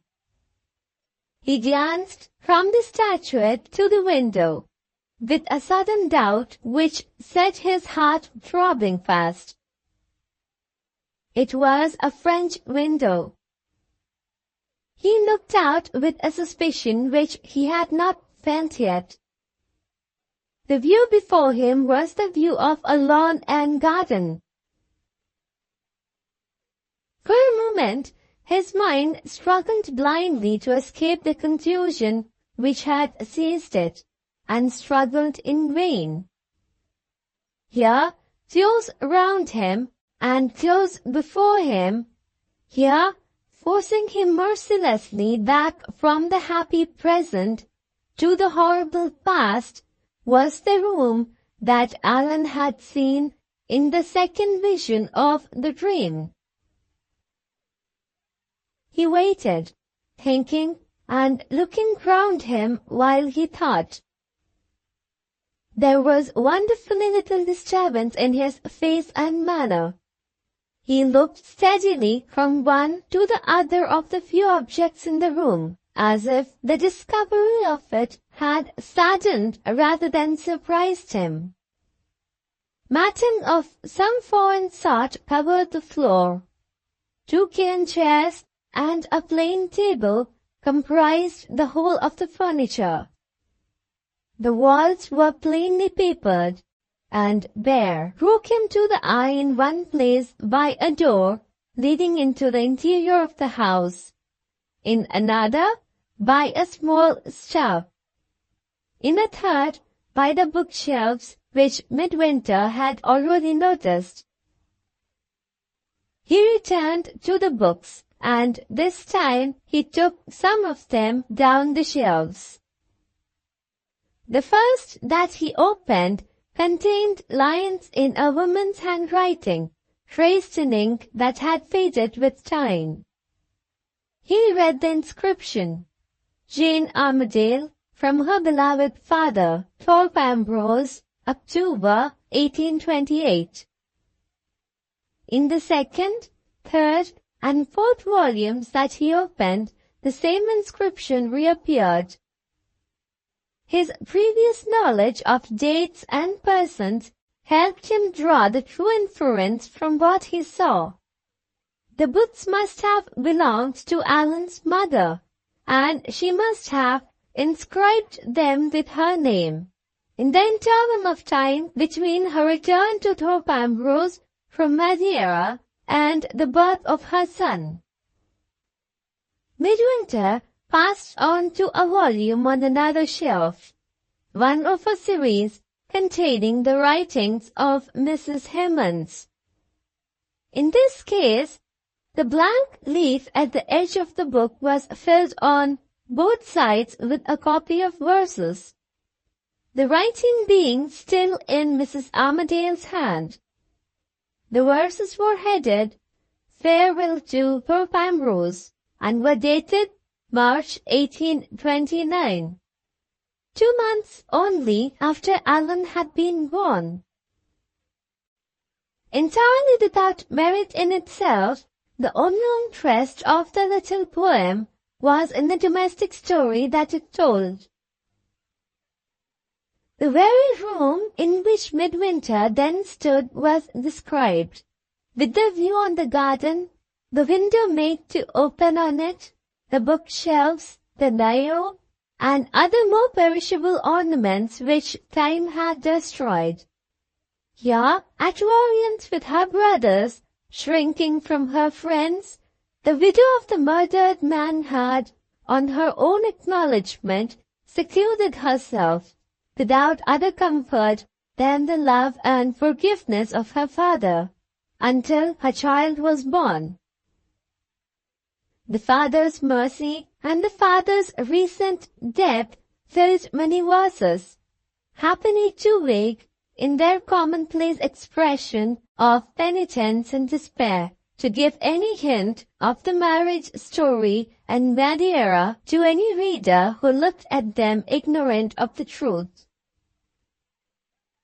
A passing reference to the writer's estrangement from her surviving relatives and to her approaching departure from poor Ambrose followed.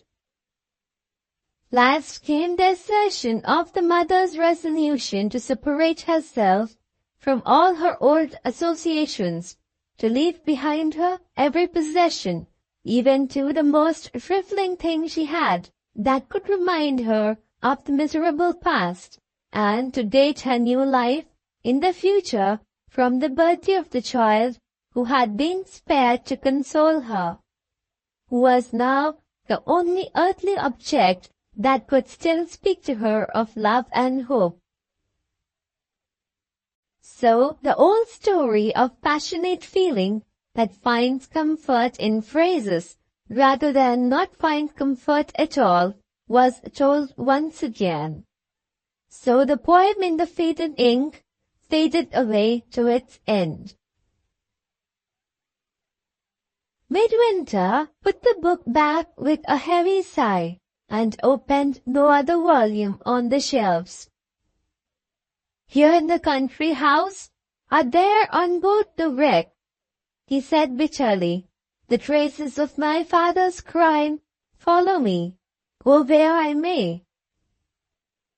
He advanced toward the window, stopped and looked back into the lonely, neglected little room.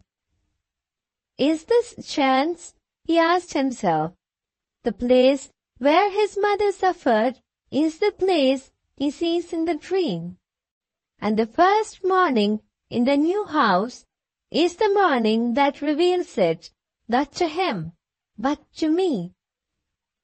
Oh, Allan, Allan, how will it end?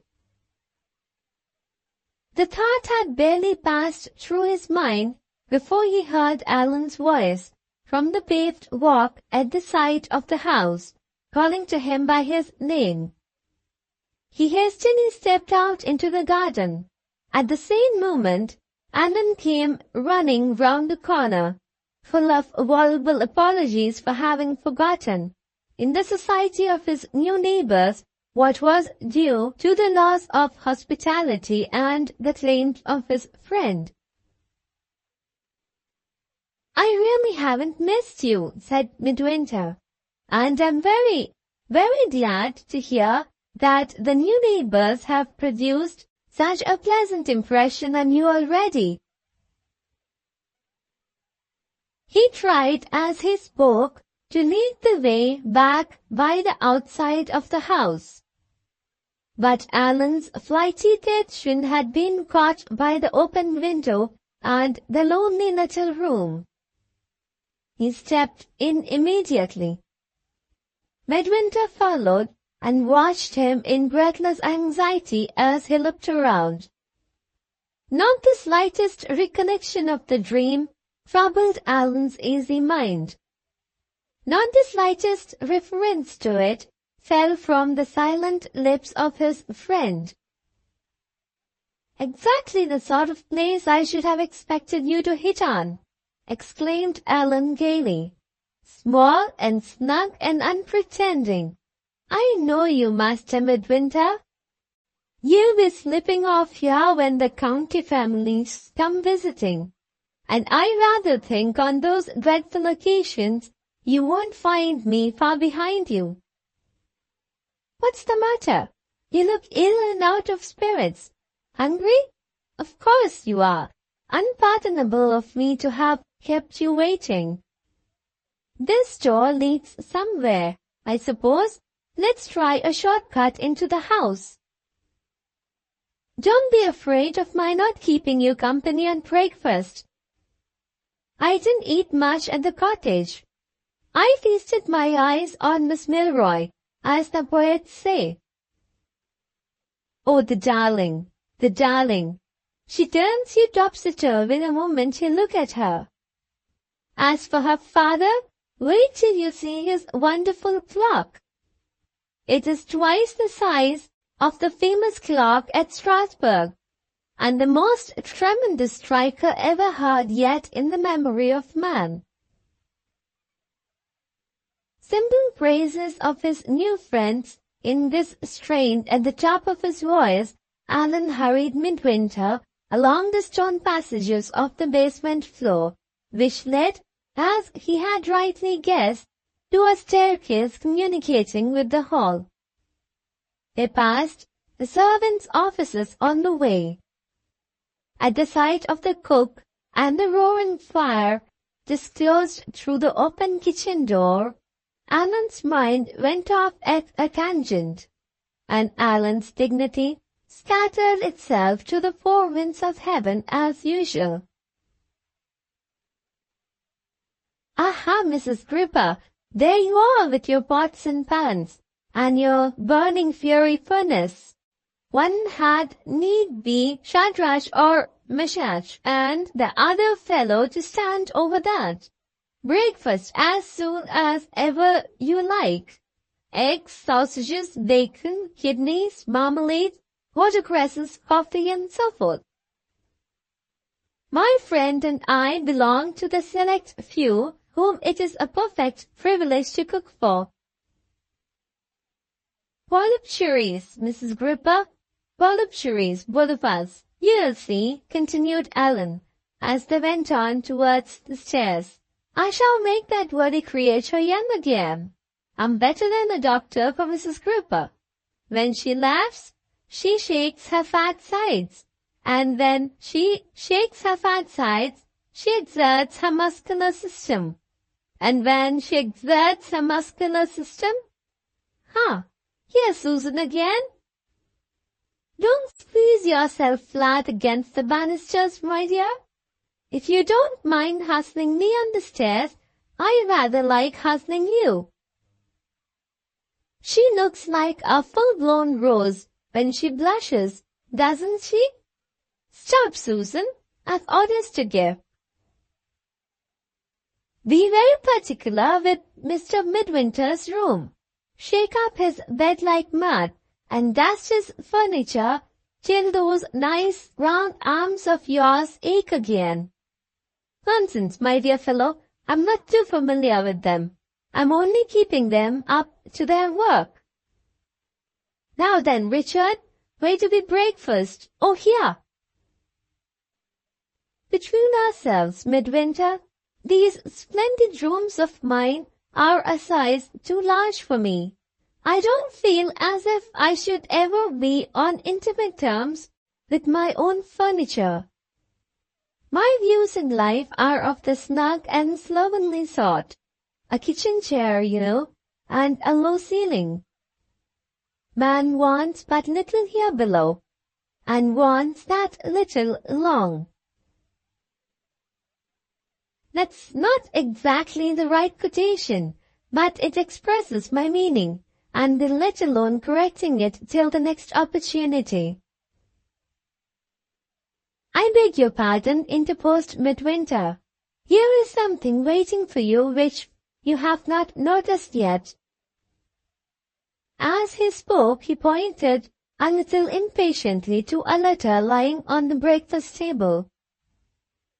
He could conceal the ominous discovery which he had made that morning from Allan's knowledge, but he could not conquer the latent distrust of circumstances which was now raised again in his superstitious nature. The instinctive suspicion of everything that happened, no matter how common or how trifling the event, on the first memorable day when the new life began in the new house.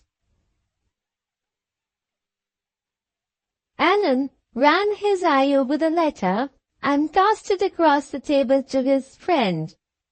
"I can't make head or tail of it," he said. "Can you?" Midwinter read the letter slowly aloud. Sir, I trust you will pardon the liberty I take in sending these few lines to await your arrival at Thorpe Ambrose. In the event of circumstances not disposing you to place your law business in the hands of Mr. Darch. He suddenly stopped at that point and considered a little. Darch is our friend the lawyer, said Allan, supposing Midwinter had forgotten the name. Don't you remember us pinning the half-crown on the cabin table when I got the 2 offers for the cottage? Heads the major, tails the lawyer. This is the lawyer. Without making any reply, Midwinter resumed reading the letter. In the event of circumstances not disposing you to place your law business in the hands of Mr. Darch, I beg to say that I shall be happy to take charge of your interests, if you feel willing to honor me with your confidence. Enclosing a reference, should you desire it, to my agents in London. And again apologizing for this intrusion, I beg to remain, sir, respectfully yours, A. Pedgift, Sen. Circumstances, repeated Midwinter, as he laid the letter down. What circumstance can possibly indispose you to give your law business to Mr. Darch? Nothing can indispose me, said Allan. Besides being the family lawyer here, Darch was the first to write me word at Paris of my coming in for my fortune, and if I have got any business to give, of course he ought to have it. Midwinter still looked distrustfully at the open letter on the table. I'm sadly afraid, Allan, there is something wrong already, he said. This man would never have ventured on the application he has made to you, unless he had some good reason for believing he would succeed. If you wish to put yourself right at starting, you will send to Mr. Darch this morning to tell him you are here, and you will take no notice for the present of Mr. Pedgift's letter. Before more could be said on either side, the footman made his appearance with the breakfast tray. He was followed, after an interval, by the butler, a man of the essentially confidential kind, with a modulated voice, a courtly manner, and a bulbous nose. Anybody but Allan would have seen in his face that he had come into the room having a special communication to make to his master. Allan, who saw nothing under the surface and whose head was running on the lawyer's letter, stopped him bluntly with the point-blank question, "Who's Mr. Pedgift?" The butler's sources of local knowledge opened confidentially on the instant. Mr. Pedgift was the second of the 2 lawyers in the town, not so long established, not so wealthy, not so universally looked up to as old Mr. Darch, not doing the business of the highest people in the county, and not mixing freely with the best society, like old Mr. Darch, a very sufficient man in his way nevertheless, known as a perfectly competent and respectable practitioner all around the neighborhood. In short, professionally next best to Mr. Darch, and personally superior to him, if the expression may be permitted, in this respect, that Darch was a crusty one, and Pedgift wasn't. Having imparted this knowledge, the butler, taking a wide advantage of his position, glided without a moment's stoppage from Mr. Pedgift's character to the business that had brought him into the breakfast room. The midsummer audit was near at hand, and tenants were accustomed to have a week's notice of the rent-day dinner. With this necessity pressing, and with no orders given as yet, and no steward in office at Thorpe Ambrose, it appeared desirable that some confidential person should bring the matter forward. The butler was that confidential person, and he now ventured accordingly to trouble his master on the subject. At this point, Allan opened his lips to interrupt, and was himself interrupted before he could utter a word. "Wait," interposed Midwinter, seeing in Allan's face that he was in danger of being publicly announced in the capacity of steward. "Wait," he repeated eagerly, "till I can speak to you first." The butler's courtly manner remained alike unruffled by Midwinter's sudden interference and by his own dismissal from the scene. Nothing but the mounting colour in his bulbous nose betrayed the sense of injury that animated him as he withdrew.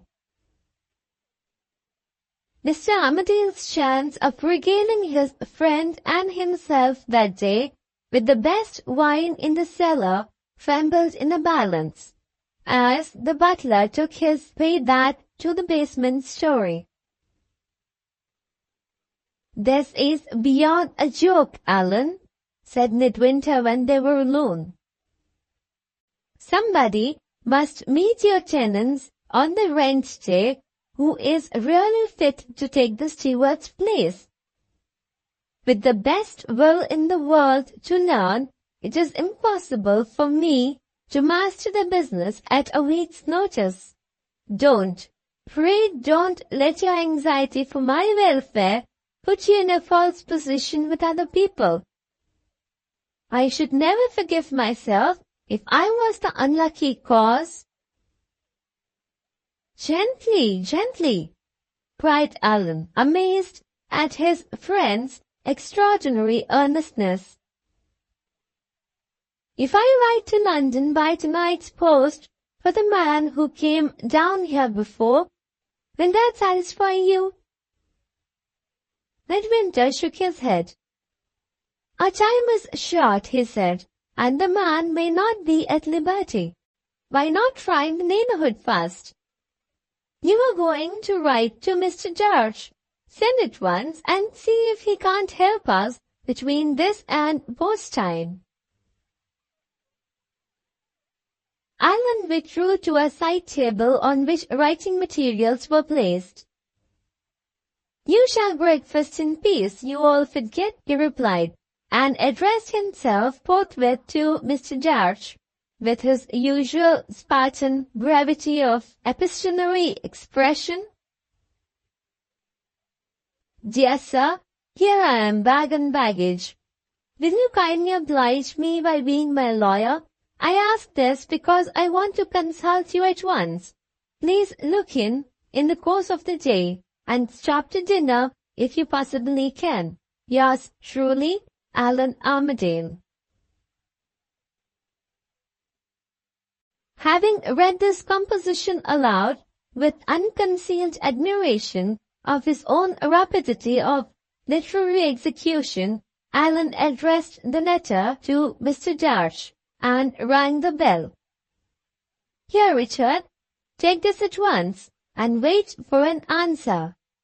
And I say, if there is any news stirring in the town, pick it up and bring it back with you. See how I manage my servants," continued Allan, joining his friend at the breakfast table. "See how I adapt myself to my new duties. I haven't been down here one clear day yet, and I'm taking an interest in the neighborhood already." Breakfast over, the two friends went out to idle away the morning under the shade of a tree in the park. Noon came, and Richard never appeared. 1 o'clock struck, and still there were no signs of an answer from Mr. Darch. Midwinter's patience was not proof against the delay. He left Allan dozing on the grass and went to the house to make inquiries. The town was described as a little more than 2 miles distant, but the day of the week happened to be market day, and Richard was being detained, no doubt, by some of the many acquaintances whom he would be sure to meet with on that occasion. Half an hour later, the truant messenger returned, and was sent out to report himself to his master under the tree in the park. "Any answer from Mr. Darch?"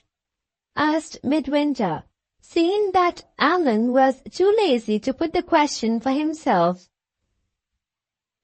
"Mr. Darch was engaged, sir. I was desired to say that he would send an answer." "Any news in the town?" inquired Allan drowsily, without troubling himself to open his eyes. "No, sir, nothing in particular." Observing the man suspiciously as he made that reply, Midwinter detected in his face that he was not speaking the truth. He was plainly embarrassed and plainly relieved when his master's silence allowed him to withdraw. After a little consideration, Midwinter followed and overtook the retreating servant on the drive before the house. "Richard," he said quietly, "if I was to guess that there is some news in the town, and that you don't like telling it to your master, should I be guessing the truth?" The man started and changed color. "I don't know how you have found it out," he said, "but I can't deny you have guessed right. If you let me hear what the news is, I will take the responsibility on myself of telling Mr. Armadale." After some little hesitation and some distrustful consideration on his side of Midwinter's face, Richard at last prevailed on himself to repeat what he had heard that day in the town. The news of Allan's sudden appearance at Thorpe Ambrose had preceded the servant's arrival at his destination by some hours. Wherever he went, he found his master the subject of public discussion. The opinion of Allan's conduct among the leading townspeople, the resident gentry of the neighborhood, and the principal tenants on the estate was unanimously unfavorable. Only the day before, the committee for managing the public reception of the new squire had sketched the progress of the procession, had settled the serious question of the triumphal arches, and had appointed a competent person to solicit subscriptions for the flags, the flowers, the feasting, the fireworks, and the band. In less than a week, more of the money could have been collected, and the rector would have written to Mr. Armadale to fix the day. And now, by Allan's own act, the public welcome waiting to honor him had been cast back contemptuously in the public teeth. Everybody took for granted, and what was unfortunately true, that he had received private information of the contemplated proceedings. Everybody declared that he had purposely stolen into his own house like a thief in the night. So the phrase ran, to escape accepting the offered civilities of his neighbors. In brief, the sensitive self-importance of the little town was wounded to the quick, and of Allan's once enviable position in the estimation of the neighborhood, not a vestige remained. For a moment, Midwinter faced the messenger of evil tidings in silent distress. That moment past, the sense of Allan's critical position roused him.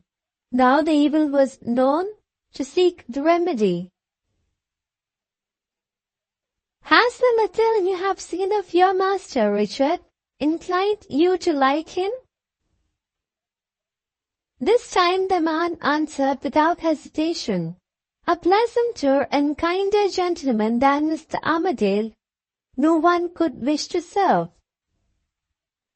"If you think that," pursued Midwinter, "you won't object to give me some information which will help your master to set himself right with his neighbors.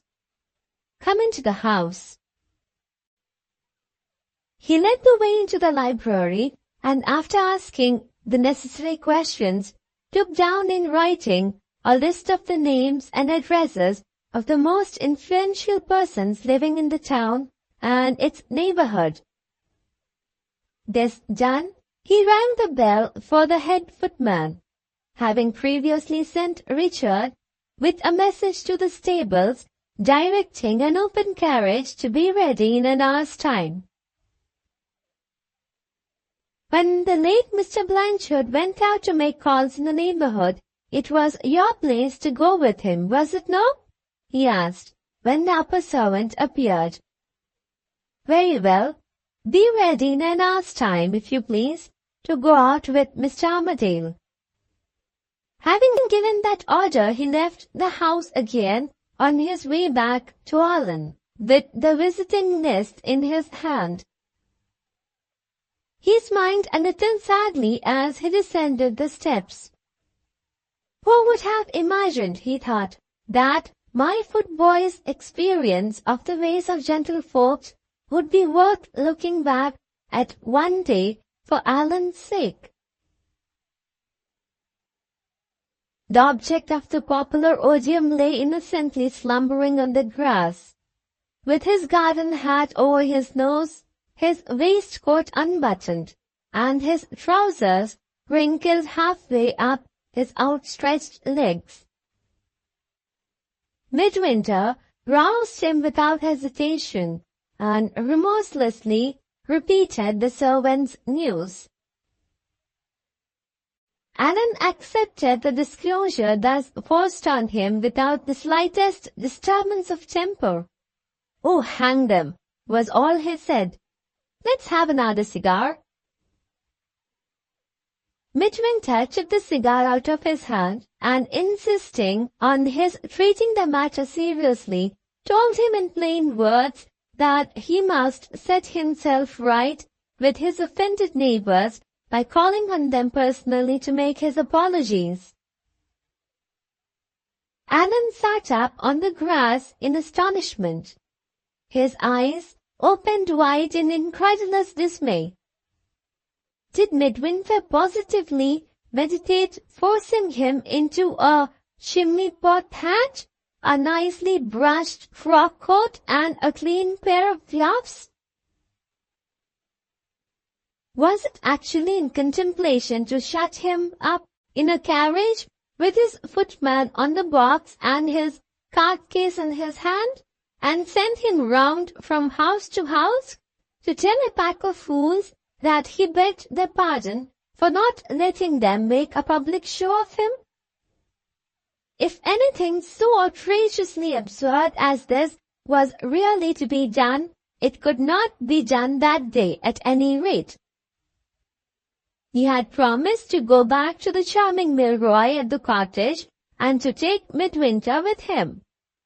What earthly need had he of the good opinion of the resident gentry?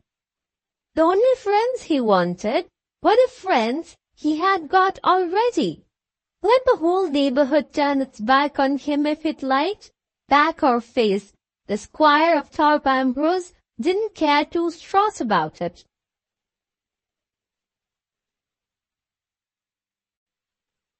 After allowing him to run on in this way until his whole stock of objections was exhausted, Midwinter wisely tried his personal influence next. He took Allan affectionately by the hand. "I'm going to ask a great favor," he said. "If you won't call on these people for your own sake, will you call on them to please me?" Allan delivered himself of a groan of despair, stared in mute surprise at the anxious face of his friend, and good-humoredly gave way. As Midwinter took his arm and led him back to the house, he looked round with rueful eyes at the cattle hard by, placidly whisking their tails in the pleasant shade. "Don't mention it in the neighborhood," he said. "I should like to change places with one of my own cows." Midwinter left him to dress, engaging to return when the carriage was at the door. Allan's toilet did not promise to be a speedy one. He began it by reading his own visiting cards, and he advanced it a second stage by looking into his wardrobe and devoting the resident gentry to the infernal regions. Before he could discover any third means of delaying his own proceedings, the necessary pretext was unexpectedly supplied by Richard's appearance with a note in his hand. The messenger had just called with Mr. Dart's answer. Allan briskly shut up the wardrobe and gave his whole attention to the lawyer's letter. The lawyer's letter rewarded him by the following lines. "Sir, I beg to acknowledge the receipt of your favor of today's date, honoring me with two proposals, namely, 1. Inviting me to act as your legal adviser, and 1. Inviting me to pay you a visit at your house. In reference to the first proposal, I beg permission to decline it with thanks. With regard to the second proposal, I have to inform you that circumstances have come to my knowledge relating to the letting of the cottage at Thorpe Ambrose, which render it impossible for me, in justice to myself, to accept your invitation. I have ascertained, sir, that my offer reached you at the same time as Major Milroy's, and that, with both proposals thus before you, you gave the preference to a total stranger, who addressed you through a house agent, over a man who had faithfully served your relatives for 2 generations, and who had been the first person to inform you of the most important event in your life. After this specimen of your estimate of what is due to the claims of common courtesy and common justice, I cannot flatter myself that I possess any of the qualities which would fit me to take my place on the list of your friends. I remain, sir, your obedient servant, James Darch. "Stop the messenger!" cried Allan, leaping to his feet, his ruddy face aflame with indignation. "Give me pen, ink, and paper. By the Lord Harry, they are a nice set of people in these parts. The whole neighborhood is in a conspiracy to bully me." He snatched up the pen in a fine frenzy of epistolary inspiration. "Sir, I despise you and your letter." At that point, the pen made a blot, and the writer was seized with a momentary hesitation. Too strong, he thought. I'll give it to the lawyer in his own cool and cutting style. He began again on a clean sheet of paper. "Sir, You remind me of an Irish bull.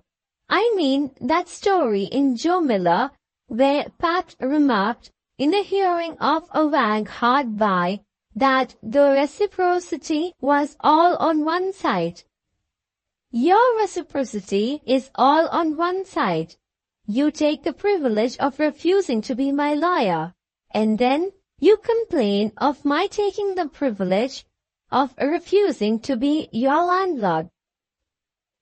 He paused fondly over those last words. Neat, he thought. Argument and hard-hitting both in one. I wonder where my knack of writing comes from. He went on and finished the letter in 2 more sentences.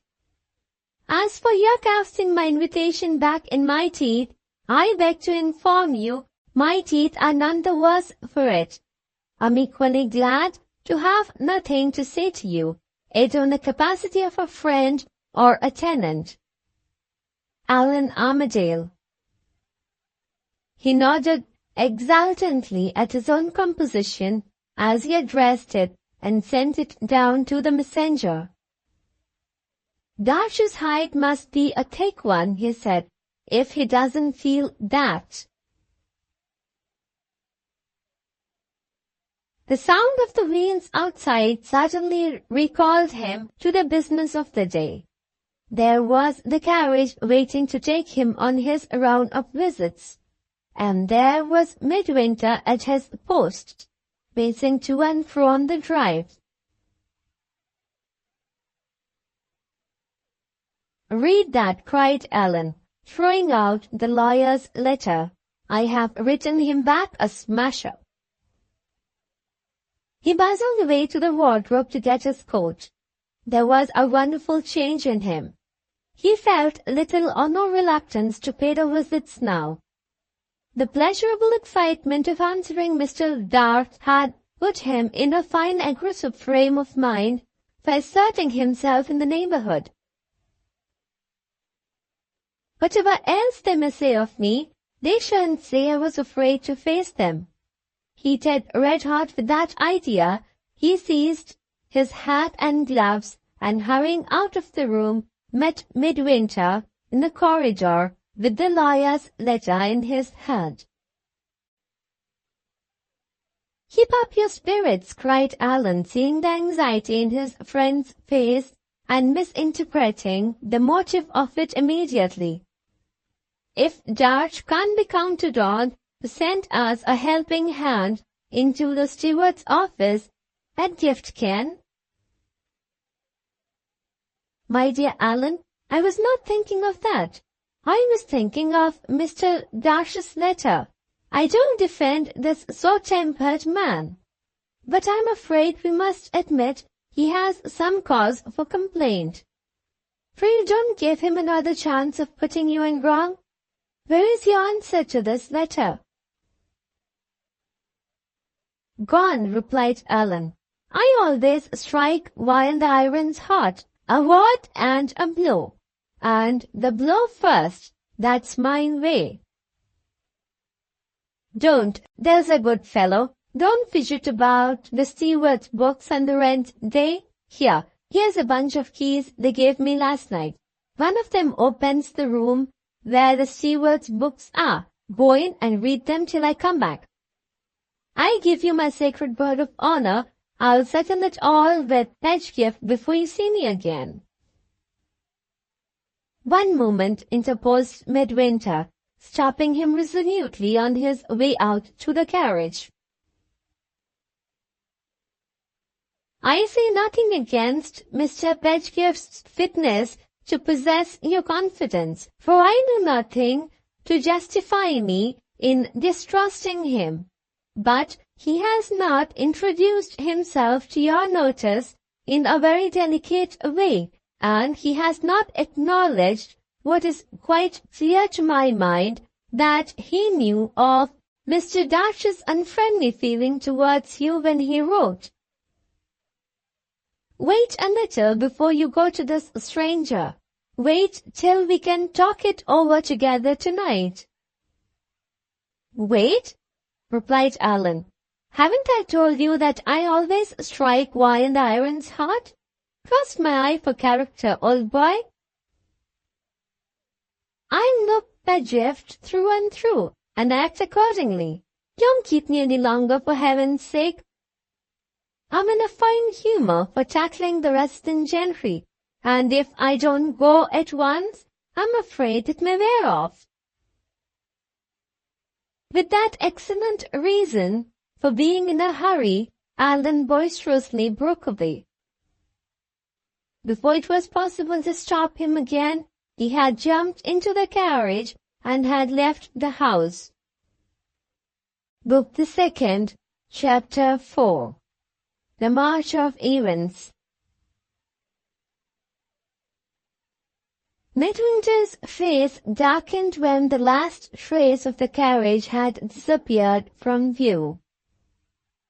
"I have done my best," he said, as he turned back gloomily into the house. "If Mr. Brock himself were here, Mr. Brock could do no more." He looked at the bunch of keys which Allan had thrust into his hand, and a sudden longing to put himself to the test over the steward's book took possession of his sensitive, self-tormenting nature. Inquiring his way to the room in which the various movables of the steward's office had been provisionally placed after the letting of the cottage, he sat down at the desk and tried how his own unaided capacity would guide him through the business records of the Thorpe Ambrose estate. The result exposed his own ignorance unanswerably before his own eyes. The ledgers bewildered him, the leases, the plans, and even the correspondence itself might have been written, for all he could understand of them, in an unknown tongue. His memory reverted bitterly, as he left the room again, to his 2 years' solitary self-instruction in the Shrewsbury bookseller's shop. "If I could only have worked at a business," he thought.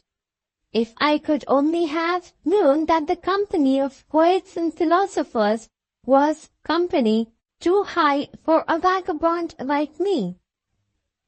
He sat down alone in the great hall. The silence of it fell heavier and heavier on his sinking spirits. The beauty of it exasperated him, like an insult from a purse-proud man. "Curse the place," he said, snatching up his hat and stick. "I like the bleakest hillside I ever slept on better than I like this house." He impatiently descended the doorsteps and stopped on the drive, considering by which direction he should leave the park for the country beyond. If he followed the road taken by the carriage, he might risk unsettling Allan by accidentally meeting him in the town.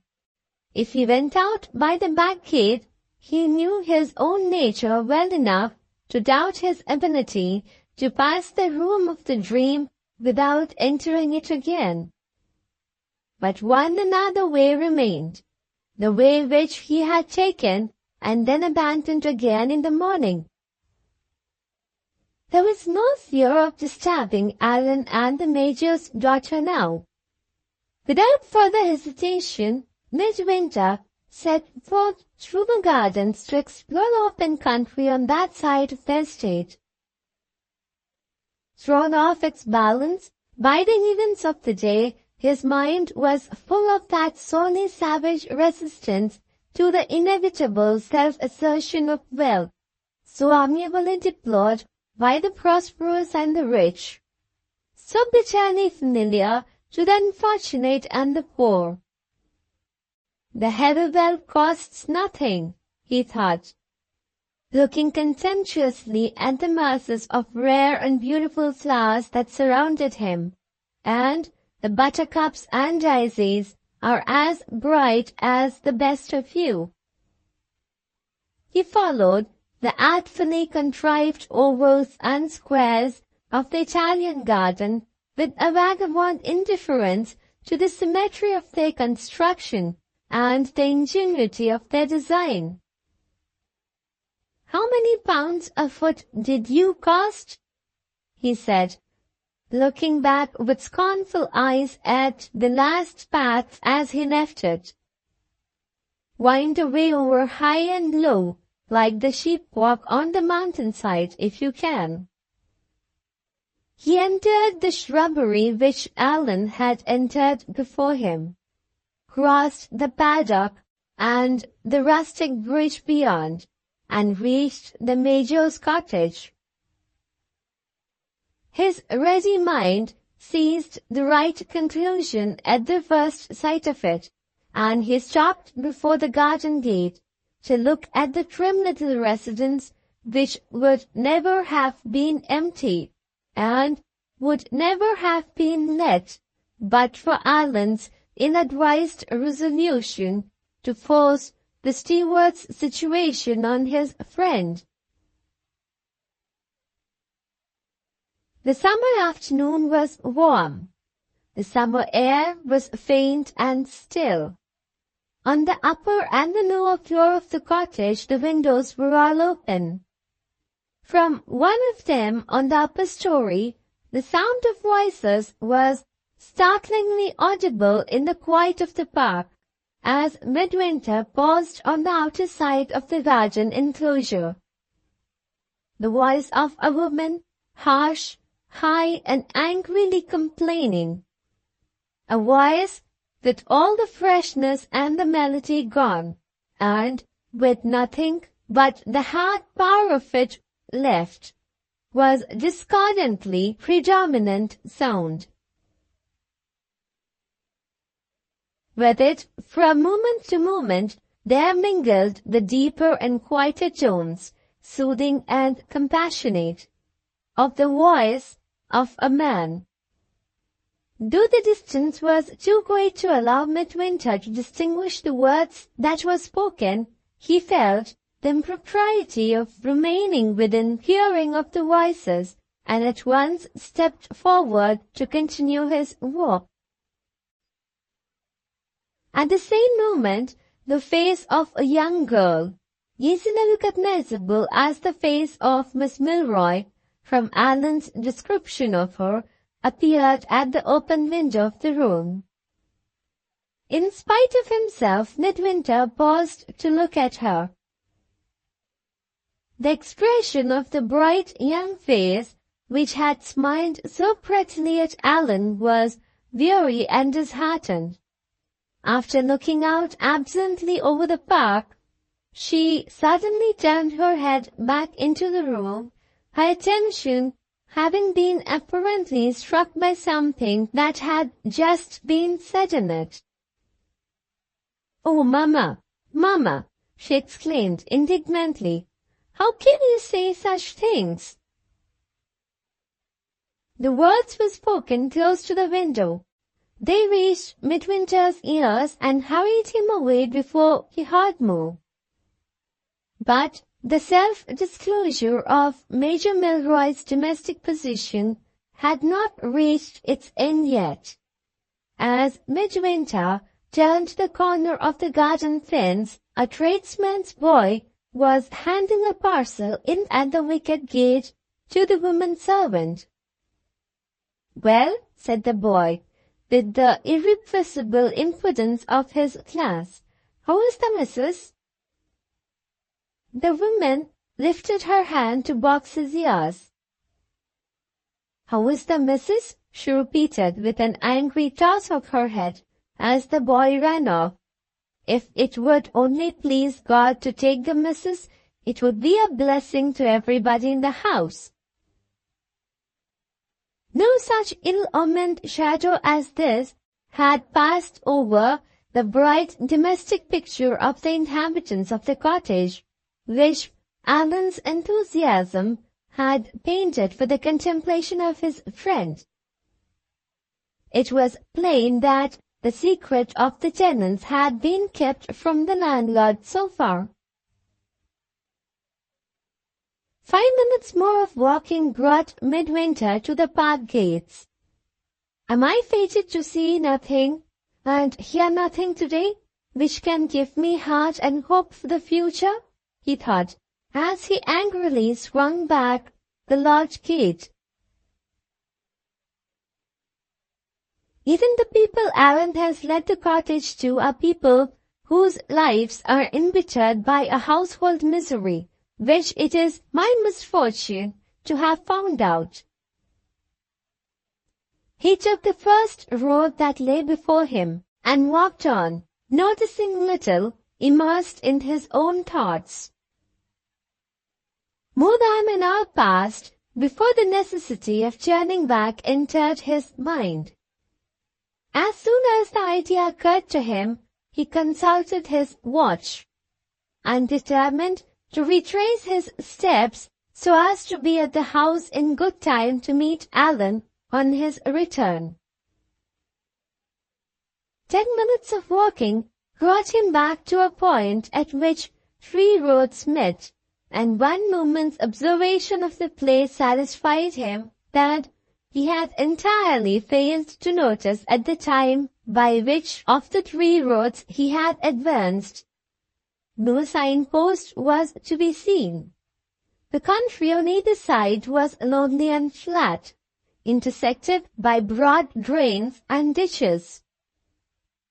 Cattle were grazing here and there, and a windmill rose in the distance above the pollard willows that fringed the low horizon. But not a house was to be seen, and not a human creature appeared on the visible perspective of any one of the 3 roads. Midwinter glanced back in the only direction left to look at, the direction of the road along which he had just been walking. There, to his relief, was the figure of a man, rapidly advancing toward him, of whom he could ask his way. The figure came on, clad from head to foot in dreary black, a moving blot on the brilliant white surface of the sun-brightened road. He was a lean, elderly, miserably respectable man. He wore a poor old black dress coat and a cheap brown wig which made no pretense of being his own natural hair. Short black trousers clung like attached old servants round his wizened legs, and rusty black gaiters hid all they could of his knobbed ungainly feet. Black crape added its might to the decayed and dingy wretchedness of his old beaver hat. Black mohair in the obsolete form of a stock drearily encircled his neck and rose as high as his haggard jaws. The one morsel of color he carried about him was a lawyer's bag of blue serge, as lean and limp as himself. The one attractive feature in his clean-shaven, weary old face was a neat set of teeth. Teeth as honest as his wig, which said plainly to all inquiring eyes, "We pass our nights on his looking-glass and our days in his mouth." All the little blood in the man's body faintly reddened his fleshless cheeks as Midwinter advanced to meet him and asked the way to Thorpe Ambrose. His weak, watery eyes looked hither and thither in a bewilderment painful to see. If he had met with a lion instead of a man, and if the few words addressed to him had been words expressing a threat instead of a question, he could hardly have looked more confused and alarmed than he looked now. For the first time in his life, Midwinter saw his own shy uneasiness in the presence of strangers reflected with tenfold intensity of nervous suffering in the face of another man, and that man old enough to be his father. Which do you please to mean, sir, the town or the house? I beg your pardon for asking, but they both go by the same name in these parts. He spoke with a timid gentleness of tone, an ingratiatory smile, and an anxious courtesy of manner, all distressingly suggestive of his being accustomed to receive rough answers in exchange for his own politeness from the persons whom he habitually addressed. I was not aware that both the house and the town went by the same name, said Midwinter. I meant the house. He instinctively conquered his own shyness as he answered in those words, speaking with a cordiality of manner which was very rare with him in his intercourse with strangers. The man of miserable respectability seemed to feel the warm return of his own politeness gratefully. He brightened and took a little courage. His lean forefinger pointed eagerly to the right road. That way, sir, he said, and when you come to 2 roads next, please take the left one of the 2. I'm sorry I have business the other way. I mean in the town. I should have been happy to go with you and show you. Fine summer weather, sir, walking. You can't miss your way if you keep to the left. Oh, don't mention it. I'm afraid I have detained you, sir. I wish you a pleasant walk back, and good morning. By the time he had made an end of speaking, under an impression apparently that the more he talked, the more polite he would be, he had lost his courage again. He darted away down his own road, as if Midwinter's attempt to thank him involved a series of trials too terrible to confront. In 2 minutes more, his black retreating figure had lessened in the distance till it looked again what it had once looked already, a moving blot on the brilliant white surface of the sun-brightened road. The man ran strangely in Midwinter's thoughts while he took his way back to the house. He was at a loss to account for it. It never occurred to him that he might have been insensibly reminded of himself when he saw the plain traces of past misfortune and present nervous suffering in the poor wretch's face.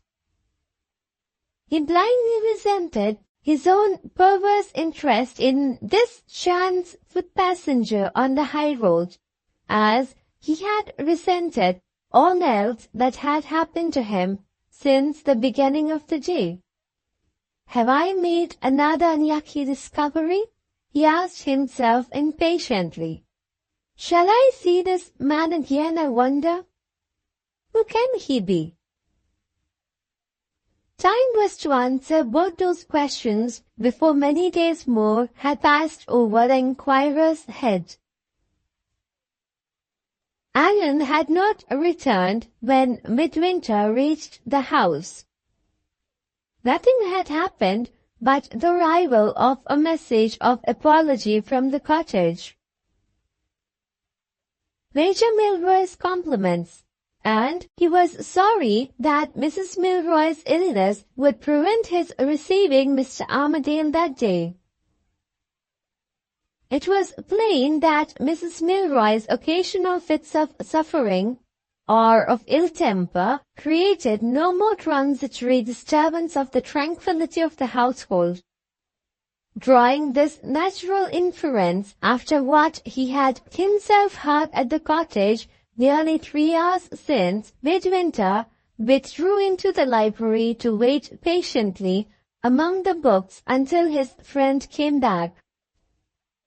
It was past 6 o'clock when the well-known hearty voice was heard again in the hall.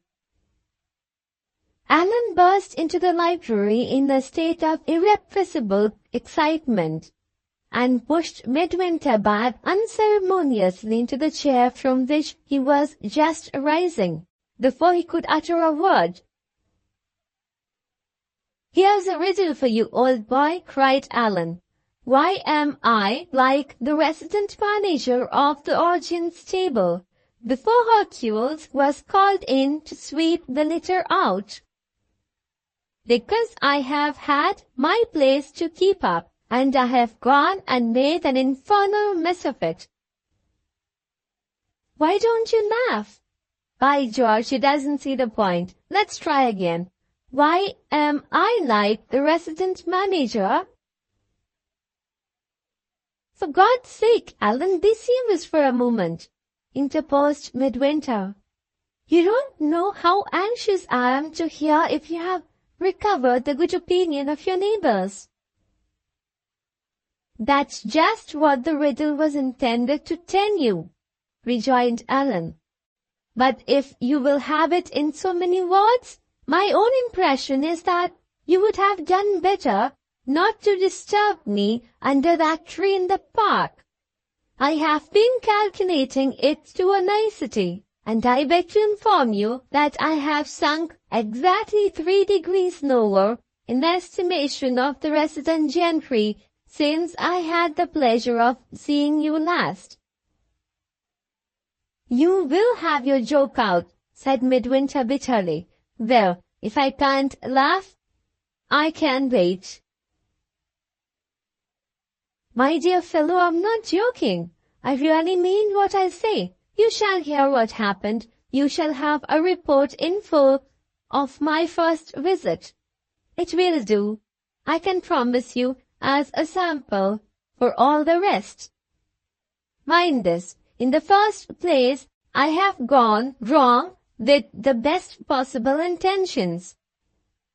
When I started for these visits, I own I was angry with that old brute of a lawyer, and I certainly had a notion of carrying things with a high hand. But it wore off somehow on the road, and the first family I called on, I went in, as I tell you, with the best possible intentions. Oh dear, dear, there was the same spick-and-span reception room for me to wait in, with the neat conservatory beyond, which I saw again and again and again at every other house I went to afterward. There was the same choice selection of books for me to look at, a religious book, a book about the Duke of Wellington, a book about sporting, and a book about nothing in particular, beautifully illustrated with pictures. Down came Papa with his nice white hair, and Mamma with her nice lace cap. Down came young Mr. with the pink face and straw-colored whiskers, and young Miss with the plump cheeks and the large petticoats. Don't suppose there was the least unfriendliness on my side. I always began with them in the same way. I insisted on shaking hands all round. That staggered them to begin with. When I came to the sore subject next, the subject of the public reception, I give you my word of honor, I took the greatest possible pains with my apologies. It hadn't the slightest effect. They let my apologies in at one ear and out at the other, and then waited to hear more. Some men would have been disheartened. I tried another way with them. I addressed myself to the master of the house and put it pleasantly next. The fact is, I said, I wanted to escape the speechifying my getting up, and telling you to your face you're the best of men, and I beg to propose your help, and you're getting up and telling me to my face I am the best of men, and you beg to thank me, and so on, man after man, praising each other and pestering each other all round the table. That's how I put it, in an easy, light-handed, convincing sort of way. Do you think any of them took it in the same friendly spirit? Not one.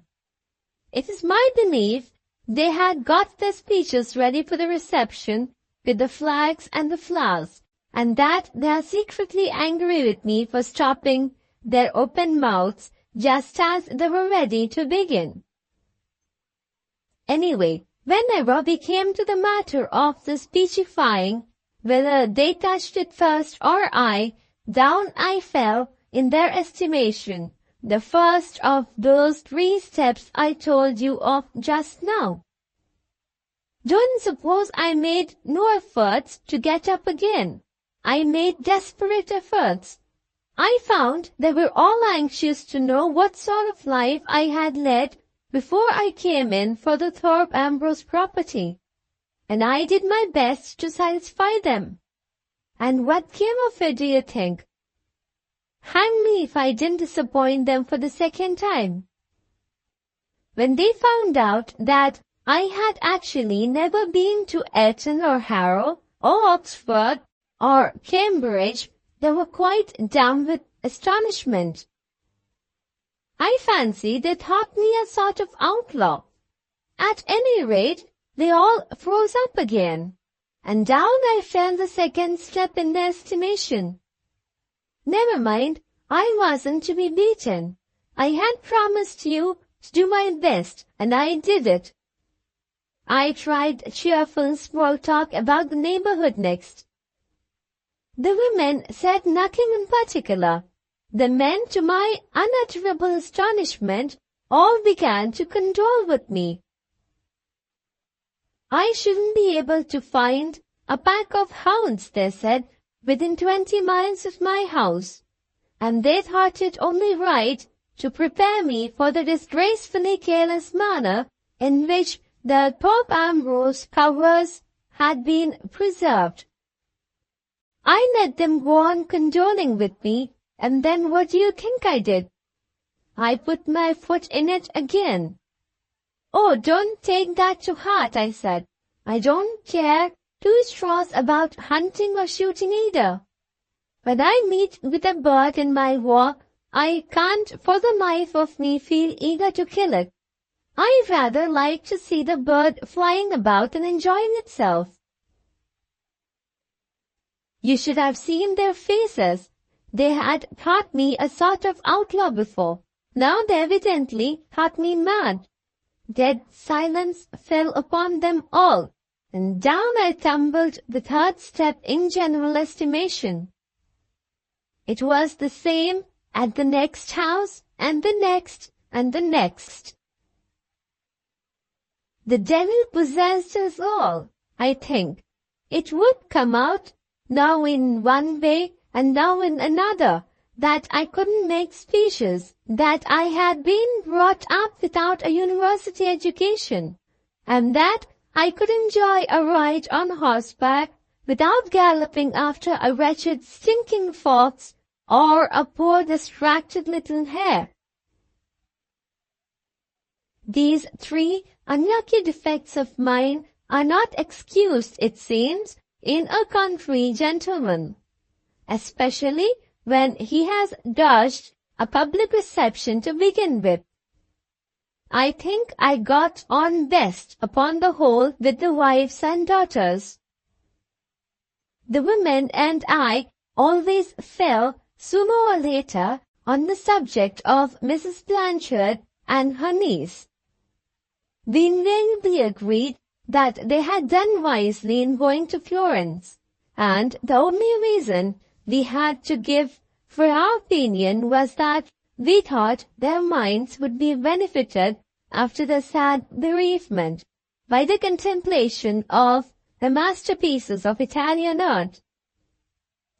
Every one of the ladies, I solemnly declare it, at every house I went to, came sooner or later to Mrs. and Miss Blanchard's bereavement and the masterpieces of Italian art.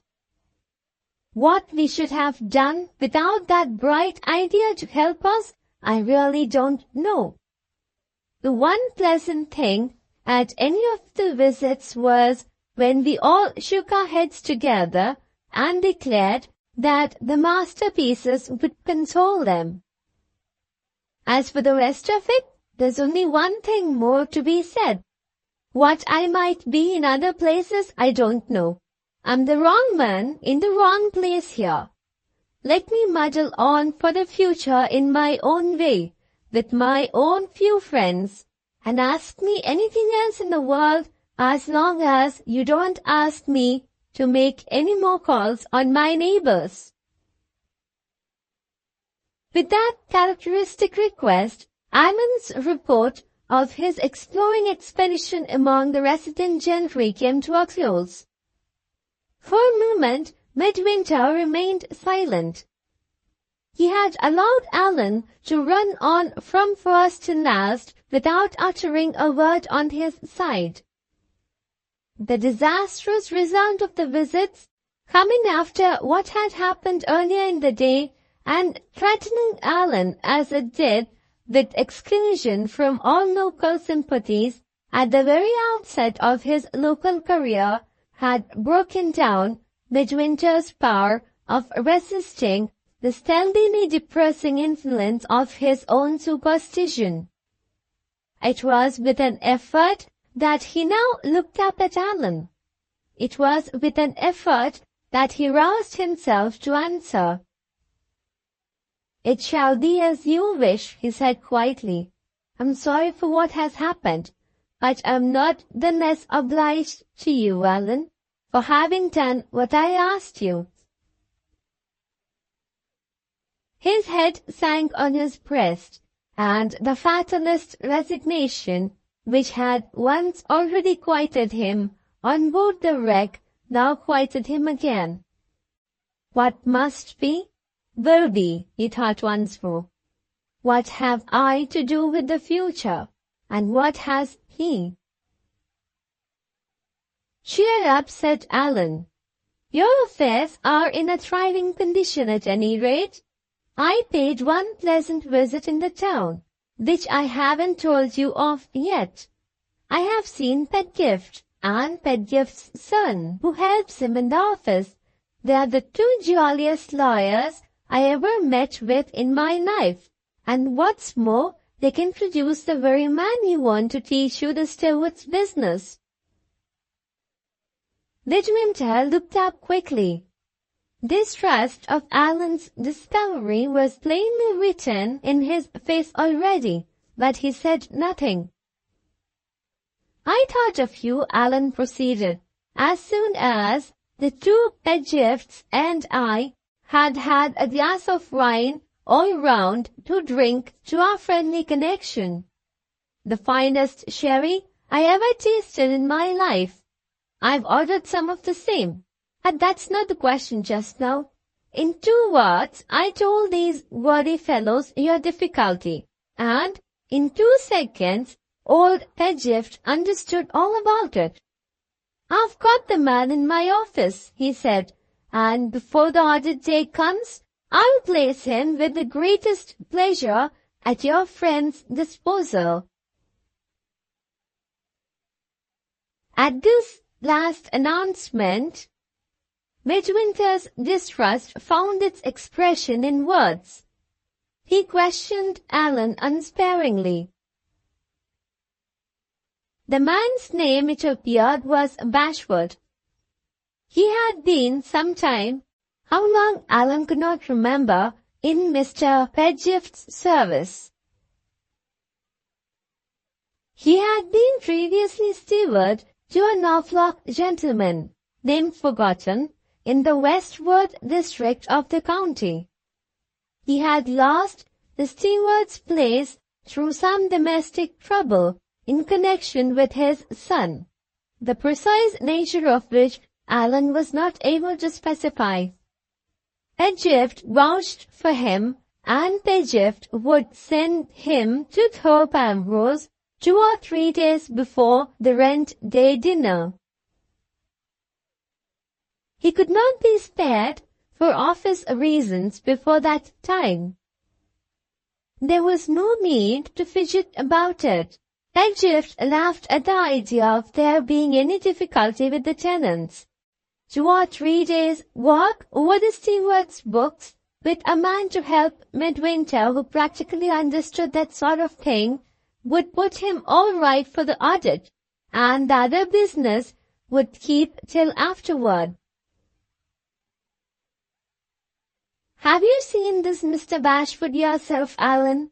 asked Midwinter, still obstinately on his guard. "No," replied Allan. "He was out with the bag, as young Pedgift called it. They tell me he's a decent elderly man, a little broken by his troubles, and a little apt to be nervous and confused in his manners with strangers, but thoroughly competent and thoroughly to be depended on. Those are Pedgift's own words." Midwinter paused and considered a little, with a new interest in the subject. The strange man whom he had just heard described, and the strange man of whom he had asked his way where the 3 roads met, were remarkably like each other. Was this another link in the fast-lengthening chain of events? Midwinter grew doubly determined to be careful, as the bare doubt that it might be so passed through his mind. "When Mr. Bashwood comes," he said, "will you let me see him and speak to him before anything definite is done?" "Of course I will," rejoined Allan. He stopped and looked at his watch. "And I'll tell you what I'll do for you, old boy, in the meantime," he added. "I'll introduce you to the prettiest girl in Norfolk. There's just time to run over to the cottage before dinner. Come along and be introduced to Miss Milroy." "You can't introduce me to Miss Milroy today," replied Midwinter, and he repeated the message of apology which had been brought from the Major that afternoon.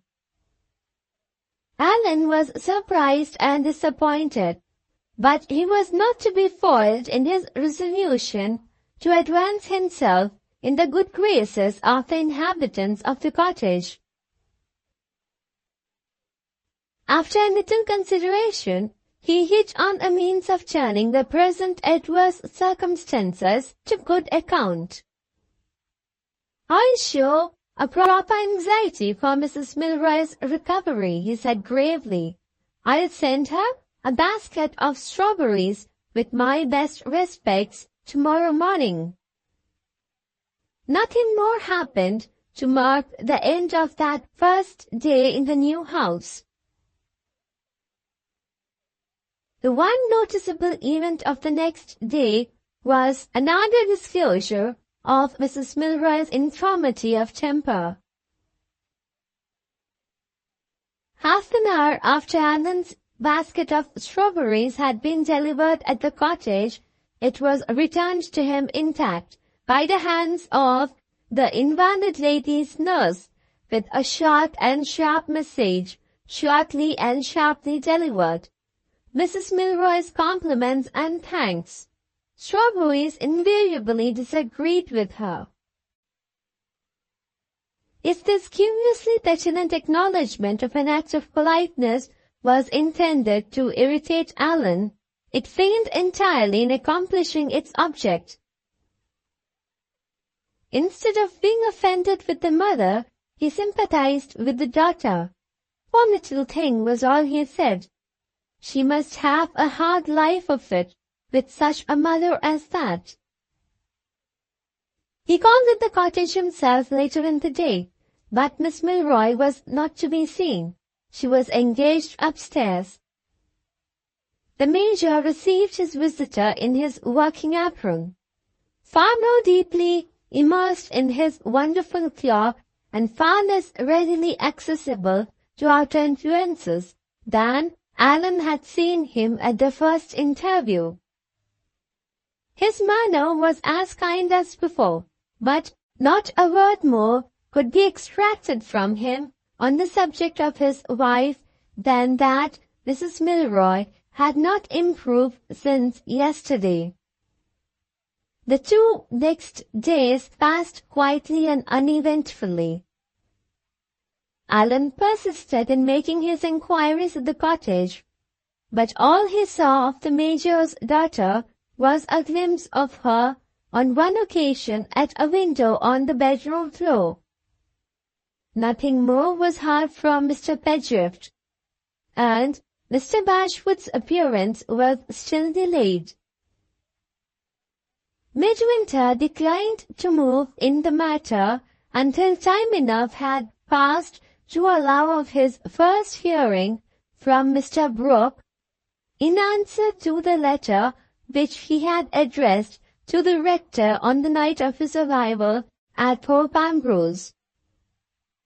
He was unusually silent and quiet, and passed most of his hours in the library among the books. The time wore on wearily. The resident gentry acknowledged Allan's visit by formally leaving their cards. Nobody came near the house afterward. The weather was monotonously fine. Allan grew a little restless and dissatisfied. He began to resent Mrs. Milroy's illness. He began to think regretfully of his deserted yacht. The next day, the 20th, brought some news with it from the outer world. A message was delivered from Mr. Pedgift, announcing that his clerk, Mr. Bashwood, would personally present himself at Thorpe Ambrose on the following day, and a letter in answer to Midwinter was received from Mr. Brooke. The letter was dated the 18th, and the news which it contained raised not Allan's spirits only, but Midwinter's as well. On the day on which he wrote, Mr. Brooke announced that he was about to journey to London, having been summoned thither on business connected with the interests of a sick relative, to whom he stood in the position of trustee. The business completed, he had good hope of finding one or other of his clerical friends in the metropolis who would be able and willing to do duty for him at the rectory, and in that case he trusted to travel on from London to Thorpe Ambrose in a week's time or less.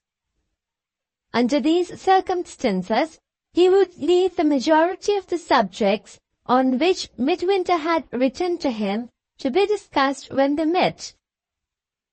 But as time might be of importance in relation to the stewardship of the Thorpe Ambrose estate, he would say at once that he saw no reason why Midwinter should not apply his mind to learning their steward's duties, and should not succeed in rendering himself invaluably serviceable in that way to the interests of his friend. Leaving Midwinter reading and rereading the rector's cheering letter, as if he was bent on getting every sentence in it by heart, Allan went out rather earlier than usual to make his daily inquiry at the cottage, or, in plainer words, to make a 4th attempt at improving his acquaintance with Miss Milroy. The day had begun encouragingly, and encouragingly it seemed destined to go on. When Allan turned the corner of the second shrubbery and entered the little paddock where he and the Major's daughter had first met, there was Miss Milroy herself, loitering to and fro on the grass, to all appearance on the watch for somebody. She gave a little start when Allan appeared, and came forward without hesitation to meet him. She was not in her best looks. Her rosy complexion had suffered under confinement to the house, and a marked expression of embarrassment clouded her pretty face. "I hardly know how to confess it, Mr. Armadale," she said, speaking eagerly, before Allan could utter a word. "But I certainly ventured here this morning in the hope of meeting with you. I have been very much distressed. I have only just heard, by accident, of the manner in which Mamma received the present of fruit you so kindly sent to her. Will you try to excuse her? She has been miserably ill for years, and she is not always quite herself. After your being so very, very kind to me and to Papa, I really could not help stealing out here in the hope of seeing you and telling you how sorry I was." "Pray forgive and forget, Mr. Armadale. Pray do." Her voice faltered over the last words, and in her eagerness to make her mother's peace with him, she laid her hand on his arm. Allan was himself a little confused. Her earnestness took him by surprise, and her evident conviction that he had been offended honestly distressed him. Not knowing what else to do, he followed his instincts and possessed himself of her hand to begin with. "My dear Miss Milroy, if you say a word more, you will distress me next," he rejoined, unconsciously pressing her hand closer and closer, in the embarrassment of the moment. "I never was in the least offended. I made allowances. Upon my honor I did, for poor Mrs. Milroy's illness." "Offended?" cried Allan, reverting energetically to the old complimentary strain. "I should like to have my basket of fruit sent back every day, if I could only be sure of its bringing you out into the paddock the first thing in the morning." Some of Miss Milroy's missing color began to appear again in her cheeks. "Oh, Mr. Armadale, there is really no end to your kindness," she said. "You don't know how you relieve me." She paused. Her spirits rallied with as happy a readiness of recovery as if they had been the spirits of a child, and her native brightness of temper sparkled again in her eyes as she looked up, shyly smiling, in Allan's face. "Don't you think," she asked demurely, "that it is almost time now to let go of my hand?" Their eyes met. Allan followed his instincts for the second time. Instead of releasing her hand, he lifted it to his lips and kissed it. All the missing tints of the rosier thought returned to Miss Milroy's complexion on the instant. She snatched away her hand as if Allan had burned it. "I'm sure that's wrong, Mr. Armadale," she said, and turned her head aside quickly, for she was smiling in spite of herself. "I meant it as an apology for holding your hand too long," stammered Allan. "An apology can't be wrong, can it?" "There are occasions, though not many, when the female mind accurately appreciates and appeals to the force of pure reason. This was one of the occasions. An abstract proposition had been presented to Miss Milroy, and Miss Milroy was convinced. If it was meant as an apology, that, she admitted, made all the difference. "I only hope," said the little goat, looking at him shyly, "you're not misleading me." "Not that it matters much now," she added, with a serious shake of her head. "If we have committed any improprieties, Mr. Armadale, we are not likely to have the opportunity of committing many more." "You're not going away?" exclaimed Allan in great alarm. "Worse than that, Mr. Armadale. My new governess is coming."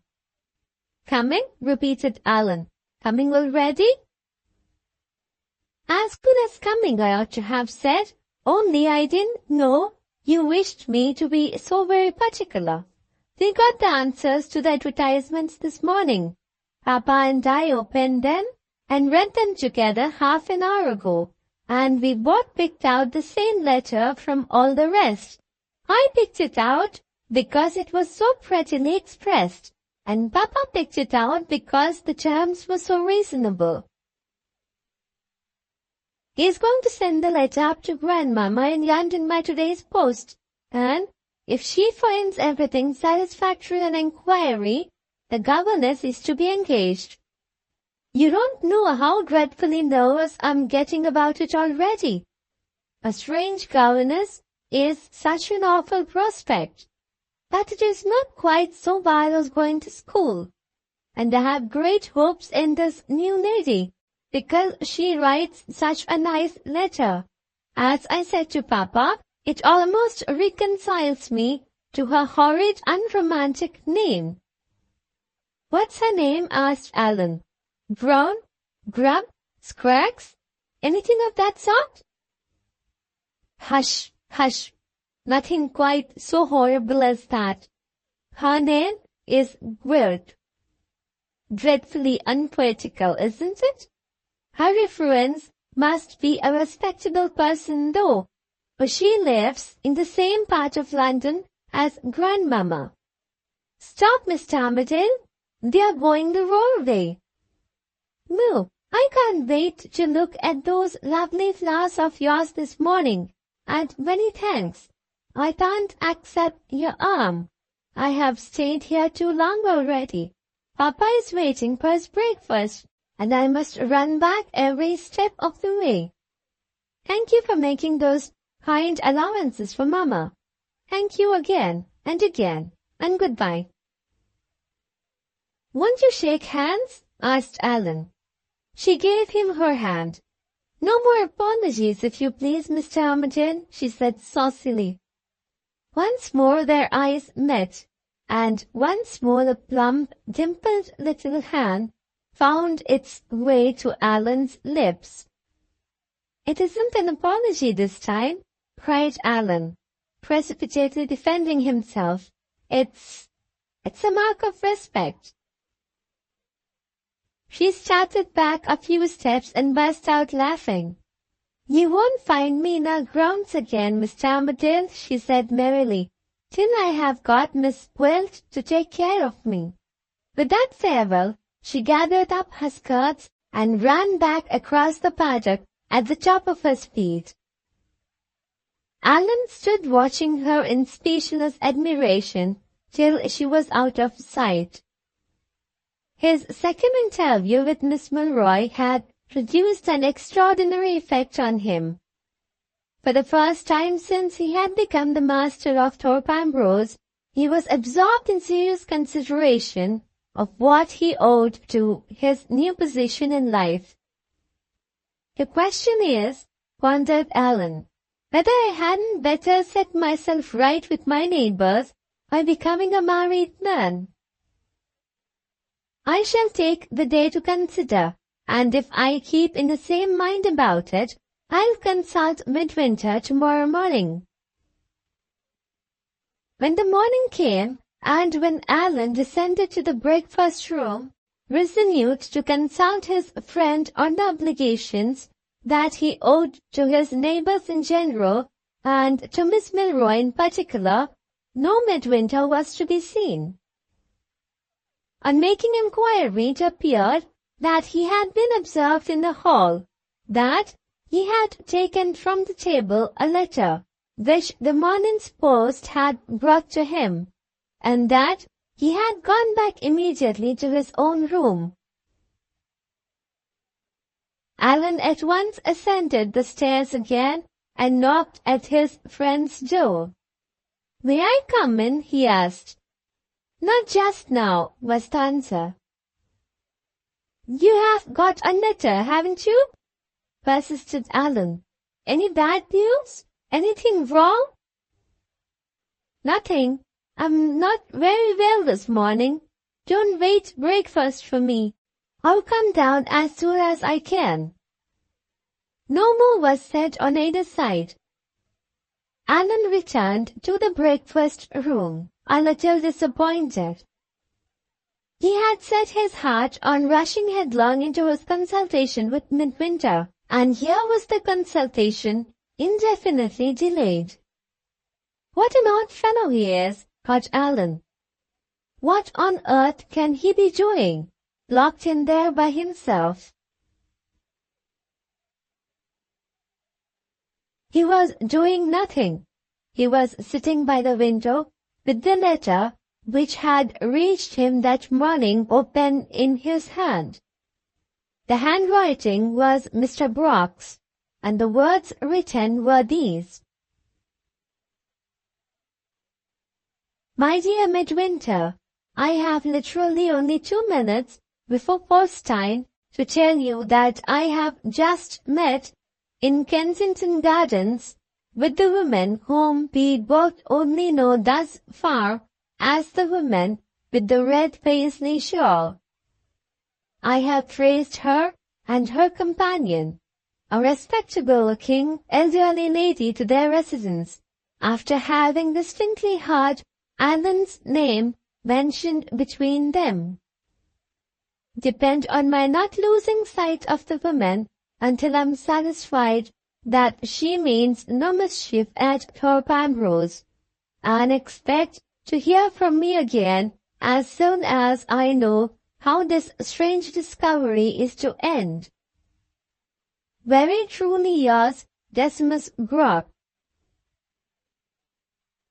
After reading the letter for the second time, Midwinter folded it up thoughtfully and placed it in his pocket-book, side by side with the manuscript narrative of Allan's Green.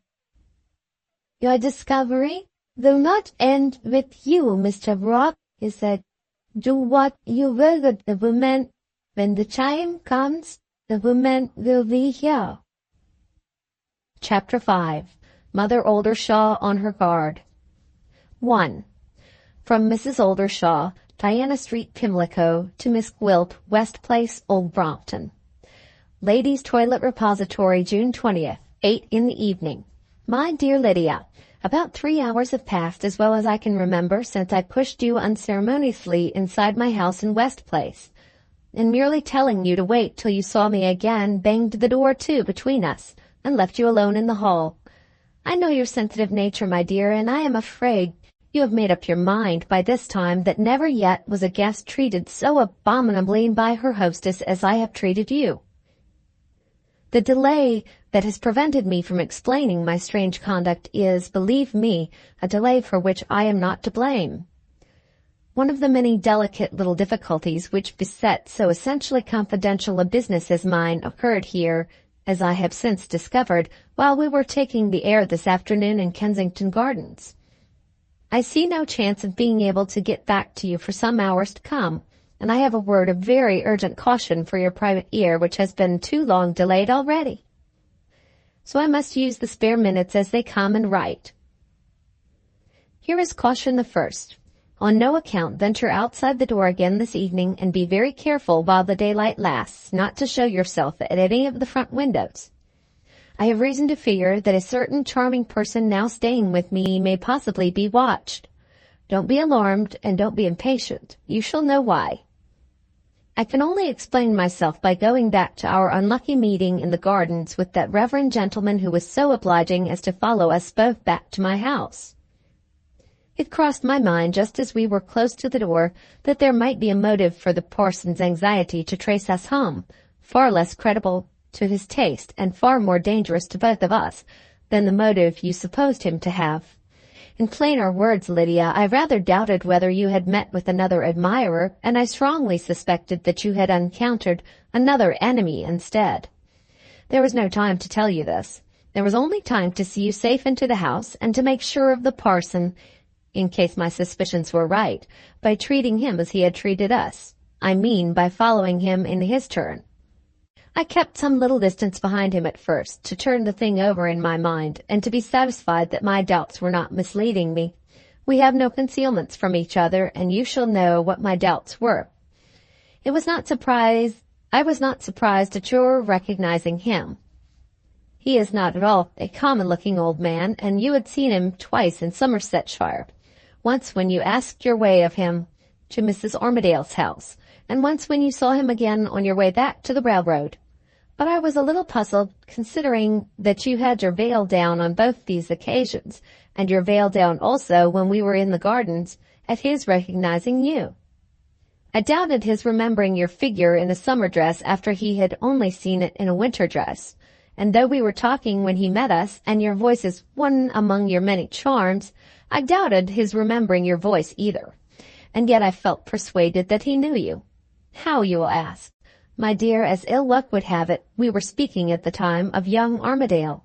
I firmly believe that the name was the first thing that struck him, and when he heard that, your voice certainly, and your figure perhaps, came back into his memory. And what if it did, you may say? Think again, Lydia, and tell me whether the parson of the place where Mrs. Armadale lived was not likely to be Mrs. Armadale's friend.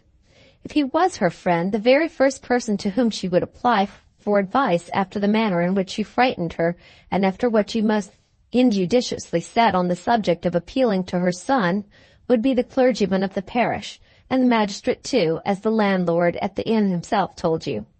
You will now understand why I left you in that extremely uncivil manner, and I may go on to what happened next. I followed the old gentleman till he turned into a quiet street, and then accosted him with respect for the church, written, I flatter myself, in every line of my face. Will you excuse me, I said, if I venture to inquire, sir, whether you recognized the lady who was walking with me when you happened to pass us in the gardens? Will you excuse my asking, ma'am, why you put that question? Was all the answer I got. I will endeavor to tell you, sir, I said. If my friend is not an absolute stranger to you, I should wish to request your attention to a very delicate subject, connected with a lady deceased, and with her son who survives her. He was staggered, I could see that, but he was sly enough at the same time to hold his tongue and wait till I said something more. If I am wrong, sir, in thinking that you recognized my friend, I went on, I beg to apologize, but I could hardly suppose it possible that a gentleman in your profession would follow a lady home who was a total stranger to him. There I had him. He colored up, fancy that, at his age, and owned the truth in defense of his own precious character. I have met with the lady once before, and I acknowledge that I recognized her in the gardens, he said. You will excuse me if I decline entering into the question of whether I did or did not purposely follow her home. If you wish to be assured that your friend is not an absolute stranger to me, you now have that assurance. And if you have anything particular to say to me, I leave you to decide whether the time has come to say it. He waited and looked about. I waited and looked about. He said the street was hardly a fit place to speak of a delicate subject in. I said the street was hardly a fit place to speak of a delicate subject in. He didn't offer to take me to where he lived. I didn't offer to take him to where I lived. Have you ever seen two strange cats, my dear, nose to nose on the tiles? If you have seen the parson and me done to the life. Well, ma'am, he said at last, shall we go on with our conversation in spite of circumstances? Yes, sir, I said. We are both of us, fortunately, of an age to set circumstances at defiance. I had seen the old wretch looking at my gray hair and satisfying himself that his character was safe if he was seen with me. After all the snapping and snarling, we came to the point at last. I began by telling him that I feared his interest in you was not of the friendly sort. He admitted that much, of course in defense of his own character once more. I next repeated to him everything you had told me about your proceedings in Somersetshire, when we first found that he was following us home. Don't be alarmed, my dear, I was acting on principle. If you want to make a dish of lies digestible, always give it a garnish of truth. Well, having appealed to the reverend gentleman's confidence in this matter, I next declared that you had become an altered woman since he had seen you last. I revived that dead wretch, your husband, without mentioning names, of course, established him, the first place I thought of, in business at the Brazils, and described a letter which he had written, offering to forgive his erring wife if she would repent and go back to him. I assured the parson that your husband's noble conduct had softened your obdurate nature, and then, thinking I had produced the right impression, I came boldly to close quarters with him. I said, "At the very time when you met us, sir, my unhappy friend was speaking in terms of touching self-reproach of her conduct to the late Mrs. Armadale. She confided to me her anxiety to make some atonement, if possible, to Mrs. Armadale's son, and it is at her entreaty, for she cannot prevail on herself to face you, that I now beg to inquire whether Mr. Armadale is still in Somersetshire, and whether he would consent to take back, in small installments, the sum of money which my friend acknowledges that she received by practicing on Mrs. Armadale's fears." Those were my very words. A neater story, accounting so nicely for everything, was never told. It was a story to melt a stone. But this Somersetshire parson is harder than stone itself. I blush for him, my dear, when I assure you that he was evidently insensible enough to disbelieve every word I said about your reformed character, your husband in the Brazils, and your penitent anxiety to pay the money back. It is really a disgrace that such a man should be in the church. Such cunning as his is in the last degree unbecoming in a member of the sacred profession. "Does your friend propose to join her husband by the next steamer?" was all he condescended to say when I had done. I acknowledge I was angry. I snapped at him. I said, "Yes, she does." "How am I to communicate with her?" he asked. I snapped at him again. "By letter, through me." "At what address, ma'am?" There I had him once more. "You have found my address out for yourself, sir," I said. "The directory will tell you my name if you wish to find that out for yourself also. Otherwise you are welcome to my card." "Many thanks, ma'am. If your friend wishes to communicate with Mr. Armadale, I will give you my card in return." "Thank you, sir." "Thank you, ma'am." "Good afternoon, sir." "Good afternoon, ma'am." So we parted. I went my way to an appointment at my place of business, and he went his in a hurry, which is of itself suspicious. What I can't get over is his heartlessness. Heaven help the people who send for him to comfort them on their deathbeds. The next consideration is, what are we to do? If we don't find out the right way to keep this old wretch in the dark, he may be the ruin of us at Thorpe Ambrose just as we are within easy reach of our end in view. Wait up till I come to you with my mind free, I hope, from the other difficulty which is worrying me here. Was there ever such ill luck as ours?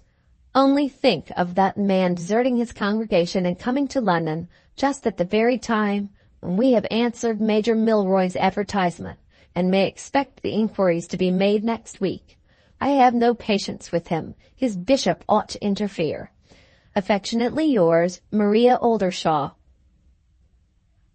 2. From Miss Gwilt to Mrs. Oldershaw. West Place, June 20th. My poor old dear, how very little you know of my sensitive nature, as you call it. Instead of feeling offended when you left me, I went to your piano and forgot all about you till your messenger came. Your letter is irresistible. I have been laughing over it till I am quite out of breath. Of all the absurd stories I ever read, the story you addressed to the Somersetshire clergyman is the most ridiculous. And as for your interview with him in the street, it is a perfect sin to keep it to ourselves. The public ought really to enjoy it in the form of a farce at one of the theaters. Luckily for both of us, to come to serious matters, your messenger is a prudent person. He sent upstairs to know if there was an answer. In the midst of my merriment, I had the presence of mind enough to send downstairs and say yes. Some brute of a man says in some book which I once read that no woman can keep two separate trains of ideas in her mind at the same time. I declare you have almost satisfied me that the man is right. What, when you have escaped unnoticed to your place of business, and when you suspect this house to be watched, you propose to come back here, and to put it in the parson's power to recover the lost trace of you? What madness! Stop where you are, and when you have got over your difficulty at Pimlico, it is some woman's business, of course, what worries women are. Be so good as to read what I have got to say about our difficulty at Brompton. In the first place, the house, as you supposed, is watched. Half an hour after you left me, loud voices in the street interrupted me at the piano, and I went to the window. There was a cab at the house opposite where they let lodgings, and an old man who looked like a respectable servant was wrangling with the driver about his fare. An elderly gentleman came out of the house and stopped them. An elderly gentleman returned into the house and appeared cautiously at the front drawing-room window. "You know him, you worthy creature. He had the bad taste some few hours since to doubt whether you were telling him the truth. Don't be afraid, he didn't see me. When he looked up, after settling with the cab driver, I was behind the curtain. I have been behind the curtain once or twice since, and I have seen enough to satisfy me that he and his servant will relieve each other at the window so as never to lose sight of your house here night or day. That the parson suspects the real truth is of course impossible, but that he firmly believes I mean some mischief to young Armadale, and that you have entirely confirmed him in that conviction, is as plain as that 2 and 2 make 4. And this has happened, as you helplessly remind me, just when we have answered the advertisement and when we may expect the Major's inquiries to be made in a few days' time. Surely here is a terrible situation for 2 women to find themselves in. A fiddlestick's end for the situation. We have got an easy way out of it, thanks, Mother Oldershaw, to what I myself forced you to do not 3 hours before the Somersetshire clergyman met with us. Has that venomous little quarrel of ours this morning, after we had pounced on the Major's advertisement in the newspaper, quite slipped out of your memory? Have you forgotten how I persisted in my opinion that you are a great deal too well known in London to appear safely as my reference in your own name, or to receive an inquiring lady or gentleman, as you were rash enough to propose, in your own house? Don't you remember what a passion you were in when I brought our dispute to an end by declining to stir a step in the matter, unless I could conclude my application to Major Milroy by referring him to an address at which you were totally unknown, and to a name which might be anything you pleased as long as it was not yours? What a look you gave me when you found there was nothing for it but to drop the whole speculation or to let me have my own way. How you fumed over the lodging hunting on the other side of the park, and how you groaned when you came back, possessed of furnished apartments in respectable Bayswater, over the useless expense I had put you to. What do you think of those furnished apartments now, you obstinate old woman? Here we are with discovery threatening us at our very door, and with no hope of escape unless we can contrive to disappear from the parson in the dark. And there are the lodgings in Bayswater, to which no inquisitive strangers have traced either you or me, ready and waiting to swallow us up, the lodgings in which we can escape all further molestation, and answer the Major's inquiries at our ease. Can you see at last a little further than your poor old nose? Is there anything in the world to prevent your safe disappearance from Pimlico tonight, and your safe establishment at the new lodgings in the character of my respectable reference half an hour afterward? Oh, fie, fie, Mother Oldershaw. Go down on your wicked knees and thank your stars that you had a she-devil like me to deal with this morning. Suppose we now come to the only difficulty worth mentioning, my difficulty. Watched as I am in this house, how am I to join you without bringing the parson or the parson's servant with me at my heels? Being to all intents and purposes a prisoner here, it seems to me that I have no choice but to try the old prison plan of escape, a change of clothes. I have been looking at your housemaid. Except that we are both light, her face and hair and my face and hair are as unlike each other as possible. But she is as nearly as can be my height and size, and if she only knew how to dress herself and had smaller feet, her figure is a very much better one than it ought to be for a person in her station of life. My idea is to dress her in the clothes I wore in the gardens today, to send her out with our reverend enemy in full pursuit of her, and as soon as the coast is clear to slip away myself and join you. The thing would be quite impossible, of course, if I had been seen with my veil up. But as events have turned out, it is one advantage of the horrible exposure which followed my marriage that I seldom show myself in public, and never, of course, in such a populous place as London, without wearing a thick veil and keeping that veil down. If the housemaid wears my dress, I don't really see why the housemaid may not be counted on to represent me to the life. The one question is, can the woman be trusted? If she can, send me a line telling her on your authority that she is to place herself at my disposal. I won't say a word till I have heard from you first. Let me have my answer tonight. As long as we were only talking about my getting the governess's place, I was careless enough how it ended. But now that we have actually answered Major Milroy's advertisement, I am in earnest at last. I mean to be Mrs. Armadale of Thorpe Ambrose, and woe to the man or woman who tries to stop me. Yours, Lydia Gwilt. P.S. I open my letter again to say that you need have no fear of your messenger being followed on his return to Pimlico. He will drive to a public house where he is known, will dismiss the cab at the door, and will go out again by a back way, which is only used by the landlord and his friends. L.G. 3. From Mrs. Oldershaw to Miss Gwilt, Diana Street, 10 o'clock. My dear Lydia, you have written me a heartless letter. If you had been in my trying position, harassed as I was when I wrote to you, I should have made allowances for my friend when I found my friend not so sharp as usual. That the vice of the present age is a want of consideration for persons in the decline of life. Morally speaking, you are in a sad state, my dear, and you stand much in need of good example. You shall have a good example. I forgive you. Having now relieved my mind by the performance of good action, suppose I show you next, though I protest against the vulgarity of the expression, that I can see a little further than my poor old nose. I will answer your question about the housemaid first. You may trust her implicitly. She has had her troubles, and has learned discretion. She also looks your age, though it is only her due to say that in this particular she has some years the advantage of you. I enclose the necessary directions which will place her entirely at your disposal. And what comes next? Your plan for joining me at Bayswater comes next.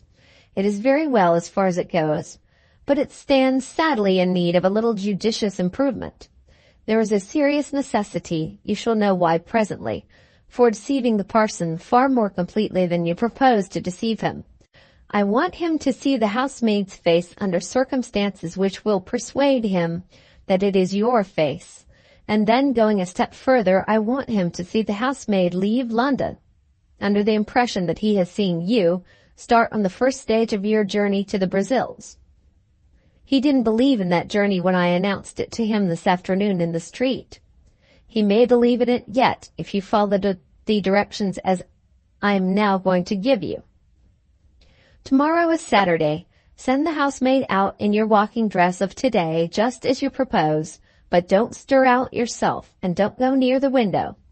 Desire the woman to keep her veil down, to take half an hour's walk, quite unconscious, of course, of the parson or his servant at her heels, and then come back to you. As soon as she appears, send her instantly to the open window, instructing her to lift her veil carelessly and look out. Let her go away again after a minute or two, take off her bonnet and shawl, and then appear once more at the window, or better still, in the balcony outside. She may show herself again occasionally, not too often, later in the day. And tomorrow, as we have a professional gentleman to deal with, by all means send her to church. If these proceedings don't persuade the parson that the housemaid's face is your face, and if they don't make him readier to believe in your reformed character than he was when I spoke to him, I have lived 60 years, my love, and this vale of tears to mighty little purpose. The next day is Monday. I have looked at the shipping advertisements, and I find that a steamer leaves Liverpool for the Brazils on Tuesday. Nothing could be more convenient. We will start you on your voyage under the parson's own eyes. You may manage it this way. At 1 o'clock, send out the man who cleans the knives and forks to get a cab. And when he has brought it up to the door, let him go back and get a second cab, which he is to wait in himself round the corner in the square. Let the housemaid, still in your dress, drive off, with the necessary boxes, in the first cab to the North-Western Railway. When she's gone, slip out yourself to the cab waiting round the corner, and come to me at Bayswater. There may be They may be prepared to follow the housemaid's cab because they have seen it at the door, but they won't be prepared to follow your cab because it has been hidden round the corner. When the housemaid has got to the station and has done her best to disappear in the crowd, I have chosen the mixed train at 2:10 so as to give her every chance. You will be safe with me, and whether they do or do not find out that she does not really start for Liverpool won't matter by that time. They will have lost all trace of you, and they may follow the housemaid half over London if they like. She has my instructions enclosed to leave the empty boxes to find their way to the lost luggage office, and to go to her friends in the city and stay there till I write word that I want her again. And what is the object of all this? My dear Lydia, the object is your future security and mine. We may succeed or we may fail in persuading the parson that you have actually gone to the Brazils. If we succeed, we are relieved of all fear of him.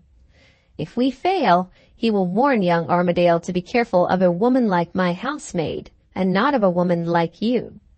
This last gain is a very important one, for we don't know that Mrs. Armadale may not have told him your maiden name.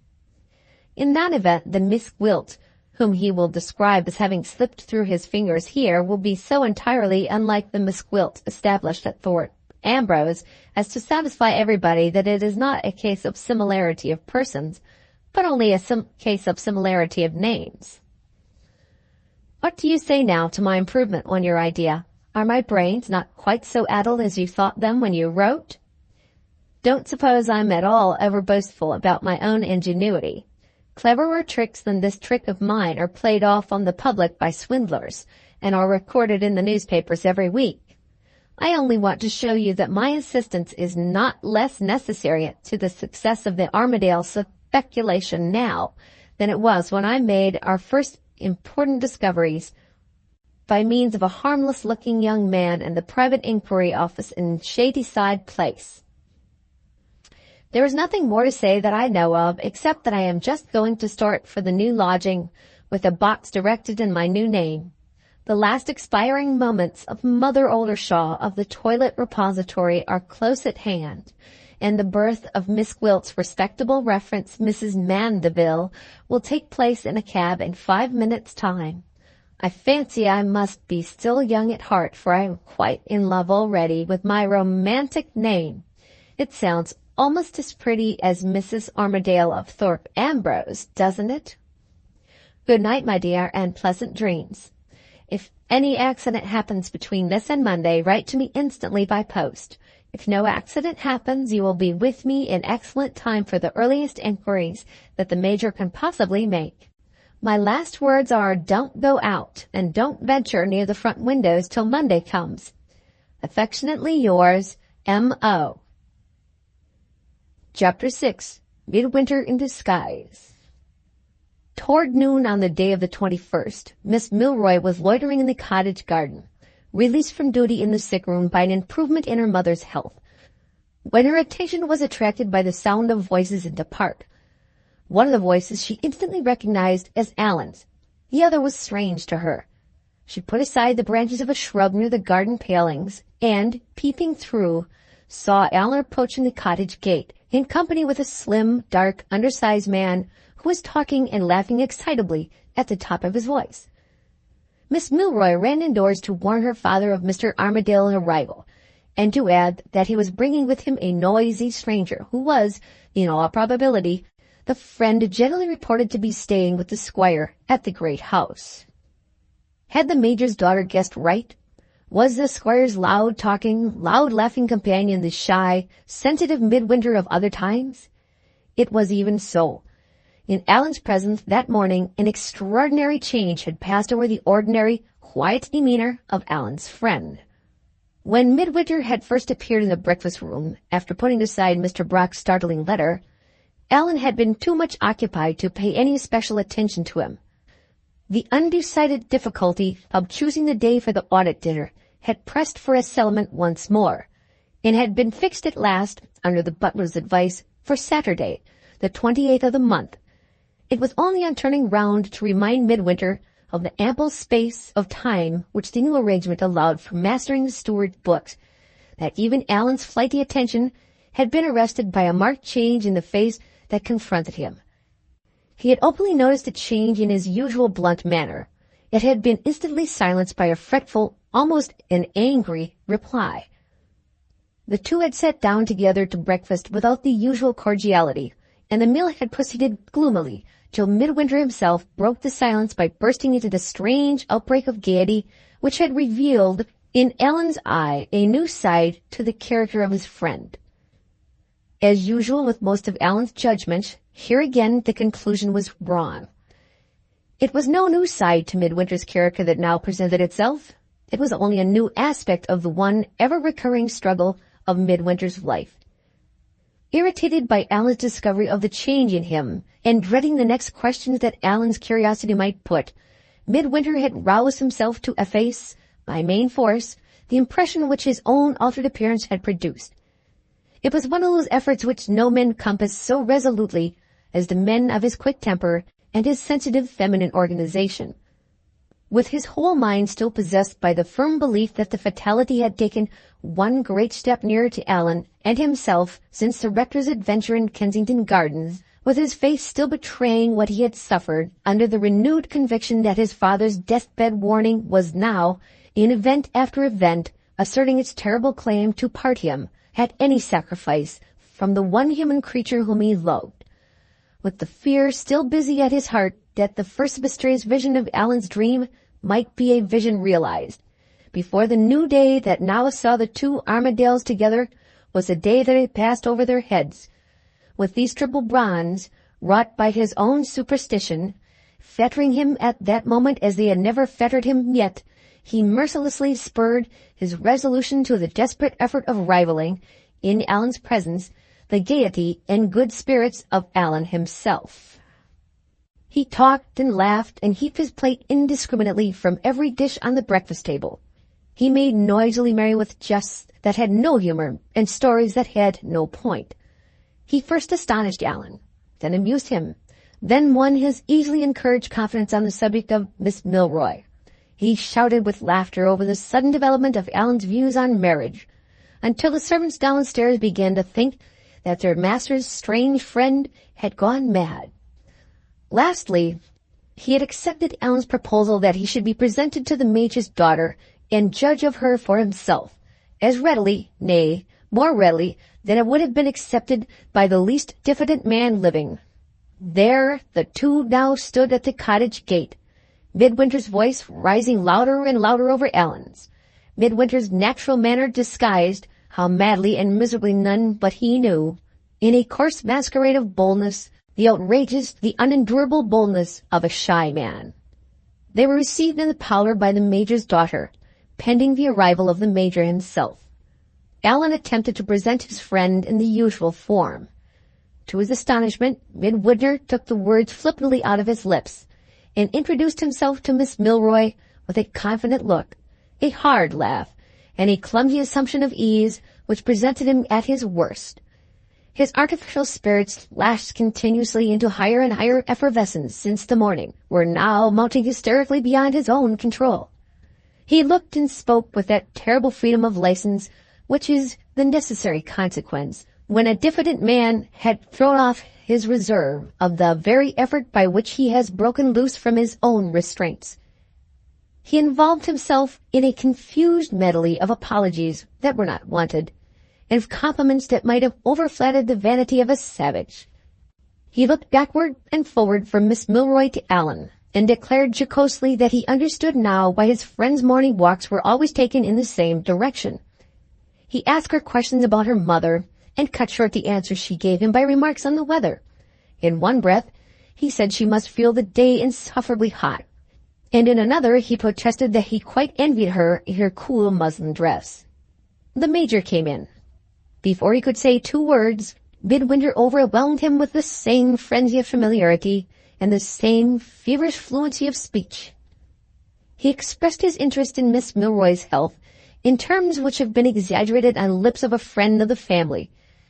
He overflowed into a perfect flood of apologies for disturbing the Major at his mechanical pursuits. He quoted Allan's extravagant account of the clock, and expressed his own anxiety to see it in terms more extravagant still. He paraded his superficial book knowledge of the great clock at Strasbourg, with far-fetched jests on the extraordinary automaton figures which the clock puts in motion, on the procession of the 12 apostles, which walks out under the dial at noon, and on the toy cock, which crows at St. Peter's appearance, and this before a man who had studied every wheel in that complex machinery, and who had passed whole years of his life in trying to imitate it. I hear you have outnumbered the Strasbourg apostles, and outcrowded the Strasbourg cock, he exclaimed, with a tone and manner of friend habitually privileged to waive all ceremony.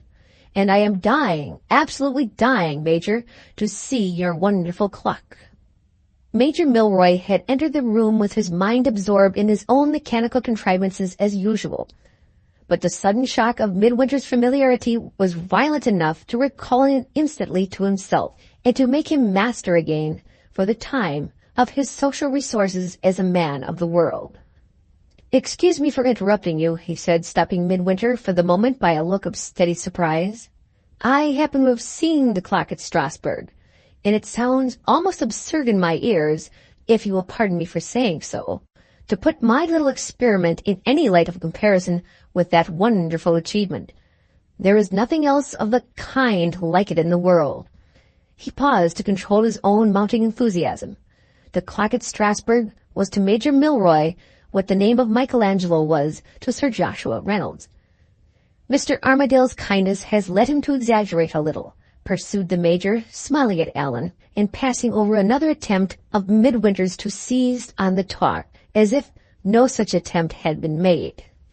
"But as there does happen to be this one point of resemblance between the great clock abroad and the little clock at home, that they both show what they can do on the stroke of noon, and as it is close on 12 now, if you still wish to visit my workshop, Mr. Winter, the sooner I show you the way to it, the better." He opened the door and apologized to Midwinter, with marked ceremony, for preceding him out of the room. "What do you think of my friend?" whispered Allan, as he and Miss Milroy followed. "Must I tell you the truth, Mr. Armadale?" she whispered back. "Of course." "Then I don't like him at all." "He's the best and dearest fellow in the world," rejoined the outspoken Allan. "You'll like him better when you know him better. I'm sure you will." Miss Milroy made a little grimace, implying supreme indifference to Midwinter, and saucy surprise at Allan's earnest advocacy of the merits of his friend. "Has he got nothing more interesting to say to me than that?" she wondered privately, "after kissing my hand twice yesterday morning?" They were all in the Major's workroom before Allan had the chance of trying a more attractive subject. There, on top of a rough wooden case, which evidently contained the machinery, was the wonderful clock.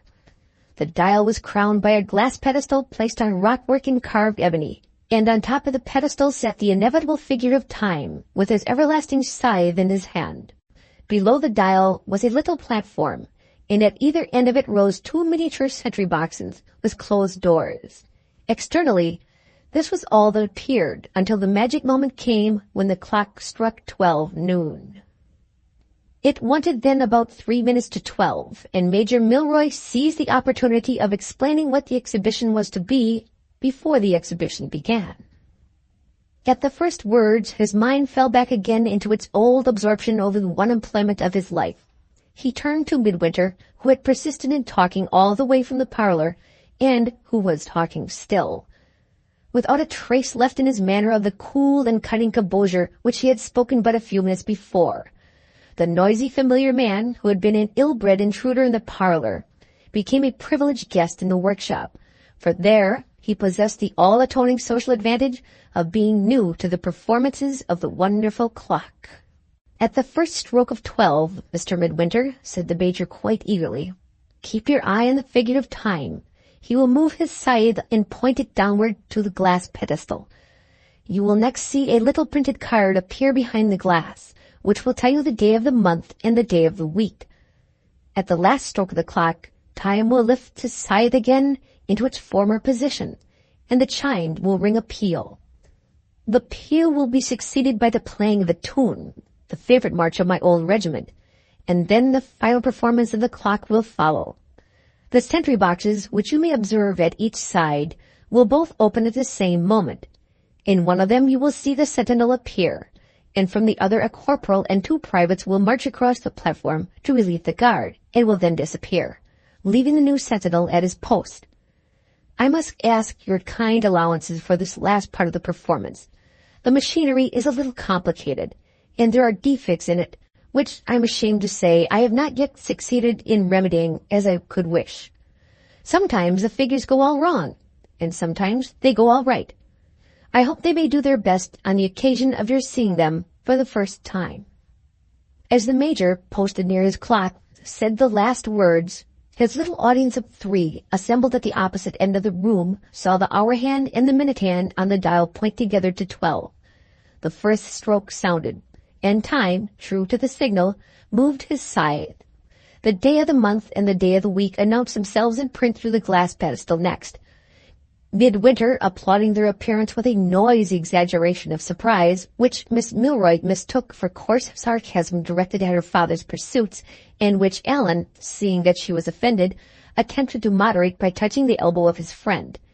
Meanwhile, the performances of the clock went on, and at the last stroke of 12, Time lifted his scythe again, the chimes rang, the march of the Major's old regiment followed, and the crowning exhibition of the relief of the guard announced itself in a preliminary trembling of the sentry boxes and a sudden disappearance of the Major at the back of the clock. The performance began with the opening of the sentry box on the right-hand side of the platform, as punctually as could be desired. The door on the other side, however, was less tractable. It remained obstinately closed. Unaware of this hitch in the proceedings, the corporal and his 2 privates appeared in their places in a state of perfect discipline, tottered out across the platform, all 3 trembling in every limb, dashed themselves headlong against the closed door on the other side, and failed in producing the smallest impression of the immovable sentry presumed to be within. An intermittent clicking of the Major's keys and tools at work was heard in the machinery. The corporal and his 2 privates suddenly returned, backward, across the platform, and shut themselves up with a bang inside their own door. Exactly at that moment, the other door opened for the first time, and the provoking sentry appeared with the utmost deliberation at his post, waiting to be relieved. He was allowed to wait. Nothing happened in the box, but an occasional knocking inside the door, as if the corporal and his privates were impatient to be let out. The clinking of the Major's tools was heard again among the machinery. The corporal and his party, suddenly restored to liberty, appeared in a violent hurry, and spun furiously across the platform. Quick as they were, however, the hitherto deliberate sentry on the other side now perversely showed himself to be quicker still. He disappeared like lightning into his own premises. The door closed smartly after him. The corporal and his privates dashed themselves headlong against it for the second time, and the Major, appearing again round the corner of the clock, asked his audience innocently if they would be good enough to tell him whether anything had gone wrong. The fantastic absurdity of the exhibition, heightened by Major Milroy's grave inquiry at the end of it, was so irresistibly ludicrous that the visitors shouted with laughter, and even Miss Milroy, with all her consideration for her father's sensitive pride in his clock, could not restrain herself from joining in the merriment which the catastrophe of the puppets had provoked. But there are limits even to the license of laughter, and these limits were ere long so outrageously overstepped by one of the little party as to have the effect of almost instantly silencing the other 2. The fever of Midwinter's false spirits flamed out into sheer delirium as the performance of the puppets came to an end. His paroxysms of laughter followed each other with such convulsive violence that Miss Milroy started back from him in alarm, and even the patient Major turned on him with a look which said plainly, "Leave the room." Allan, wisely impulsive for once in his life, seized Midwinter by the arm and dragged him out by main force into the garden, and thence into the park beyond. "Good heavens, what has come to you?" he exclaimed, shrinking back from the tortured face before him, as he stopped and looked close at it for the first time. For the moment, Midwinter was incapable of answering. The hysterical paroxysm was passing from one extreme to the other. He leaned against the tree, sobbing and gasping for breath, and stretched out his hand in a mute entreaty to Allan to give him time. "You had better not have nursed me through my fever," he said faintly, as soon as he could speak. "I'm mad and I'm miserable. Allan, I have never recovered it. Go back and ask them to forgive me. I'm ashamed to go and ask them myself. I can't tell how it happened. I can only ask your pardon and theirs." He turned aside his head quickly so as to conceal his face. "Don't stop here," he said. "Don't look at me. I shall soon get over it." Allan still hesitated and begged hard to be allowed to take him back to the house. It was useless. "You break my heart with your kindness," he burst out passionately. "For God's sake, leave me by myself." Allan went back to the cottage and pleaded there for indulgence to Midwinter with an earnestness and simplicity which raised him immensely in the Major's estimation, but which totally failed to produce the same favorable impression on Miss Milroy. Little as she herself suspected it, she was fond enough of Allan already to be jealous of Allan's friend. How excessively absurd, she thought pettishly, as if either Papa or I considered such a person of the slightest consequence. "You will kindly suspend your opinion, won't you, Major Milroy?" said Allan in his hearty way at parting. "With the greatest pleasure," replied the Major, cordially shaking hands. "And you too, Miss Milroy," added Allan. Miss Milroy made a merciless formal bow. "My opinion, Mr. Armadale, is not of the slightest consequence." Allan left the cottage, sorely puzzled to account for Miss Milroy's sudden coolness toward him. His grand ideal of conciliating the whole neighborhood by becoming a married man underwent some modification as he closed the garden gate behind him. The virtue called prudence and the Squire of Thorpe Ambrose became personally acquainted with each other on this occasion for the first time, and Allan, entering headlong as usual on the high road to moral improvement, actually decided on doing nothing in a hurry. A man who is entering on a course of reformation ought, if virtue is its own reward, to be a man engaged in an essentially inspiriting pursuit. But virtue is its own reward, and the way that leads to reformation is remarkably ill-lighted for so respectable a thoroughfare. Allan seemed to have caught the infection of his friend's despondency. As he walked home, he, too, began to doubt.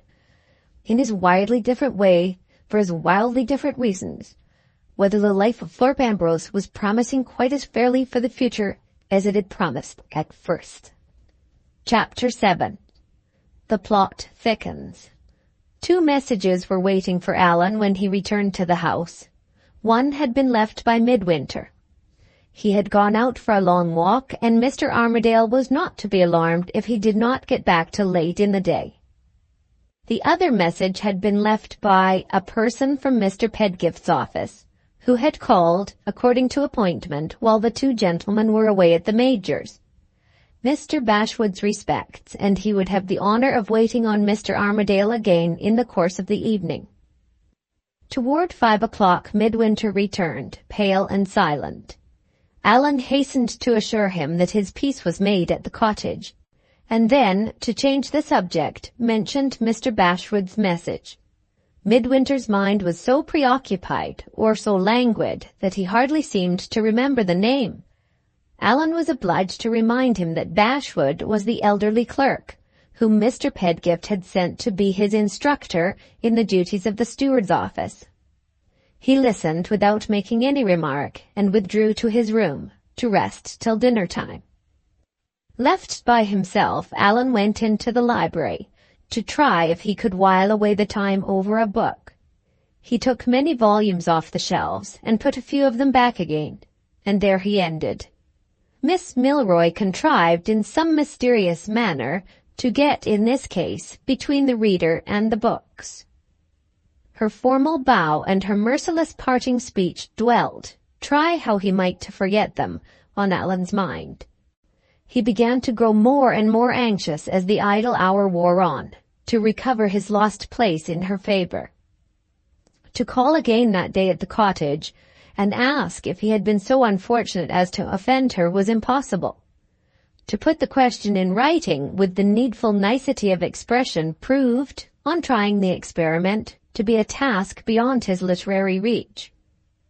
After a turn or 2 up and down the room, with his pen in his mouth, he decided on the more diplomatic course, which happened in this case to be the easiest course too, of writing to Miss Milroy as cordially as if nothing had happened, and of testing his position in her good graces by the answer that she sent him back. An invitation of some kind, including her father, of course, but addressed directly to herself, was plainly the right thing to oblige her to send a written reply. But here the difficulty occurred of what the invitation was to be. A ball was not to be thought of, in his present position with the resident gentry. A dinner party, with no indispensable elderly lady on the premises to receive Miss Milroy, except Mrs. Gripper, who could only receive her in the kitchen, was equally out of the question. What was the invitation to be? Never backward when he wanted help in asking for it right and left in every available direction, Allan, feeling himself at the end of his own resources, coolly rang the bell and astonished the servant who answered it by inquiring how the late family at Thorpe Ambrose used to amuse themselves, and what sort of invitations they were in the habit of sending to their friends. "The family did what the rest of the gentry did, sir," said the man, staring at his master in utter bewilderment. "They gave dinner parties and balls, and in fine summer weather, sir, like this, they sometimes had lawn parties and picnics." "That'll do," shouted Allan. "A picnic's just the thing to please her. Richard, you're an invaluable man. You may go downstairs again." Richard retired, wondering, and Richard's master seized his ready pen. "Dear Miss Milroy, since I left you, it has suddenly struck me that we might have a picnic. A little change and amusement, what I should call a good shaking up, if I wasn't writing to a young lady, is just the thing for you, after being so long indoors lately in Mrs. Milroy's room. A picnic is a change, and, when the wine is good, amusement too. Will you ask the Major if he will consent to the picnic and come? And if you've got any friends in the neighborhood who like a picnic, pray ask them too, for I have got none. It shall be your picnic, but I will provide everything and take everybody. You shall choose the day, and we will picnic where you like. I have set my heart on this picnic. Believe me ever yours, Allan Armadale." On reading over his composition before sealing it up, Allan frankly acknowledged to himself, this time, that it was not quite faultless. "Picnic comes in a little too often," he said. "Never mind. If she likes the idea, she won't quarrel with that." He sent off the letter on the spot, with strict instructions to the messenger to wait for a reply. In half an hour the answer came back on scented paper, without an erasure anywhere, fragrant to smell and beautiful to see. The presentation of the naked truth is one of those exhibitions from which the native delicacy of the female mind seems instinctively to revolt. Never were the tables turned more completely than they were now, turned on Allan by his fair correspondent. Machiavelli himself would never have suspected, from Miss Milroy's letter, how heartily she had repented her petulance to the young squire as soon as his back was turned, and how extravagantly delighted she was when his invitation was placed in her hands. Her letter was the composition of a model young lady whose emotions are all kept under parental lock and key, and served out for her judiciously as occasion may require. "Papa" appeared quite as frequently in Miss Milroy's reply as "picnic" had appeared in Allan's invitation. Papa had been as considerately kind as Mr. Armadale in wishing to procure her a little change and amusement, and had offered to forego his usual quiet habits and join the picnic. With Papa's sanction, therefore, she accepted with much pleasure Mr. Armadale's proposal, and at Papa's suggestion she would presume on Mr. Armadale's kindness to add 2 friends of theirs recently settled at Thorpe Ambrose to the picnic party, a widow lady and her son, the latter in holy orders and in delicate health. If Tuesday next would suit Mr. Armadale, Tuesday next would suit Papa, being the first day he could spare from repairs which were required by his clock. The rest, by Papa's advice, she would beg to leave entirely in Mr. Armadale's hands, and in the meantime she would remain, with Papa's compliments, Mr. Armadale's truly, Eleanor Milroy. Who would ever have supposed that the writer of that letter had jumped for joy when Allan's invitation arrived? Who would ever have suspected that there was an entry already in Miss Milroy's diary under that day's date to this effect? The sweetest, dearest letter from I know who. I'll never behave unkindly to him again as long as I live. As for Allan, he was charmed with the sweet success of his maneuver. Miss Milroy had accepted his invitation. Consequently, Miss Milroy was not offended with him. It was on the tip of his tongue to mention the correspondence to his friend when they met at dinner. But there was something in Midwinter's face and manner, even plain enough for Allan to see, which warned him to wait a little before he said anything to revive the painful subject of their visit to the cottage. By common consent, they both avoided all topics connected with Thorpe Ambrose, not even the visit from Mr. Bashwood, which was to come with the evening, being referred to by either of them. All through the dinner they drifted further and further back into the old endless talk of past times about ships and sailing. When the butler withdrew from his attendance at table, he came downstairs with a nautical problem on his mind, and asked his fellow servants if they any of them knew the relative merits, on a wind and off a wind, of a schooner and a brig. The two young men had sat longer at table than usual that day. When they went out into the garden with their cigars, the summer twilight fell grey and dim on lawn and flower bed, and narrowed round them by slow degrees the softly fading circle of the distant view. The dew was heavy, and after a few minutes in the garden, they agreed to go back to the drier ground on the drive in front of the house. They were close to the turning which led into the shrubbery when there suddenly glided out on them, from behind the foliage, a softly stepping black figure, a shadow moving darkly through the dim evening light. Midwinter started back at the sight of it, and even the less finely strung nerves of his friend were shaken for the moment. "Who the devil are you?" cried Allan. The figure bared its head in the grey light and came slowly a step nearer. Midwinter advanced a step on his side and looked closer. It was the man of the timid manners and the mourning garments, of whom he had asked the way to Thorpe Ambrose, where the three roads met. "Who are you?" repeated Allan. "I humbly beg your pardon, sir," faltered the stranger, stepping back again confusedly. "The servants told me I should find Mr. Armadale." "What, are you Mr. Bashwood?" "Yes, if you please, sir." "I beg your pardon for speaking to you so roughly," said Allan, "but the fact is you rather startled me. My name is Armadale. Put on your hat, pray. And this is my friend, Mr. Midwinter, who wants your help in the steward's office." "We hardly stand in need of an introduction," said Midwinter. "I met Mr. Bashwood out walking a few days since, and he was kind enough to direct me when I had lost my way." "Put on your hat," reiterated Allan, as Mr. Bashwood, still bareheaded, stood bowing speechlessly, now to one of the young men and now to the other.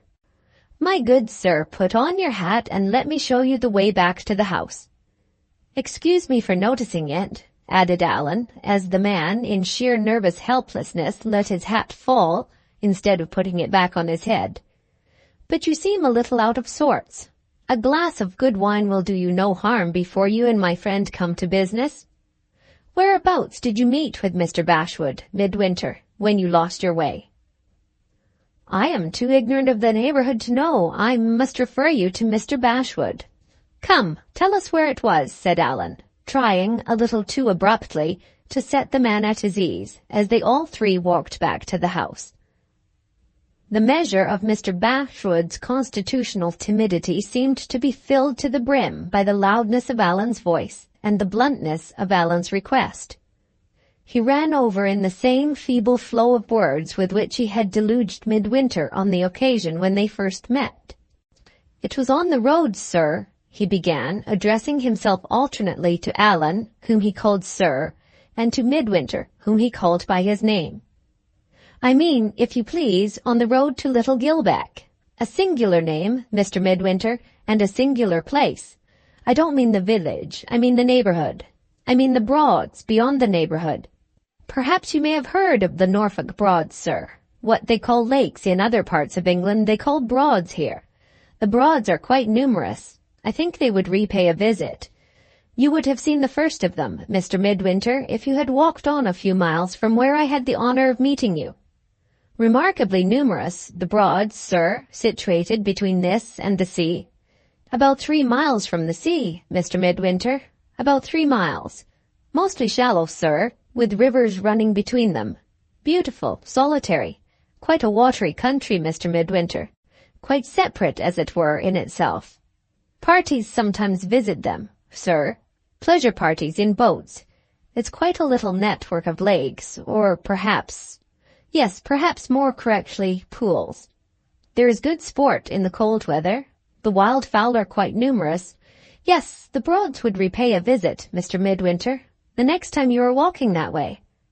The distance from here to Little Gilbeck, and then from Little Gilbeck to Girdler Broad, which is the first you come to, is altogether not more— In sheer nervous inability to leave off, he would apparently have gone on talking of the Norfolk Broads for the rest of the evening, if one of his 2 listeners had not unceremoniously cut him short before he could find his way into a new sentence.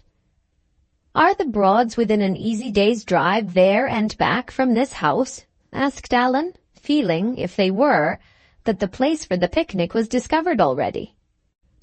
"Oh, yes, sir, a nice drive. Quite a nice easy drive from this beautiful place." They were by this time ascending the portico steps, Allan leading the way up and calling to Midwinter and Mr. Bashwood to follow him into the library, where there was a lighted lamp.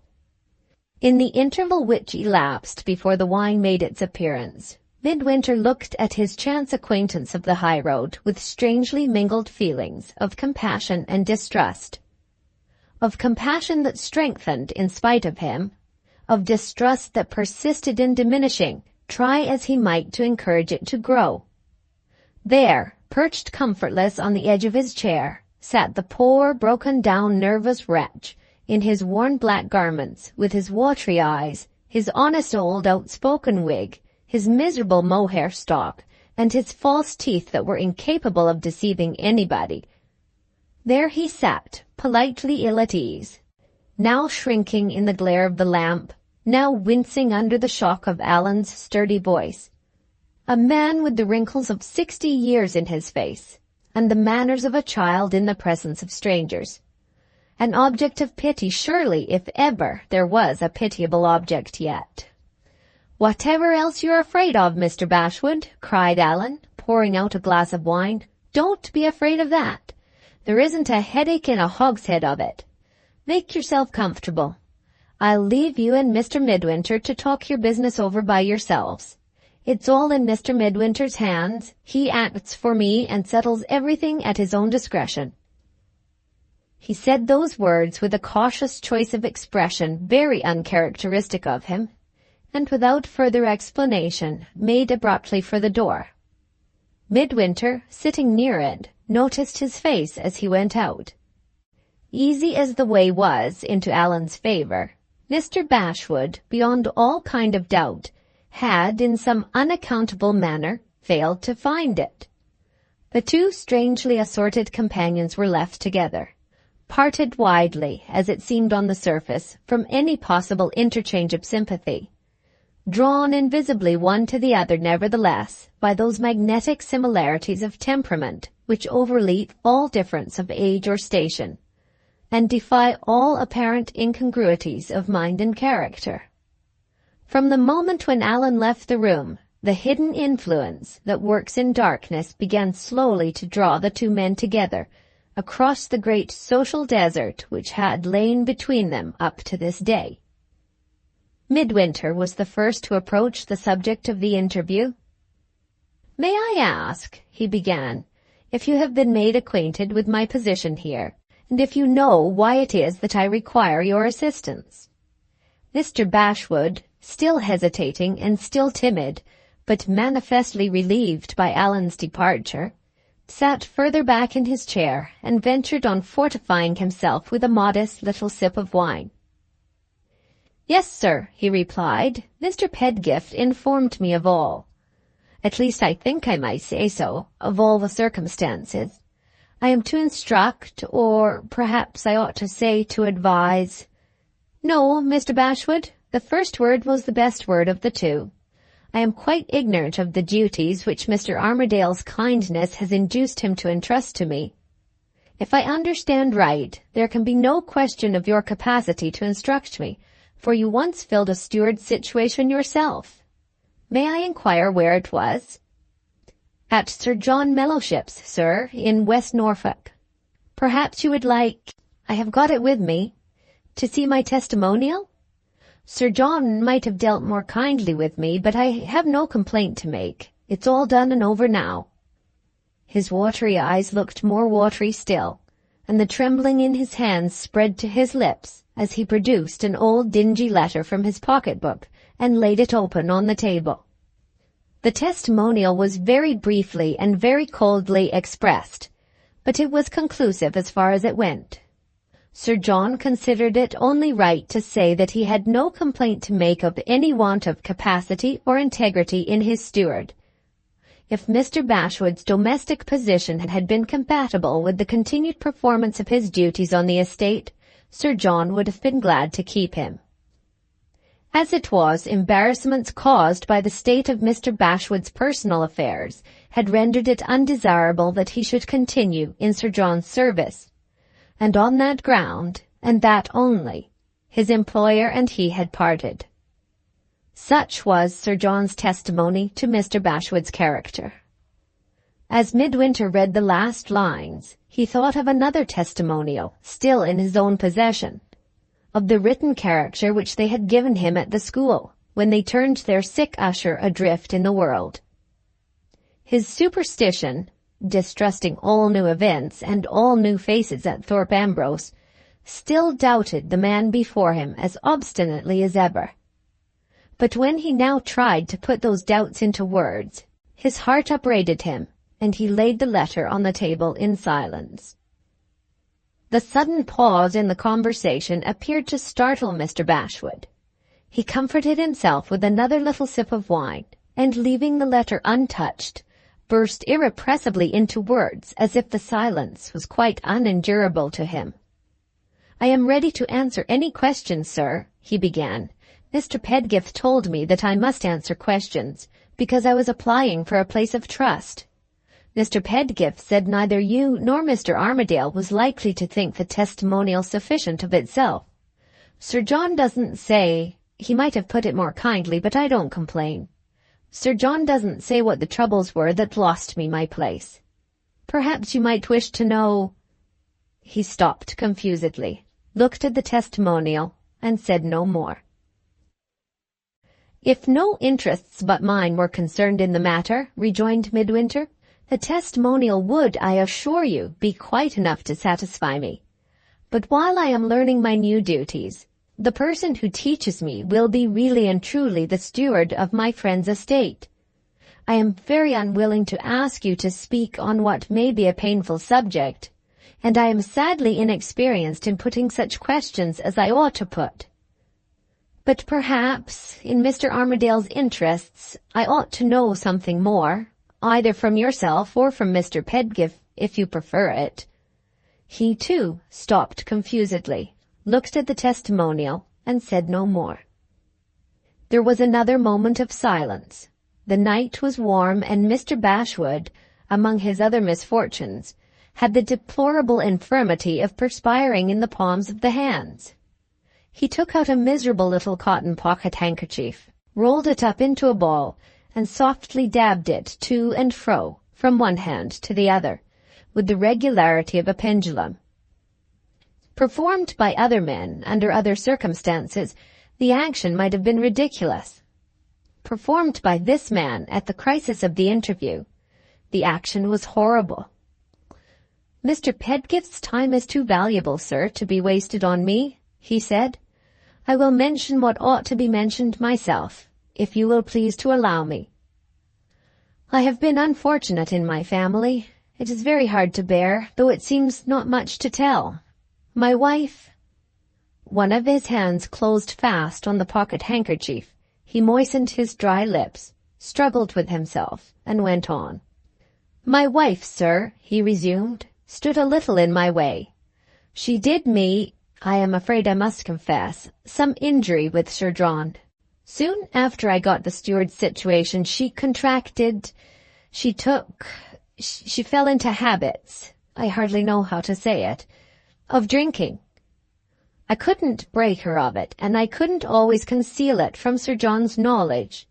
She broke out and tried his patience once or twice when he came to my office on business. Sir John excused it, not very kindly, but still he excused it. I don't complain of Sir John. I don't complain now of my wife. He pointed a trembling finger at his miserable crepe-covered beaver hat on the floor. I'm in mourning for her, he said faintly. She died nearly a year ago in the country asylum here. His mouth began to work convulsively. He took up the glass of wine at his side, and instead of sipping it this time, drained it to the bottom. I'm not much used to wine, sir, he said, conscious, apparently, of the flush that flew into his face as he drank, and still observant of the obligations of politeness amid all the misery of the recollections that he was calling up. I beg, Mr. Bashwood, you will not distress yourself by telling me any more, said Midwinter, recoiling from any further sanction on his part of a disclosure which had already bared the sorrows of the unhappy man before him to the quick. I'm much obliged to you, sir, replied Mr. Bashwood, but if I don't detain you too long, and if you will please to remember that Mr. Pedgift's directions to me were very particular, and besides, I only mentioned my late wife because if she hadn't tried Sir John's patience to begin with, things might have turned out differently. He paused, gave up the disjointed sentence in which he had involved himself, and tried another. I had only 2 children, sir, he went on, advancing to a new point in his narrative, a boy and a girl. The girl died when she was a baby. My son lived to grow up, and it was my son who lost me my place. I did my best for him. I got him into a respectable office in London. They wouldn't take him without security. I'm afraid it was imprudent, but I had no rich friends to help me, and I became security. My boy turned out badly, sir. Perhaps you will kindly understand what I mean if I say he behaved dishonestly. His employers consented, at my entreaty, to let him off without prosecuting. I begged very hard. I was fond of my son James, and I took him home and did my best to reform him. He wouldn't stay with me. He went away again to London. I beg your pardon, sir. I'm afraid I'm confusing things. I'm afraid I'm wandering from the point. No, said Midwinter kindly. If you think it right to tell me this sad story, tell it in your own way. Have you seen your son since he left you to go to London? No, sir. He's in London still for all I know. When I last heard of him, he was getting his bread, not very creditably. He was employed under the inspector at the private inquiry office in Shadyside Place. He spoke those words, apparently, as events then stood, the most irrelevant to the matter in hand that had yet escaped him, actually, as events were soon to be, the most vitally important that he had uttered yet. He spoke those words absently, looking about him in confusion and trying vainly to recover the lost thread of his narrative.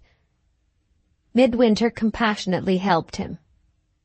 You were telling me, he said, that your son had been the cause of your losing your place. How did that happen?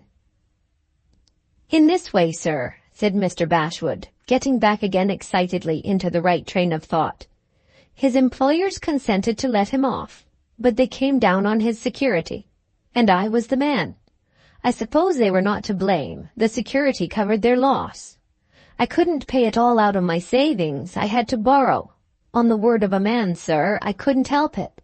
I had to borrow. My creditor pressed me. It seemed cruel, but if he wanted the money, I suppose it was only just. I was sold out of house and home. I dare say other gentlemen would have said what Sir John said. I dare say most people would have refused to keep a steward who had had the bailiffs after him, and his furniture sold in the neighborhood. That was how it ended, Mr. Midwinter. I needn't detain you any longer. Here is Sir John's address if you wish to apply to him. Midwinter generously refused to receive the address. Thank you kindly, sir, said Mr. Bashwood, getting tremulously on his legs. There is nothing more, I think, except that Mr. Pedgift will speak for me, if you wish to inquire into my conduct in his service. I'm very much indebted to Mr. Pedgift. He's a little rough with me sometimes, but if he hadn't taken me into his office, I think I should have gone to the workhouse when I left Sir John. I was so broken down. He picked up his dingy old hat from the floor. I won't intrude any longer, sir.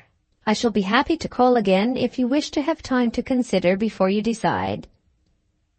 I want no time to consider after what you have told me, replied Midwinter warmly, his memory busy while he spoke with the time when he had told his story to Mr. Brock, and was waiting for a generous word in return, as the man before him was waiting now. Today is Saturday, he went on. Can you come and give me my first lesson on Monday morning? I beg your pardon, he added, interrupting Mr. Bashwood's profuse expressions of acknowledgment, and stopping him on his way out of the room. There is one thing we ought to settle, ought we not? We haven't spoken yet about your own interest in this matter. I mean about the terms.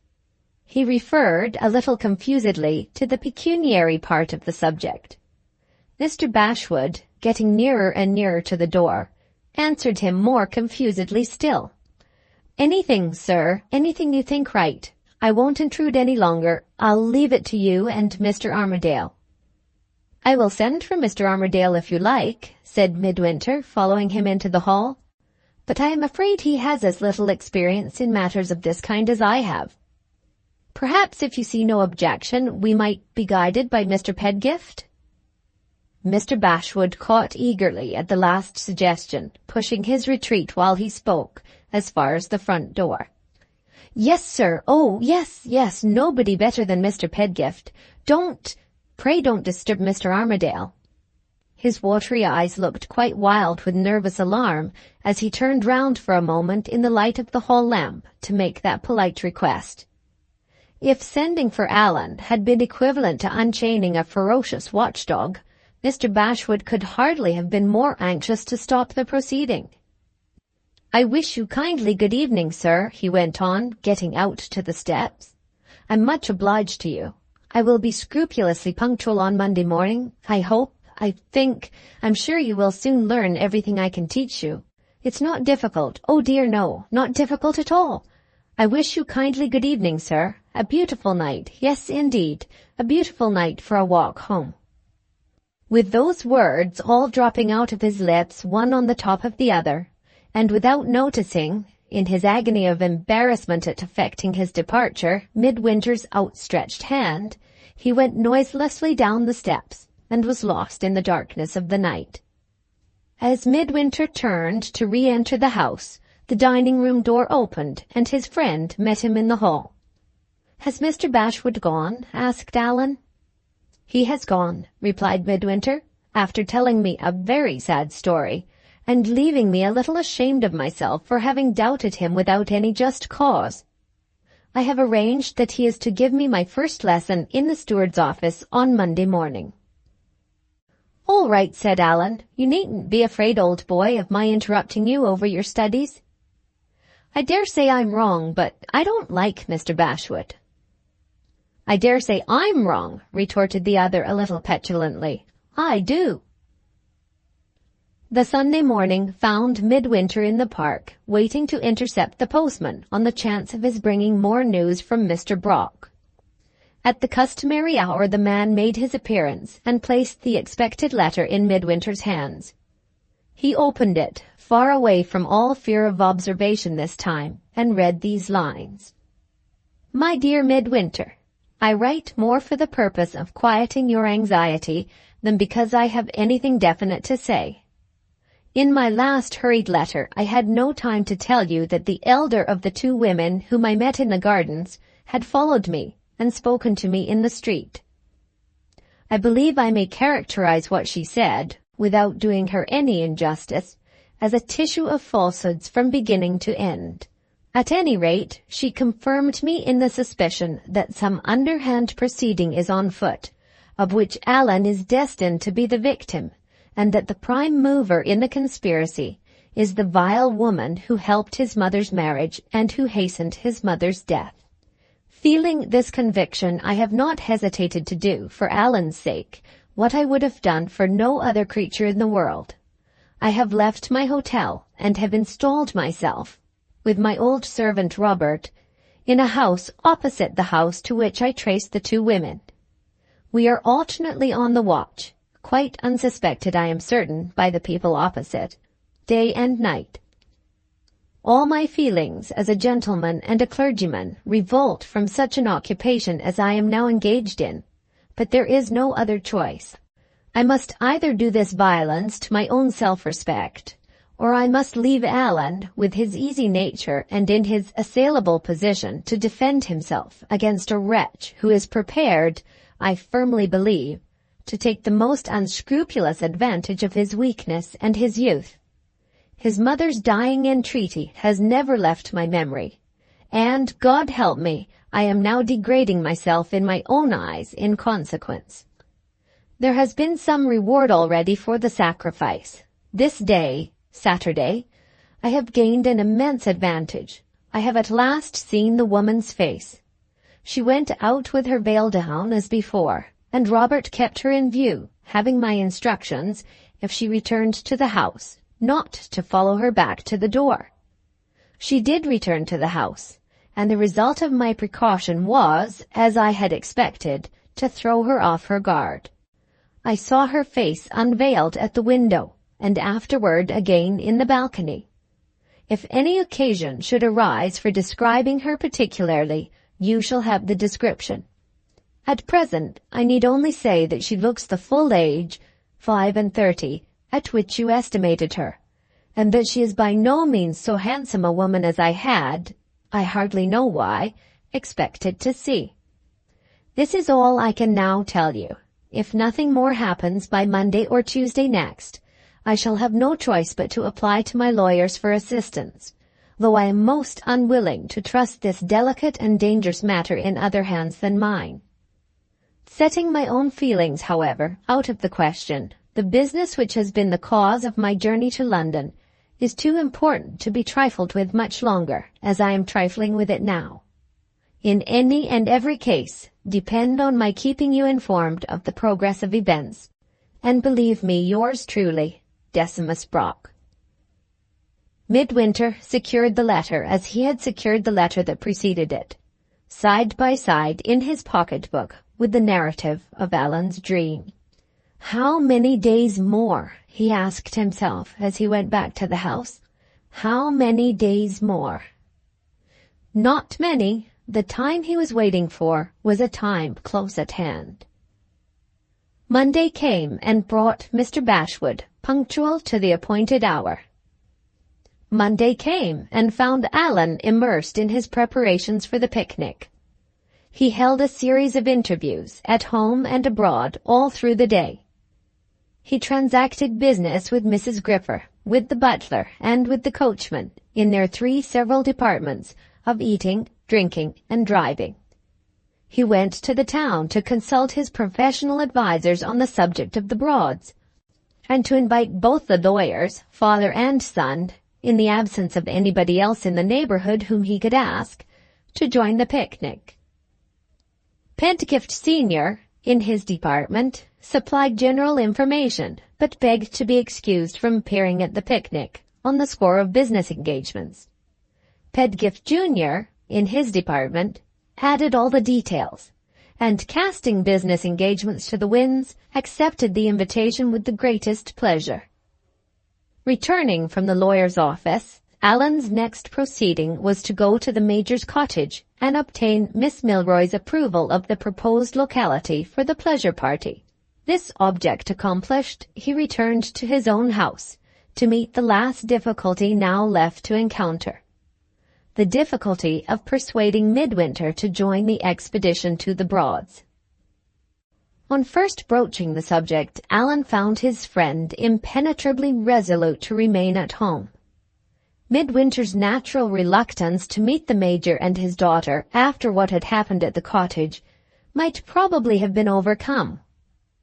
But Midwinter's determination not to allow Mr. Bashwood's course of instruction to be interrupted was proof against every effort that could be made to shake it. After exerting his influence to the utmost, Allan was obliged to remain contented with a compromise. Midwinter promised, not very willingly, to join the party toward evening, at the place appointed for a gypsy tea-making, which was to close the proceedings of the day. To this extent he would consent to take the opportunity of placing himself on a friendly footing with the Milroys. More he could not concede, even to Allan's persuasion, and for more it would be useless to ask. The day of the picnic came. The lovely morning and the cheerful bustle of preparation for the expedition failed entirely to tempt Midwinter into altering his resolution. At the regular hour he left the breakfast table to join Mr. Bashwood in the steward's office. The two were quietly closeted over the books at the back of the house, while the packing for the picnic went on in front. Young Pedgift, short in stature, smart in costume, and self-reliant in manner, arrived some little time before the hour for starting, to revise all the arrangements and to make any final improvements which his local knowledge might suggest. Allan and he were still busy in consultation when the first hitch occurred in the proceedings. The woman servant from the cottage was reported to be waiting below for an answer to a note from her young mistress, which was placed in Allan's hands. On this occasion, Miss Milroy's emotions had apparently got the better of her sense of propriety. The tone of the letter was feverish, and the handwriting wandered crookedly up and down in deplorable freedom from all proper restraint. "Oh, Mr. Armadale," wrote the Major's daughter, "such a misfortune! What are we to do? Papa has got a letter from Grandmamma this morning about the new governess. Her reference has answered all the questions, and she's ready to come at the shortest notice. Grandmamma thinks, how provoking, the sooner the better, and she says we may expect her, I mean the governess, either today or tomorrow. Papa says, he will be so absurdly considerate to everybody, that we can't allow Miss Gwilt to come here, if she comes today, and find nobody at home to receive her. What is to be done? I am ready to cry with vexation. I have got the worst possible impression, though Grandmamma says she is a charming person, of Miss Gwilt. Can you suggest something, dear Mr. Armadale? I'm sure Papa would give way if you could. Don't stop to write. Send me a message back. I have got a new hat for the picnic, and oh, the agony of not knowing whether I am to keep it on or take it off. Yours truly, E.M. "The devil take Miss Gwilt," said Allan, staring at his legal adviser in a state of helpless consternation. "With all my heart, sir. I don't wish to interfere," remarked Pedgift Jr. "May I ask what's the matter?" Allan told him. Mr. Pedgift the younger might have his faults, but a want of quickness of resource was not among them. "There's a way out of the difficulty, Mr. Armadale," he said. "If the governess comes today, let's have her at the picnic." Allan's eyes opened wide in astonishment. "All the horses and carriages in the Thorpe Ambrose stables are not wanted for this small party of ours," proceeded Pedgift Jr. "Of course not. Very good. If Miss Gwilt comes today, she can't possibly get here before 5 o'clock. Good again. You order an open carriage to be waiting at the Major's door at that time, Mr. Armadale, and I'll give the man his directions where to drive to. When the governess comes to the cottage, let her find a nice little note of apology, along with the cold fowl or whatever else they give her after her journey, begging her to join us at the picnic, and putting a carriage at her own sole disposal to take her there." "Gad, sir," said young Pedgift gaily, "she must be a touchy one, if she thinks herself neglected after that." "Capital!" cried Allan. "She shall have every attention. I'll give her the pony chaise and the white harness, and she shall drive herself if she likes." He scribbled a line to relieve Miss Milroy's apprehensions, and gave necessary orders for the pony chaise. 10 minutes later, the carriages for the pleasure party were at the door. "Now we've taken all this trouble about her," said Allan, reverting to the governess as they left the house. "I wonder, if she does come today, whether we shall see her at the picnic." "Depends entirely on her age, sir," remarked young Pedgift, pronouncing judgment with the happy confidence in himself which eminently distinguished him. "If she's an old one, she'll be knocked up with the journey, and she'll stick to the cold fowl in the cottage. If she's a young one, either I know nothing of women, or the pony in the white harness will bring her to the picnic." They started for the Major's cottage. Chapter 8.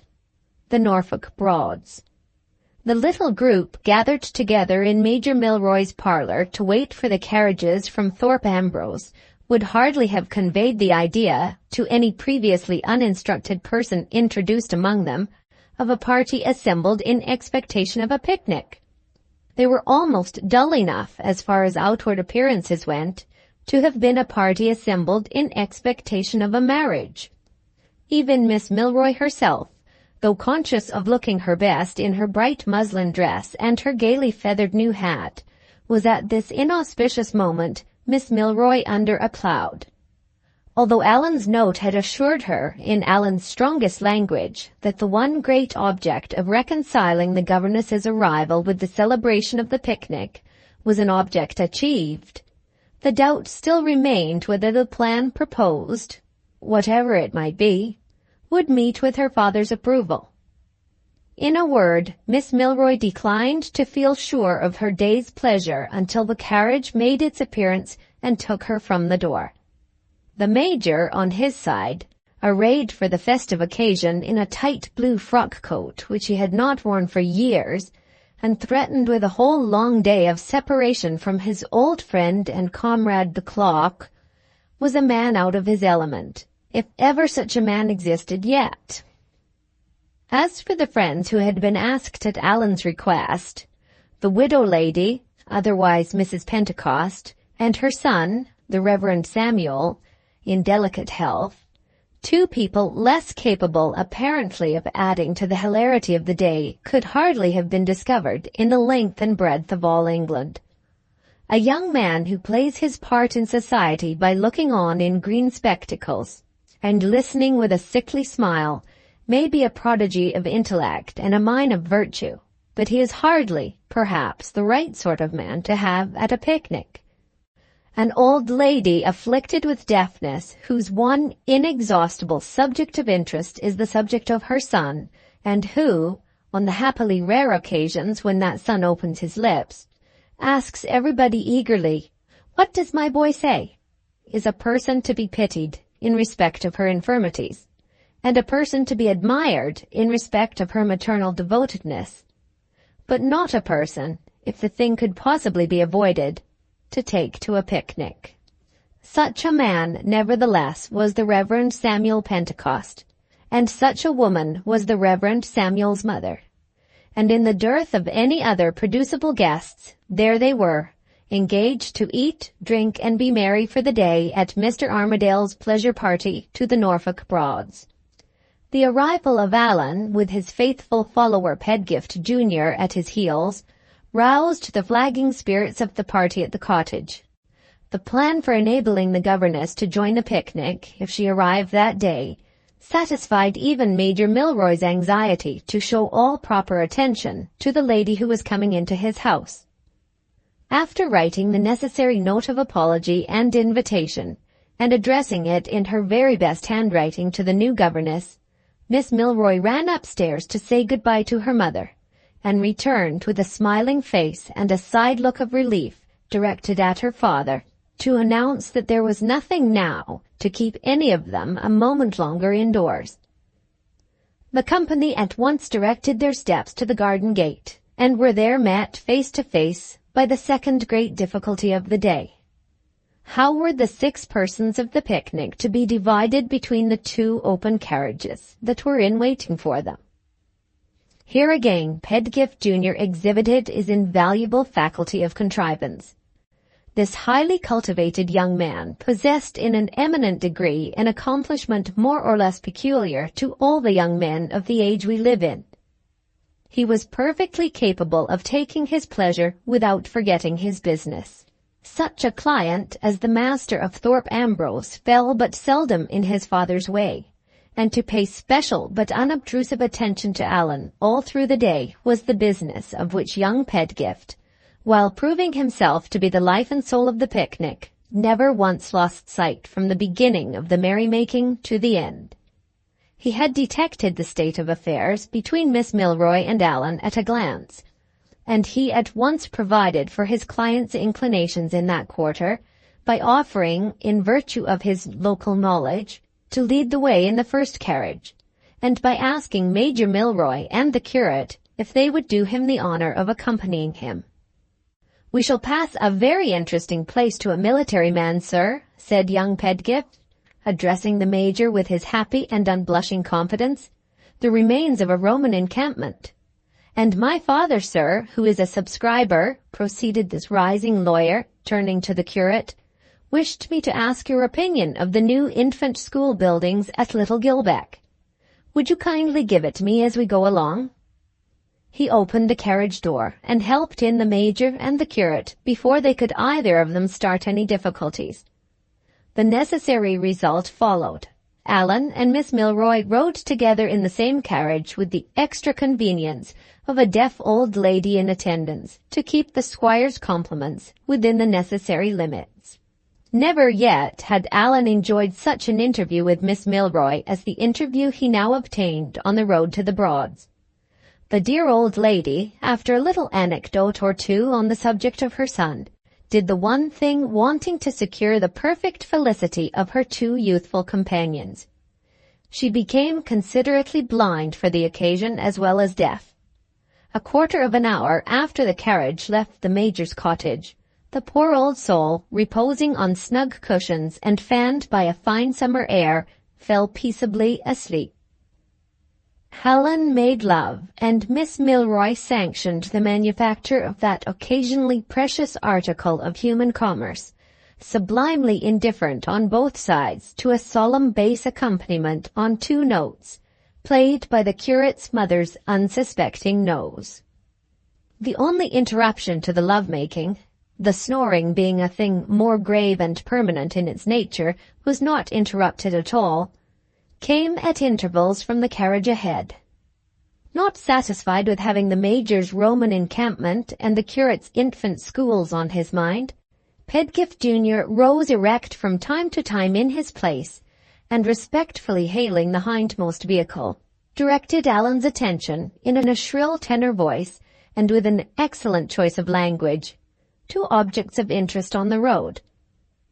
The only way to quiet him was to answer, which Allan invariably did by shouting back, "Yes, beautiful," upon which young Pedgift disappeared again in the recesses of the leading carriage, and took up the Romans and the infants where he had left them last. The scene through which the picnic party was now passing merited far more attention than it received, either from Allan or Allan's friends. An hour's steady driving from the Major's cottage had taken young Armadale and his guests beyond the limits of midwinter's solitary walk, and was now bringing them nearer and nearer to one of the strangest and loveliest aspects of nature which the inland landscape, not of Norfolk only, but of all England, can show. Little by little the face of the country began to change as the carriages approached the remote and lonely district of the Broads. The wheat fields and turnip fields became perceptibly fewer, and the fat green grazing grounds on either side grew wider and wider in their smooth and sweeping range. Heaps of dry rushes and reeds, laid up for the basket maker and the thatcher, began to appear at the roadside. The old gabled cottages of the early part of the drive dwindled and disappeared, and huts with mud walls rose in their place. With the ancient church towers and the wind and water mills, which had hitherto been the only lofty objects seen over the low marshy flat, there now rose all around the horizon gliding slow and distant behind fringes of pollard willows, the sails of invisible boats moving on invisible waters. All the strange and startling anomalies presented by an inland agricultural district, isolated from other districts by its intricate surrounding network of pools and streams, holding its communications and carrying its produce by water instead of by land, began to present themselves in closer and closer succession. Nets appeared on cottage palings. Little flat-bottomed boats lay strangely at rest among the flowers in cottage gardens. Farmers' men passed to and fro clad in composite costume of the coast and the field, in sailors' hats and fishermen's boots, and ploughmen's smocks. And even yet the low-lying labyrinth of waters, embosomed in its mystery of solitude, was a hidden labyrinth still. A minute more, and the carriages took a sudden turn from the hard highroad into a little weedy lane. The wheels ran noiseless on the damp and spongy ground. A lonely outlying cottage appeared with its litter of nets and boats. A few yards further on, and the last morsel of firm earth suddenly ended in a tiny creek and quay. One turn more to the end of the quay, and there, spreading its great sheet of water, far and bright and smooth on the right hand and the left, there, as pure in its spotless blue, as still in its heavenly peacefulness as the summer sky above it, was the first of the Norfolk Broads. The carriages stopped, the love-making broke off, and the venerable Mrs. Pentecost, recovering the use of her senses at a moment's notice, fixed her eyes sternly on Allan the instant she woke. "I see in your face, Mr. Armadale," said the old lady sharply, "that you think I have been asleep." The consciousness of guilt acts differently on the two sexes. In 9 cases out of 10, it is a much more manageable consciousness with a woman than with a man. All the confusion on this occasion was on the man's side. While Allan reddened and looked embarrassed, the quick-witted Miss Milroy instantly embraced the old lady with a burst of innocent laughter. "He is quite incapable, dear Mrs. Pentecost," said the little hypocrite, "of anything so ridiculous as thinking you have been asleep." "All I wish Mr. Armadale to know," pursued the old lady, still suspicious of Allan, "is that my head being giddy, I am obliged to close my eyes in a carriage. Closing the eyes, Mr. Armadale, is one thing, and going to sleep is another. Where is my son?"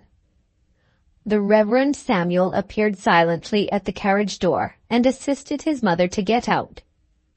"Did you enjoy the drive, Sammy?" asked the old lady. "Beautiful scenery, my dear, wasn't it?" Young Pedgift, on whom the arrangements for exploring the Broads devolved, hustled about, giving his orders to the boatman.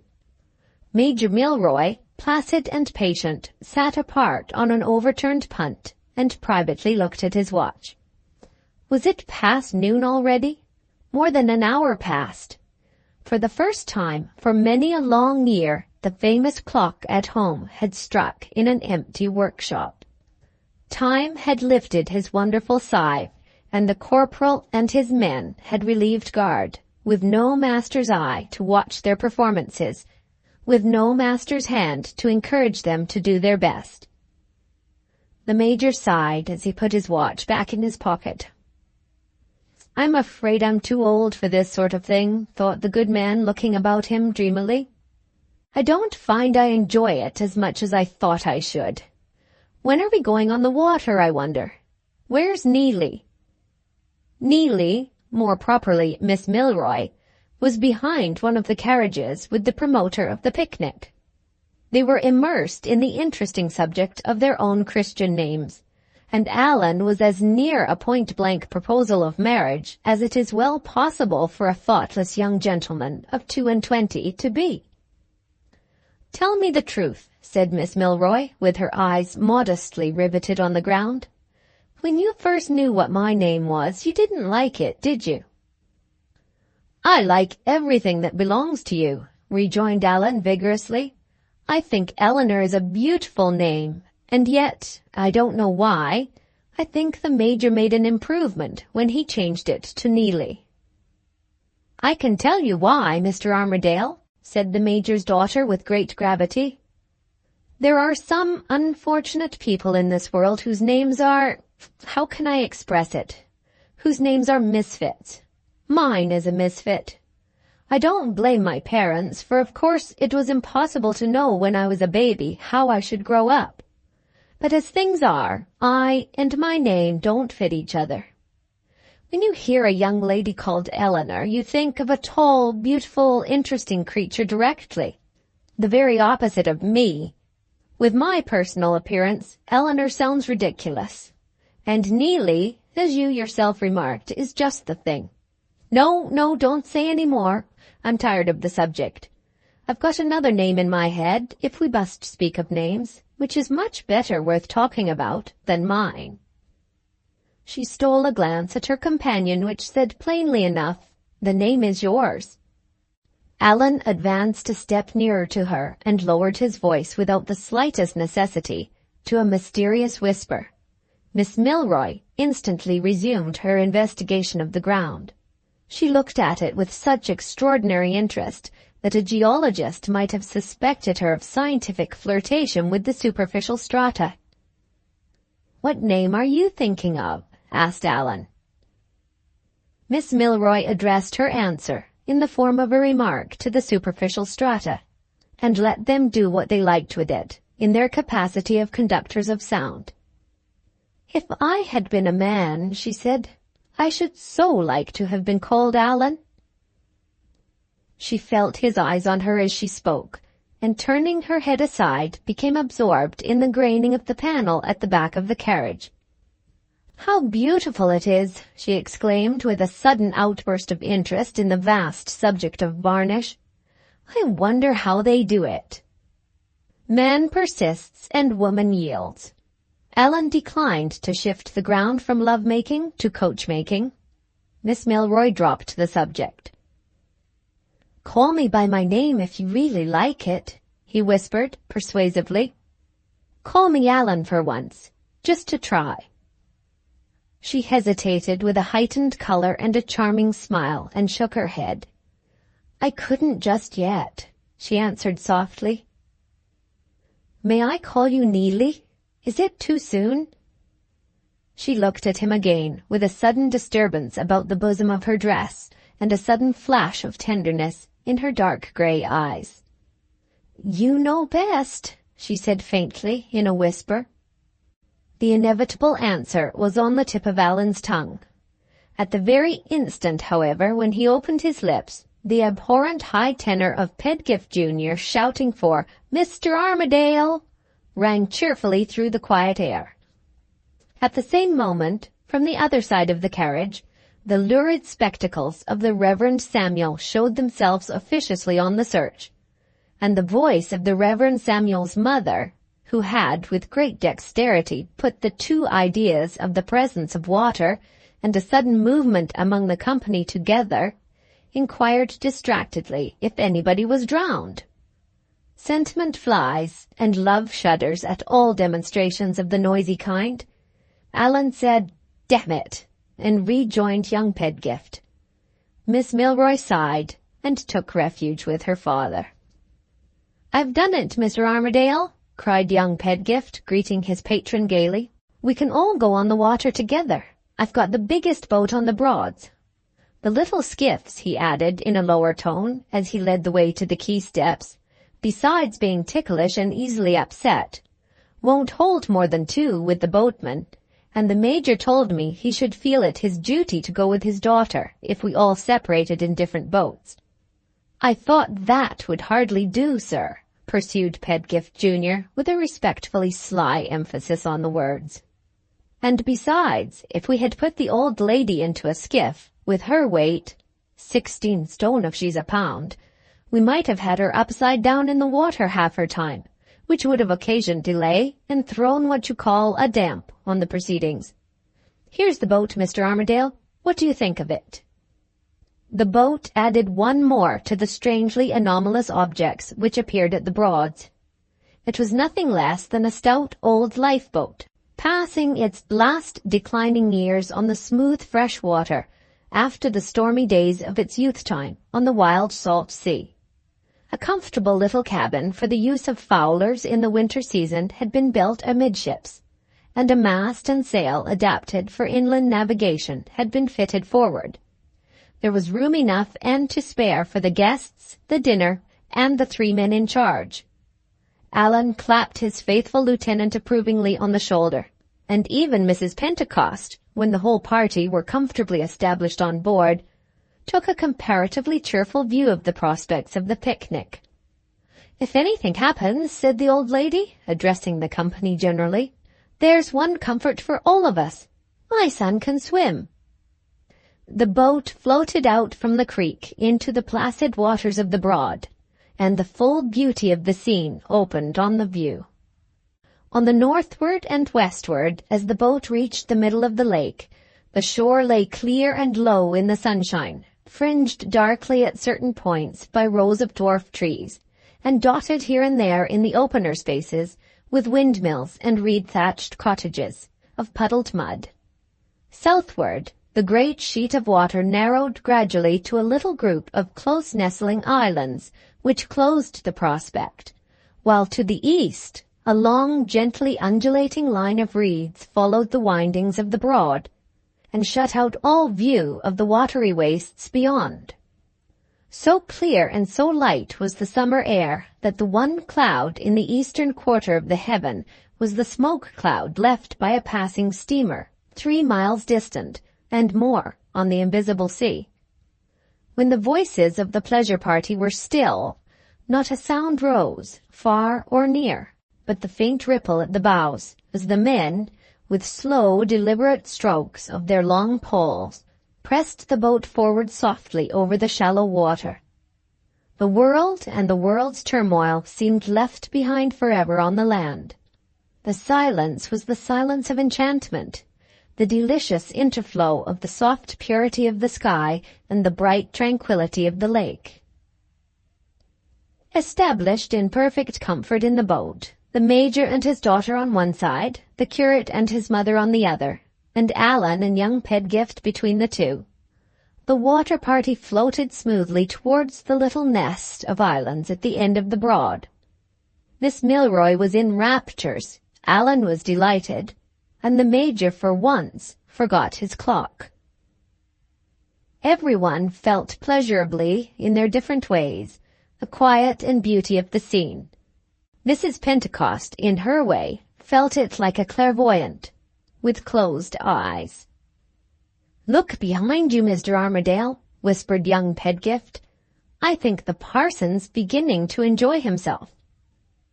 An unwonted briskness, portentous apparently of coming speech, did certainly at that moment enliven the curate's manner. He jerked his head from side to side like a bird. He cleared his throat and clasped his hands, and looked with a gentle interest at the company. Getting into spirits seemed, in the case of this excellent person, to be alarmingly like getting into the pulpit. "Even in this scene of tranquillity," said the Reverend Samuel, coming out softly with his first contribution to the society in the shape of a remark, "the Christian mind, led, so to speak, from one extreme to another, is forcibly recalled to the unstable nature of all earthly enjoyments. How if this calm should not last? How if the winds rose and the waters became agitated?" "You needn't alarm yourself about that, sir," said young Pedgift. "June's the fine season here, and you can swim." Mrs. Pentecost, mesmerically affected in all probability by the near neighborhood of her son, opened her eyes suddenly and asked, with her customary eagerness, "What does my boy say?" The Reverend Samuel repeated his words in the key that suited his mother's infirmity. The old lady nodded in high approval and pursued her son's train of thought through the medium of a quotation. "Ah," sighed Mrs. Pentecost with infinite relish, "he rides the whirlwind, Sammy, and directs the storm." "Noble words," said the Reverend Samuel. Noble and consoling words. "I say," whispered Allan, "if he goes on much longer in that way, what's to be done?" "I told you, Papa, it was a risk to ask them," added Miss Milroy in another whisper. "My dear," remonstrated the Major, "we knew nobody else in the neighborhood, and as Mr. Armadale kindly suggested our bringing our friends, what could we do?" "We can't upset the boat," remarked young Pedgift with sardonic gravity. "It's a lifeboat, unfortunately. May I venture to suggest putting something into the reverend gentleman's mouth, Mr. Armadale? It's close on 3 o'clock. What do you say to ringing the dinner bell, sir?" Never was the right man more entirely in the right place than Pedgift Jr. at the picnic. In 10 minutes more the boat was brought to a standstill among the reeds. The Thorpe Ambrose hampers were unpacked on the roof of the cabin, and the current of the curate's eloquence was checked for the day. How inestimably important in its moral results, and therefore how praiseworthy in itself, is the act of eating and drinking. The social virtues center in the stomach. A man who is not a better husband, father, and brother after dinner than before is, digestively speaking, an incurably vicious man.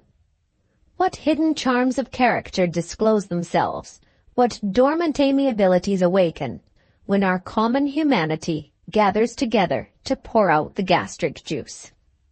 At the opening of the hampers from Thorpe Ambrose, sweet sociability, offspring of the happy union of civilization and Mrs. Gripper, exhaled among the boating party, and melted in one friendly fusion the discordant elements of which that party had hitherto been composed.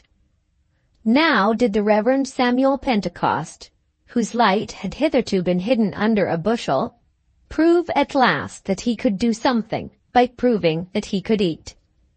Now did Pedgift Jr. shine brighter than ever he had shone yet, in gems of caustic humor and exquisite fertilities of resource. Now did the squire and the squire's charming guest prove the triple connection between champagne that sparkles, love that grows bolder, and eyes whose vocabulary is without the word no.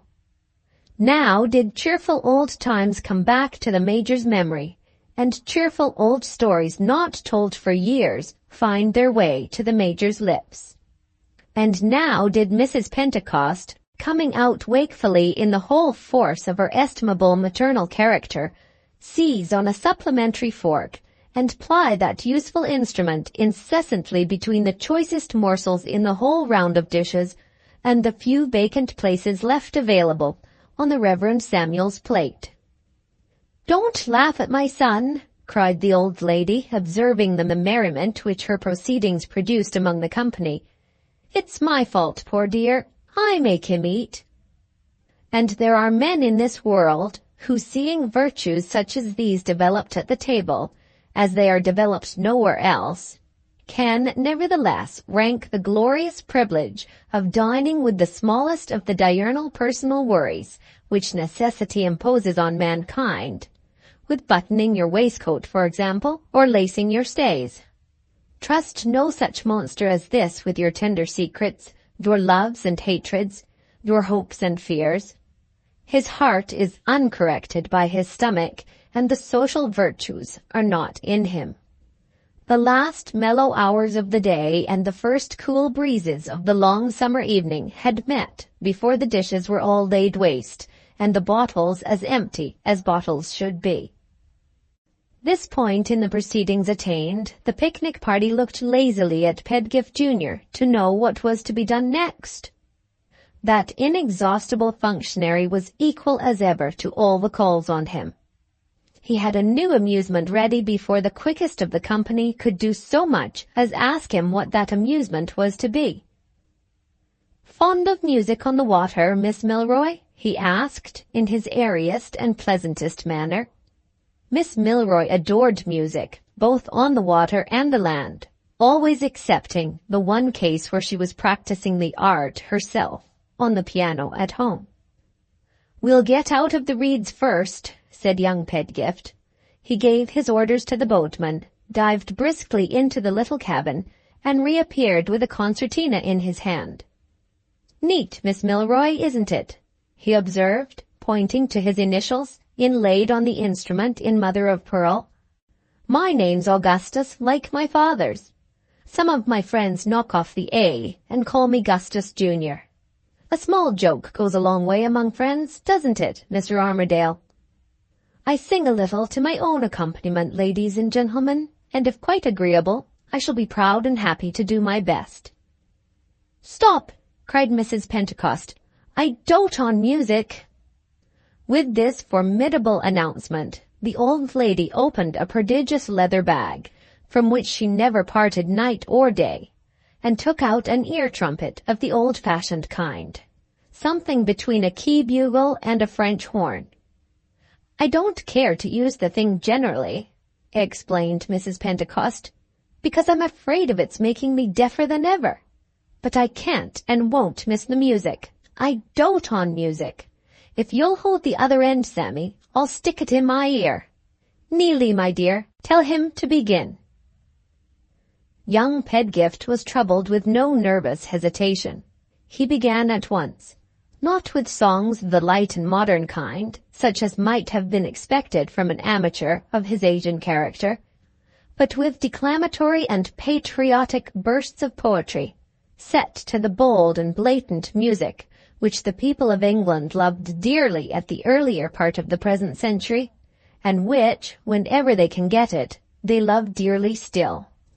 The Death of Marmion, the Battle of the Baltic, the Bay of Biscay, Nelson, under various vocal aspects, as exhibited by the late Braham.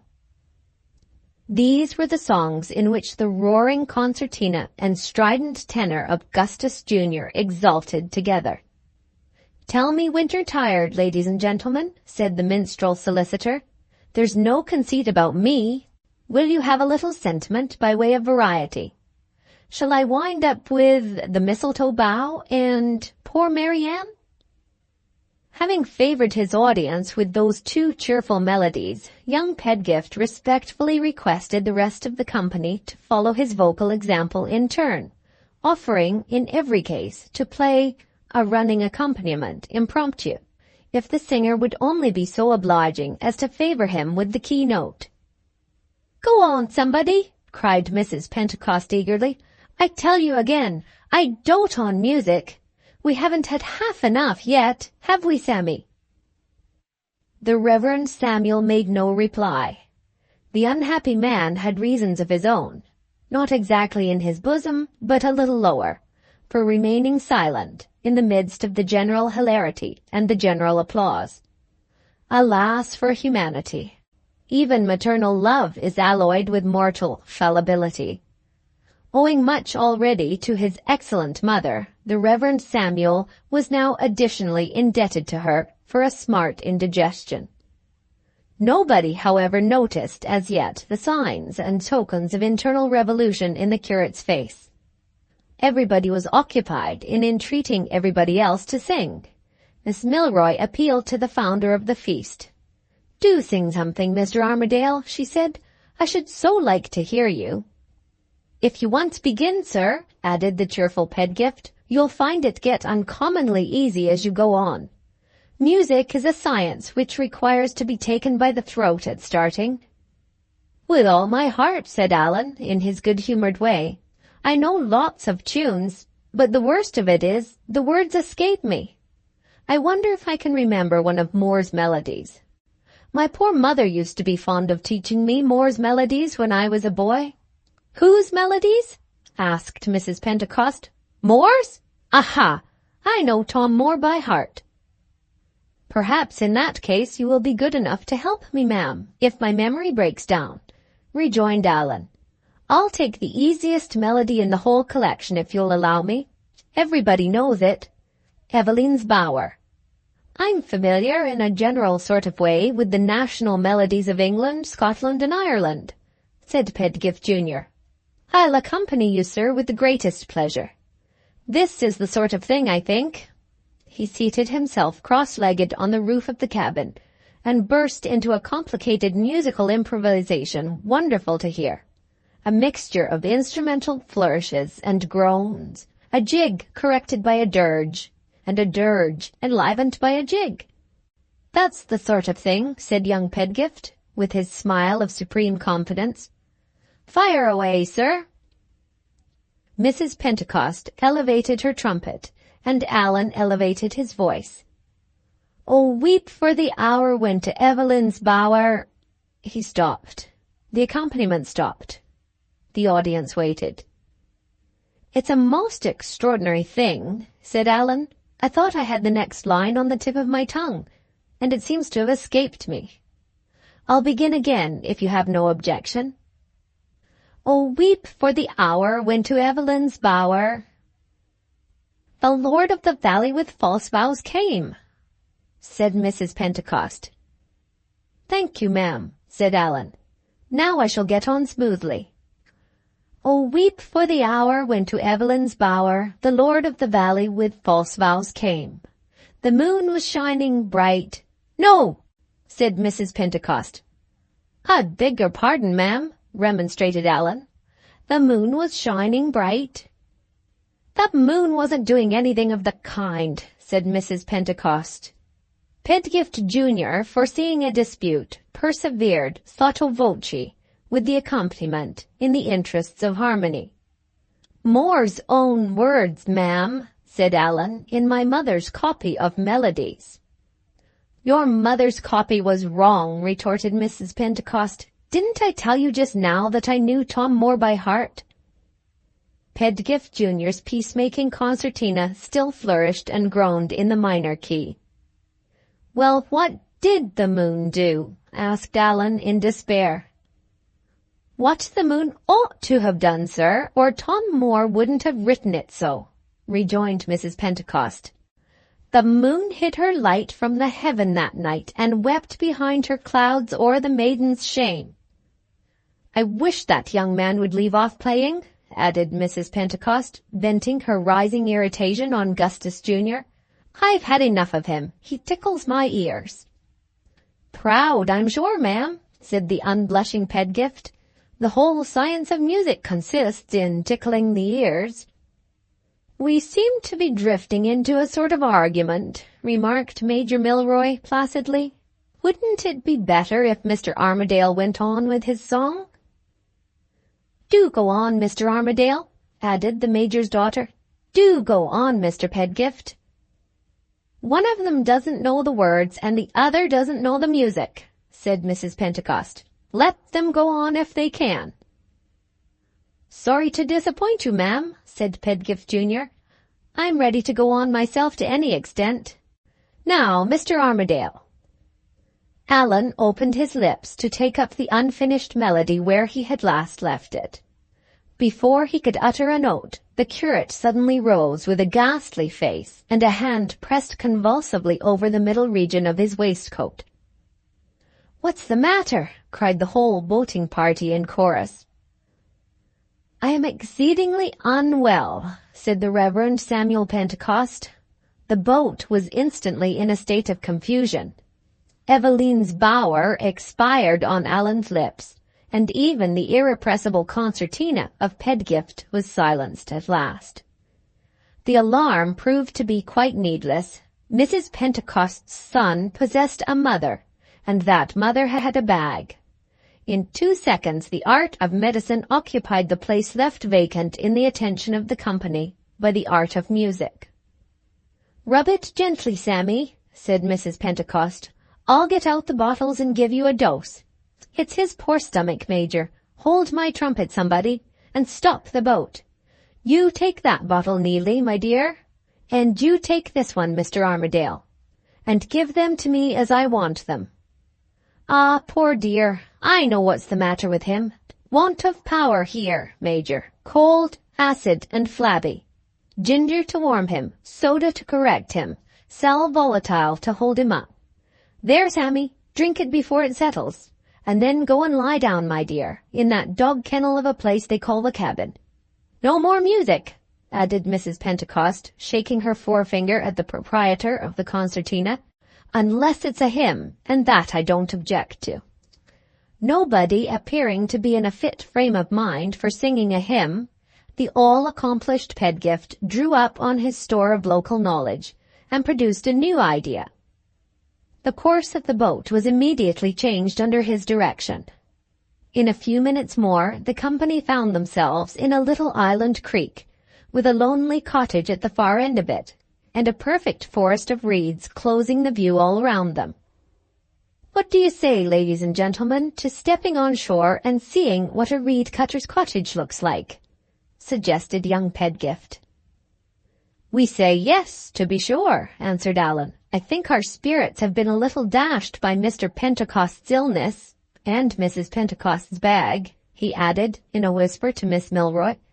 "A change of this sort is the very thing we want to set us all going again." He and young Pedgift handed Miss Milroy out of the boat. The Major followed. Mrs. Pentecost sat immovable as the Egyptian Sphinx, with her bag on her knees, mounting guard over Sammy in the cabin. "We must keep the fun going, sir," said Allan, as he helped the Major over the side of the boat. "We haven't half done yet with the enjoyment of the day." His voice seconded his hearty belief in his own prediction to such good purpose that even Mrs. Pentecost heard him and ominously shook her head. "Ah," sighed the Colonel's mother, "if you were as old as I am, young gentleman, you wouldn't feel quite so sure of the enjoyment of the day." So, in rebuke of the rashness of youth, spoke the caution of age. The negative view is notoriously the safe view, all the world over, and the Pentecost philosophy is, as a necessary consequence, generally in the right. Chapter 9. Fate or Chance. It was close on 6 o'clock when Allan and his friends left the boat, and the evening influence was creeping already, in its mystery and its stillness, over the watery solitude of the Broads. The shore in these wild regions was not like the shore elsewhere. Firm as it looked, the garden ground in front of the reed cutter's cottage was floating ground that rose and fell and oozed into puddles under the pressure of the foot. The boatman who guided the visitors warned them to keep to the path, and pointed through gaps in the reeds and puddles to grassy places on which strangers would have walked confidently, where the crust of earth was not strong enough to bear the weight of a child over the unfathomed depth of slime and water beneath. The solitary cottage, built of planks pitch black, stood on ground that had been steadied and strengthened by resting it on piles. A little wooden tower rose at one end of the roof, and served as a lookout post in the farming season. From this elevation the eye ranged far and wide over a wilderness of winding water and lonesome marsh. If the reed cutter had lost his boat, he would have been as completely isolated from all communication with town or village as if his place of abode had been a light vessel instead of a cottage. Neither he nor his family complained of their solitude, or looked in any way the rougher or the worse for it. His wife received the visitors hospitably in a snug little room, with a raftered ceiling and windows which looked like windows in a cabin on board ship. His wife's father told stories of the famous days when those mammals came up from the sea at night, rowing through the network of rivers with muffled oars till they gained the lonely Broads, and sank their spirit casks in the water, far from the Coast Guard's reach. His wild little children played at hide-and-seek with the visitors, and the visitors ranged in and out of the cottage and round the morsel of firm earth on which it stood, surprised and delighted by the novelty of all they saw. The one person who noticed the advance of the evening, the one person who thought of the flying time and the stationary Pentecosts in the boat, was young Pedgift. That experienced pilot of the Broads looked askance at his watch, and drew Allan aside at the first opportunity. "I don't wish to hurry you, Mr. Armadale," said Pedgift Jr., "but the time is getting on, and there's a lady in the case." "A lady?" repeated Allan. "Yes, sir," rejoined young Pedgift, "a lady from London, connected, if you'll allow me to jog your memory, with the pony chaise and white harness." "Good heavens, the governess!" cried Allan. "Why, we have forgotten all about her." Don't be alarmed, sir. There's plenty of time if we only get into the boat again. This is how it stands, Mr. Armadale. We settled, if you remember, to have the gypsy tea-making at the next boat to this, Hurlmere. Certainly, said Allan. Hurlmere is the place where my friend Midwinter has promised to come and meet us. Hurlmere is where the governess will be, sir, if your coachman follows my directions, pursued young Pedgift. We have got nearly an hour's punting to do along the twists and turns of the narrow waters, which they call the Sounds here, between this and Hurlmere, and according to my calculations we must get on board again in 5 minutes, if we are to be in time to meet the governess and to meet your friend. We mustn't miss my friend on any account, said Allan, or the governess either, of course. I'll tell the Major. Major Milroy was at that moment preparing to mount the wooden watch-tower of the cottage to steal a view. The ever-useful Pedgift volunteered to go up with him and rattle off all the necessary local explanations in half the time which the reed-cutter would occupy in describing his own neighborhood to a stranger. Allan remained standing in front of the cottage, more quiet and more thoughtful than usual. His interview with young Pedgift had brought his absent friend to his memory for the first time since the picnic party had started. He was surprised that Midwinter, so much in his thoughts on all other occasions, should have been so long out of his thoughts now. Something troubled him, like a sense of self-reproach, as his mind reverted to the faithful friend at home, toiling hard over the steward's books, in his interests and for his sake. Dear old fellow, thought Allan. I shall be so glad to see him at the Mere. The day's pleasure won't be complete till he joins us. Should I be right or wrong, Mr. Armadale, if I guess that you were thinking of somebody? Asked a voice softly behind him. Allan turned and found the Major's daughter at his side. Miss Milroy, not unmindful of a certain tender interview which had taken place behind the carriage, had noticed her admirer, standing thoughtfully by himself, and had determined on giving him another opportunity while her father and young Pedgift were at the top of the watchtower. You know everything, said Allan, smiling. I was thinking of somebody. Miss Milroy stole a glance at him, a glance of gentle encouragement. There could be but one human creature in Mr. Armadale's mind after what had passed between them that morning. It would be only an act of mercy to take him back again at once to the interrupted conversation of a few hours since on the subject of names. I have been thinking of somebody, too, she said, half inviting, half repelling the coming avowal. If I tell you the first letter of my somebody's name, will you tell me the first letter of yours? I will tell you anything you like, rejoined Allan with the utmost enthusiasm. She still shrank coquettishly from the very subject that she wanted to approach. Tell me your letter first, she said in low tones, looking away from him. Allan laughed. M, he said, is my first letter. She started a little. Strange that he should be thinking of her by her surname instead of her Christian name, but it mattered little as long as he was thinking of her. What is your letter? Asked Allan. She blushed and smiled. A, if you will have it, she answered, in a reluctant little whisper. She stole another look at him, and luxuriously protracted her enjoyment of the coming avowal once more. How many syllables is the name in? She asked, drawing patterns shyly on the ground with the end of the parasol.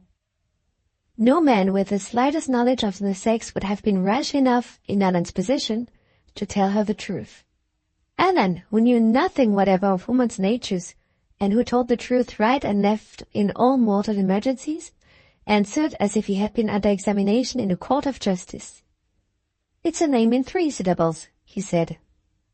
Miss Milroy's downcast eyes flashed up at him like lightning. 3? She repeated in the blankest astonishment. Allan was too inveterately straightforward to take the warning even now. I'm not strong at my spelling, I know, he said, with his light-hearted laugh, but I don't think I'm wrong in calling Midwinter a name in 3 syllables. I was thinking of my friend, but never mind my thoughts. Tell me who A is. Tell me whom you were thinking of. Of the first letter of the alphabet, Mr. Armadale, and I beg positively to inform you of nothing more. With that annihilating answer, the Major's daughter put up a parasol and walked back by herself to the boat. Allan stood petrified with amazement. If Miss Milroy had actually boxed his ears, and there is no denying that she had privately longed to devote her hand to that purpose, he could hardly have felt more bewildered than he felt now. "What on earth have I done?" he asked himself helplessly as the Major and young Pedgift joined him, and the three walked down together to the waterside. "I wonder what she'll say to me next." She said absolutely nothing. She never so much as looked at Allan when he took his place in the boat. There she sat, with her eyes and her complexion both much brighter than usual, taking the deepest interest in the curate's progress toward recovery, in the state of Mrs. Pentcoast's spirits, in Pedgift Junior, for whom she ostentatiously made room enough to let him sit beside her, in the scenery and the reed-cutter's cottage, in everybody and everything but Allan, whom she would have married with the greatest pleasure 5 minutes since.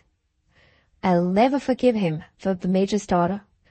"To be thinking of that ill-bred wretch when I was thinking of him, and to make me all but confess it before I found him out. Thank heaven Mr. Pedgift is in the boat." In this frame of mind Miss Neelie applied herself forthwith to the fascination of Pedgift and the discomfiture of Allan. "Oh, Mr. Pedgift, how extremely clever and kind of you to think of showing us that sweet cottage. Lonely, Mr. Armadale? I don't think it's lonely at all. I should like of all things to live there. What would this picnic have been without you, Mr. Pedgift? You can't think how I have enjoyed it since we got into the boat." "Cool, Mr. Armadale? What can you possibly mean by saying it's cool? It's the warmest evening we've had this summer. And the music, Mr. Pedgift, how nice it was of you to bring your concertina. I wonder if I could accompany you on the piano? I would so like to try. Oh yes, Mr. Armadale, no doubt you meant to do something musical too, and I dare say you sing very well when you know the words. But to tell you the truth, I always did and always shall hate Moore's melodies." Thus, with merciless dexterity of manipulation, did Miss Milroy work that sharpest female weapon of offence, the tongue. And thus she would have used it for some time longer, if Allan had only shown the necessary jealousy, or if Pedgift had only afforded the necessary encouragement.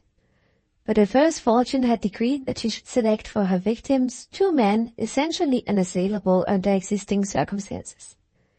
Allan was too innocent of all knowledge of female subtleties and susceptibilities to understand anything, except that the charming Neelie was unreasonably out of temper with him without the slightest cause. The wary Pedgift, as became one of the quick-witted youth of the present generation, submitted to female influence, with his eye fixed immovably all the time on his own interests. Many a young man of the past generation, who was no fool, has sacrificed everything for love. Not one young man in 10,000 of the present generation, except the fools, has sacrificed a halfpenny. The daughters of Eve still inherit their mother's merits and commit their mother's faults. But the sons of Adam in these latter days are men who would have handed the famous apple back with a bow and a "Thanks, no, it might get me into a scrape." When Allan, surprised and disappointed, moved away out of Miss Milroy's reach to the forward part of the boat, Pedgift Junior rose and followed him. "You're a very nice girl," thought this shrewdly sensible young man. "But the client's a client, and I'm sorry to inform you, miss, it won't do." He set himself at once to rouse Allan's spirits by diverting his attention to a new subject. There was to be a regatta that autumn on one of the boats, and his client's opinion as a yachtsman might be valuable to the committee. "Something new, I should think, to you, sir, in a sailing match on fresh water?" he said in his most ingratiatory manner. And Allan, instantly interested, answered, "Quite new, do tell me about it." As for the rest of the party, at the other end of the boat, they were in a fair way to confirm Mrs. Pentcoast's doubt whether the hilarity of the picnic would last the day out. Poor Neelie's natural feeling of irritation under the disappointment which Allan's awkwardness had inflicted on her was now exasperated into silent and settled resentment by her own keen sense of humiliation and defeat. The Major had relapsed into his habitually dreamy, absent manner. His mind was turning monotonously with the wheels of his clock. The curate still secluded his indigestion from public view in the innermost recesses of the cabin, and the curate's mother, with a second dose ready at a moment's notice, sat on guard at the door. Women of Mrs. Pentecoost's age and character generally enjoy their own bad spirits. "This," sighed the old lady, wagging her head with a smile of sour satisfaction, "is what you call the day's pleasure, is it? Ah, what fools we all were to leave our comfortable homes." Meanwhile, the boat floated smoothly along the windings of the watery labyrinth which lay between the two birds. The view on either side was now limited to nothing but interminable rows of reeds. Not a sound was heard far or near, not so much as a glimpse of cultivated or inhabited land appeared anywhere. "A trifle dreary hereabouts, Mr. Armadale," said the ever-cheerful Pedgift, "but we are just out of it now. Look ahead, sir. Here we are at Hurlemere." The reeds opened back on the right hand and the left, and the boat glided suddenly into the wide circle of the pool. Round the nearer half of the circle, the eternal reeds still fringed the margin of the water. Round the further half the land appeared again, here rolling back from the pool in desolated sandhills, there rising above it in a sweep of grassy shore. At one point the ground was occupied by a plantation, and at another by the outbuildings of a lonely old red brick house, with a strip of by-road near that skirted the garden wall and ended at the pool. The sun was sinking in the clear heaven, and the water, where the sun's reflection failed to tinge it, was beginning to look black and cold. The solitude that had been soothing, the silence that had felt like an enchantment on the other broad, in the day's vigorous prime, was a solitude that saddened here, a silence that struck cold in the stillness and melancholy of the day's decline. The course of the boat was directed across the mere to a creek in the grassy shore. One or two of the little flat-bottomed ponds peculiar to the birds lay in the creek, and the reed cutters to whom the ponds belonged, surprised at the appearance of strangers, came out, staring silently, from behind an angle of the old garden wall. Not another sign of life was visible anywhere. No pony chaise had been seen by the reed cutters. No stranger, either man or woman, had approached the shores of Hurlemere that day. Young Pedgift took another look at his watch, and addressed himself to Miss Milroy. "You may or may not see the governess when you get back to Thorpe Ambrose," he said. "But as the time stands now, you won't see her here. You know best, Mr. Armadale," he added, turning to Allan, "whether your friend is to be depended on to keep his appointment." "I am certain he is to be depended on," replied Allan, looking about him, in unconcealed disappointment at Midwinter's absence. "Very good," pursued Pedgift Junior. "If we light the fire for our gypsy tea-making on the open ground there, your friend may find us out, sir, by the smoke. That's the Indian dodge for picking up a lost man on the prairie, Miss Milroy, and it's pretty nearly wild enough, isn't it, to be a prairie here? There are some temptations, principally those of the smaller kind, which it is not in the defensive capacity of female human nature to resist. The temptation to direct the whole force of her influence as the one young lady of the party toward the instant overthrow of Allan's arrangement for meeting his friend was too much for the Major's daughter. She turned on the smiling Pedgift with a look which ought to have overwhelmed him. "But who ever overwhelmed a solicitor?" "I think it's the most lonely, dreary, hideous place I ever saw in my life," said Miss Neelie. "If you insist on making tea here, Mr. Pedgift, don't make any for me. No, I shall stop in the boat, and, though I am absolutely dying with thirst, I shall touch nothing till we get back again to the other boat."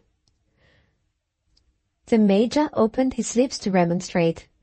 To his daughter's infinite delight, Mrs. Pentecost rose from her seat before he could say a word, and, after surveying the whole landward prospect, and seeing nothing in the shape of a vehicle anywhere, asked indignantly whether they were going all the way back again to the place where they had left the carriages in the middle of the day. On ascertaining that this was, in fact, the arrangement proposed, and that from the nature of the country, the carriages could not have been ordered round to Hurlmere without, in the first instance, sending them the whole of the way back to Thorpe Ambrose, Mrs. Pentecost, speaking in her son's interests, instantly declared that no earthly power should induce her to be out on the water after dark. "Call me a boat," cried the old lady in great agitation. "Wherever there's water, there's a night mist, and wherever there's a night mist, my son Samuel catches cold. Don't talk to me about your moonlight and your tea-making. You're all mad. Hi, you two men there," cried Mrs. Pentecost, hailing the silent reed cutters on shore. "6pence apiece for you if you'll take me and my son back in your boat."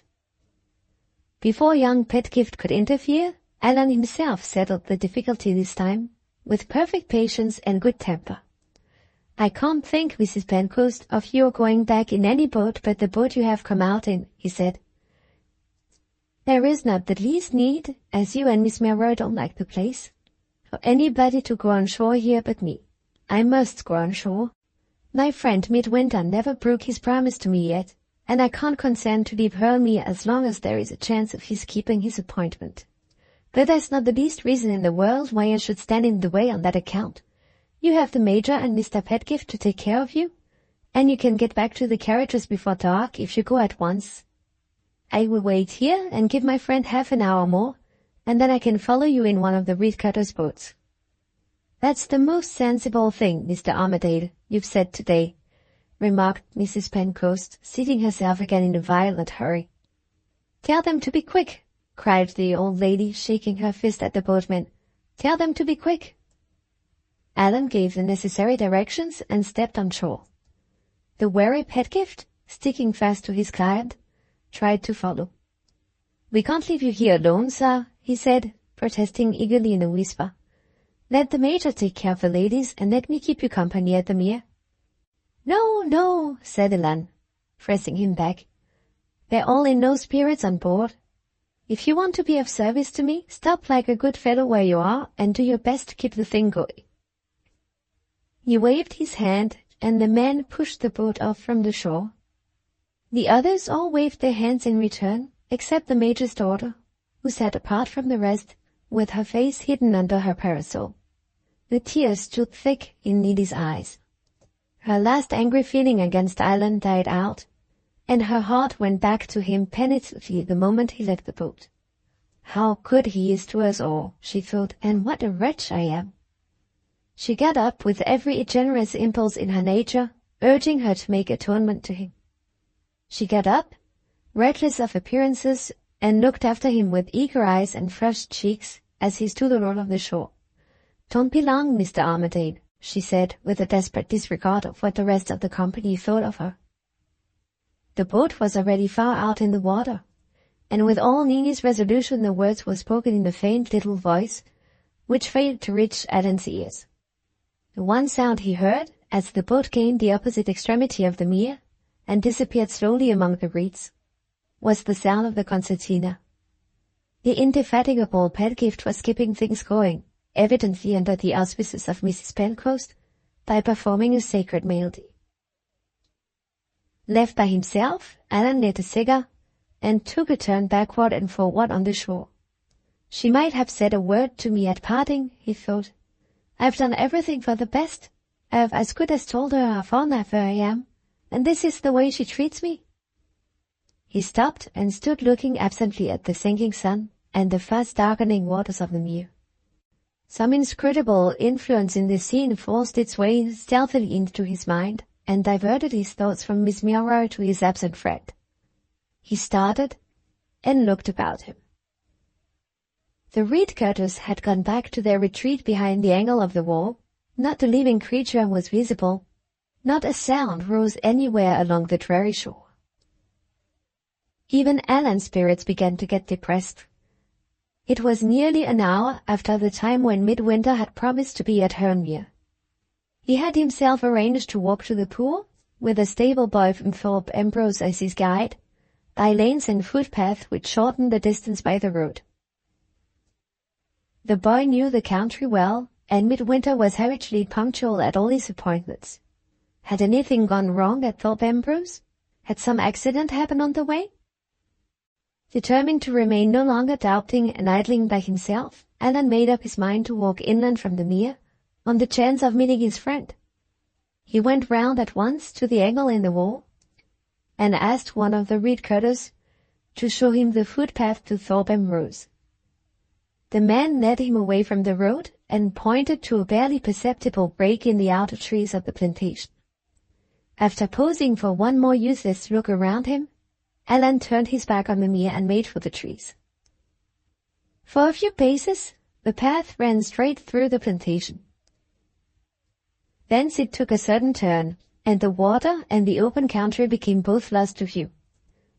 Allan steadily followed the grassy track before him, seeing nothing and hearing nothing, until he came to another winding of the path.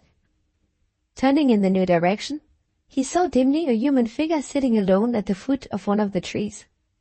2 steps nearer were enough to make the figure familiar to him. "Midwinter!" he exclaimed in astonishment. "This is not the place where I was to meet you. What are you waiting for here?" Midwinter rose without answering.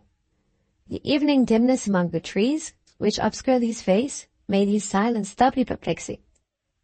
Allan went on eagerly questioning him. "Did you come here by yourself?" he asked. "I thought the boy was to guide you." This time Midwinter answered. "When we got as far as these trees," he said, "I sent the boy back. He told me I was close to the place and couldn't miss it." "What made you stop here when he left you?" reiterated Allan. "Why didn't you walk on?" "Don't despise me," answered the other. "I hadn't the courage." "Not the courage?" repeated Allan. He paused a moment. "Oh, I know," he resumed, putting his hand gaily on Midwinter's shoulder. "You're still shy of the Milroys. What nonsense when I told you myself that your peace was made at the cottage." "I wasn't thinking, Allan, of your friends at the cottage. The truth is, I'm hardy myself today. I am ill and unnerved. Trifles startle me." He stopped and shrank away under the anxious scrutiny of Allan's eyes. "If you will have it," he burst out abruptly, "the horror of that night on board the wreck has got me again. There's a dreadful oppression on my head. There's a dreadful sinking at my heart. I am afraid of something happening to us if we don't part before the day is out. I can't break my promise to you. For God's sake, release me from it and let me go back." Remonstrance to anyone who knew Midwinter was plainly useless at that moment. Allan humoured him. "Come out of this dark, airless place," he said, "and we will talk about it. The water and the open sky are within a stone's throw of us. I hate the wood in the evening. It even gives me the horrors. You have been working too hard over the steward's books. Come and breathe freely in the blessed open air." Midwinter stopped, considered for a moment, and suddenly submitted. "You're right," he said, "and I'm wrong, as usual. I'm wasting time and distressing you to no purpose. What folly to ask you to let me go back. Suppose you had said yes?" "Well?" asked Allan. "Well," repeated Midwinter, "something would have happened at the first step to stop me, that's all. Come on." They walked together in silence on the way to the mere. At the last turn in the path, Allan's cigar went out. While he stopped to light it again, Midwinter walked on before him and was the first to come in sight of the open brow. Allan had just kindled the match when, to his surprise, his friend came back to him round the turn in the path. There was light enough to show objects more clearly in this part of the plantation. The match, as Midwinter faced him, dropped on the instant from Allan's head. "Good God!" he cried, starting back. "You look as you looked on board the wreck." Midwinter held up his hand for silence. He spoke with his wild eyes riveted on Allan's face, with his white lips close at Allan's ear. "You remember how I looked?" he answered in a whisper. "Do you remember what I said when you and the doctor were talking of the dream?" "I have forgotten the dream," said Allan. As he made that answer, Midwinter took his hand and led him round the last turn in the path. "Do you remember it now?" he asked, and pointed to the mere. The sun was sinking in the cloudless westward heaven. The waters of the mere lay beneath, tinged red by the dying light. The open country stretched away, darkening drearily already on the right hand and the left. And on the near margin of the pool, where all had been solitude before, There now stood, fronting the sunset, the figure of a woman. The two Armadales stood together in silence and looked at the lonely figure and the dreary view. Midwinter was the first to speak. "Your own eyes have seen it," he said. "Now look at your own words." He opened the narrative of the dream and held it under Allan's eyes. His finger pointed to the lines which recorded the first vision. His voice, sinking lower and lower, repeated the words. "The sense came to me of being left alone in the darkness. I waited. The darkness opened and showed me the vision, as in a picture, of a broad, lonely pool surrounded by open ground. Above the further margin of the pool I saw the cloudless western sky, red with the light of sunset. On the near margin of the pool there stood the shadow of a woman." He seized and let the hand which held the manuscript drop to his side. The other hand pointed to the lonely figure, standing with its back turned on them, fronting the setting sun. "There," he said, "stands the living woman, in the shadow's place. There speaks the first of the dream warnings to you and to me. Let the future time find us still together, and the second figure that stands in the shadow's place will be mine." Even Allan was silenced by the terrible certainty of conviction with which he spoke. In the pause that followed, the figure at the pool moved and walked slowly away round the margin of the shore. Allan stepped out beyond the last of the trees and gained a wider view of the open ground. The first object that met his eyes was the pony chaise from Thorpe Ambrose. He turned back to Midwinter with a laugh of relief. "What nonsense have you been talking?" he said. "And what nonsense have I been listening to? It's the governess at last." Midwinter made no reply. Allan took him by the arm and tried to lead him on. He released himself suddenly and seized Allan with both hands, holding him back from the figure at the pool, as he had held him back from the cabin door on the deck of the timber ship. Once again the effort was in vain. Once again Allan broke away as easily as he had broken away in the past time. "One of us must speak to her," he said, "and if you won't, I will." He had only advanced a few steps toward the mere, when he heard, or thought he heard, a voice faintly calling after him, once and once only, the word farewell. He stopped with a feeling of uneasy surprise and looked round. "Was that you, Midwinter?" he asked. There was no answer. After hesitating a moment more, Allan returned to the plantation. Midwinter was gone. He looked back at the pool, doubtful in the new emergency what to do next. The lonely figure had altered its course in the interval. It had turned and was advancing toward the trees. Allan had been evidently either heard or seen.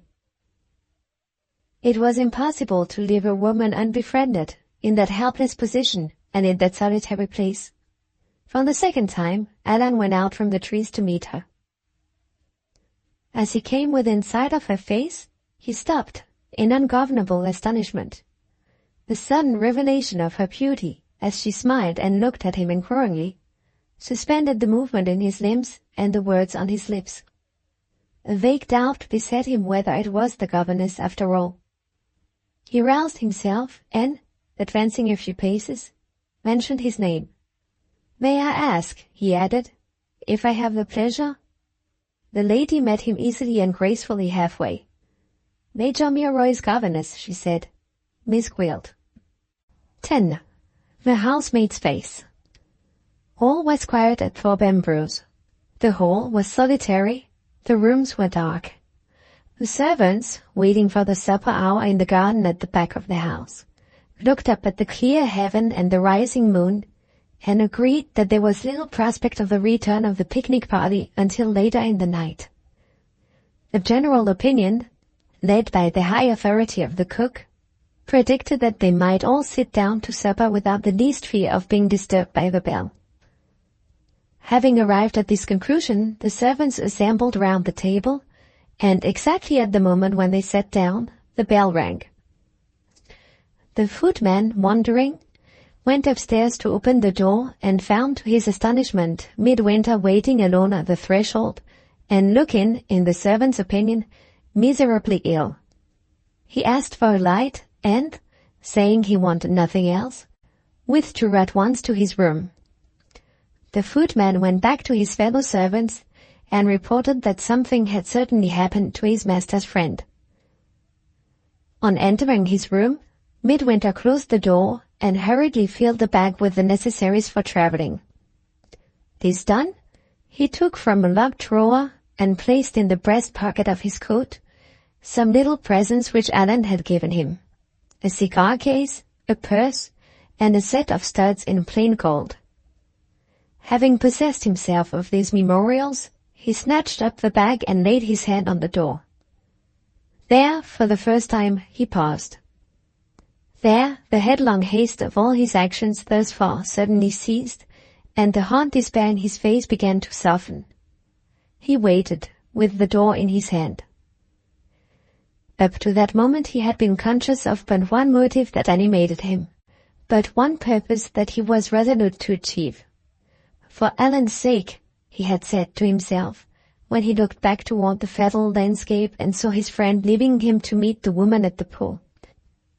For Allan's sake, he had said again when he crossed the open country beyond the wood, and saw afar, in the grey twilight, the long line of embankment and the distant glimmer of the railway lamps beckoning him away already to the iron road. It was only when he now paused before he closed the door behind him, it was only when his own impetuous rapidity of action came for the first time to a check, that the nobler nature of the man rose in protest against the superstitious despair which was hurrying him from all that he held dear. His conviction of the terrible necessity of leaving Allan for Allan's good had not been shaken for an instant since he had seen the first vision of the dream realized on the shores of the mere. But now, for the first time, his own heart rose against him in unanswerable rebuke. Go if you must and will, but remember the time when you were ill and he sat by your bedside, friendless, and he opened his heart to you. And write if you fear to speak. Write and ask him to forgive you before you leave him forever. The half-open door closed again softly. Midwinter sat down at the writing table and took up the pen. He tried again and again, and yet again, to write the farewell words. He tried till the floor all round him was littered with torn sheets of paper. Turn from them which way he would, the old time still came back and faced him reproachfully. The spacious bedchamber in which he sat narrowed, in spite of him, to the sick usher's garret at the West Country Inn. The kind hand that had once patted him on the shoulder touched him again. The kind voice that had cheered him spoke unchangeably in the old friendly tones. He flung his arms on the table and dropped his head on them in tearless despair. The parting words that his tongue was powerless to utter, his pen was powerless to write. Mercilessly in earnest, his superstition pointed to him to go while the time was his own. Mercilessly in earnest, his love for Allan held him back till the farewell plea for pardon and pity was written. He rose with a sudden resolution and rang for the servant. When Mr. Armadale returns, he said, ask him to excuse my coming downstairs, and say that I am trying to get to sleep. He locked the door and put out the light, and sat down alone in the darkness. The night will keep us apart, he said, and time may help me to write. I may go in the early morning. I may go while. The thought died in him uncompleted, and the sharp agony of the struggle forced to his lips the first cry of suffering that had escaped him yet. He waited in the darkness. As the time stole on, his senses remained mechanically awake, but his mind began to sink slowly under the heavy strain that had now been laid on it for some hours past. A dull vacancy possessed him. He made no attempt to kindle the light and write once more. He never started. He never moved to the open window when the first sound of approaching wheels broke in on the silence of the night. He heard the carriages draw up at the door. He heard the horses champing their bits. He heard the voices of Allan and young Pedgift on the steps, And still he sat quiet in the darkness, and still no interest was aroused in him by the sounds that reached his ear from outside. The voices remained audible after the carriages had been driven away. The two young men were evidently lingering on the steps before they took leave of each other. Every word they said reached Midwinter through the open window. Their one subject of conversation was the new governess. Allan's voice was loud in her praise. He had never passed such an hour of delight in his life as the hour he had spent with Miss Gwilt in the boat on the way from Hurlmere to the picnic party waiting at the other Brood. Agreeing on his side with all that his client said in praise of the charming stranger, young Pedgift appeared to treat the subject, when it fell into his hands, from a different point of view. Miss Gwilt's attractions had not so entirely absorbed his attention as to prevent him from noticing the impression which the new governess had produced on her employer and her pupil. "There's a screw loose somewhere, sir, in Major Milroy's family," said the voice of young Pedgift. "Did you notice how the Major and his daughter looked when Miss Gwilt made her excuses for being late at the Mere? You don't remember? Do you remember what Miss Gwilt said?" "Something about Mrs. Milroy, wasn't it?" Allan rejoined. Young Pedgift's voice dropped mysteriously a note lower. "Miss Gwilt reached the cottage this afternoon, sir, at the time when I told you she would reach it, and she would have joined us at the time I told you she would come, but for Mrs. Milroy. Mrs. Milroy sent for her upstairs as soon as she entered the house, and kept her upstairs a good half-hour and more. That was Miss Gwilt's excuse, Mr. Armadale, for being late at the Mere." "Well, and what then?" "You seem to forget, sir, what the whole neighborhood has heard about Mrs. Milroy ever since the Major first settled among us.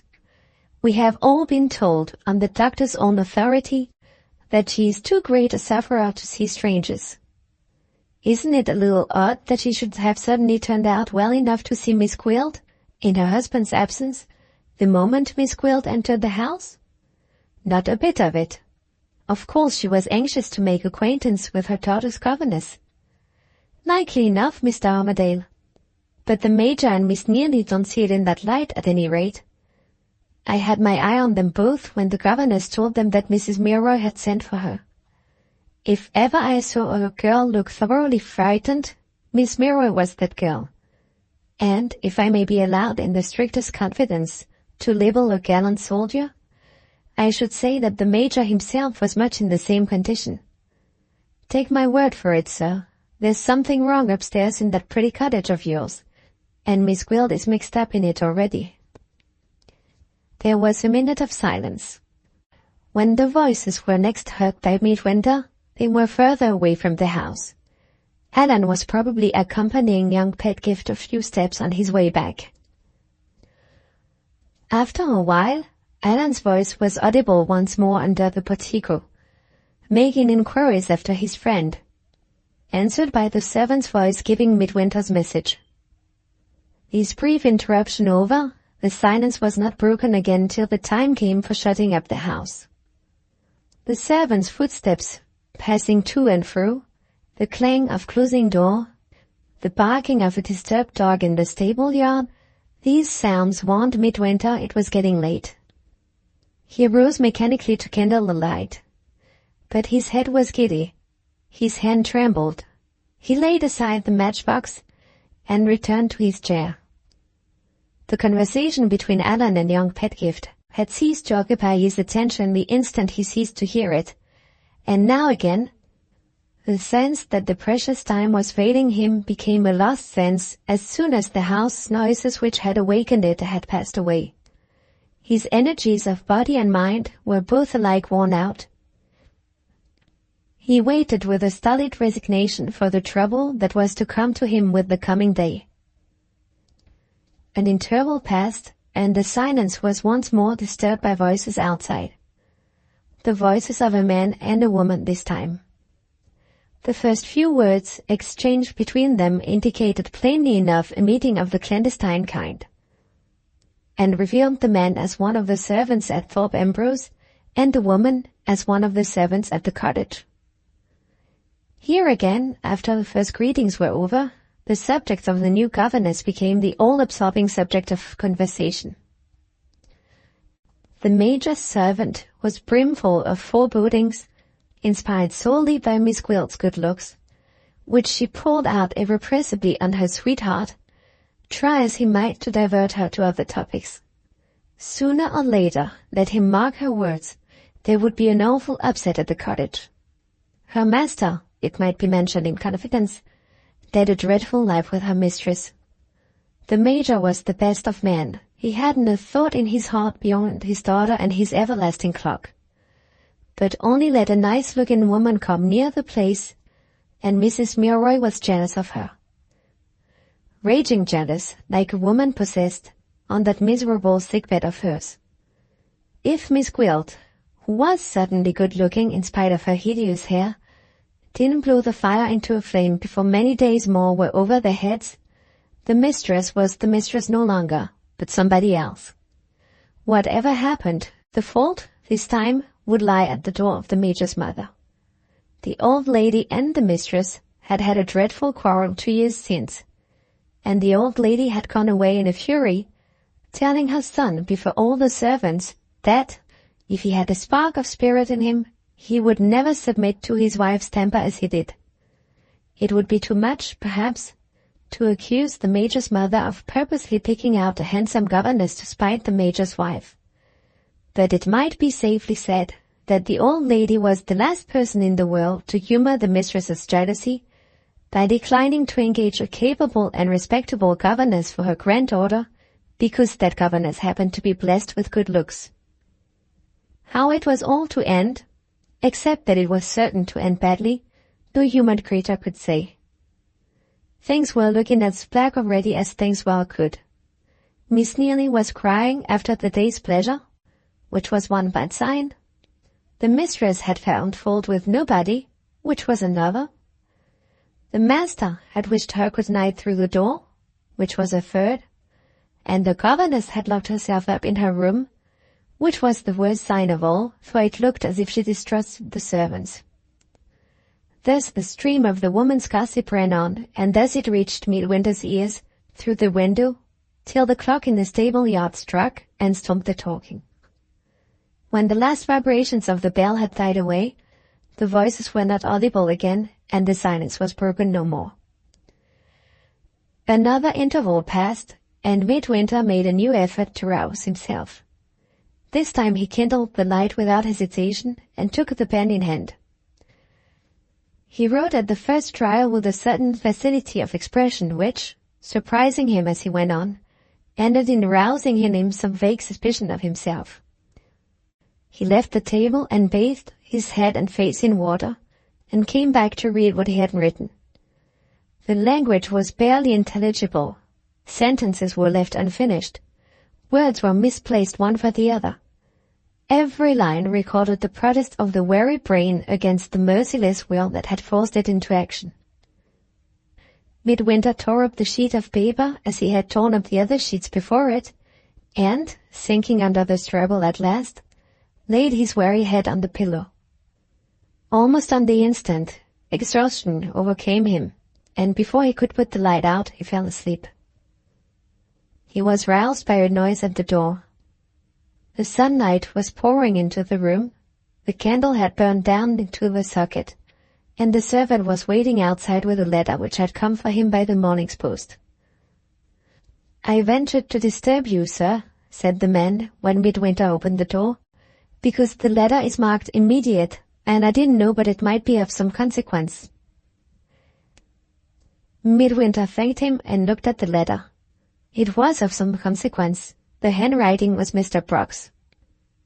He paused to collect his faculties. The torn sheets of paper on the floor recalled to him in the moment the position in which he stood. He locked the door again, in the fear that Allan might rise earlier than usual and come in to make inquiries. Then, feeling strangely little interest in anything that the rector could write to him now, he opened Mr. Brock's letter and read these lines. Tuesday. My dear Midwinter, it is sometimes best to tell bad news plainly, in few words. Let me tell mine at once in one sentence. My precautions have all been defeated. The woman has escaped me. This misfortune, for it is nothing less, happened yesterday, Monday. Between 11 and 12 in the forenoon of that day, the business which originally brought me to London obliged me to go to Dr. Commons and to leave my servant Robert to watch the house opposite our lodging until my return. About an hour and a half after my departure, he observed an empty cab drawn up at the door of the house. Boxes and bags made their appearance first. They were followed by the woman herself, in the dress I had first seen her in. Having previously secured a cab, Robert traced her to the terminus of a North-Western railway, saw her pass through the ticket office, kept her in view till she reached the platform, and there, in the crowd and confusion caused by the starting of a large mixed train, lost her. I must do him the justice to say that he at once took the right course in this emergency. Instead of wasting time in searching for her on the platform, he looked along the line of carriages, and he positively declares that he failed to see her in any one of them. He admits, at the same time, that his search, conducted between 2 o'clock, when he lost sight of her, and 10 minutes past, when the train started, was, in the confusion of the moment, necessarily an imperfect one. But this latter circumstance, in my opinion, matters little. I as firmly disbelieve in the woman's actual departure by that train as if I had searched every one of the carriages myself, and you, I have no doubt, will entirely agree with me. You now know how the disaster happened. Let us not waste time and words in lamenting it. The evil is done, and you and I together must find the way to remedy it. What I have accomplished already, on my side, may be told in 2 words. Any hesitation I might have previously felt at trusting this delicate business in strangers' hands was at an end the moment I heard Robert's news.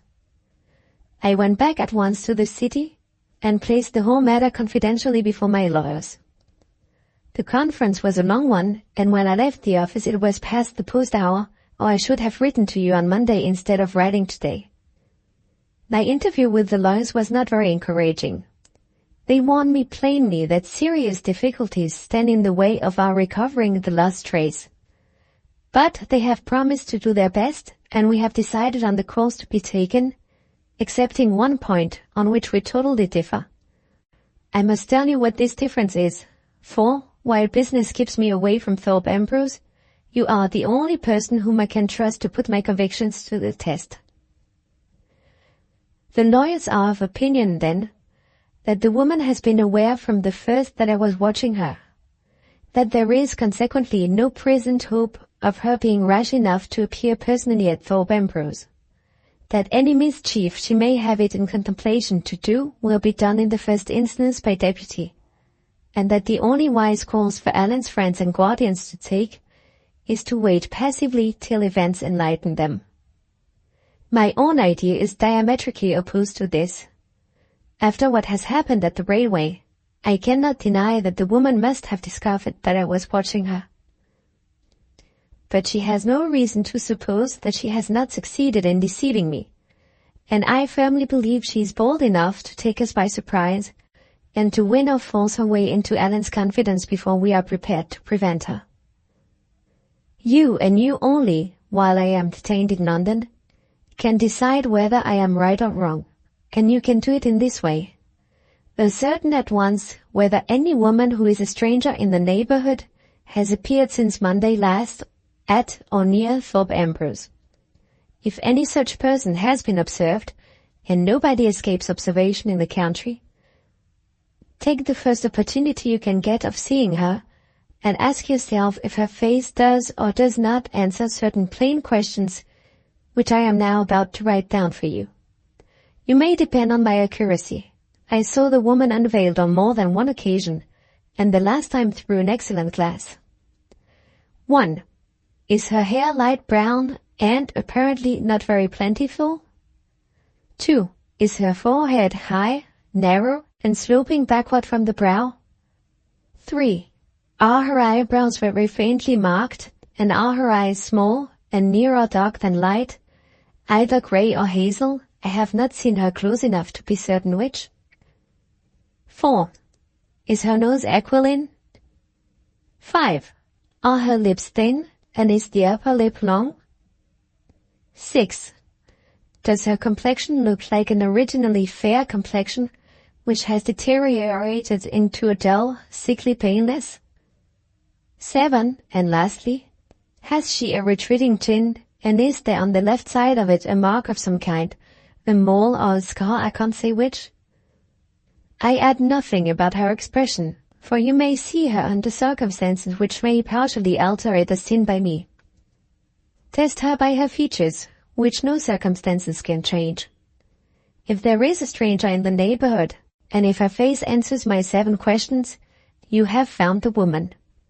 Go instantly, in that case, to the nearest lawyer, and pledge my name and credit for whatever expenses may be incurred in keeping her under inspection night and day. Having done this, take the speediest means of communicating with me, and whether my business is finished or not, I will start for Norfolk by the first train. Always your friend, Decimus Brock. Hardened by the fatalist conviction that now possessed him, Midwinter read the rector's confession of defeat from the first line to the last, without the slightest betrayal either of interest or surprise. The one part of the letter at which he looked back was the closing part of it. I owe much to Mr. Brock's kindness, he thought, and I shall never see Mr. Brock again. It is useless and hopeless, but he asks me to do it, and it shall be done. A moment's look at her will be enough. A moment's look at her with his letter in my hand, and a line to tell him that the woman is here. Again he stood hesitating at the half-open door. Again the cruel necessity of writing his farewell to Allan stopped him and stared him in the face. He looked aside, doubtingly, at the rector's letter. I will write the 2 together, he said. One may help the other. His face flushed deep as the words escaped him. He was conscious of doing what he had not done yet, of voluntarily putting off the evil hour, of making Mr. Brock the pretext for gaining the last respite left, the respite of time. The only sound that reached him through the open door was the sound of Allan stirring noisily in the next room. He stepped at once into the empty corridor, and meeting no one on the stairs, made his way out of the house. The dread that his resolution to leave Allan might fail him if he saw Allan again was as vividly present to his mind in the morning as it had been all through the night. He drew a deep breath of relief as he descended the house steps, relief at having escaped the frantic greeting of the morning from the one human creature whom he loved. He entered the shrubbery with Mr. Brock's letter in his hand, and took the nearest way that led to the Major's cottage. Not the slightest recollection was in his mind of the talk which had found its way to his ears during the night. His one reason for determining to see the woman was the reason which the rector had put in his mind. The one remembrance that now guided him to the place in which she lived was the remembrance of Allan's exclamation when he first identified the governess with the figure at the pool. Arrived at the gate of the cottage, he stopped. The thought struck him that he might defeat his own object if he looked at the rector's questions in the woman's presence. Her suspicions would be probably roused, in the first instance, by his asking to see her, as he had determined to ask, with or without an excuse, and the appearance of the letter in his hand might confirm them. She might defeat him by instantly leaving the room. Determined to fix the description in his mind first, and then to confront her, he opened the letter, and, turning away slowly by the side of the house, read the 7 questions which he felt absolutely assured beforehand the woman's face would answer.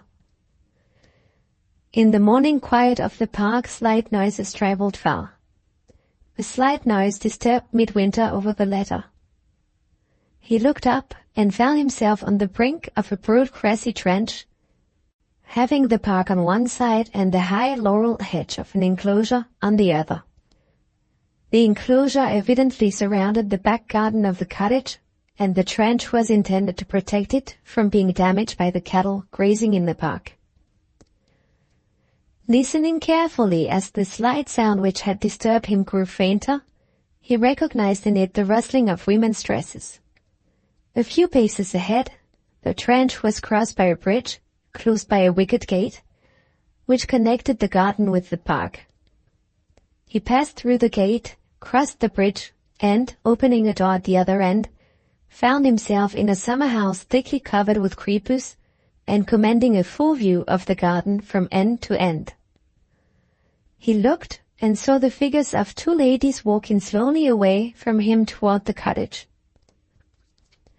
The shorter of the two failed to occupy his attention for an instant. He never stopped to think whether she was or was not the Major's daughter. His eyes were riveted on the other figure, the figure that moved over the garden walk with the long, lightly falling dress and the easy, seductive grace. There, presented exactly as he had seen her once already, there, with her back again turned on him, was the woman at the pool. There was a chance that they might take another turn in the garden, a turn back toward the summer house. On that chance Midwinter waited. No consciousness of the intrusion that he was committing had stopped him at the door of the summer house, and no consciousness of it troubled him even now. Every finer sensibility in his nature, sinking under the cruel laceration of the past night, had ceased to feel. The dogged resolution to do what he had come to do was the one animating influence left alive in him. He acted, he even looked, as the most stolid man living might have acted and looked in his place. He was self-possessed enough, in the interval of expectation before governess and pupil reached the end of the walk, to open Mr. Brock's letter and to fortify his memory by a last look at the paragraph which described her face. He was still absorbed over the description when he heard the smooth rustle of the dresses traveling toward him again. Standing in the shadow of the summer house, he waited while she lessened the distance between them. With her written portrait vividly impressed on his mind, and with the clear light of the morning to help him, his eyes questioned her as she came on, and these were the answers that her face gave him back. The hair in the rector's description was light brown and not plentiful.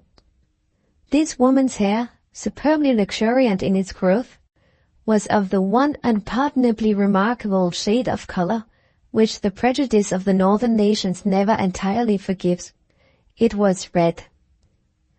The forehead in the rector's description was high, narrow, and sloping backward from the brow.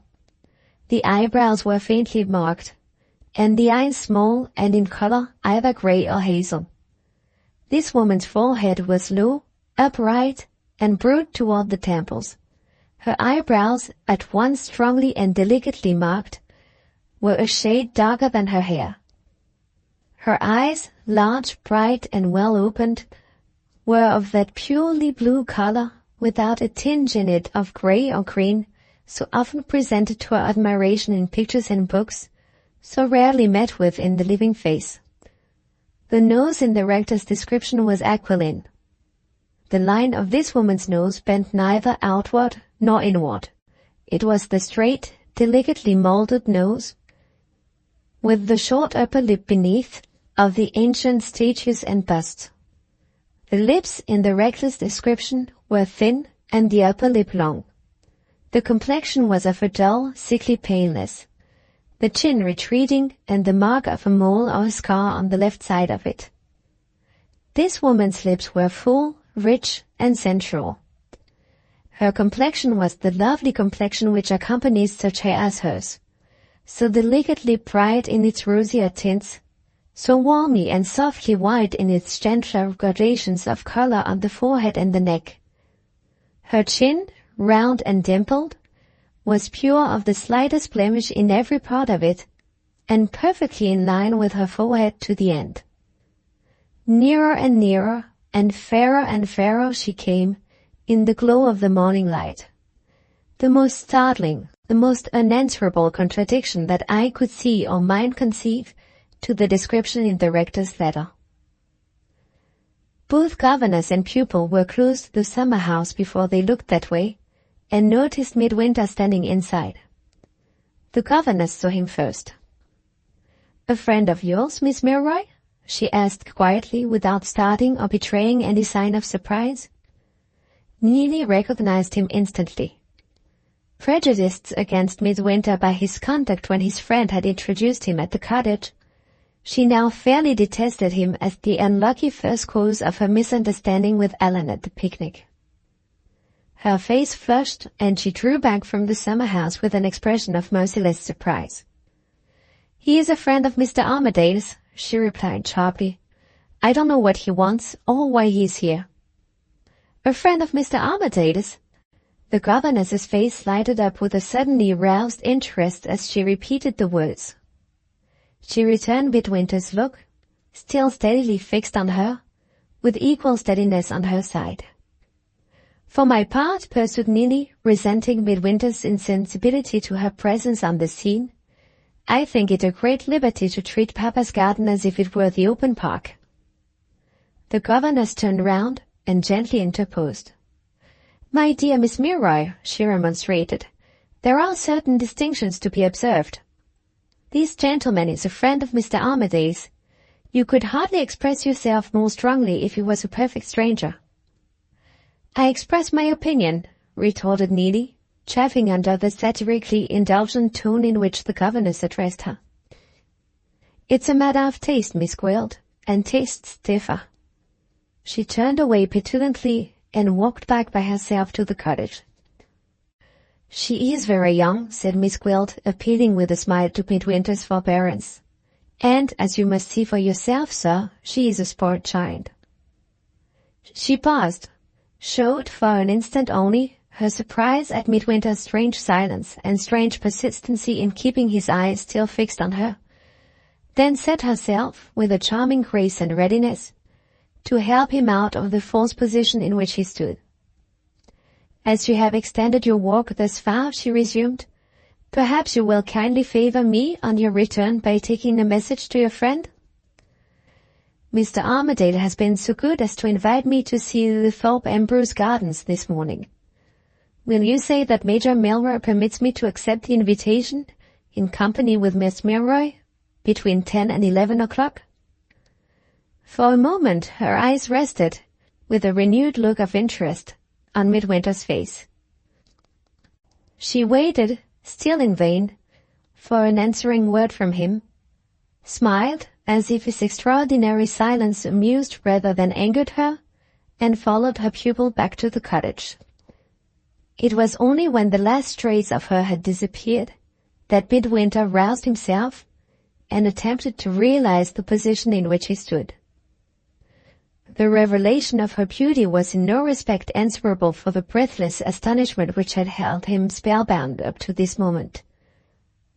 The one clear impression she had produced on him thus far began and ended with his discovery of the astounding contradiction that her face offered, in one feature after another, to the description in Mr. Brock's letter.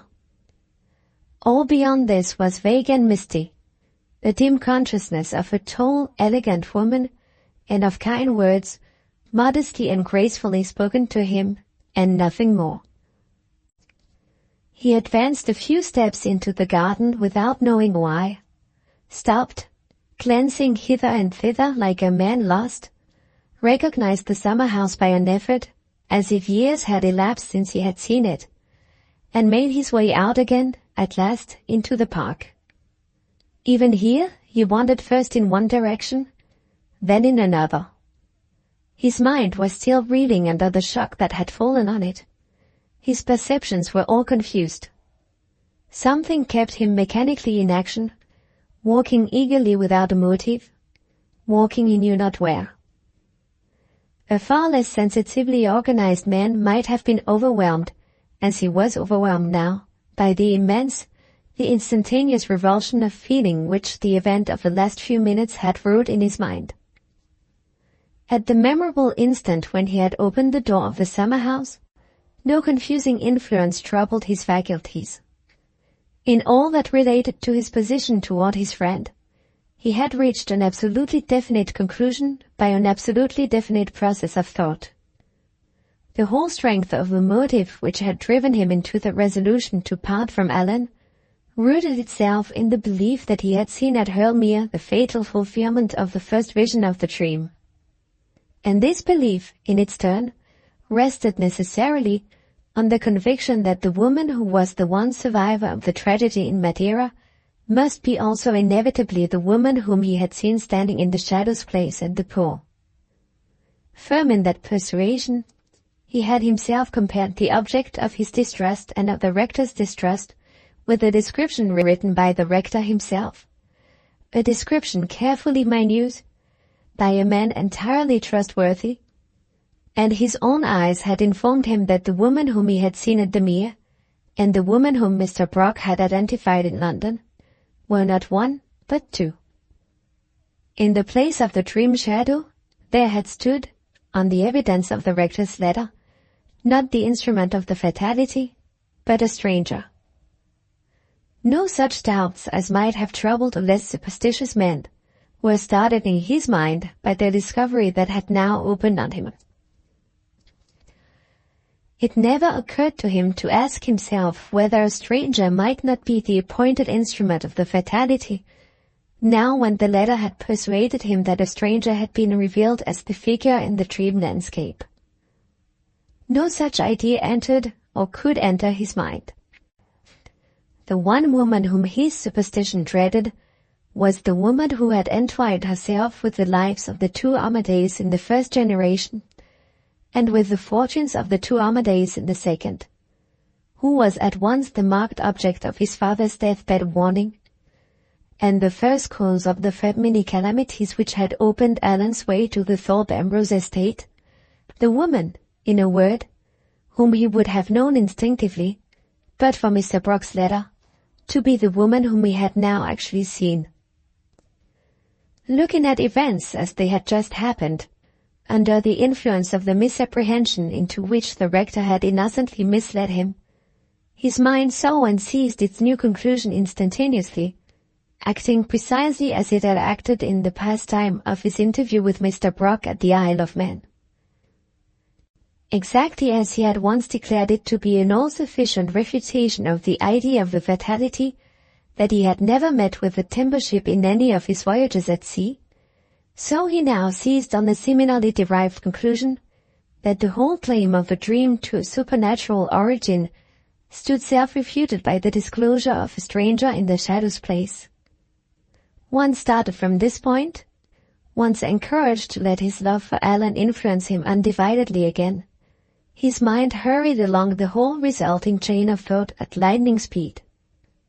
If the dream was proved to be no longer a warning from the other world, it followed inevitably that accident, and not fate, had led the way to the night on the wreck, and that all the events which had happened since Allan and he had parted from Mr. Brock were events in themselves harmless, which his superstition had distorted from their proper shape. In less than a moment his mobile imagination had taken him back to the morning at Castletown, when he had revealed to the rector the secret of his name, when he had declared to the rector, with his father's letter before his eyes, the better faith that was in him. Now once more he felt his heart holding firmly by the bond of brotherhood between Allan and himself. Now once more he could say with the eager sincerity of the old time, "If the thought of leaving him breaks my heart, the thought of leaving him is wrong."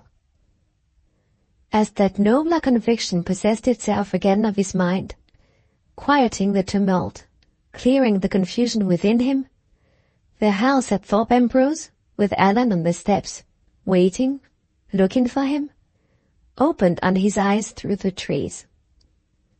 A sense of illimitable relief lifted his eager spirit high above the cares and doubts and fears that had oppressed it so long, and showed him once more the better and brighter future of his early dreams. His eyes filled with tears, and he pressed the rector's letter, in his wild, passionate way, to his lips, as he looked at Allan through the vista of the trees. But for this morsel of paper, he thought, My life might have been one long sorrow to me, and my father's crime might have parted us forever. Such was the result of the stratagem which had shown the housemaid's face to Mr. Brooke as the face of Miss Gwilt. And so, by shaking Midwinter's trust in his own superstition, in the one case in which that superstition pointed to the truth, did Mother Aldershaw's cunning triumph over difficulties and dangers which had never been contemplated by Mother Aldershaw herself. 11. Miss Gwilt among the quicksands. 1. From the Reverend Decimus Brooke to Ozias Midwinter. Thursday. My dear Midwinter, no words can tell what a relief it was to me to get your letter this morning, and what a happiness I honestly feel in having been thus far proved to be in the wrong. The precautions you have taken in case the woman should still confirm my apprehensions by venturing herself at Thorpe Ambrose seem to me to be all that can be desired. You are no doubt sure to hear of her from one or other of the people in the lawyer's office, whom you have asked to inform you of the appearance of a stranger in the town. I am the more pleased at finding how entirely I can trust you in this matter, for I am likely to be obliged to leave Allan's interests longer than I supposed, solely in your hands. My visit to Thorpe Ambrose must, I regret to say, be deferred for 2 months. The only one of my brother clergymen in London who is able to take my duty for me cannot make it convenient to remove with his family to Somersetshire before that time. I have no alternative but to finish my business here and be back at my rectory on Saturday next. If anything happens, you will, of course, instantly communicate with me. And, in that case, be the inconvenience what it may, I must leave home for Thorpe Ambrose.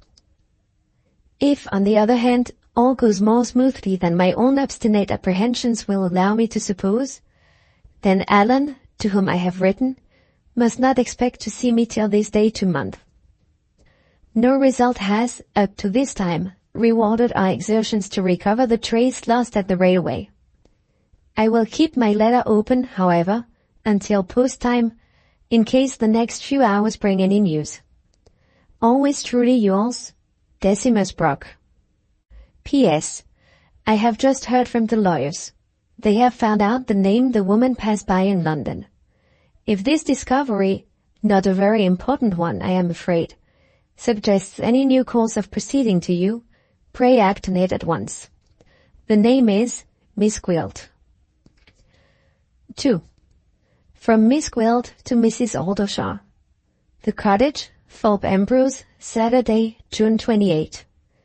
If you will promise not to be alarmed, Mamma Aldershaw, I will begin this letter in a very odd way by copying a page of a letter written by somebody else.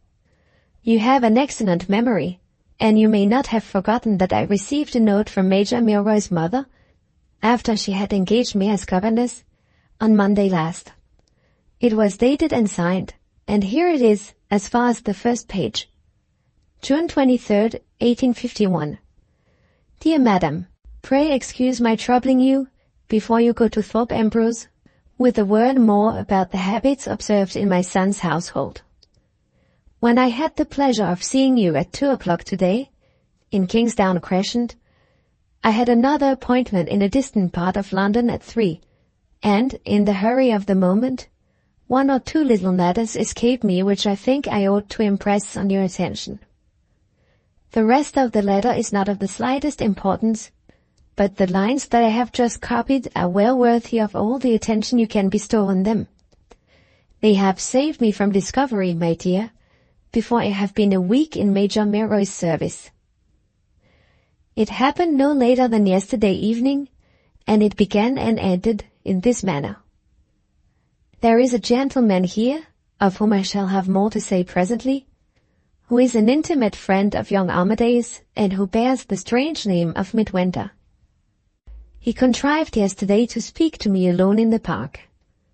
Almost as soon as he opened his lips, I found that my name had been discovered in London, no doubt by the Somersetshire clergyman, and that Mr. Midwinter had been chosen, evidently by the same person, to identify the Miss Gwilt who had vanished from Brompton with the Miss Gwilt who had appeared at Thorpe Ambrose, You foresaw this danger, I remember, but you could scarcely have imagined that the exposure would threaten me so soon.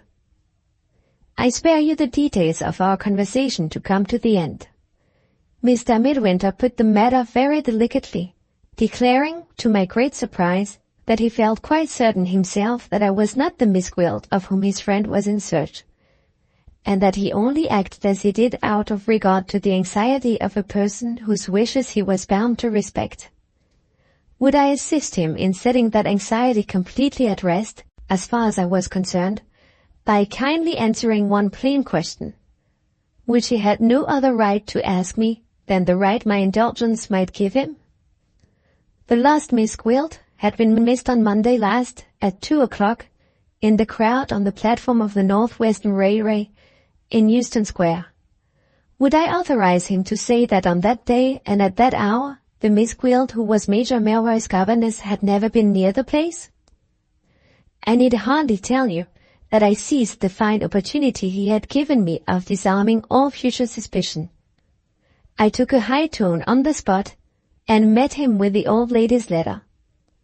He politely refused to look at it. I insisted on his looking at it.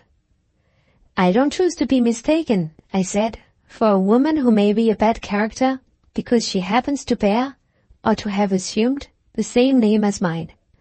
I insist on your reading the first part of this letter for my satisfaction, if not for your own. He was obliged to comply, and there was the proof, in the old lady's handwriting, that, at 2 o'clock on Monday last, she and I were together in Kingsdown Crescent, which any directory would tell him is a crescent in Bayswater. I leave you to imagine his apologies, and the perfect sweetness with which I received them. I might, of course, if I had not preserved the letter, have referred him to you or to the Major's mother, with similar results. As it is, the object has been gained without trouble or delay. I have been proved not to be myself, and one of the many dangers that threaten me at Thorpe Ambrose is a danger blown over from this moment. Your housemaid's face may not be a very handsome one, but there is no denying that it has done us excellent service. So much for the past, now for the future. You shall hear how I get on with the people about me, and you shall judge for yourself what the chances are for and against my becoming mistress of Thorpe Ambrose. Let me begin with young Armadale, because it is beginning with good news. I have produced the right impression on him already, and heaven knows that is nothing to boast of. Any moderately good-looking woman who chose to take the trouble could make him fall in love with her. He is a rattle-pated young fool, one of those noisy, rosy, light-haired, good-tempered men whom I particularly detest. I had a whole hour alone with him in a boat the first day I came here, and I have made good use of my time, I can tell you, from that day to this. The only difficulty with him is the difficulty of concealing my own feelings, especially when he turns my dislike of him into downright hatred by sometimes reminding me of his mother. I really never saw a man whom I could use so ill if I had the opportunity. He will give me the opportunity, I believe, if no accident happens, sooner than we calculated on. I have just returned from a party at the great house in celebration of a Rand Day dinner, and the squire's attentions to me, and my modest reluctance to receive them, have already excited general remark. My pupil, Miss Milroy, comes next. She, too, is rosy and foolish, and, what is more, awkward and squat and freckled and ill-tempered and ill-dressed. No fear of her, though she hates me like poison, which is a great comfort, for I get rid of her out of lesson time and walking time. It is perfectly easy to see that she has made the most of her opportunities with young Armadale, opportunities by the by, which we never calculated on, and that she has been stupid enough to let him slip through her fingers. When I tell you that she is obliged, for the sake of appearances, to go with her father and me to the little entertainments at Thorpe Ambrose, and to see how young Armadale admires me, you will understand the kind of place I hold in her affections. She would try me past all endurance if I didn't see that I aggravate her by keeping my temper, so of course I keep it. If I do break out, it will be over our lessons. Not over our French, our grammar, history and globes, but over our music.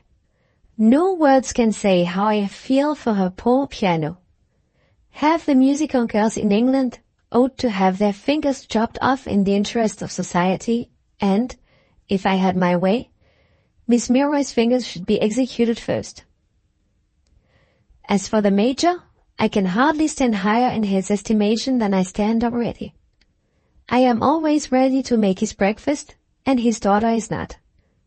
I can always find things for him when he loses them, and his daughter can't. I never yawn when he bruises, and his daughter does.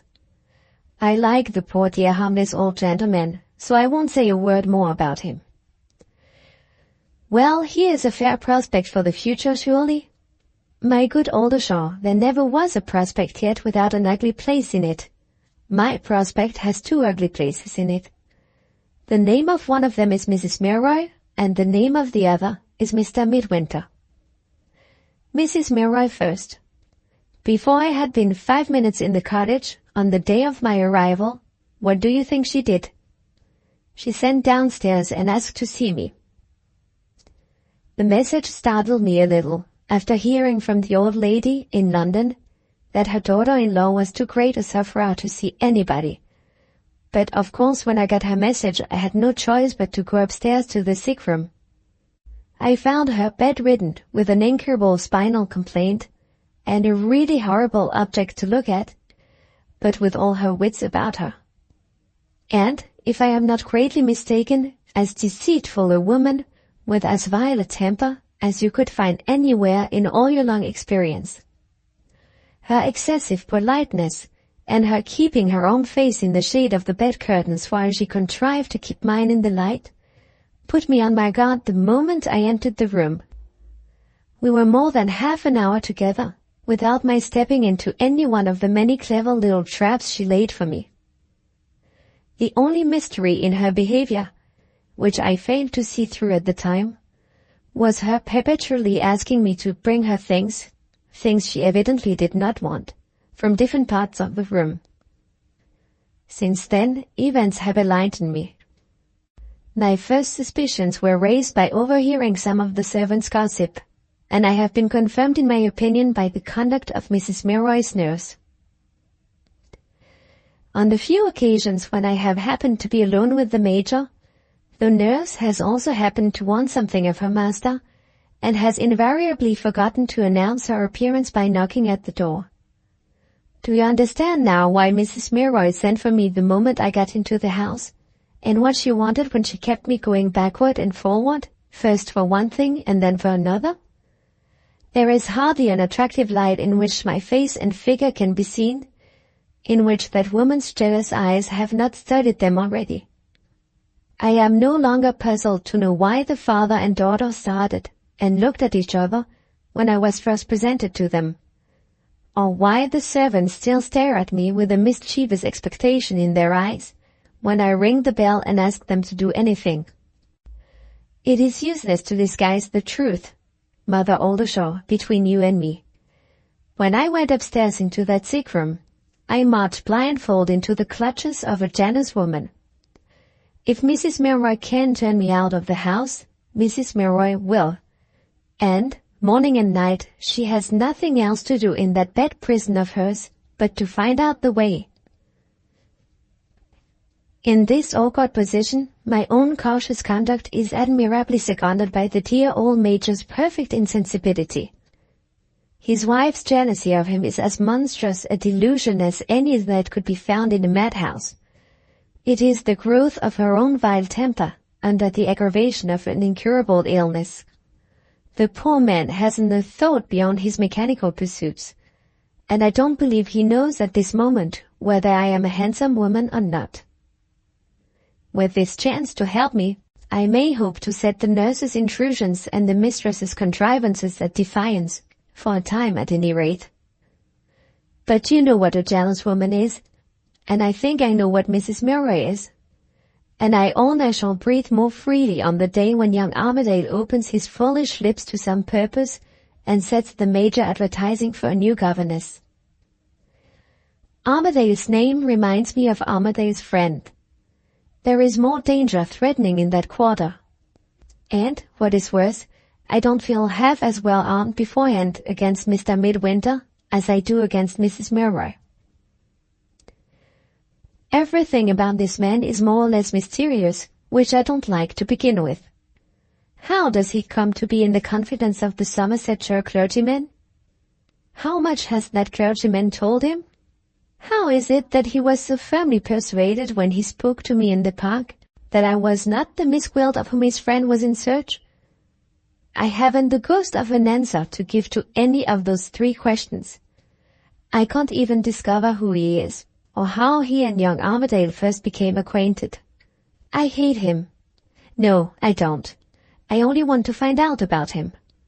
He is very young, little and lean, and active and dark, with bright black eyes which say to me plainly, "We belong to a man with brains in his head and a will of his own.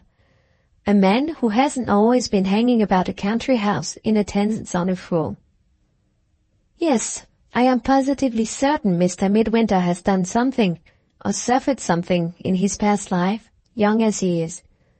And I would give I don't know what to get at it. Don't resent my taking up so much space in my writing about him. He has influence enough over young Armadale to be a very awkward obstacle in my way, unless I can secure his good opinion at starting. Well, you may ask, and what is to prevent you securing his good opinion? I am sadly afraid, Mother Oldershaw, I have got it on terms I never bargained for. I am sadly afraid the man is in love with me already. Don't toss your head and say, just like her vanity. After the horrors I have gone through, I have no vanity left. And a man who admires me is a man who makes me shudder. There was a time, I own. Pooh, what am I writing? Sentiment, I declare, sentiment to you. Laugh away, my dear. As for me, I neither laugh nor cry. I amend my pen and get on with my, what do the men call it? My report. The only thing worth inquiring is whether I am right or wrong in my idea of the impression I have made on him. Let me see. I have been 4 times in his company. The first time was in the Major's garden, where we met unexpectedly face to face. He stood looking at me like a man petrified, without speaking a word. The effect of my horrid red hair, perhaps? Quite likely. Let us lay it on my hair. The second time was in going over the Thorpe Ambrose grounds, with young Armadale on one side of me, and my pupil in the sulks on the other. Out comes Mr. Midwinter to join us, though he had work to do in the steward's office, which he had never been known to neglect on any other occasion. Laziness, possibly? Or an attachment to Miss Milroy? I can't say. We will lay it on Miss Milroy, if you like. I only know he did nothing but look at me. The third time was at the private interview in the park, which I have told you of already. I never saw a man so agitated at putting a delicate question to a woman in my life. But that might have been only awkwardness, and his perpetually looking back after me when we had parted might have been only looking back at the view. Lay it on the view. By all means, lay it on the view. The 4th time was this very evening at the little party. They made me play, and, as the piano was a good one, I did my best. All the company crowded round me, and paid me their compliments. My charming pupil paid hers with a face like a cat's just before she spits. Except Mr. Midwinter. He waited till it was time to go, and then he caught me alone for a moment in the hall. There was just time for him to take my hand and say 2 words. Shall I tell you how he took my hand, and what his voice sounded like when he spoke? Quite needless. You have always told me that the late Mr. Oldershaw doted on you. Just recall the first time he took your hand, and whispered a word or 2 addressed to your private ear. To what did you attribute his behavior that occasion? I have no doubt if you had been playing on the piano in the course of the evening, you would have attributed it entirely to the music. No, you may take my word for it. The harm is done. This man is no rattle-pated fool who changes his fancies as readily as he changes his clothes. The fire that lights those big black eyes of his is not an easy fire when a woman has once kindled it for that woman to put out. I don't wish to discourage you. I don't say the changes are against us. But with Mrs. Milroy threatening me on one side and Mr. Midwinter on the other, the worst of all risks to run is the risk of losing time.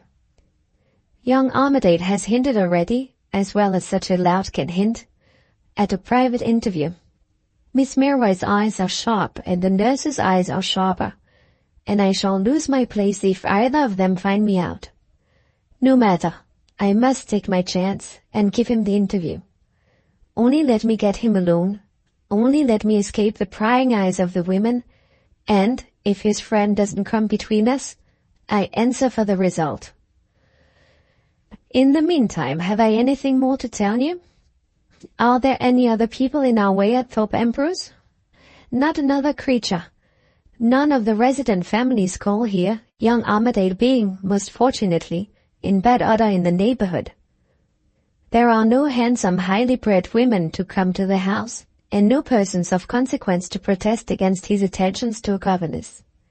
The only guests he could collect at his party tonight were the lawyer and his family, a wife, a son, and 2 daughters, and a deaf old woman and her son, all perfectly unimportant people, and all obedient humble servants of the stupid young squire. Talking of obedient humble servants, there is one other person established here, who is employed in the steward's office. A miserable, shabby, dilapidated old man named Bashwood. He is a perfect stranger to me, and I am evidently a perfect stranger to him, for he has been asking the housemaid at the cottage who I am. It is paying no great compliment to myself to confess it, but it is not the less true that I produced the most extraordinary impression on this feeble old creature the first time he saw me. He turned all manner of colors and stood trembling and staring at me, as if there was something perfectly frightful in my face. I felt quite startled for the moment, for, of all the ways in which men have looked at me, no man ever looked at me in that way before. Did you ever see the boa constrictor fed at the zoological gardens? They put a live rabbit into his cage, and there is a moment when the 2 creatures look at each other. I declare Mr. Bashwood reminded me of the rabbit. Why do I mention this? I don't know why. Perhaps I have been writing too long and my head is beginning to fail me. Perhaps Mr. Bashwood's manner of admiring me strikes my fancy by its novelty. Absurd. I am exciting myself and troubling you about nothing. Oh, what a very long letter I have written, and how brightly the stars look at me through the window, and how awfully quiet the night is. Send me some more of those sleeping drops and write me one of your nice, wicked, amusing letters. You shall hear from me again as soon as I know a little better how it is all likely to end. Good night, and keep a corner in your stony old heart for L.G. 3. From Mrs. Oldershaw to Miss Gwilt. Diana Street, Pimlico, Monday. My dear Lydia, I am in no state of mind to write you an amusing letter. Your news is very discouraging, and the recklessness of your tone quite alarms me. Consider the money I have already advanced, and the interests we both have at stake. Whatever else you are, don't be reckless, for heaven's sake. What can I do? I ask myself, as a woman of business, what can I do to help you? I can't give you advice, for I am not on the spot, and I don't know how circumstances may alter from one day to another. Situated as we are now, I can only be useful in one way. I can discover a new obstacle that threatens you, and I think I can remove it.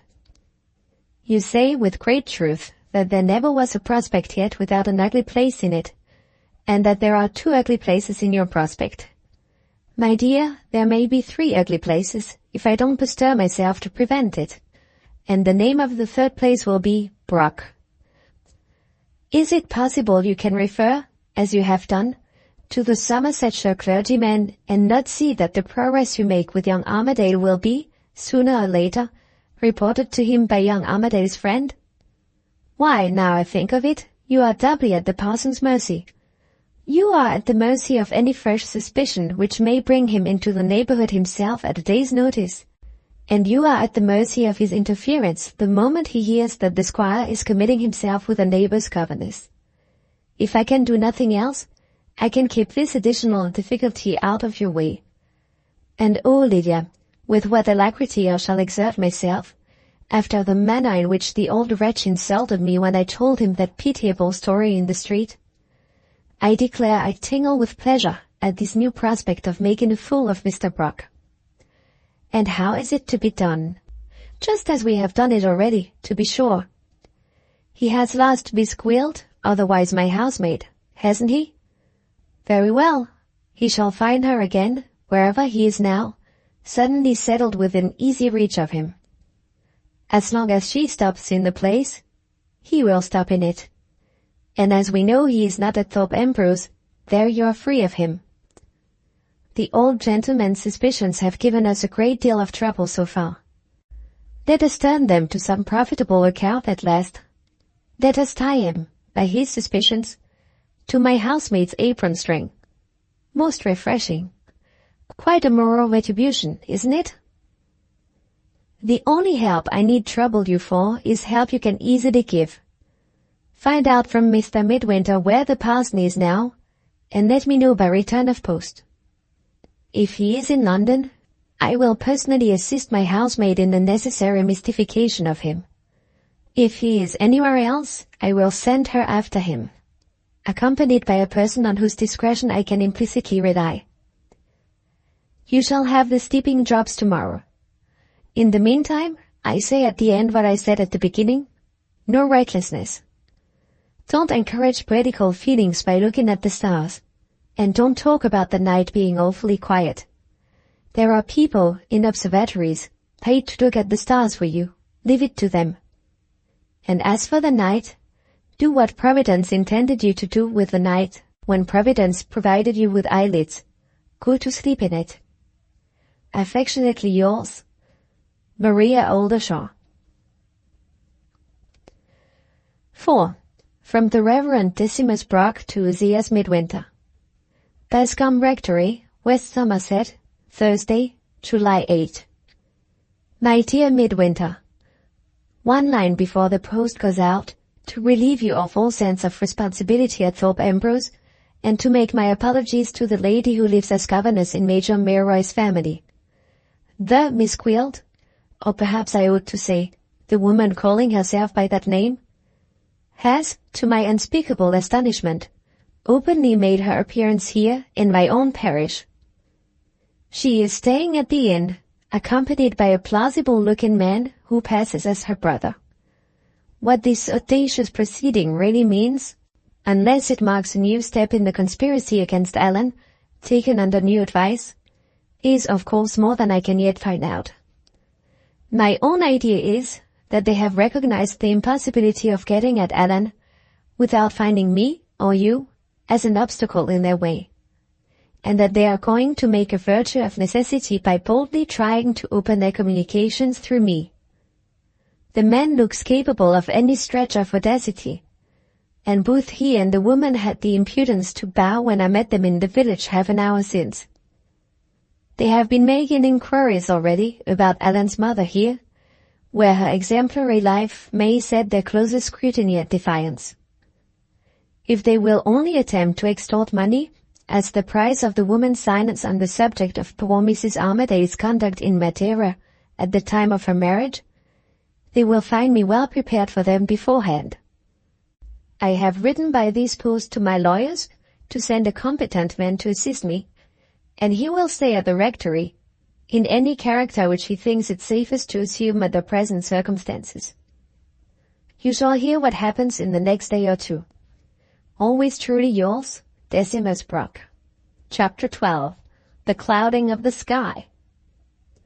9 days had passed, and the 10th day was nearly at an end since Miss Gwilt and her pupil had taken their morning walk in the cottage garden. The night was overcast. Since sunset there had been signs in the sky from which the popular forecast had predicted rain. The reception rooms at the great house were all empty and dark. Allan was away, passing the evening with the Milroys, and Midwinter was waiting his return. Not where Midwinter usually waited, among the books in the library, but in the little back room which Allan's mother had inhabited in the last days of her residence at Thorpe Ambrose. Nothing had been taken away, but much had been added to the room since Midwinter had first seen it. The books which Mrs. Armadale had left behind her, the furniture, the old matting on the floor, the old paper on the walls, were all undisturbed. The statuette of Niobe still stood on its bracket, and the French window still opened on the garden. But now, to the relics left by the mother, were added the personal possessions belonging to the son. The wall, bare hitherto, was decorated with water-colorings, with a portrait of Mrs. Armadale, supported on one side by a view of the old house in Somersetshire, and on the other by a picture of the yacht. Among the books which bore in faded ink Mrs. Armadale's inscriptions, "From my father," were other books inscribed in the same handwriting, in brighter ink, "To my son."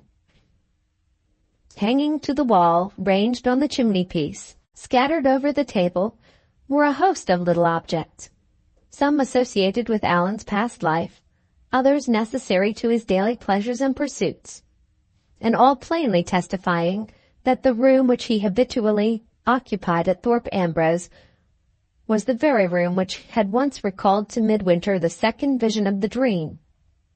Here, strangely unmoved by the scene around him, so lately the object of his superstitious distrust, Allan's friend now waited composedly for Allan's return, and here, more strangely still, he looked on a change in the household arrangements, due, in the first instance, entirely to himself. His own lips had revealed the discovery which he had made on the first morning in the new house. His own voluntary act had induced the son to establish himself in the mother's room. Under what motives had he spoken the words? Under no motives which were not natural growth of the new interests and the new hopes that now animated him. The entire change wrought in his convictions by the memorable event that had brought him face to face with Miss Gwilt was a change which it was not in his nature to hide from Allan's knowledge.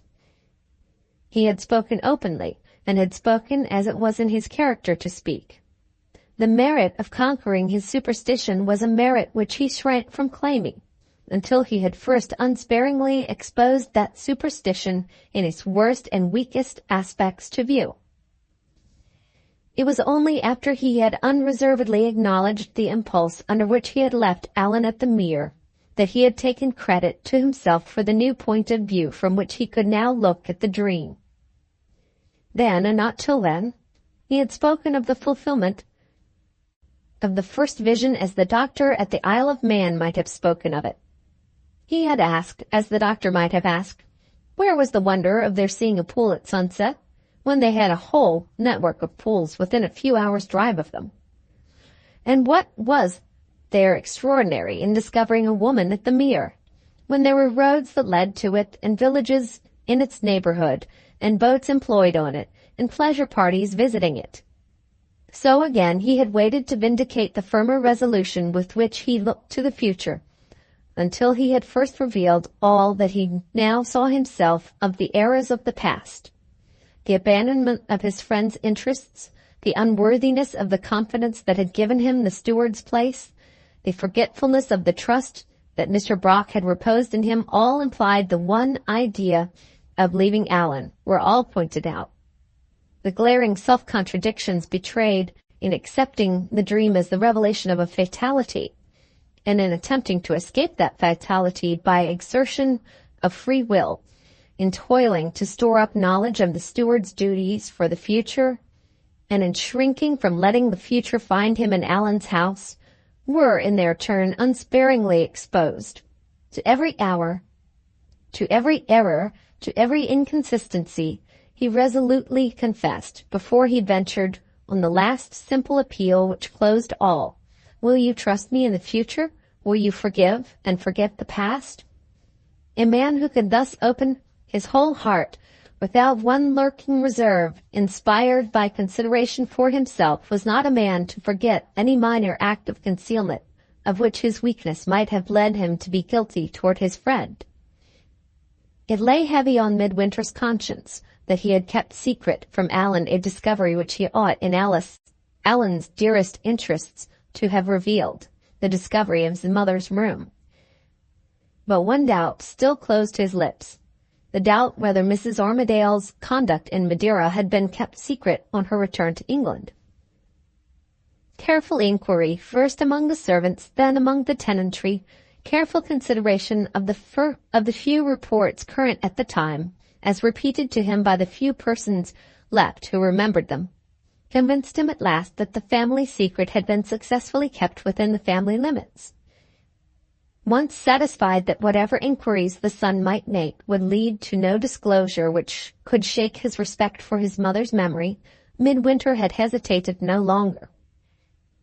He had taken Allan into the room and had shown him the books on the shelves and all that the writing in the books had disclosed. He had said plainly, "My one motive for not telling you this before sprang from my dread of interesting you in the room which I looked at with horror as the second of the scenes pointed at in the dream. Forgive me this also, and you will have forgiven me all." With Allan's love for his mother's memory, but one result could follow such an avowal as this. He had liked the little room from the first as a pleasant contrast to the oppressive grandeur of the other rooms at Thorpe Ambrose. And now that he knew what associations were connected with it, his resolution was at once taken to make it especially his own. The same day, all of his personal possessions were collected and arranged in his mother's room, in Midwinter's presence, and with Midwinter's assistance given to the work. Under those circumstances had the change now wrought in the household arrangements been produced, and in this way had Midwinter's victory over his own fatalism, by making Allan the daily occupant of a room which he might otherwise hardly ever have entered, actually favored the fulfillment of the second vision of the dream. The hour wore on quietly as Allan's friend sat waiting for Allan's return. Sometimes reading, sometimes thinking placidly, he whiled away the time. No vexing cares, no boding doubts troubled him now. The rent day, which he had once dreaded, had come and gone harmlessly. A friendlier understanding had been established between Allan and his tenants. Mr. Bashwood had proved himself to be worthy of the confidence reposed in him. The Pedgifts, father and son, had amply justified their client's good opinion of them. Wherever Midwinter looked, the prospect was bright, the future was without a cloud. He trimmed the lamp on the table beside him and looked out at the night. The stable clock was chiming the half-hour past 11 as he walked to the window, and the first raindrops were beginning to fall. He had his hand on the bell to summon the servant and send him over to the cottage with an umbrella, when he was stopped by hearing the familiar footstep on the walk outside. "How late you are," said Midwinter, as Allan entered through the open French window. "Was there a party at the cottage?" "No, only ourselves. The time slipped away somehow," he answered in lower tones than usual, and sighed as he took his chair. "You seem to be out of spirits," pursued Midwinter. "What's the matter?" Allan hesitated. "I may as well tell you," he said after a moment. "It's nothing to be ashamed of. I only wonder you haven't noticed it before. There's a woman in it, as usual. I'm in love." Midwinter laughed. "Has Miss Milroy been more charming tonight than ever?" he asked, gaily. "Miss Milroy?" repeated Allan. "What are you thinking of? I'm not in love with Miss Milroy." "Who is it, then?" "Who is it? What a question to ask! Who can it be but Miss Gwilt?" There was a sudden silence. Allan sat listlessly, with his hands in his pockets, looking out through the open window at the falling rain. If he had turned toward his friend when he mentioned Miss Gwilt's name, he might possibly have been a little startled by the change he would have seen in Midwinter's face. I suppose you don't approve of it, he said, after waiting a little. There was no answer. It's too late to make objections, proceeded Allan. I really mean it when I tell you I'm in love with her. A fortnight since you were in love with Miss Milroy, said the other in quiet, measured tones. Pooh, a mere flirtation. It's different this time. I'm in earnest about Miss Gwilt. He looked round as he spoke. Midwinter turned his face aside on the instant, and bent it over a book. I see you don't approve of the thing, Allan went on. Do you object to her being only a governess? You can't do that, I'm sure. If you were in my place, her being only a governess wouldn't stand in the way with you. No, said Midwinter. I can't honestly say it would stand in the way with me. He gave the answer reluctantly, and pushed his chair back out of the light of the lamp. A governess is a lady who is not rich, said Allan, in an oracular manner, and a duchess is a lady who is not poor. And that's all the difference I acknowledge between them. Miss Gwilt is older than I am. I don't deny that. What age do you guess her at, Midwinter? I say 7 or 8 and 20. What do you say? Nothing. I agree with you. Do you think 7 or 8 and 20 is too old for me? If you were in love with a woman yourself, you wouldn't think 7 or 8 and 20 is too old, would you? I can't say I should think it too old if you were really fond of her. Once more there was no answer. Well, if there's no harm in her being only a governess and no harm in her being a little older than I am, what's the objection to Miss Gwilt? I have made no objection. I don't say you have, but you don't seem to like the notion of it for all that. There was another pause. Midwinter was the first to break the silence this time. Are you sure of yourself, Allan? He asked, with his face bent once more over the book. Are you really attached to this lady? Have you thought seriously already of asking her to be your wife? I am thinking seriously of it at this moment, said Allan. I can't be happy. I can't live without her. Upon my soul, I worship the very ground she treads on. How long? His voice faltered, and he stopped. How long, he reiterated, have you worshipped the very ground she treads on? Longer than you think for. I know I can trust you with all my secrets. Don't trust me. Nonsense, I will trust you. There is a little difficulty in the way which I haven't mentioned yet. It's a matter of some delicacy, and I want to consult you about it. Between ourselves, I have had private opportunities with Miss Gwilt. Midwinter suddenly started to his feet and opened the door. We'll talk of this tomorrow, he said. Good night. Allan looked round in astonishment. The door was closed again, and he was alone in the room. He has never shaken hands with me, exclaimed Allan. As the words passed his lips, the door opened again, and Midwinter appeared. We haven't shaken hands, he said abruptly. God bless you, Allan. We'll talk of it tomorrow. Good night. Allan stood alone at the window, looking out at the pouring rain. He felt ill at ease, without knowing why. Midwinter's ways get stranger and stranger, he thought. What can he mean by putting me off till tomorrow when I wanted to speak to him tonight? He took up his bedroom candle a little impatiently, put it down again, and walking back to the open window, stood looking out in the direction of the cottage. I wonder if she's thinking of me, he said to himself softly. She was thinking of him. She had just opened her desk to write to Mrs. Oldershaw, and her pen had that moment traced the opening line. Make your mind easy. I have got him. 13. Exit. It rained all through the night, and when the morning came it was raining still. Contrary to his ordinary habit, Midwinter was waiting in the breakfast-room when Allan entered it. He looked worn and weary, but his smile was gentler and his manner more composed than usual. To Allan's surprise, he approached the subject of the previous night's conversation of his own accord as soon as the servant was out of the room. I am afraid you thought me very impatient and very abrupt with you last night, he said. I will try to make amends for it this morning. I will hear everything you wish to say to me on the subject of Miss Gwilt." "I hardly like to worry you," said Allan. "You look as if you had had a bad night's rest." "I have not slept well for some time past," replied Midwinter quietly. "Something has been wrong with me. But I believe I have found out the way to put myself right again without troubling the doctors. Late in the morning I shall have something to say to you about this. Let us get back first to what you were talking of last night. You were speaking of some difficulty." He hesitated and finished the sentence in a tone so low that Allan failed to hear him. "Perhaps it would be better," he went on, "if, instead of speaking to me, you spoke to Mr. Brock." "I would rather speak to you," said Allan.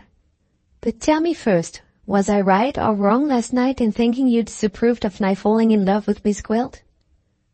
Midwinter's lean, nervous fingers began to crumble the bread in his plate. His eyes looked away from Allan for the first time. "If you have any objection," persisted Allan, "I should like to hear it." Midwinter suddenly looked up again, his cheeks turning ashy pale, and his glittering black eyes fixed full on Allan's face. "You love her," he said. "Does she love you?" "You won't think me vain?" returned Allan.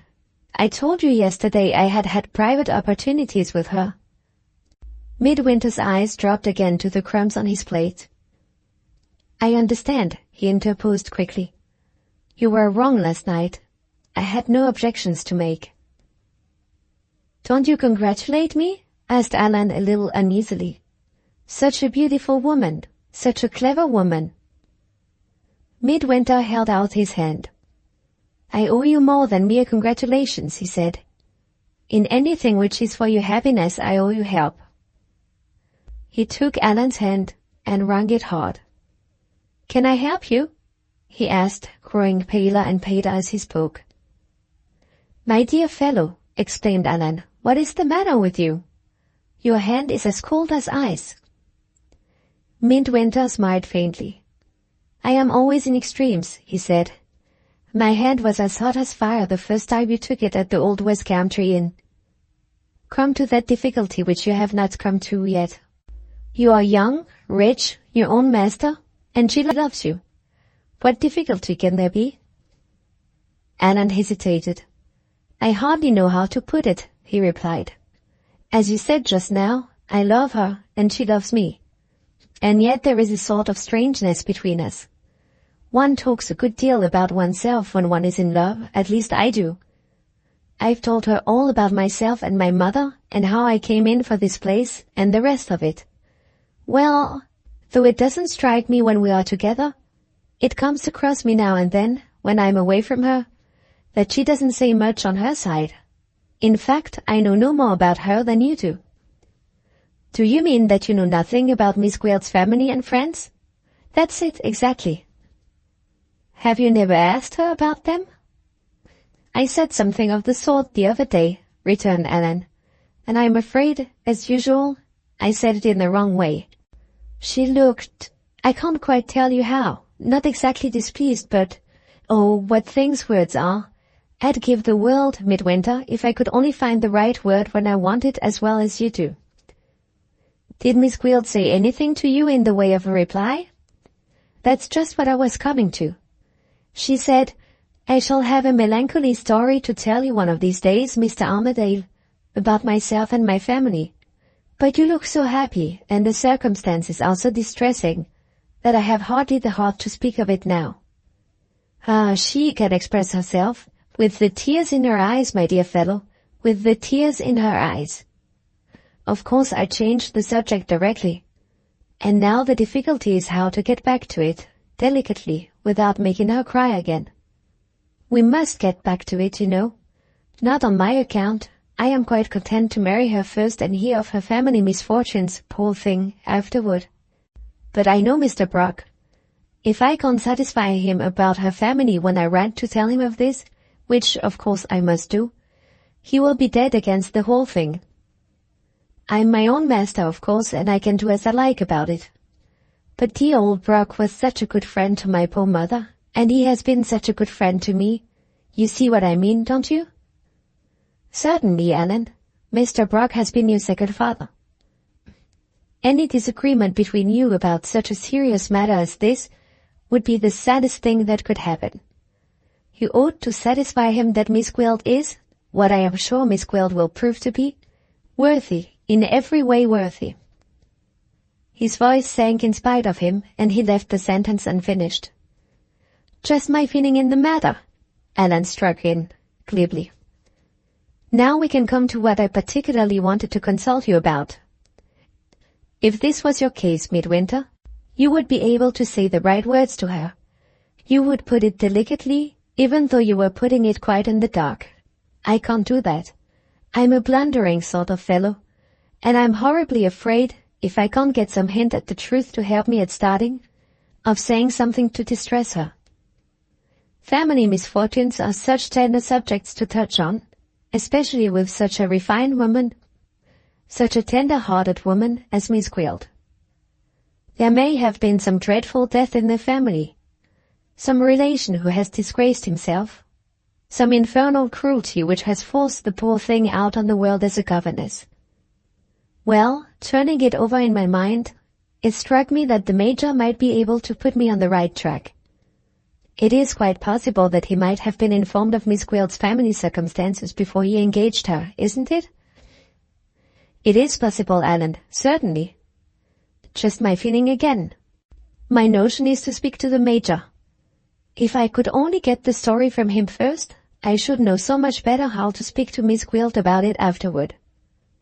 You advise me to try the Major, don't you? There was a pause before Midwinter replied.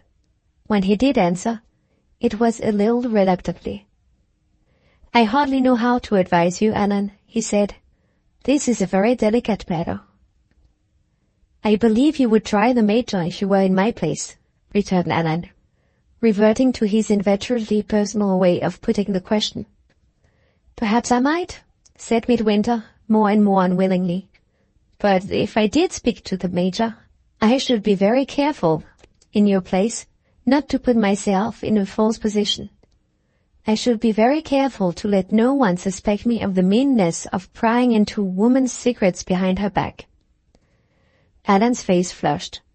Good heavens, Midwinter, he exclaimed. Who could suspect me of that? Nobody, Allan, who really knows you. The Major knows me. The Major is the last man in the world to misunderstand me.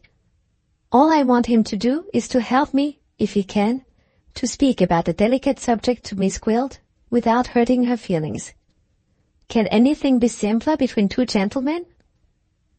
Instead of replying, Midwinter, still speaking as constrainedly as ever, asked a question on his side. Do you mean to tell Major Milroy, he said, what your intentions really are toward Miss Gwilt? Allan's manner altered.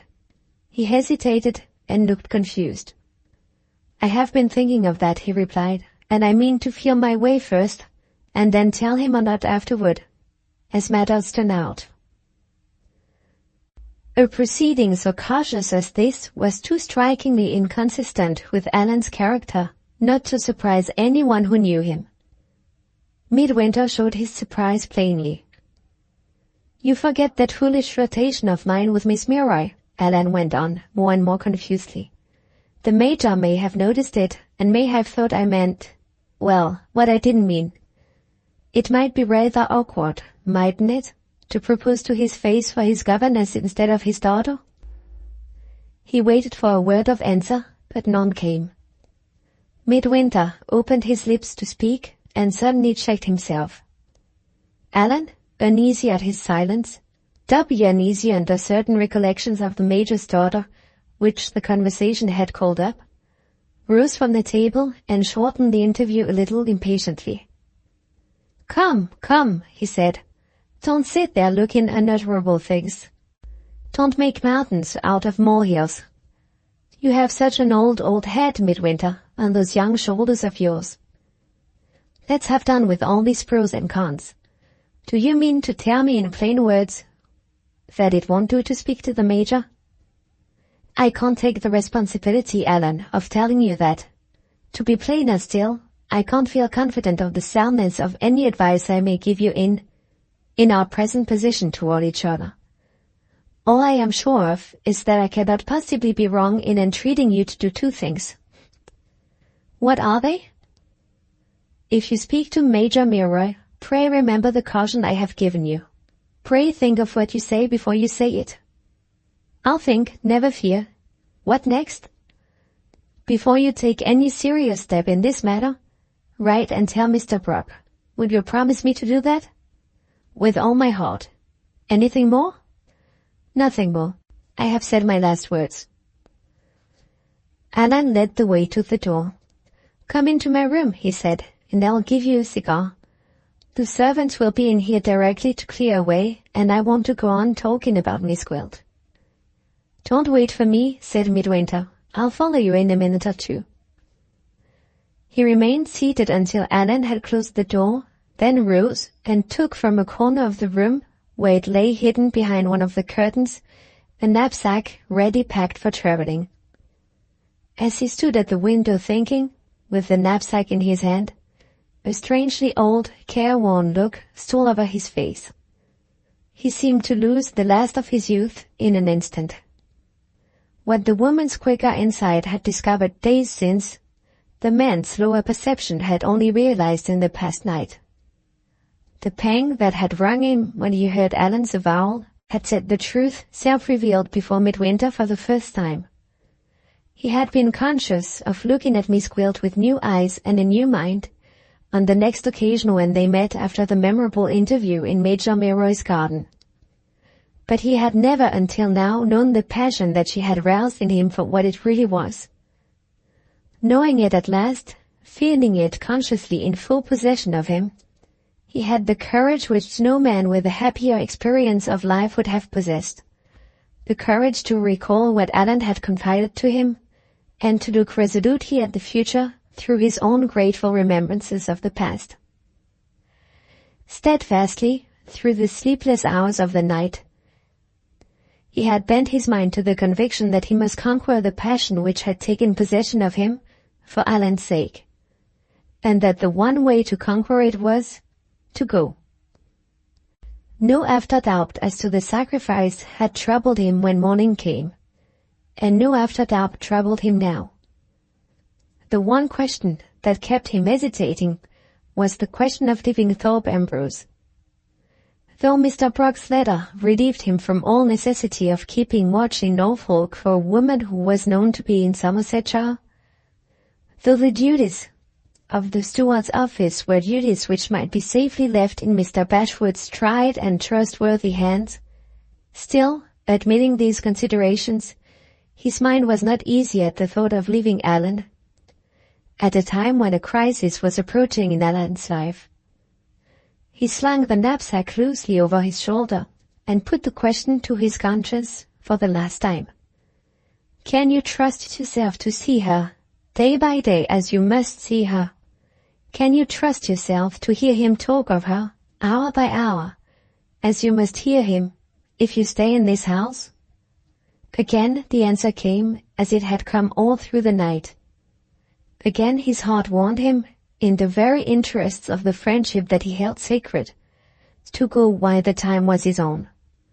To go before the woman who had possessed herself of his love had possessed herself of his power of self-sacrifice and his sense of gratitude as well.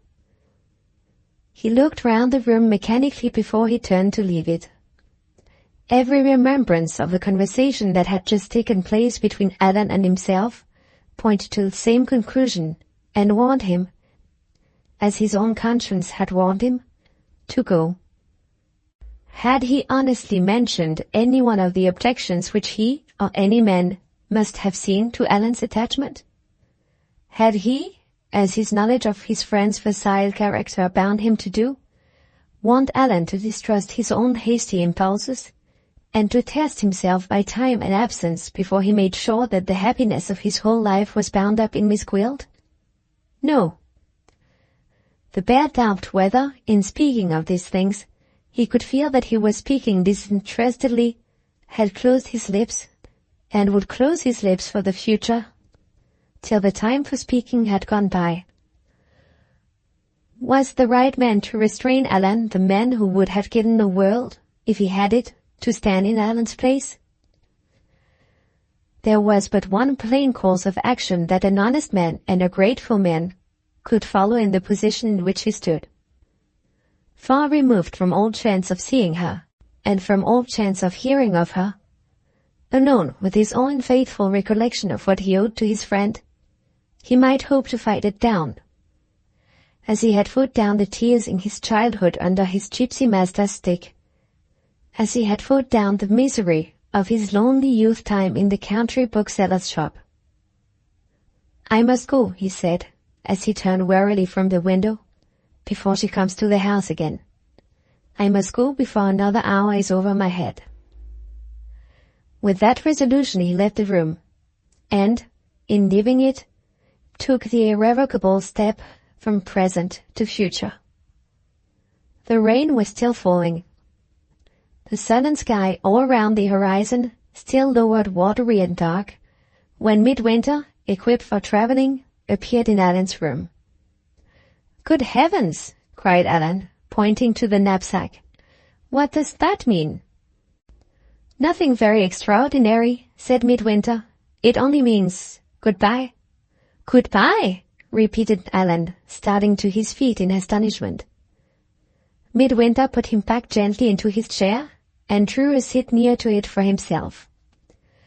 "When you noticed that I looked ill this morning," he said, "I told you that I had been thinking of a way to recover my health, and that I meant to speak to you about it later in the day. That latter time has come. I have been out of sorts, as the phrase is, for some time past. You have remarked it yourself, Allan, more than once, and, with your usual kindness, you have allowed it to excuse many things in my conduct which would have been otherwise unpardonable, even in your friendly eyes." "My dear fellow," interposed Allan, "you don't mean to say you are going out on a walking tour in this pouring rain?" "Never mind the rain," rejoined Midwinter. "The rain and I are old friends. You know something, Allan, of the life I led before you met with me? From the time when I was a child, I have been used to hardship and exposure. Night and day, sometimes for months together. I never had my head under a roof. For years and years, the life of a wild animal, perhaps I ought to say the life of a savage, was the life I led while you were at home and happy. I have the leaven of the vagabond animal or the vagabond man, I hardly know which, in me still. Does it distress you to hear me talk of myself in this way? I won't distress you. I will only say that the comfort and the luxury of our life here are, at times, I think, a little too much for a man to whom comforts and luxuries come as strange things. I want nothing to put me right again, but more air and exercise. Fewer good breakfasts and dinner, my dear friend, than I get here.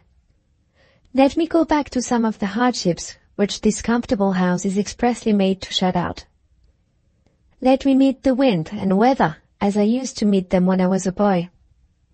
Let me feel weary again for a little while, without a carriage near to pick me up. And hungry when the night falls, with miles of walking between my supper and me. Give me a week or two away, Allan, up northward, on foot, to the Yorkshire moors, and I promise to return to Thorpe Ambrose, better company for you and for your friends. I shall be back before you have time to miss me. Mr. Bashwood will take care of the business in the office. It is only for a fortnight, and it is for my own good. Let me go." "I don't like it," said Allan. "I don't like your leaving me in this sudden manner. There's something so strange and dreary about it. Why not try riding if you want more exercise? All the horses in the stables are at your disposal. At all events, you can't possibly go today. Look at the rain." Midwinter looked toward the window and gently shook his head. "I thought nothing of the rain," he said, "when I was a mere child, getting my living with the dancing dogs. Why should I think anything of it now?" My getting wet and your getting wet, Allan, are two very different things. When I was a fisherman's boy in the Hebrides, I had no dry thread on me for weeks together. But you're not in the Hebrides now, persisted Allan, and I expect our friends from the cottage tomorrow evening. You can't start till after tomorrow. Miss Gwilt is going to give us some more music, and you know you like Miss Gwilt's playing. Midwinter turned aside to buckle the straps of his knapsack. Give me another chance of hearing Miss Gwilt when I come back, he said, with his head down and his fingers busy at the straps. You have one fault, my dear fellow, and it grows on you, remonstrated Allan. When you have once taken a thing into your head, you're the most obstinate man alive. There's no persuading you to listen to reason. If you will go, added Allan, suddenly rising, as Midwinter took up his hat and his stick in silence, I have half a mind to go with you, and try a little roughing it too. Go with me? Repeated Midwinter, with a momentary bitterness in his tone, and leave Miss Gwilt? Allan sat down again, and admitted the force of the objection in significant silence. Without a word more on his side, Midwinter held out his hand to take leave. They were both deeply moved, and each was anxious to hide his agitation from the other. Allan took the last refuge which his friend's firmness left to him. He tried to lighten the farewell moment by a joke. I'll tell you what, he said. I begin to doubt if you're quite cured yet of your belief in the dream. I suspect you're running away from me, after all. Midwinter looked at him, uncertain whether he was in jest or earnest. What do you mean? He asked. What did you tell me? Retorted Allan, when you took me in here the other day and made a clean breast of it. What did you say about this room and the second vision of the dream? By Jupiter, he exclaimed, starting to his feet once more. Now I look again, here is the second vision. There's the rain pattering against the window, there's the lawn and the garden outside. Here am I where I stood in the dream, and there are you where the shadow stood. The whole scene complete, out of doors and in, and I have discovered it this time. A moment's life stirred again in the dead remains of Midwinter's superstition. His color changed, and he eagerly, almost fiercely, disputed Allan's conclusion. No, he said, pointing to the little marble figure on the bracket. The scene is not complete. You have forgotten something, as usual. The dream is wrong this time, thank God. Utterly wrong. In the vision you saw, the statue was lying in fragments on the floor, and you were stooping over them with a troubled and an angry mind.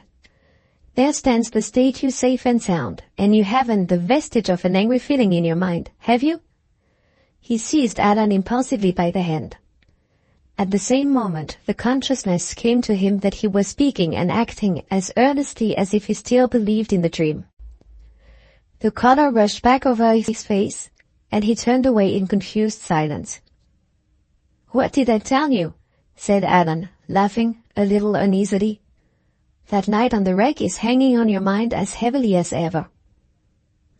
Nothing hangs heavy on me, retorted Midwinter, with a certain outburst of impatience, but the knapsack on my back and the time I'm wasting here. I'll go out and see if it's likely to clear up. You'll come back? Interposed Allan. Midwinter opened the French window and stepped out into the garden. Yes, he said, answering with all his former gentleness of manner. I'll come back in a fortnight. Goodbye, Allan, and good luck with Miss Gwilt. He pushed the window to and was away across the garden before his friend could open it again and follow him. Allan rose and took one step into the garden, then checked himself at the window and returned to his chair. He knew Midwinter well enough to feel the total uselessness of attempting to follow him or to call him back. He was gone, and for 2 weeks to come there was no hope of seeing him again. An hour or more passed, the rain still fell, and the sky still threatened. A heavier and heavier sense of loneliness and despondency, the sense of all others which his previous life, had least fitted to him to understand and endure, possessed itself of Allan's mind. In sheer horror of his own uninhabitably solitary house, he rang for his hat and umbrella, and resolved to take refuge in the Major's cottage. I might have gone a little way with him, thought Allan, his mind still running on Midwinter as he put on his hat. I should like to have seen the dear old fellow fairly started on his journey. He took his umbrella. If he had noticed the face of the servant who gave it to him, he might possibly have asked some questions, and might have heard some news to interest him in his present frame of mind. As it was, he went out without looking at the man, and without suspecting that his servants knew more of Midwinter's last moments at Thorpe Ambrose than he knew himself. Not 10 minutes since, the grocer and butcher had called in to receive payment of their bills, and the grocer and the butcher had seen how Midwinter started on his journey. The grocer had met him first, not far from the house, stopping on his way, in the pouring rain, to speak to a little ragged imp of a boy, the pest of the neighborhood. The boy's customary impudence had broken out even more unrestrainedly than usual at the sight of the gentleman's knapsack. And what had the gentleman done in return? He had stopped and looked distressed, and had put his 2 hands gently on the boy's shoulders. The grocer's own eyes had seen that, and the grocer's own ears had heard him say, "Poor little chap, I know how the wind gnaws and the rain wets through a ragged jacket, better than most people who have got a good coat on their backs." And with those words he had put his hand in his pocket, and had rewarded the boy's impudence with a present of a shilling. "Wrong hereabouts," said the grocer, touching his forehead. "That's my opinion of Mr. Armadale's friend." The butcher had seen him further on in the journey, at the other end of the town. He had stopped, again in the pouring rain, and this time to look at nothing more remarkable than a half-starved cur, shivering on the doorstep. "I had my eye on him," said the butcher. "And what do you think he did? He crossed the road over to my shop, and bought a bit of meat, fit for a Christian. Very well. He says good morning, and crosses back again, and, on the word of a man, down he goes on his knees on the wet doorstep, and out he takes his knife, and cuts up the meat, and gives it to the dog. Meat, I tell you again, fit for a Christian. I'm not a hard man, ma'am," concluded the butcher, addressing the cook, "but meat's meat, and it will serve your master's friend right if he lives to want it." With those old unforgotten sympathies of the old unforgotten time to keep him company on his lonely road, he had left the town behind him, and had been lost to view in the misty rain. The grocer and the butcher had seen the last of him, and had judged a great nature, as all natures are judged from the grocer and the butcher point of view. The end of the second book. Book the third. 1. Mrs. Milroy. 2 days after Midwinter's departure from Thorpe Ambrose, Mrs. Milroy, having completed her morning toilet, and having dismissed her nurse, rang the bell again 5 minutes afterward, and on the woman's reappearance, asked impatiently if the post had come in. "A post?" echoed the nurse. "Haven't you got your watch? Don't you know that it's a good half-hour too soon to ask for your letters?" She spoke with the confident insolence of a servant long accustomed to presume on her mistress's weakness and her mistress's necessities. Mrs. Milroy, on her side, appeared to be well used to her nurse's manner. She gave her orders composedly, without noticing it. "When the postman does come," she said, "see him yourself. I am expecting a letter which I ought to have had 2 days since. I don't understand it. I am beginning to suspect the servants." The nurse smiled contemptuously. "Whom will you suspect next?" she asked. "There, don't put yourself out. I'll answer the gate bell this morning, and we'll see if I can bring you a letter when the postman comes." Saying those words with the tone and manner of a woman who is quieting a fractious child, the nurse, without waiting to be dismissed, left the room. Mrs. Milroy turned slowly and wearily on her bed when she was left by herself again, and let the light from the window fall on her face.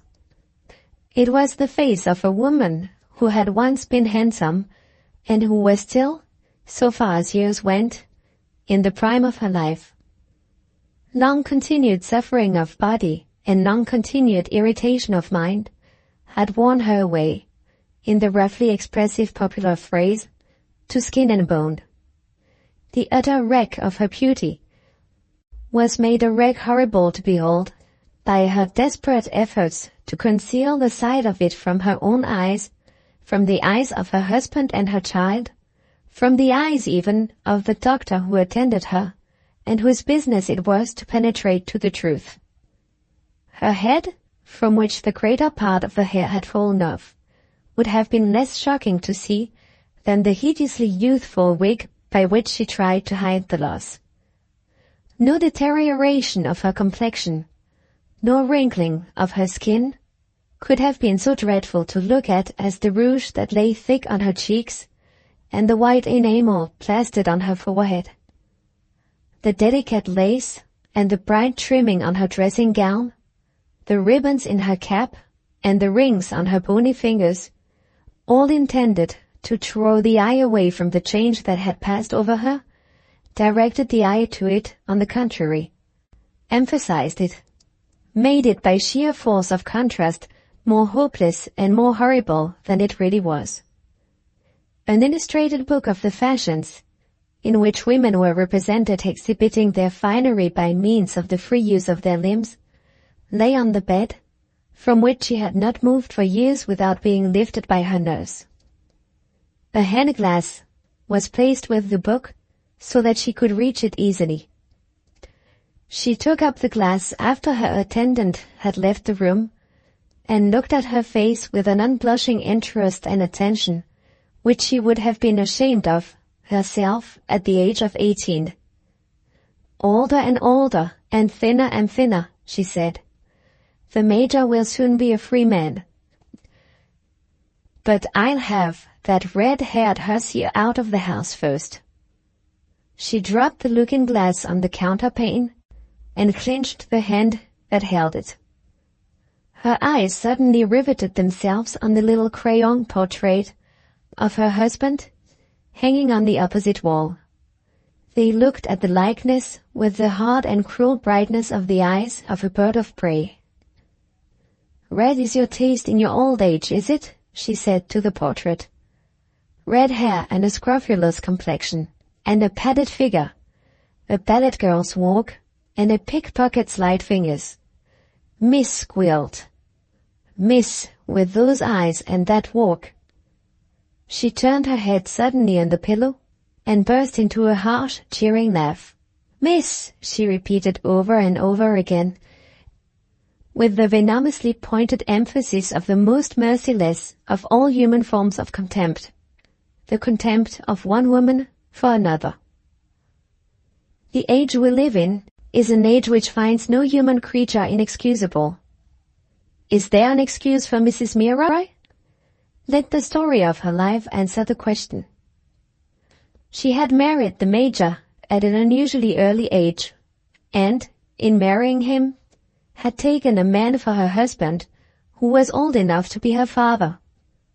A man who, at that time, had the reputation, and not unjustly, of having made the freest use of his social gifts and his advantages of personal appearance in the society of women.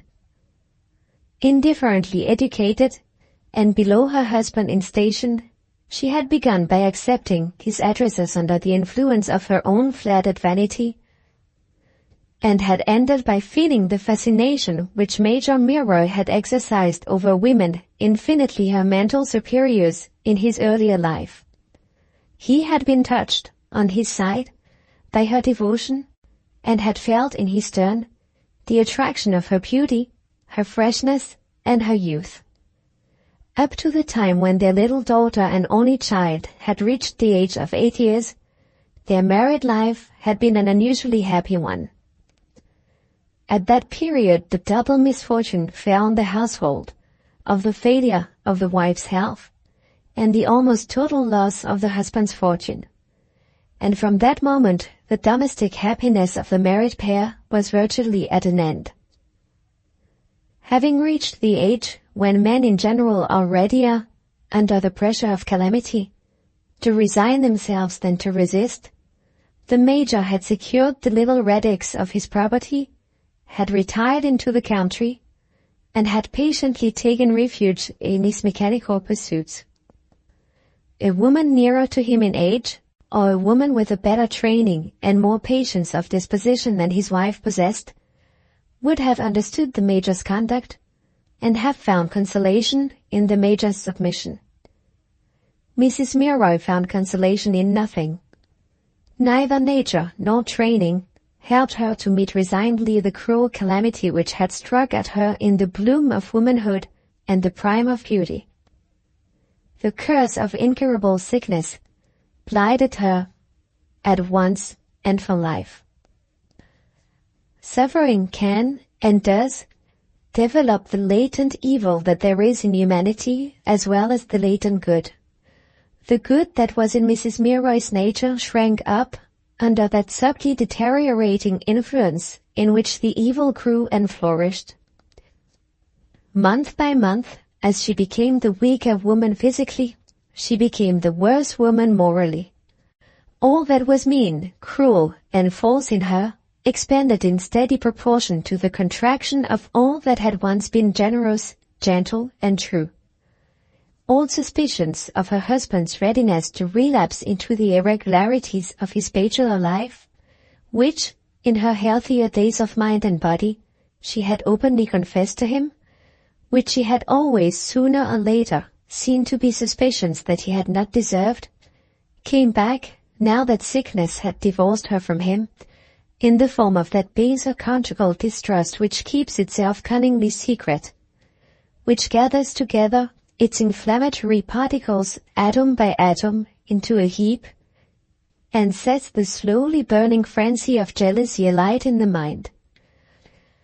No proof of her husband's blameless and patient life that could now be shown to Mrs. Milroy, no appeal that could be made to her respect for herself or for her child growing up to womanhood, availed to dissipate the terrible delusion born of her hopeless illness and growing steadily with its growth.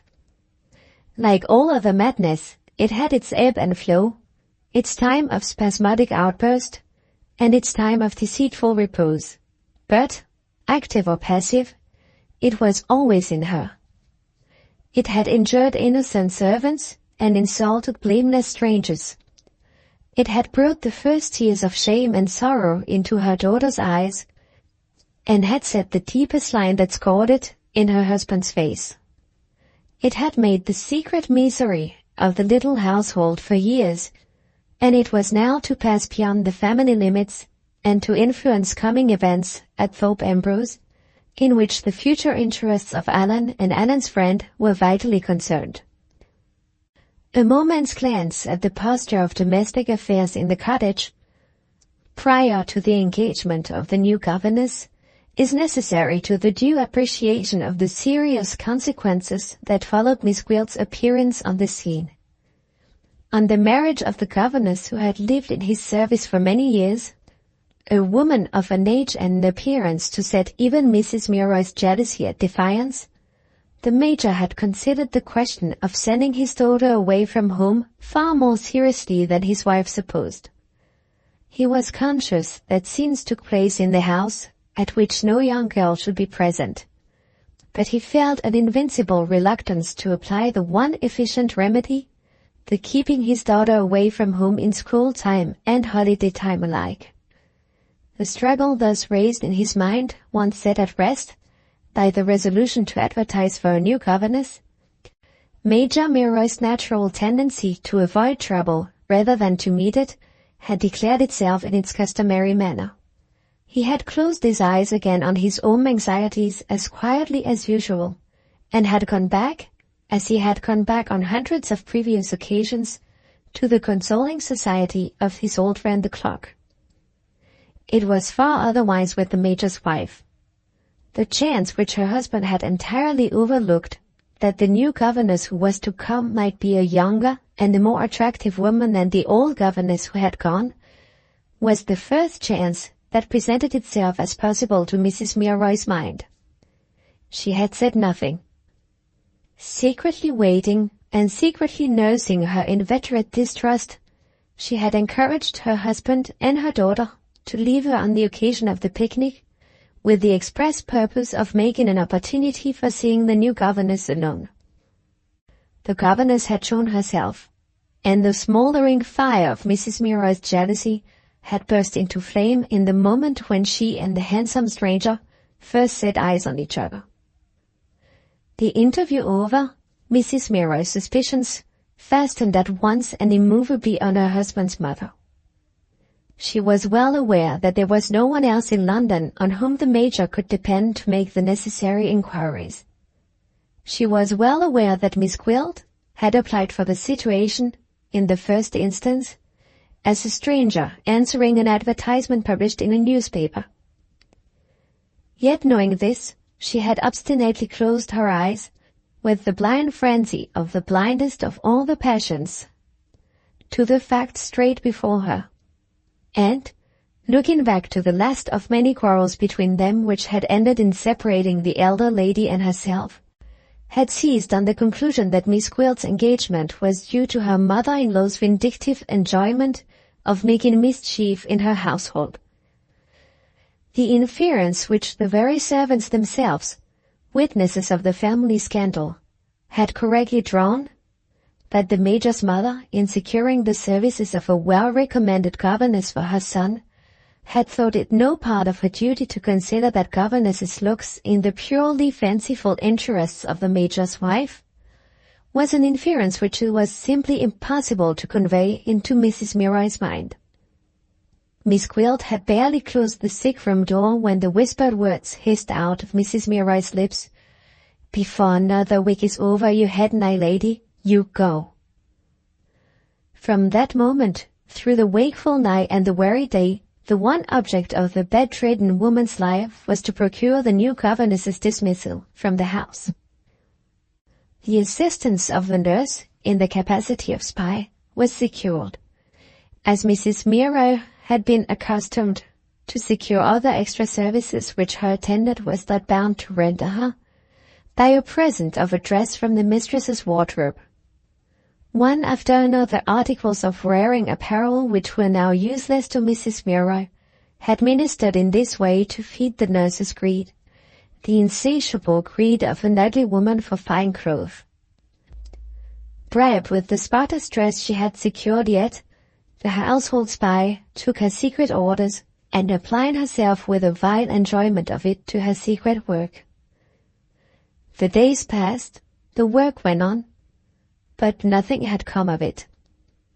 Mistress and servant had a woman to deal with who was a match for both of them. Repeated intrusions on the Major, when the governess happened to be in the same room with him, failed to discover the slightest impropriety of word, look, or action on either side. Stealthy watching and listening at the governess's bedroom door detected that she kept a light in her room at late hours of the night, and that she groaned and ground her teeth in her sleep, and detected nothing more. Careful superintendence in the daytime proved that she regularly posted her own letters instead of giving them to the servant, and that on certain occasions, when the occupation of her hours out of lesson time and walking time was left at her own disposal, she had been suddenly missed from the garden, and then caught coming back alone to it from the park. Once, and once only, the nurse had found an opportunity of following her out of the garden, had been detected immediately in the park, and had been asked with the most exasperating politeness if she wished to join Miss Gwilt in a walk. Small circumstances of this kind, which were sufficiently suspicious to the mind of a jealous woman, were discovered in abundance. But circumstances on which to found a valid ground of complaint that might be laid before the Major proved to be utterly wanting. Day followed day, and Miss Gwilt remained persistently correct in her conduct, and persistently irreproachable in her relations toward her employer and her pupil. Foiled in this direction, Mrs. Milroy tried next to find an assailable place in the statement which the governess's reference had made on the subject of the governess's character. Obtaining from the Major the minutely careful report which his mother had addressed to him on this topic, Mrs. Milroy read and reread it, and failed to find the weak point of which she was in search in any part of the letter. All the customary questions on such occasions had been asked, and all had been scrupulously and plainly answered. The one sole opening for an attack which it was possible to discover was an opening which showed itself, after more practical matters had been all disposed of, in the closing sentences of the letter. I was so struck, the passage ran, by the grace and distinction of Miss Gwilt's manners, that I took an opportunity, when she was out of the room, of asking how she first came to be governess. In the usual way, I was told, a sad family misfortune, in which she behaved nobly. She is a very sensitive person, and shrinks from speaking of it among strangers, a natural reluctance which I have always felt it a matter of delicacy to respect. Hearing this, of course, I felt the same delicacy on my side. It was no part of my duty to intrude on the poor thing's private sorrows. My only business was to do what I have now done, to make sure that I was engaging a capable and respectable governess to instruct my grandchild. After careful consideration of these lines, Mrs. Milroy, having a strong desire to find circumstances suspicious, found them suspicious accordingly. She determined to sift the mystery of Miss Gwilt's family misfortunes to the bottom, on the chance of extracting from it something useful to her purpose. There were two ways of doing this. She might begin by questioning the governess herself, or she might begin by questioning the governess's reference. Experience of Miss Gwilt's quickness of resource in dealing with awkward questions at their introductory interview decided her on taking the latter course. I'll get the particulars from the reference first, thought Mrs. Milroy, and then question the creature herself and see if the two stories agree. The letter of inquiry was short and scrupulously to the point. Mrs. Milroy began by informing her correspondent that the state of her health necessitated leaving her daughter entirely under the governess's influence and control. On that account she was more anxious than most mothers to be thoroughly informed in every respect about the person to whom she confided the entire charge of an only child.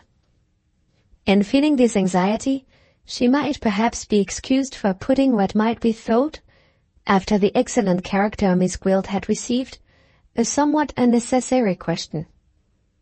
With that preface, Mrs. Milroy came to the point and requested to be informed of the circumstances which had obliged Miss Gwilt to go out as a governess.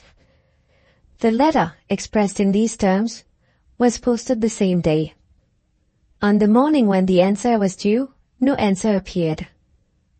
The next morning arrived, and still there was no reply. When the third morning came, Mrs. Milroy's impatience had broken loose from all restraint. She had rung for the nurse in the manner which has been already recorded, and had ordered the woman to be in waiting to receive the letters of the morning with her own hands. In this position matters now stood, and in these domestic circumstances the new series of events at Thorpe Ambrose took their rise. Mrs. Milroy had just looked at her watch, had just put her hand once more to the bell-pull, when the door opened and the nurse entered the room. "Has the postman come?" asked Mrs. Milroy. The nurse laid a letter on the bed without answering, and waited, with unconcealed curiosity, to watch the effect which it produced on her mistress. Mrs. Milroy tore open the envelope the instant it was in her hand. A printed paper appeared, which she threw aside, surrounding a letter, which she looked at, in her own handwriting. She snatched up the printed paper. It was the customary post office circular informing her that her letter had been duly presented at the right address, and that the person whom she had written to was not to be found. "Something wrong?" asked the nurse, detecting a change in her mistress's face. The question passed unheeded. Mrs. Milroy's writing desk was on the table at the bedside. She took from it the letter which the Major's mother had written to her son, and turned to the page containing the name and address of Miss Gwilt's reference. Mrs. Mandeville, 18 Kingstown Crescent, Bayswater, she read eagerly to herself, and then looked at the address on her own returned letter. No error had been committed. The directions were identically the same. "Something wrong?" reiterated the nurse, advancing a step nearer to the bed. "Thank God, yes!" cried Mrs. Milroy, with a sudden outburst of exultation. She tossed the post office circular to the nurse and beat her bony hands on the bedclothes in an ecstasy of anticipated triumph. "Miss Gwilt's an impostor! Miss Gwilt's an impostor! If I die for it, Rachel, I'll be carried to the window to see the police take her away." "It's one thing to say she's an impostor behind her back, and another thing to prove it to her face," remarked the nurse. She put her hand as she spoke into her apron pocket, and, with a significant look at her mistress, silently produced a second letter. "For me?" asked Mrs. Milroy. "No," said the nurse. "For Miss Gwilt." The two women eyed each other and understood each other without another word. "Where is she?" said Mrs. Milroy. The nurse pointed in the direction of the park. "Out again for another walk before breakfast. By herself." Mrs. Milroy beckoned to the nurse to stoop close over her. "Can you open it, Rachel?" she whispered. Rachel nodded. "Can you close it again so that nobody would know?" "Can you spare the scarf that matches your pearl gray dress?" asked Rachel. "Take it," said Mrs. Milroy impatiently. The nurse opened the wardrobe in silence, took the scarf in silence, and left the room in silence. In less than 5 minutes, she came back with the envelope of Miss Gwilt's letter open in her hand. "Thank you, ma'am, for the scarf," said Rachel, putting the open letter composedly on the counterpane of the bed. Mrs. Milroy looked at the envelope. It had been closed as usual by means of adhesive gum, which had been made to give way by the application of steam. As Mrs. Milroy took out the letter, her hand trembled violently, and the white enamel parted into cracks over the wrinkles on her forehead. Rachel withdrew to the window to keep watch on the park. "Don't hurry," she said. "No signs of her yet." Mrs. Milroy still posed, keeping the all-important morsel of paper folded in her hand. She could have taken Miss Gwilt's life, but she hesitated at reading Miss Gwilt's letter. "Are you troubled with scruples?" asked the nurse with a sneer. "Consider it a duty you owe to your daughter." "You wretch," said Mrs. Milroy. With that expression of opinion, she opened the letter. It was evidently written in great haste, was undated, and was signed in initials only.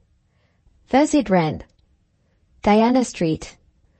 My dear Lydia, the cab is waiting at the door, and I have only a moment to tell you that I am obliged to leave London, on business, for 3 or 4 days, or a week at longest. My letters will be forwarded if you write. I got yours yesterday, and I agree with you that it is very important to put him off the awkward subject of yourself and your family as long as you safely can. The better you know him, the better you will be able to make up the sort of story that will do. Once told, you will have to stick to it, and, having to stick to it, beware of making it complicated, and beware of making it in a hurry. I will write again about this, and give you my own ideas. In the meantime, don't risk meeting him too often in the park. Yours, M.O. Well, asked the nurse, returning to the bedside, have you done with it?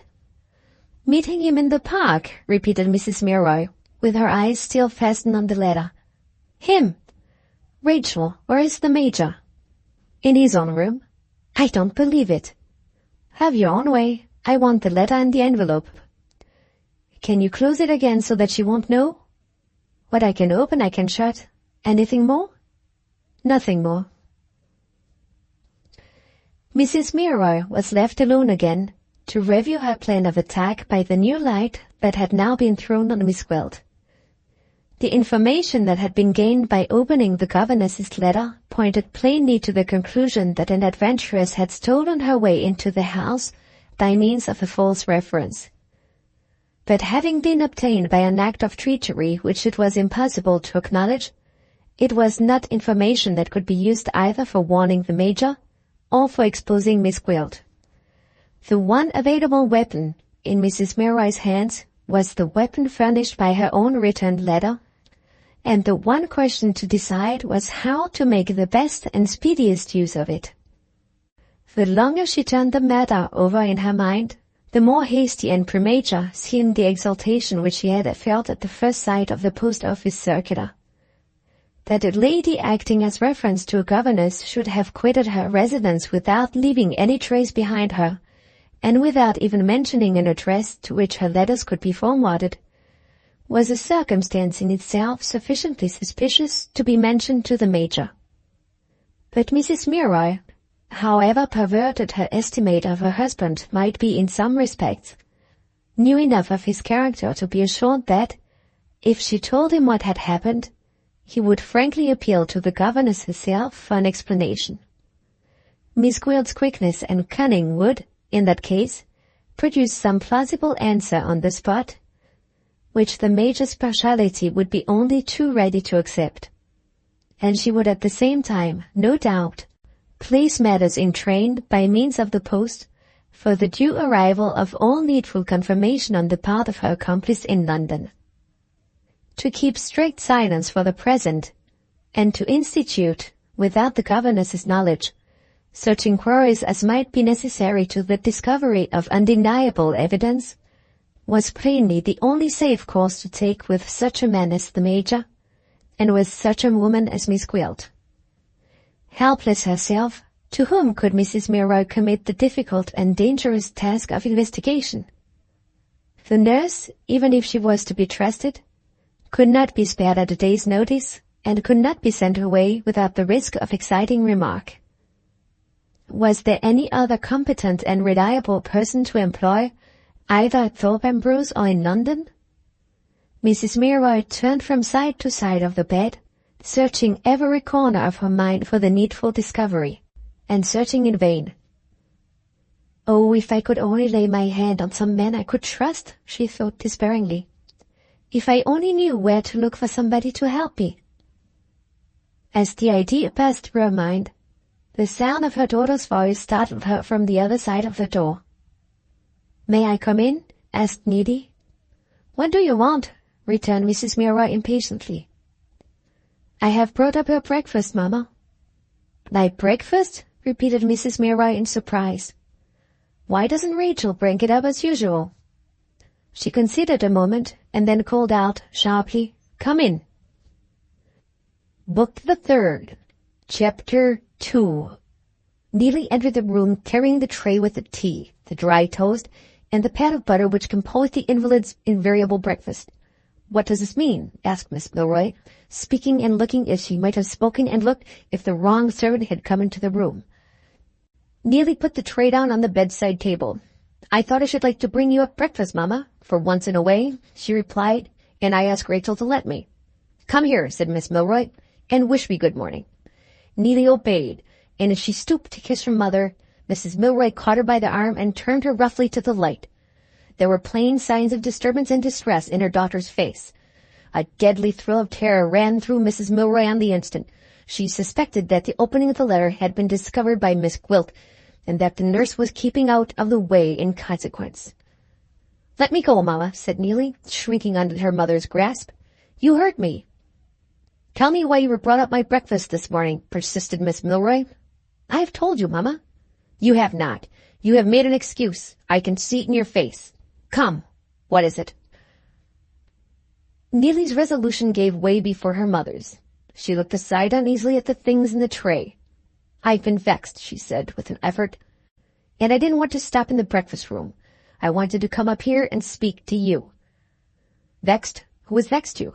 What has happened? Has Miss Gwilt anything to do with it?" Neely looked round again at her mother in sudden curiosity and alarm. "Mamma," she said, You read my thoughts. I declare you frightened me. It was Miss Gwilt. Before Mrs. Milroy could say a word more on her side, the door opened and the nurse looked in. "Have you got what you want?" she asked, as composedly as usual. "Miss, there, insisted on taking your tray up this morning. Has she broken anything?" "Go to the window. I want to speak to Rachel," said Mrs. Milroy. As soon as her daughter's back was turned, she beckoned eagerly to the nurse. "Anything wrong?" she asked in a whisper. "Do you think she suspects us?" The nurse turned away with her hard, sneering smile. "I told you it should be done," she said, "and it has been done. She hasn't a ghost of a suspicion. I waited in a room and I saw her take up the letter and open it." Mrs. Milroy drew a deep breath of relief. "Thank you," she said, loud enough for her daughter to hear. "I want nothing more." The nurse withdrew and Neelie came back from the window. Mrs. Milroy took her by the hand and looked at her more attentively and more kindly than usual. Her daughter interested her that morning, for her daughter had something to say on the subject of Miss Gwilt. "I used to think that you promised to be pretty, child," she said, cautiously resuming the interrupted conversation in the least direct way. "But you don't seem to be keeping your promise. You look out of health and out of spirits. What is the matter with you?" If there had been any sympathy between mother and child, Neelie might have owned the truth. She might have said frankly, "I am looking ill because my life is miserable. I am fond of Mr. Armadale, and Mr. Armadale was once fond of me. We had one little disagreement, only one, in which I was to blame. I wanted to tell him so at the time, and I wanted to tell him so ever since. And Miss Gwilt stands between us and prevents me. She has made us like strangers. She has altered him and taken him away from me. He doesn't look at me as he did. He doesn't speak to me as he did. He is never alone with me as he used to be. I can't say a word to him that I long to say, and I can't write to him, for it would look as if I wanted to get him back. It is all over between me and Mr. Armadale, and it is that woman's fault. There is ill blood between Miss Gwilt and me the whole day long. And say what I may, and do what I may, she always gets the better of me, and always puts me in the wrong. Everything I saw at Thorpe Ambrose pleased me. Everything I did at Thorpe Ambrose made me happy, before she came. Nothing pleases me, and nothing makes me happy now." If Neelie had ever been accustomed to ask her mother's advice, and to trust herself to her mother's love, she might have said words as these. As it was, the tears came into her eyes, and she hung her head in silence. "Come," said Mrs. Milroy, beginning to lose patience. "You have something to say to me about Miss Gwilt. What is it?" Neelie forced back her tears and made an effort to answer. "She aggravates me beyond endurance, Mamma. I can't bear her. I shall do something—" Neelie stopped and stamped her foot angrily on the floor. "I shall throw something at her head if we go on much longer like this. I should have thrown something this morning if I hadn't left the room. Oh, do speak to Papa about it. Do find out some reason for sending her away. I'll go to school. I'll do anything in the world to get rid of Miss Gwilt."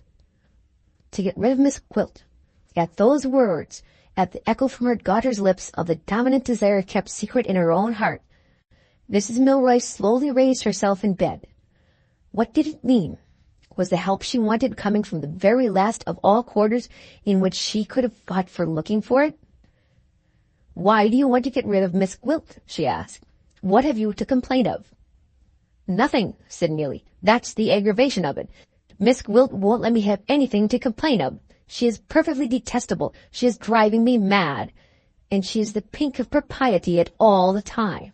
I dare say it's wrong, but I don't care. I hate her." Mrs. Milroy's eyes questioned her daughter's face as they had never questioned it yet. There was something under the surface, evidently something which might be of vital importance to her own purpose to discover, which had not risen into view. She went on probing her way deeper and deeper into Neelie's mind, with warmer and warmer interest in Neelie's secret. "Pour me out a cup of tea," she said, "and don't excite yourself, my dear. Why do you speak to me about this? Why don't you speak to your father?" "I have tried to speak to Papa," said Neelie, "but it's no use. He is too good to know what a wretch she is. She is always on her best behavior with him. She is always contriving to be useful to him. I can't make him understand why I dislike Miss Gwilt. I can't make you understand. I only understand myself." She tried to pour out the tea, and in trying upset the cup. "I'll go downstairs again," exclaimed Neelie with a burst of tears. "I'm not fit for anything. I can't even pour a cup of tea." Mrs. Milroy seized her hand and stopped her. Trifling as it was, Neelie's reference to the relations between the Major and Miss Gwilt had roused her mother's ready jealousy. The restraints which Mrs. Milroy had laid on herself thus far vanished in a moment, vanished even in the presence of a girl of 16, and that girl her own child. "Wait here," she said eagerly. "You have come to the right place and the right person. Go on abusing Miss Gwilt. I like to hear you. I hate her too." "You, Mama?" exclaimed Neelie, looking at her mother in astonishment. For a moment Mrs. Milroy hesitated before she said more. Some last left instinct of her married life in its earlier and happy time pleaded hard with her to respect the youth and the sex of her child. But jealousy respects nothing, in the heaven above or on earth beneath, nothing but itself. The slow fire of self-torment, burning night and day in the miserable woman's breast, flashed its deadly light into her eyes, as the next words dropped slowly and venomously from her lips. "If you had had eyes in your head, you would never have gone to your father," she said. "Your father has reasons of his own for hearing nothing that you can say or that anybody can say against Miss Gwilt." Many girls at Neelie's age would have failed to see the meaning hidden under those words. It was the daughter's misfortune, in this instance, to have had experience enough of the mother to understand her. Neelie started back from the bedside, with her face in a glow. "Mama," she said, "you are talking horribly. Papa is the best and dearest and kindest—" "I won't hear it. I won't hear it." Mrs. Milroy's fierce temper broke out in an instant, broke out all the more violently from her feeling herself, in spite of herself, to have been in the wrong. "You impudent little fool," she retorted furiously. "Do you think I want you to remind me of what I owe your father? Am I to learn how to speak of your father, and how to think of your father, and how to love and honor your father, from a forward little minx like you? I was finely disappointed, I can tell you, when you were born. I wished for a boy, you impudent little hussy. If you ever find a man who is fool enough to marry you, he will be a lucky man if you only love him half as well, a quarter as well, 100,000 part as well as I loved your father. Ah, you can cry when it's too late. You can come creeping back to beg your mother's pardon after you have insulted her. You little dowdy half-grown creature, I was handsomer than you will ever be when I married your father. I would have gone through fire and water to serve your father. If he had asked me to cut off one of my arms, I would have done it. I would have done it to please him."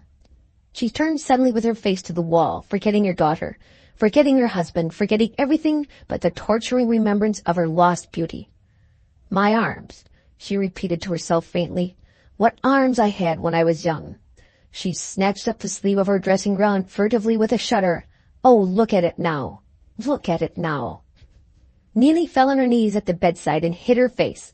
In sheer despair of finding comfort and help anywhere else, she had cast herself impulsively on her mother's mercy. And this was how it had ended. "Oh, Mama," she pleaded, "you know I didn't mean to offend you. I couldn't help it when you spoke so of my father. Oh, do forgive me." Mrs. Milroy turned again on her pillow and looked at her daughter vacantly. "Forgive you?" she repeated, with her mind still in the past, groping its way back darkly to the present. "I beg your pardon, Mama. I beg your pardon on my knees. I am so unhappy. I do want a little kindness. Won't you forgive me?" "Wait a little," rejoined Miss Milroy. "Ah," she said after an interval. "Now I know. Forgive you. Yes, I'll forgive you on one condition." She lifted Neelie's head and looked her searchingly in the face. "Tell me why you hate Miss Gwilt. You've a reason of your own for hating her, and you haven't confessed it yet." Neelie's head dropped again. The burning color that was hiding her face showed itself on her neck. Her mother saw it and gave her time. "Tell me," reiterated Mrs. Milroy more gently, "why do you hate her?" The answer came reluctantly, a word at a time, in fragments. "Because she is trying what?" "Trying to make somebody who's much Much what? Much too young for her. Marry her? Yes, Mama. Breathlessly interested, Mrs. Milroy leaned forward and twined her hand caressingly in her daughter's hair. Who is it, Neelie? She asked in a whisper. You will never say I told you, Mama. Never. Who is it? Mr. Armadale. Mrs. Milroy leaned back on her pillow in dead silence. The plain betrayal of her daughter's first love by her daughter's own lips, which would have absorbed the whole attention of other mothers, failed to occupy her for a moment. Her jealousy, distorting all things to fit its own conclusions, was busied in distorting what she had just heard. A blind, she thought, which has deceived my girl. It doesn't deceive me. Is Miss Gwilt likely to succeed? She asked aloud. Does Mr. Armadale show any sort of interest in her? Neelie looked up at her mother for the first time. The hardest part of the confession was now over. She had revealed the truth about Miss Gwilt, and she had openly mentioned Allan's name. He shows the most unaccountable interest, she said. It's impossible to understand. It's downright infatuation. I haven't patience to talk about it. How do you come to be Mr. Armadale's secrets? Inquired Mrs. Milroy. Has he informed you, of all the people in the world, of his interest in Miss Gwilt? Me! Exclaimed Neelie indignantly. It's quite bad enough that he should have told Papa. At the reappearance of the Major in the narrative, Mrs. Milroy's interest in the conversation rose to its climax. She raised herself again from the pillow. Get a chair, she said. Sit down, child, and tell me all about it. Every word, mind, every word.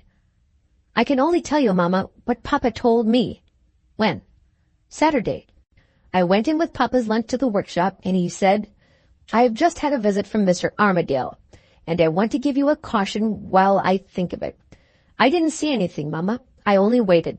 Papa went on, and told me that Mr. Armadale had been speaking to him on the subject of Miss Gwilt, and that he had been asking a question about her which nobody in his position had a right to ask. Papa said he had been obliged, good-humoredly, to warn Mr. Armadale to be a little more delicate and a little more careful next time. I didn't feel much interested, Mama, and it didn't matter to me what Mr. Armadale said or did. Why should I care about it? Never mind yourself, interposed Mrs. Milroy sharply. Go on with what your father said. What was he doing when he was talking about Miss Gwilt? How did he look? Much as usual, Mama. He was walking up and down the workshop, and I took his arm and walked up and down with him. I don't care what you were doing, said Mrs. Milroy more and more irritably. Did your father tell you what Mr. Armadale's question was, or did he not? Yes, Mama. He said Mr. Armadale began by mentioning that he was very much interested in Miss Gwilt, and he then went on to ask whether Papa could tell him anything about her family misfortunes. What? Cried Mrs. Milroy. The word burst from her almost in a scream, and the white enamel on her face cracked in all directions. Mr. Armadale said that? She went on, leaning out further and further over the side of the bed. Neelie started up and tried to put her mother back on the pillow. Mama, she exclaimed, are you in pain? Are you ill? You frighten me. Nothing, said Mrs. Milroy. She was too violently agitated to make any other than the commonest of excuses. My nerves are bad this morning. Don't notice it. I'll try the other side of the pillow. Go on. I'm listening, though I'm not looking at you. She turned her face to the wall and clenched her trembling hands convulsively beneath her bedclothes. I've got her, she whispered to herself under her breath.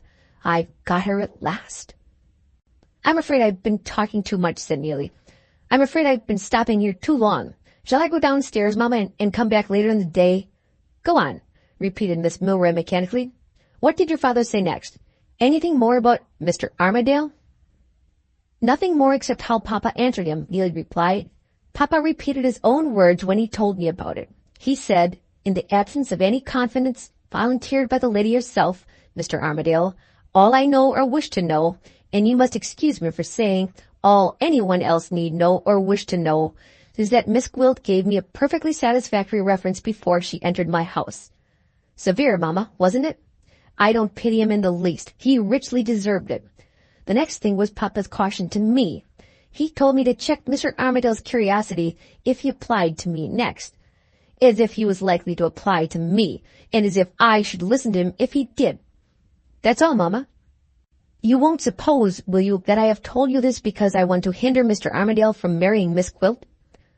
Let him marry her if he pleases. I don't care, said Neelie in a voice that faltered a little, and with a face which was hardly composed enough to be in perfect harmony with the declaration of indifference.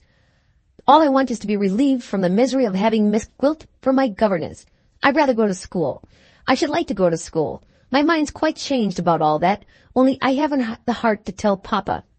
I don't know what's come to me. I don't seem to have heart enough for anything now. And when Papa takes me on his knee in the evening and says, 'Let's have a talk, Neelie,' he makes me cry. Would you mind breaking it to him, Mama, that I've changed my mind and I want to go to school?" The tears rose thickly in her eyes, and she failed to see that her mother never even turned to look round at her. Yes, yes," said Miss Milroy vacantly. "You're a good girl. You shall go to school." The cruel brevity of the reply and the tone in which it was spoken told Neelie plainly that her mother's attention had been wandering far away from her, and that it was useless and needless to prolong the interview. She turned aside quietly, without a word of remonstrance. It was nothing new in her experience to find herself shut out from her mother's sympathies. She looked at her eyes in the glass, and pouring out some cold water, bathed her face. "Miss Gwilt shan't see I've been crying," thought Neelie, as she went back to the bedside to take her leave. "I've tired you out, Mamma," she said gently. "Let me go now, and let me come back a little later when you've had some rest." "Yes," repeated her mother as mechanically as ever. "A little later when I've had some rest." Neelie left the room. A minute after the door had closed on her, Mrs. Milroy rang the bell for her nurse. In the face of the narrative she had just heard, in the face of every reasonable estimate of probabilities, she held to her own jealous conclusions as firmly as ever. "Mr. Armadale may believe her, and my daughter may believe her," thought the furious woman, "but I know the Major, and she can't deceive me." The nurse came in. "Prop me up," said Mrs. Milroy, "and give me my desk. I want to write." "You're excited," replied the nurse. "You're not fit to write." "Give me the desk," reiterated Mrs. Milroy. "Anything more?" asked Rachel, repeating her invariable formula as she placed the desk on the bed. "Yes, come back in half an hour. I shall want you to take a letter to the great house." The nurse's sardonic composure deserted her for once. "Mercy on us," she exclaimed, with an accent of genuine surprise. "What next? You don't mean to say you're going to write—" "I am going to write to Mr. Armadale," interposed Mrs. Milroy, "and you are going to take the letter to him, and wait for an answer, and, mind this, not a living soul but our two selves must know of it in the house." "Why are you writing to Mr. Armadale?" asked Rachel, "and why is nobody to know of it but our two selves?" "Wait," rejoined Miss Milroy, "and you will see." The nurse's curiosity, being a woman's curiosity, declined to wait. "I'll help you with my eyes open," she said, "but I won't help you blindfolded." "Oh, if I only had the use of my limbs," groaned Mrs. Milroy. "You wretch, if I could only do without you." "You have the use of your head," retorted the impenetrable nurse, "and you ought to know better than trust me by halves at this time of day." It was brutally put, but it was true, doubly true. After the opening of Miss Gwilt's letter, Milroy gave way. "What do you want to know?" she asked. "Tell me and leave me." "I want to know what you are writing to Mr. Armadale about." "About Miss Gwilt." "What has Mr. Armadale to do with you and Miss Gwilt?" Mrs. Milroy held up the letter that had been returned to her by the authorities at the post office. "Stoop," she said. "Miss Gwilt may be listening at the door. I'll whisper." The nurse stooped with her eye on the door. "You know that the postman went with this letter to Kingston Crescent," said Miss Milroy. "And you know that he found Miss Mandeville gone away. Nobody could tell where." "Well," whispered Rachel, "what next?" "This next. When Mr. Armadale gets the letter that I'm going to write to him, he will follow the same road as the postman, and we'll see what happens when he knocks at Mrs. Mandeville's door." "How do you get him to the door?" "I tell him to go to Miss Gwilt's reference." "Is he sweet on Miss Gwilt?" "Yes." "Ah," said the nurse. "I see." Chapter 3. The Brink of Discovery. The morning of the interview between Mrs. Milroy and her daughter at the cottage was a morning of serious reflection for the squire at the great house. Even Allan's easy-tempered nature had not been proof against the disturbing influences exercised on it by the events of the last 3 days. Midwinter's abrupt departure had vexed him, and Major Milroy's reception of his inquiries relating to Miss Gwilt weighed unpleasantly on his mind. Since his visit to the cottage, he had felt impatient and ill at ease, for the first time in his life, with everybody who came near him. Impatient with Pedgift Jr., who had called on the previous evening to announce his departure for London on business the next day, and to place his services at the disposal of his client. Ill at ease with Miss Gwilt, at a secret meeting with her in the park that morning, and ill at ease in his own company, as he now sat moodily smoking in the solitude of his room.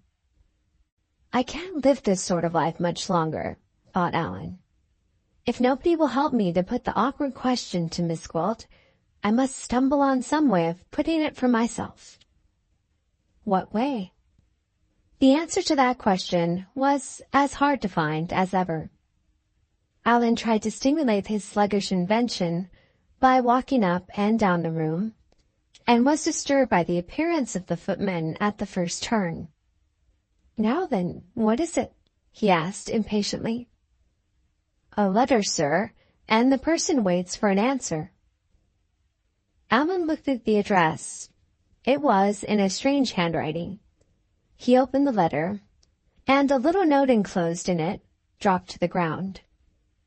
The note was directed, still in the strange handwriting, to Mrs. Mandeville, 18 Kingston Crescent, Bayswater. Favored by Mr. Armadale. More and more surprised, Allan turned for information to the signature at the end of the letter. It was Anne Milroy. "Anne Milroy," he repeated. "It must be the Major's wife. What can she possibly want with me?" By way of discovering what she wanted, Allan did at last what he might more wisely have done at first. He sat down to read the letter. Private. The Cottage, Monday. Dear Sir, the name at the end of these lines will, I fear, recall to you a very rude return made on my part some time since, for an act of neighborly kindness on yours.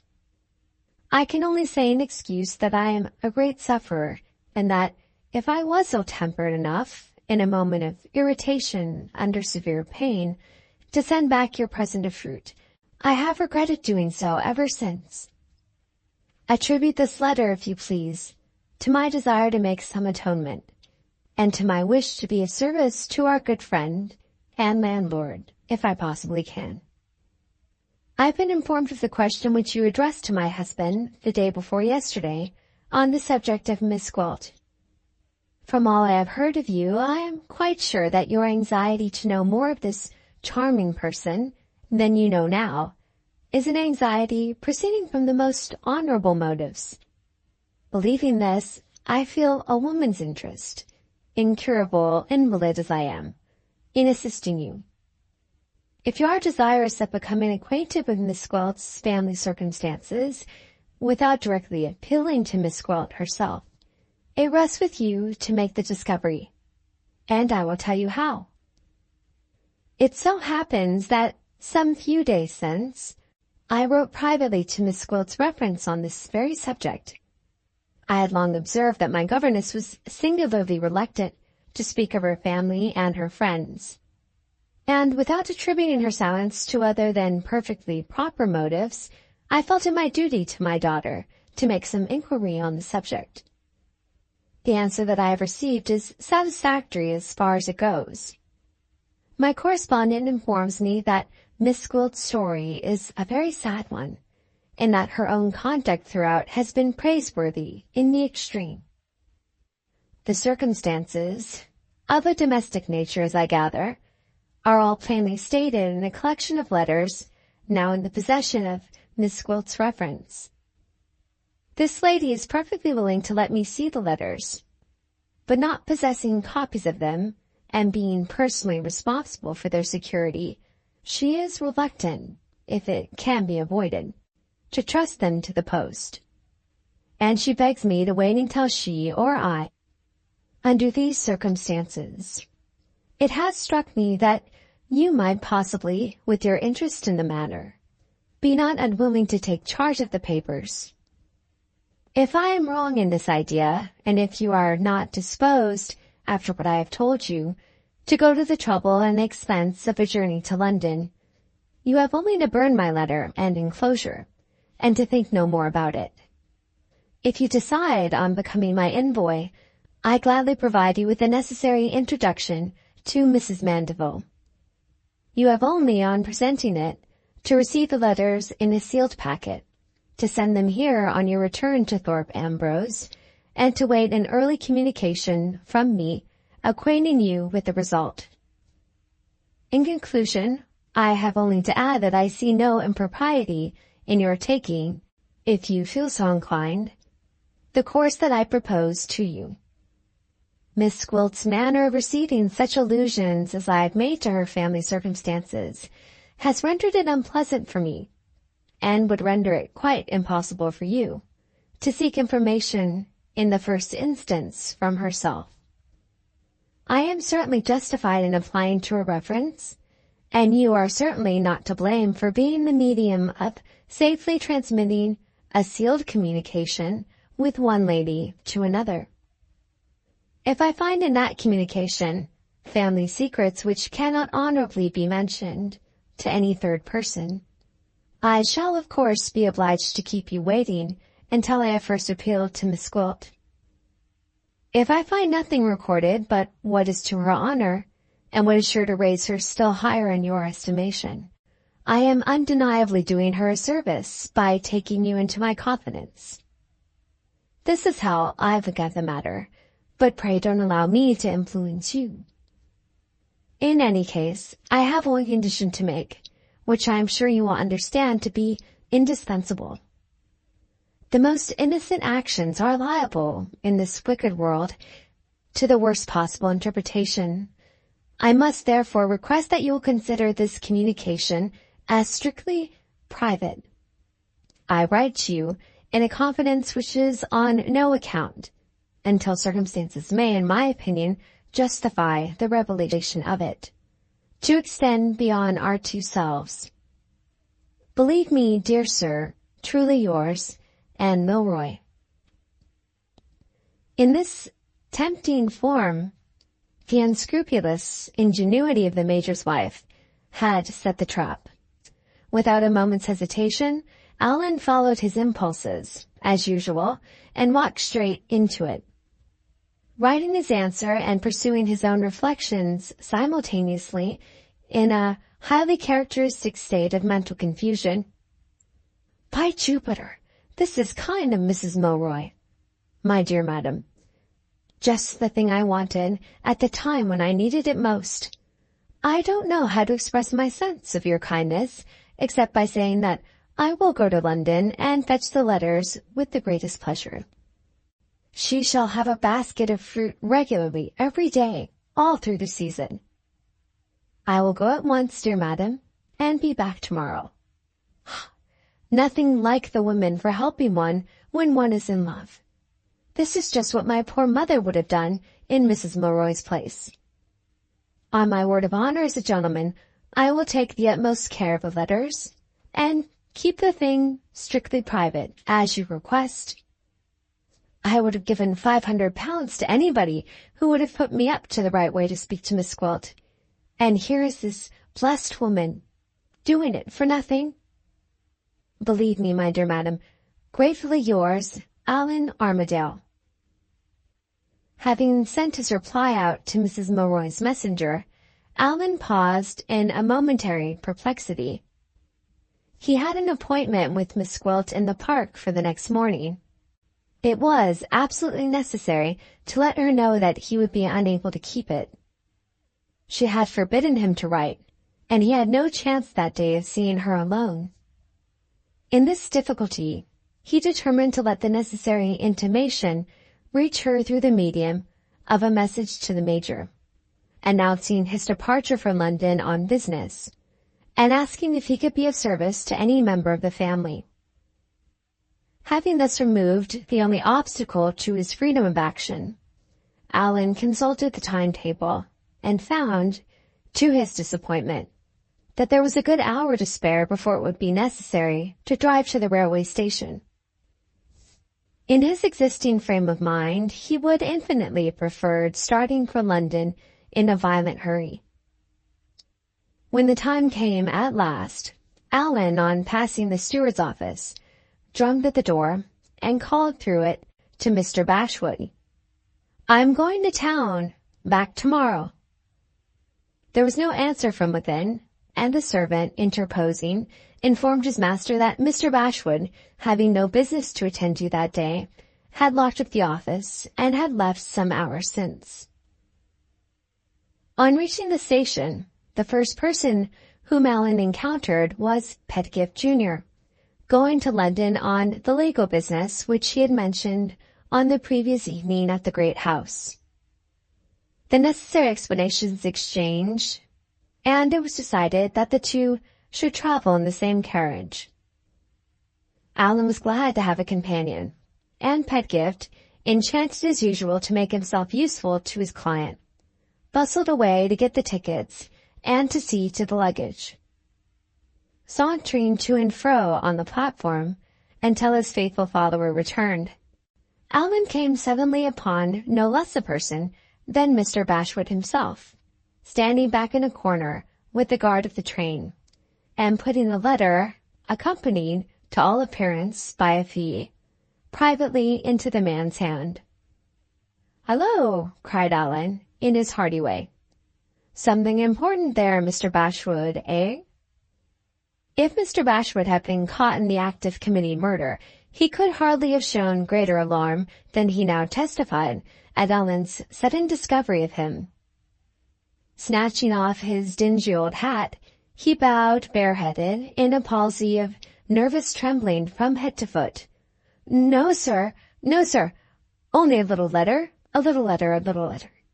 said the deputy steward, taking refuge in reiteration, and bowing himself swiftly backward out of his employer's sight. Allan turned carelessly on his heel. "I wish I could take to that fellow," he thought, "but I can't. He's such a sneak. What the deuce was there to tremble about? Does he think I want to pry into his secrets?" Mr. Bashwood's secret on this occasion concerned Allan more nearly than Allan supposed. The letter which he had just placed in charge of the guard was nothing less than a word of warning addressed to Mrs. Oldershaw, and written by Miss Gwilt. "If you can hurry your business," wrote the Major's governess, "do so, and come back to London immediately. Things are going wrong here, and Miss Milroy's at the bottom of the mischief. This morning she insisted on taking up her mother's breakfast, always on other occasions taken up by the nurse. They had a long confabulation in private, and half an hour later I saw the nurse slip out with the letter and take the path that leads to the great house. The sending of the letter has been followed by young Armadale's sudden departure for London, in the face of an appointment which he had with me for tomorrow morning. This looks serious. The girl is evidently bold enough to make a fight of it for the position of Mrs. Armadale of Thorpe Ambrose, and she has found out some way of getting her mother to help her. Don't suppose I am in the least nervous or discouraged, and don't do anything till you hear from me again. Only get back to London, for I may have serious need of your assistance in the course of the next day or two. I send this letter to town to save a post by the midday train in charge of the guard. As you insist on knowing every step I take at Thorpe Ambrose, I may as well tell you that my messenger, for I can't go to the station myself, is that curious old creature whom I mentioned to you in my first letter. Ever since that time he has been perpetually hanging about here for a look at me. I'm not sure whether I frighten him or fascinate him. Perhaps I do both together. All you need care to know is that I can trust him with my trifling errands, and possibly, as time goes on, with something more. L.G. Meanwhile, the train had started from the Thorpe Ambrose station, and the squire and his travelling companion were on their way to London. Some men, finding themselves in Allan's company, under present circumstances, might have felt curious to know the nature of his business in the metropolis. Young Pedgift's unerring instinct as a man of the world penetrated the secret without the slightest difficulty. The old story, thought this wary old head, wagging privately on its lusty young shoulders. There's a woman in the case, as usual. Any other business would have been turned over to me. Perfectly satisfied with this conclusion, Mr. Pedgift the younger proceeded with an eye to his professional interest to make himself agreeable to his client in the capacity of volunteer courier. He seized on the whole administrative business of the journey to London, as he had seized on the whole administrative business of the picnic at the Broads. On reaching the terminus, Allan was ready to go to any hotel that might be recommended. His invaluable solicitor straightway drove him to a hotel at which the Pedgift family had been accustomed to put up for 3 generations. "You don't object to vegetables, sir," said the cheerful Pedgift, as the cab stopped at a hotel in Covent Garden Market. "Very good. You may leave the rest to my grandfather, my father, and me. I don't know which of the 3 is most beloved and respected in this house. How do you do, William? Our head waiter, Mr. Armadale.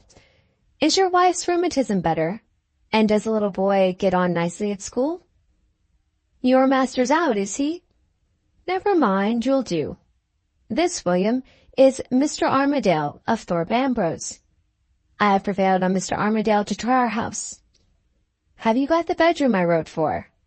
Very good. Let Mr. Armadale have it instead of me. My grandfather's favorite bedroom, sir, number 57 on the 2nd floor. Pray take it. I can sleep anywhere. Will you have the mattress on the top of the feather bed? You hear, William. Tell Matilda the mattress on the top of the feather bed. How is Matilda? Has she got the toothache as usual? The head chambermaid, Mr. Armadale, and a most extraordinary woman. She will not part with a hollow tooth in her lower jaw. My grandfather says, have it out. My father says, have it out. I say, have it out. And Matilda turns a deaf ear to all 3 of us. Yes, William, yes. If Mr. Armadale approves, this sitting-room will do. About dinner, sir. Shall we say, in that case, 7:30? William, 7:30. Not the least need to order anything. Mr. Armadale. The head waiter has only to give my compliments to the cook, and the best dinner in London will be sent up, punctual to the minute, as a necessary consequence. Say Mr. Pedgift, Jr., if you please, William. Otherwise, sir, we might get my grandfather's dinner or my father's dinner, and they might turn out a little too heavy and old-fashioned in their way of feeding for you and me. As to the wine, William, at dinner, my champagne, and the sherry that my father thinks nasty. After dinner, the claret with the blue seal. The wine my innocent grandfather said wasn't worth 6 pence a bottle. Ha ha, poor old boy. You will send up the evening papers and the playbills just as usual, and that will do? I think, William, for the present. An invaluable servant, Mr. Armadale. They're all invaluable servants in this house. We may not be fashionable here, sir, but by the Lord Harry, we are snug. A cab? You would like a cab. Don't stir. I've rung the bell twice. That means cab wanted in a hurry. Might I ask, Mr. Armadale, which way your business takes you? Toward Bayswater. Would you mind dropping me in the park? It's a habit of mine, when I'm in London, to air myself among the aristocracy. Yours truly, sir, has an eye for a fine woman and a fine horse, and when he's in Hyde Park, he's quite in his native element. Thus the all-accomplished Pedgift ran on, and by these little arts did he recommend himself to the good opinion of his client. When the dinner hour united the traveling companions again in their sitting-room at the hotel, a far less acute observer than young Pedgift must have noticed the marked change that appeared in Allan's manner. He looked vexed and puzzled, and sat drumming with his fingers on the dining table without uttering a word. "I'm afraid something has happened to annoy you, sir, since we parted company in the park," said Pedgift Jr. "Excuse the question. I only ask it in case I can be of any use." "Something that I never expected has happened," returned Allan. "I don't know what to make of it. I should like to have your opinion," he added, after a little hesitation. "That is to say, if you will excuse my not entering into any particulars." "Certainly," assented young Pedgift. "Sketch it in outline, sir. The merest hint will do. I wasn't born yesterday." "Oh, these women," thought the youthful philosopher, in parenthesis. "Well," began Allan, "you know what I said when we got to this hotel? I said I had a place to go in Bayswater." Pedgift mentally checked off the first point. Case in the suburbs, Bayswater. "And a person, that is to say, no, as I said before, a person to inquire after." Pedgift checked off the next point. Person in the case, she person or he person. She person, unquestionably. "Well, I went to the house, and when I asked for her, I mean the person, that is to say, the person—" "Oh, confound it," cried Allan. "I shall drive myself mad, and you too, if I try to tell my story in this roundabout way. Here it is in 2 words. I went to number 18 Kingston Crescent to see a lady named Mandeville, and when I asked for her, the servant said Mrs. Mandeville had gone away, without telling anybody where, and without even leaving an address at which letters could be sent to her. There, it's out at last, and what do you think of it now?" "Tell me first, sir," said the wary Pedgift, "what inquiries you made when you found this lady had vanished." "Inquiries?" repeated Allan. "I was utterly staggered. I didn't say anything. What inquiries ought I to have made?" Pedgift Jr. cleared his throat and crossed his legs in a strictly professional manner. "I have no wish, Mr. Armadale," he began, "to inquire into your business with Mrs. Mandeville." "No," interposed Allan bluntly. "I hope you won't inquire into that. My business with Mrs. Mandeville must remain a secret." "But," pursued Pedgift, laying down the law with the forefinger of one hand on the outstretched palm of the other, "I may perhaps be allowed to ask generally whether your business with Mrs. Mandeville is of a nature to interest you in tracing her from Kingston Crescent to her present address?" "Certainly," said Allan. "I have a very particular reason for wishing to see her." "In that case, sir," returned Pedgift Jr., "there were 2 obvious questions which you ought to have asked. To begin with, namely, on what date Mrs. Mandeville left, and how she left. Having discovered this, you should have ascertained next what domestic circumstances she went away.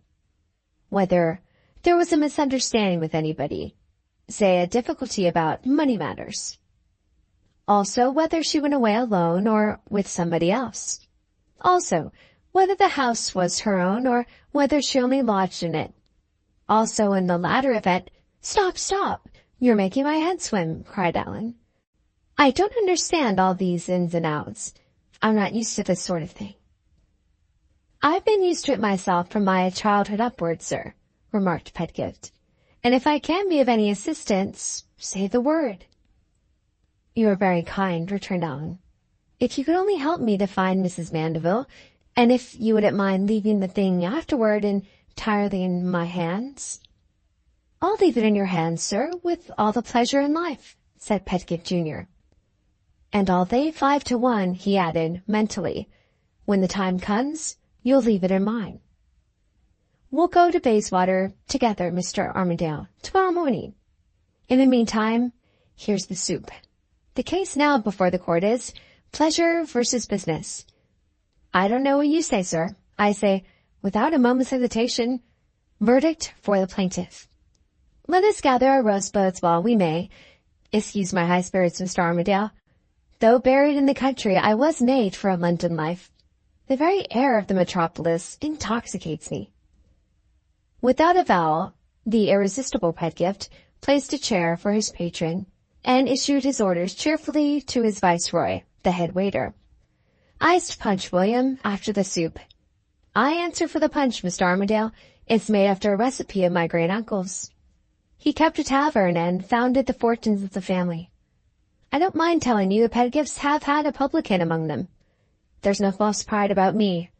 Worth makes the man, as Pope says, and want of it, the fellow. The rest is all but leather and prunella. I cultivate poetry as well as music, sir, in my leisure hours. In fact, I'm more or less on familiar terms with the whole of the 9 muses. Ah, here's the punch. The memory of my great-uncle, the publican, Mr. Armadale, drunk in solemn silence." Allan tried hard to emulate his companion's gaiety and good humor, but with very indifferent success. His visit to Kingston Crescent recurred ominously again and again to his memory, all through the dinner, and all through the public amusements to which he and his legal adviser repaired at a later hour of the evening. When Pedgift Jr. put out his candle that night, he shook his weary head and regretfully apostrophized the women for the second time. By 10 o'clock the next morning, the indefatigable Pedgift was on the scene of action. To Allan's great relief, he proposed making the necessary inquiries at Kingston Crescent in his own person, while his patron waited near at hand in the cab which had brought them from the hotel. After a delay of little more than 5 minutes, he reappeared, in full possession of all attainable particulars. His first proceeding was to request Allan to step out of the cab and to pay the driver. Next, he politely offered his arm and led the way round the corner of the crescent, across the square and into a by-street, which was rendered exceptionally lively by the presence of the local cab-stand. Here he stopped and asked jocosely whether Mr. Armadale saw his way now, or whether it would be necessary to test his patience by making an explanation. "See my way," repeated Allan in bewilderment. "I see nothing but a cab-stand." Pedgift Jr. smiled compassionately and entered on his explanation. It was a lodging-house at Kingston Crescent. He begged to state to begin with. He had insisted on seeing the landlady, a very nice person, with all the remains of having been a fine girl about 50 years ago, quite in Pedgift's style. If he had only been alive at the beginning of the present century, quite in Pedgift's style. But perhaps Mr. Armadale would prefer hearing about Mrs. Mandeville? Unfortunately, there was nothing to tell. There had been no quarreling, and not a farthing left unpaid. The lodger had gone, and there wasn't an explanatory circumstance to lay hold of anywhere. It was either Mrs. Mandeville's way to vanish, or there was something under the rose, quite undiscoverable so far. Pedgift had got the date on which she left, and the time of day at which she left, and the means by which she left. The means might help to trace her. She had gone away in a cab which the servant had fetched from the nearest stand. The stand was now before their eyes, and the waterman was the first person to apply to. Going to the waterman for information, being clearly, if Mr. Armadale would excuse the joke, going to the fountainhead.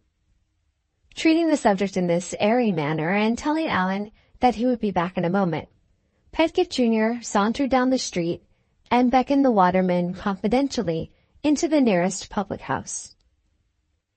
In a little while the two reappeared, the waterman taking Pedgift in succession to the first, third, fourth, and sixth of the cabmen, whose vehicles were on the stand. The longest conference was held with the sixth man, and it ended in the sudden approach of the sixth cab to the part of the street where Allan was waiting.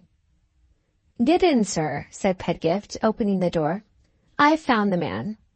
He remembers the lady, and though he has forgotten the name of the street, he believes he can find the place he drove her to when he once gets back into the neighborhood.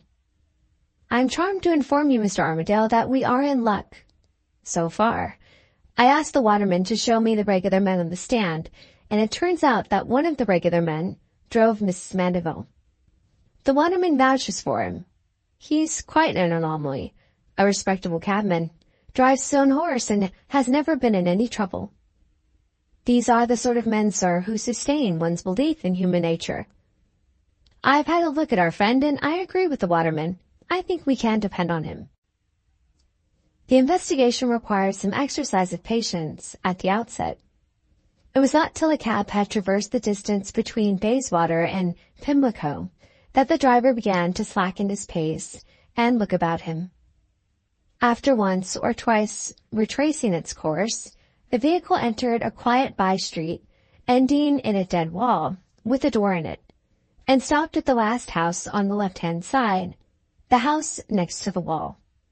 "Here it is, gentlemen," said the man, opening the cab door.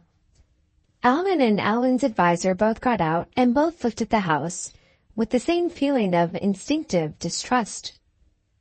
Buildings have their physiognomy, especially buildings in great cities, and the face of this house was essentially furtive in its expression.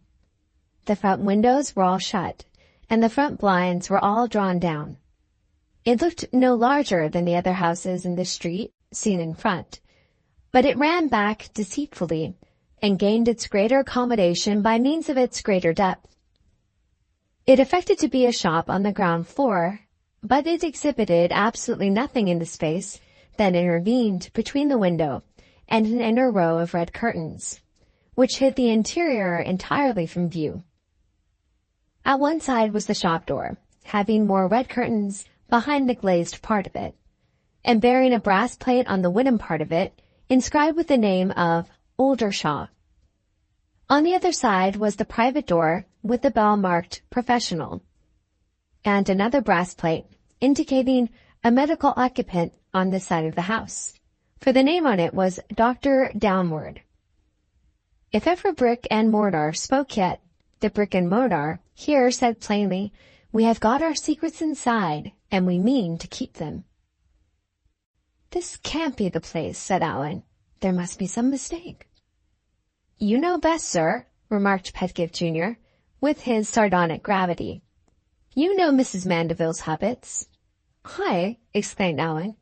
"You may be surprised to hear it, but Mrs. Mandeville is a total stranger to me." "I'm not in the least surprised to hear it, sir.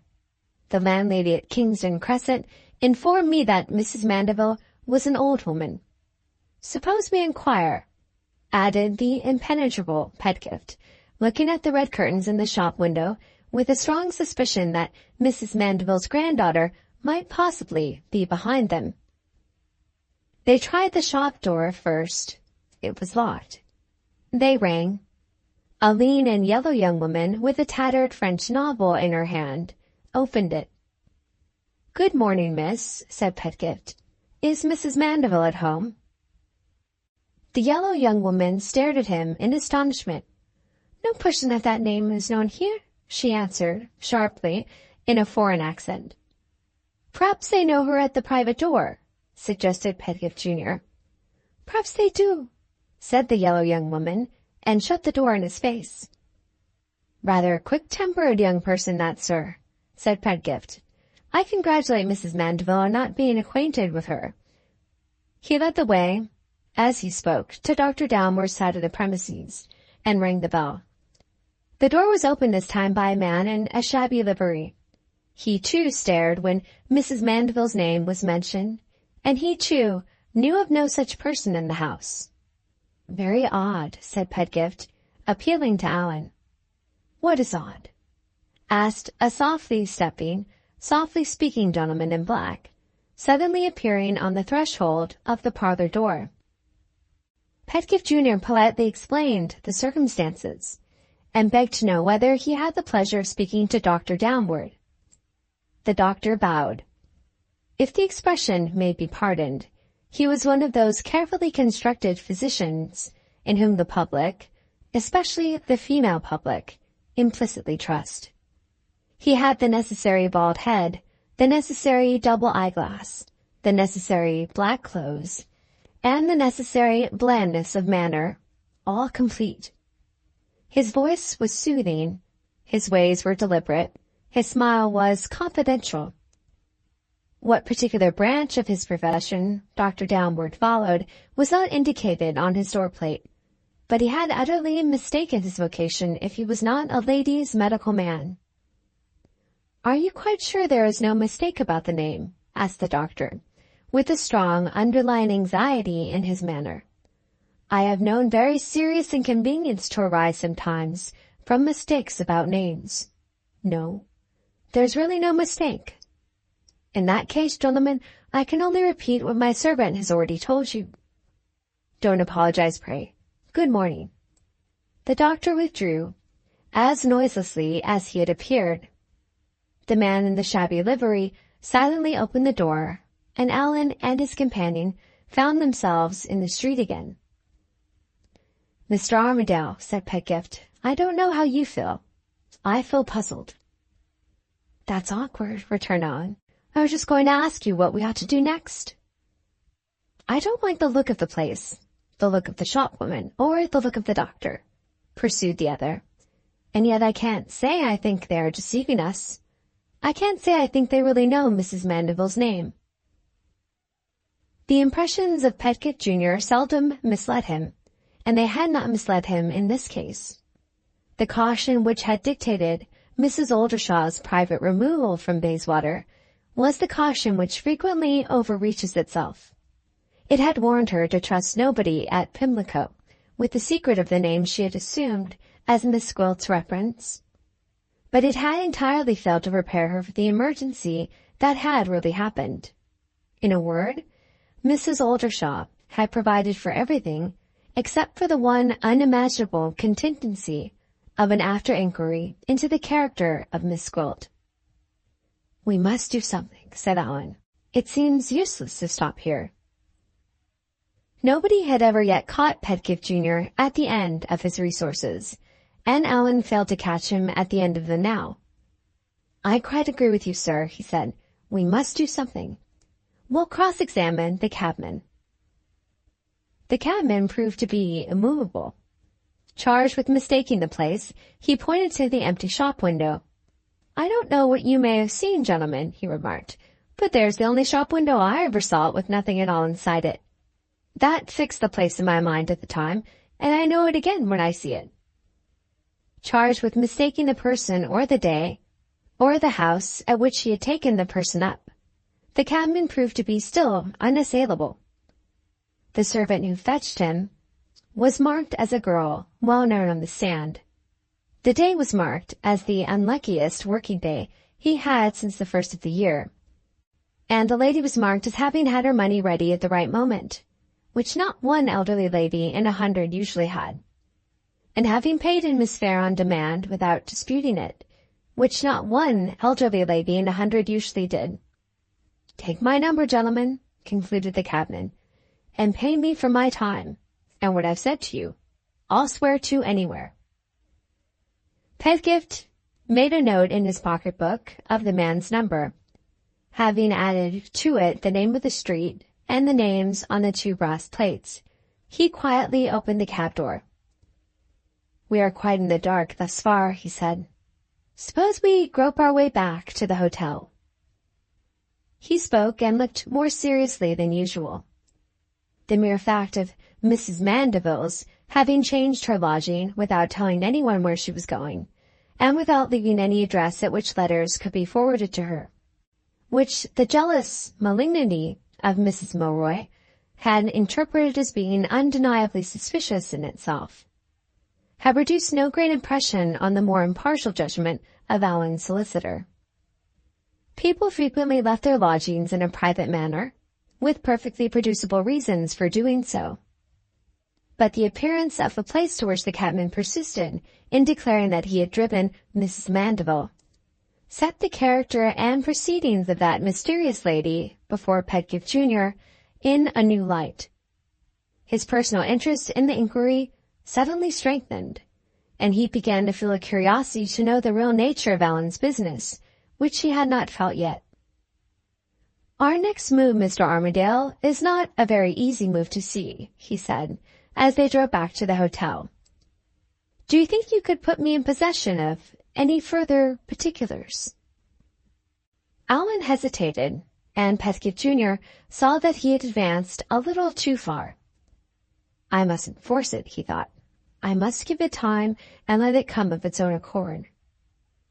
In the absence of any other information, sir, he resumed, what do you say to my making some inquiry about that queer shop, and about those two names on the door plate? My business in London, when I leave you, is of a professional nature, and I'm going into the right quarter for getting information, if it is to be got. There can't be any harm, I suppose, in making inquiries, replied Allan. He, too, spoke more seriously than usual. He, too, was beginning to feel an all-mastering curiosity to know more.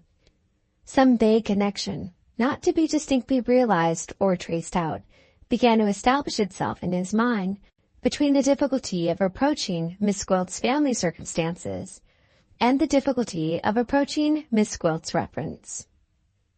I'll get down and walk and leave you to go on your business, he said. I want to consider a little about this, and a walk and a cigar will help me.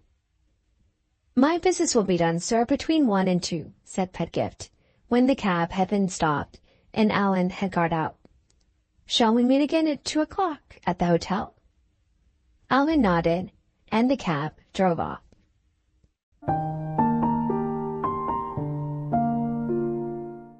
Thank you very much for watching. Please don't forget to subscribe our channel for more stories.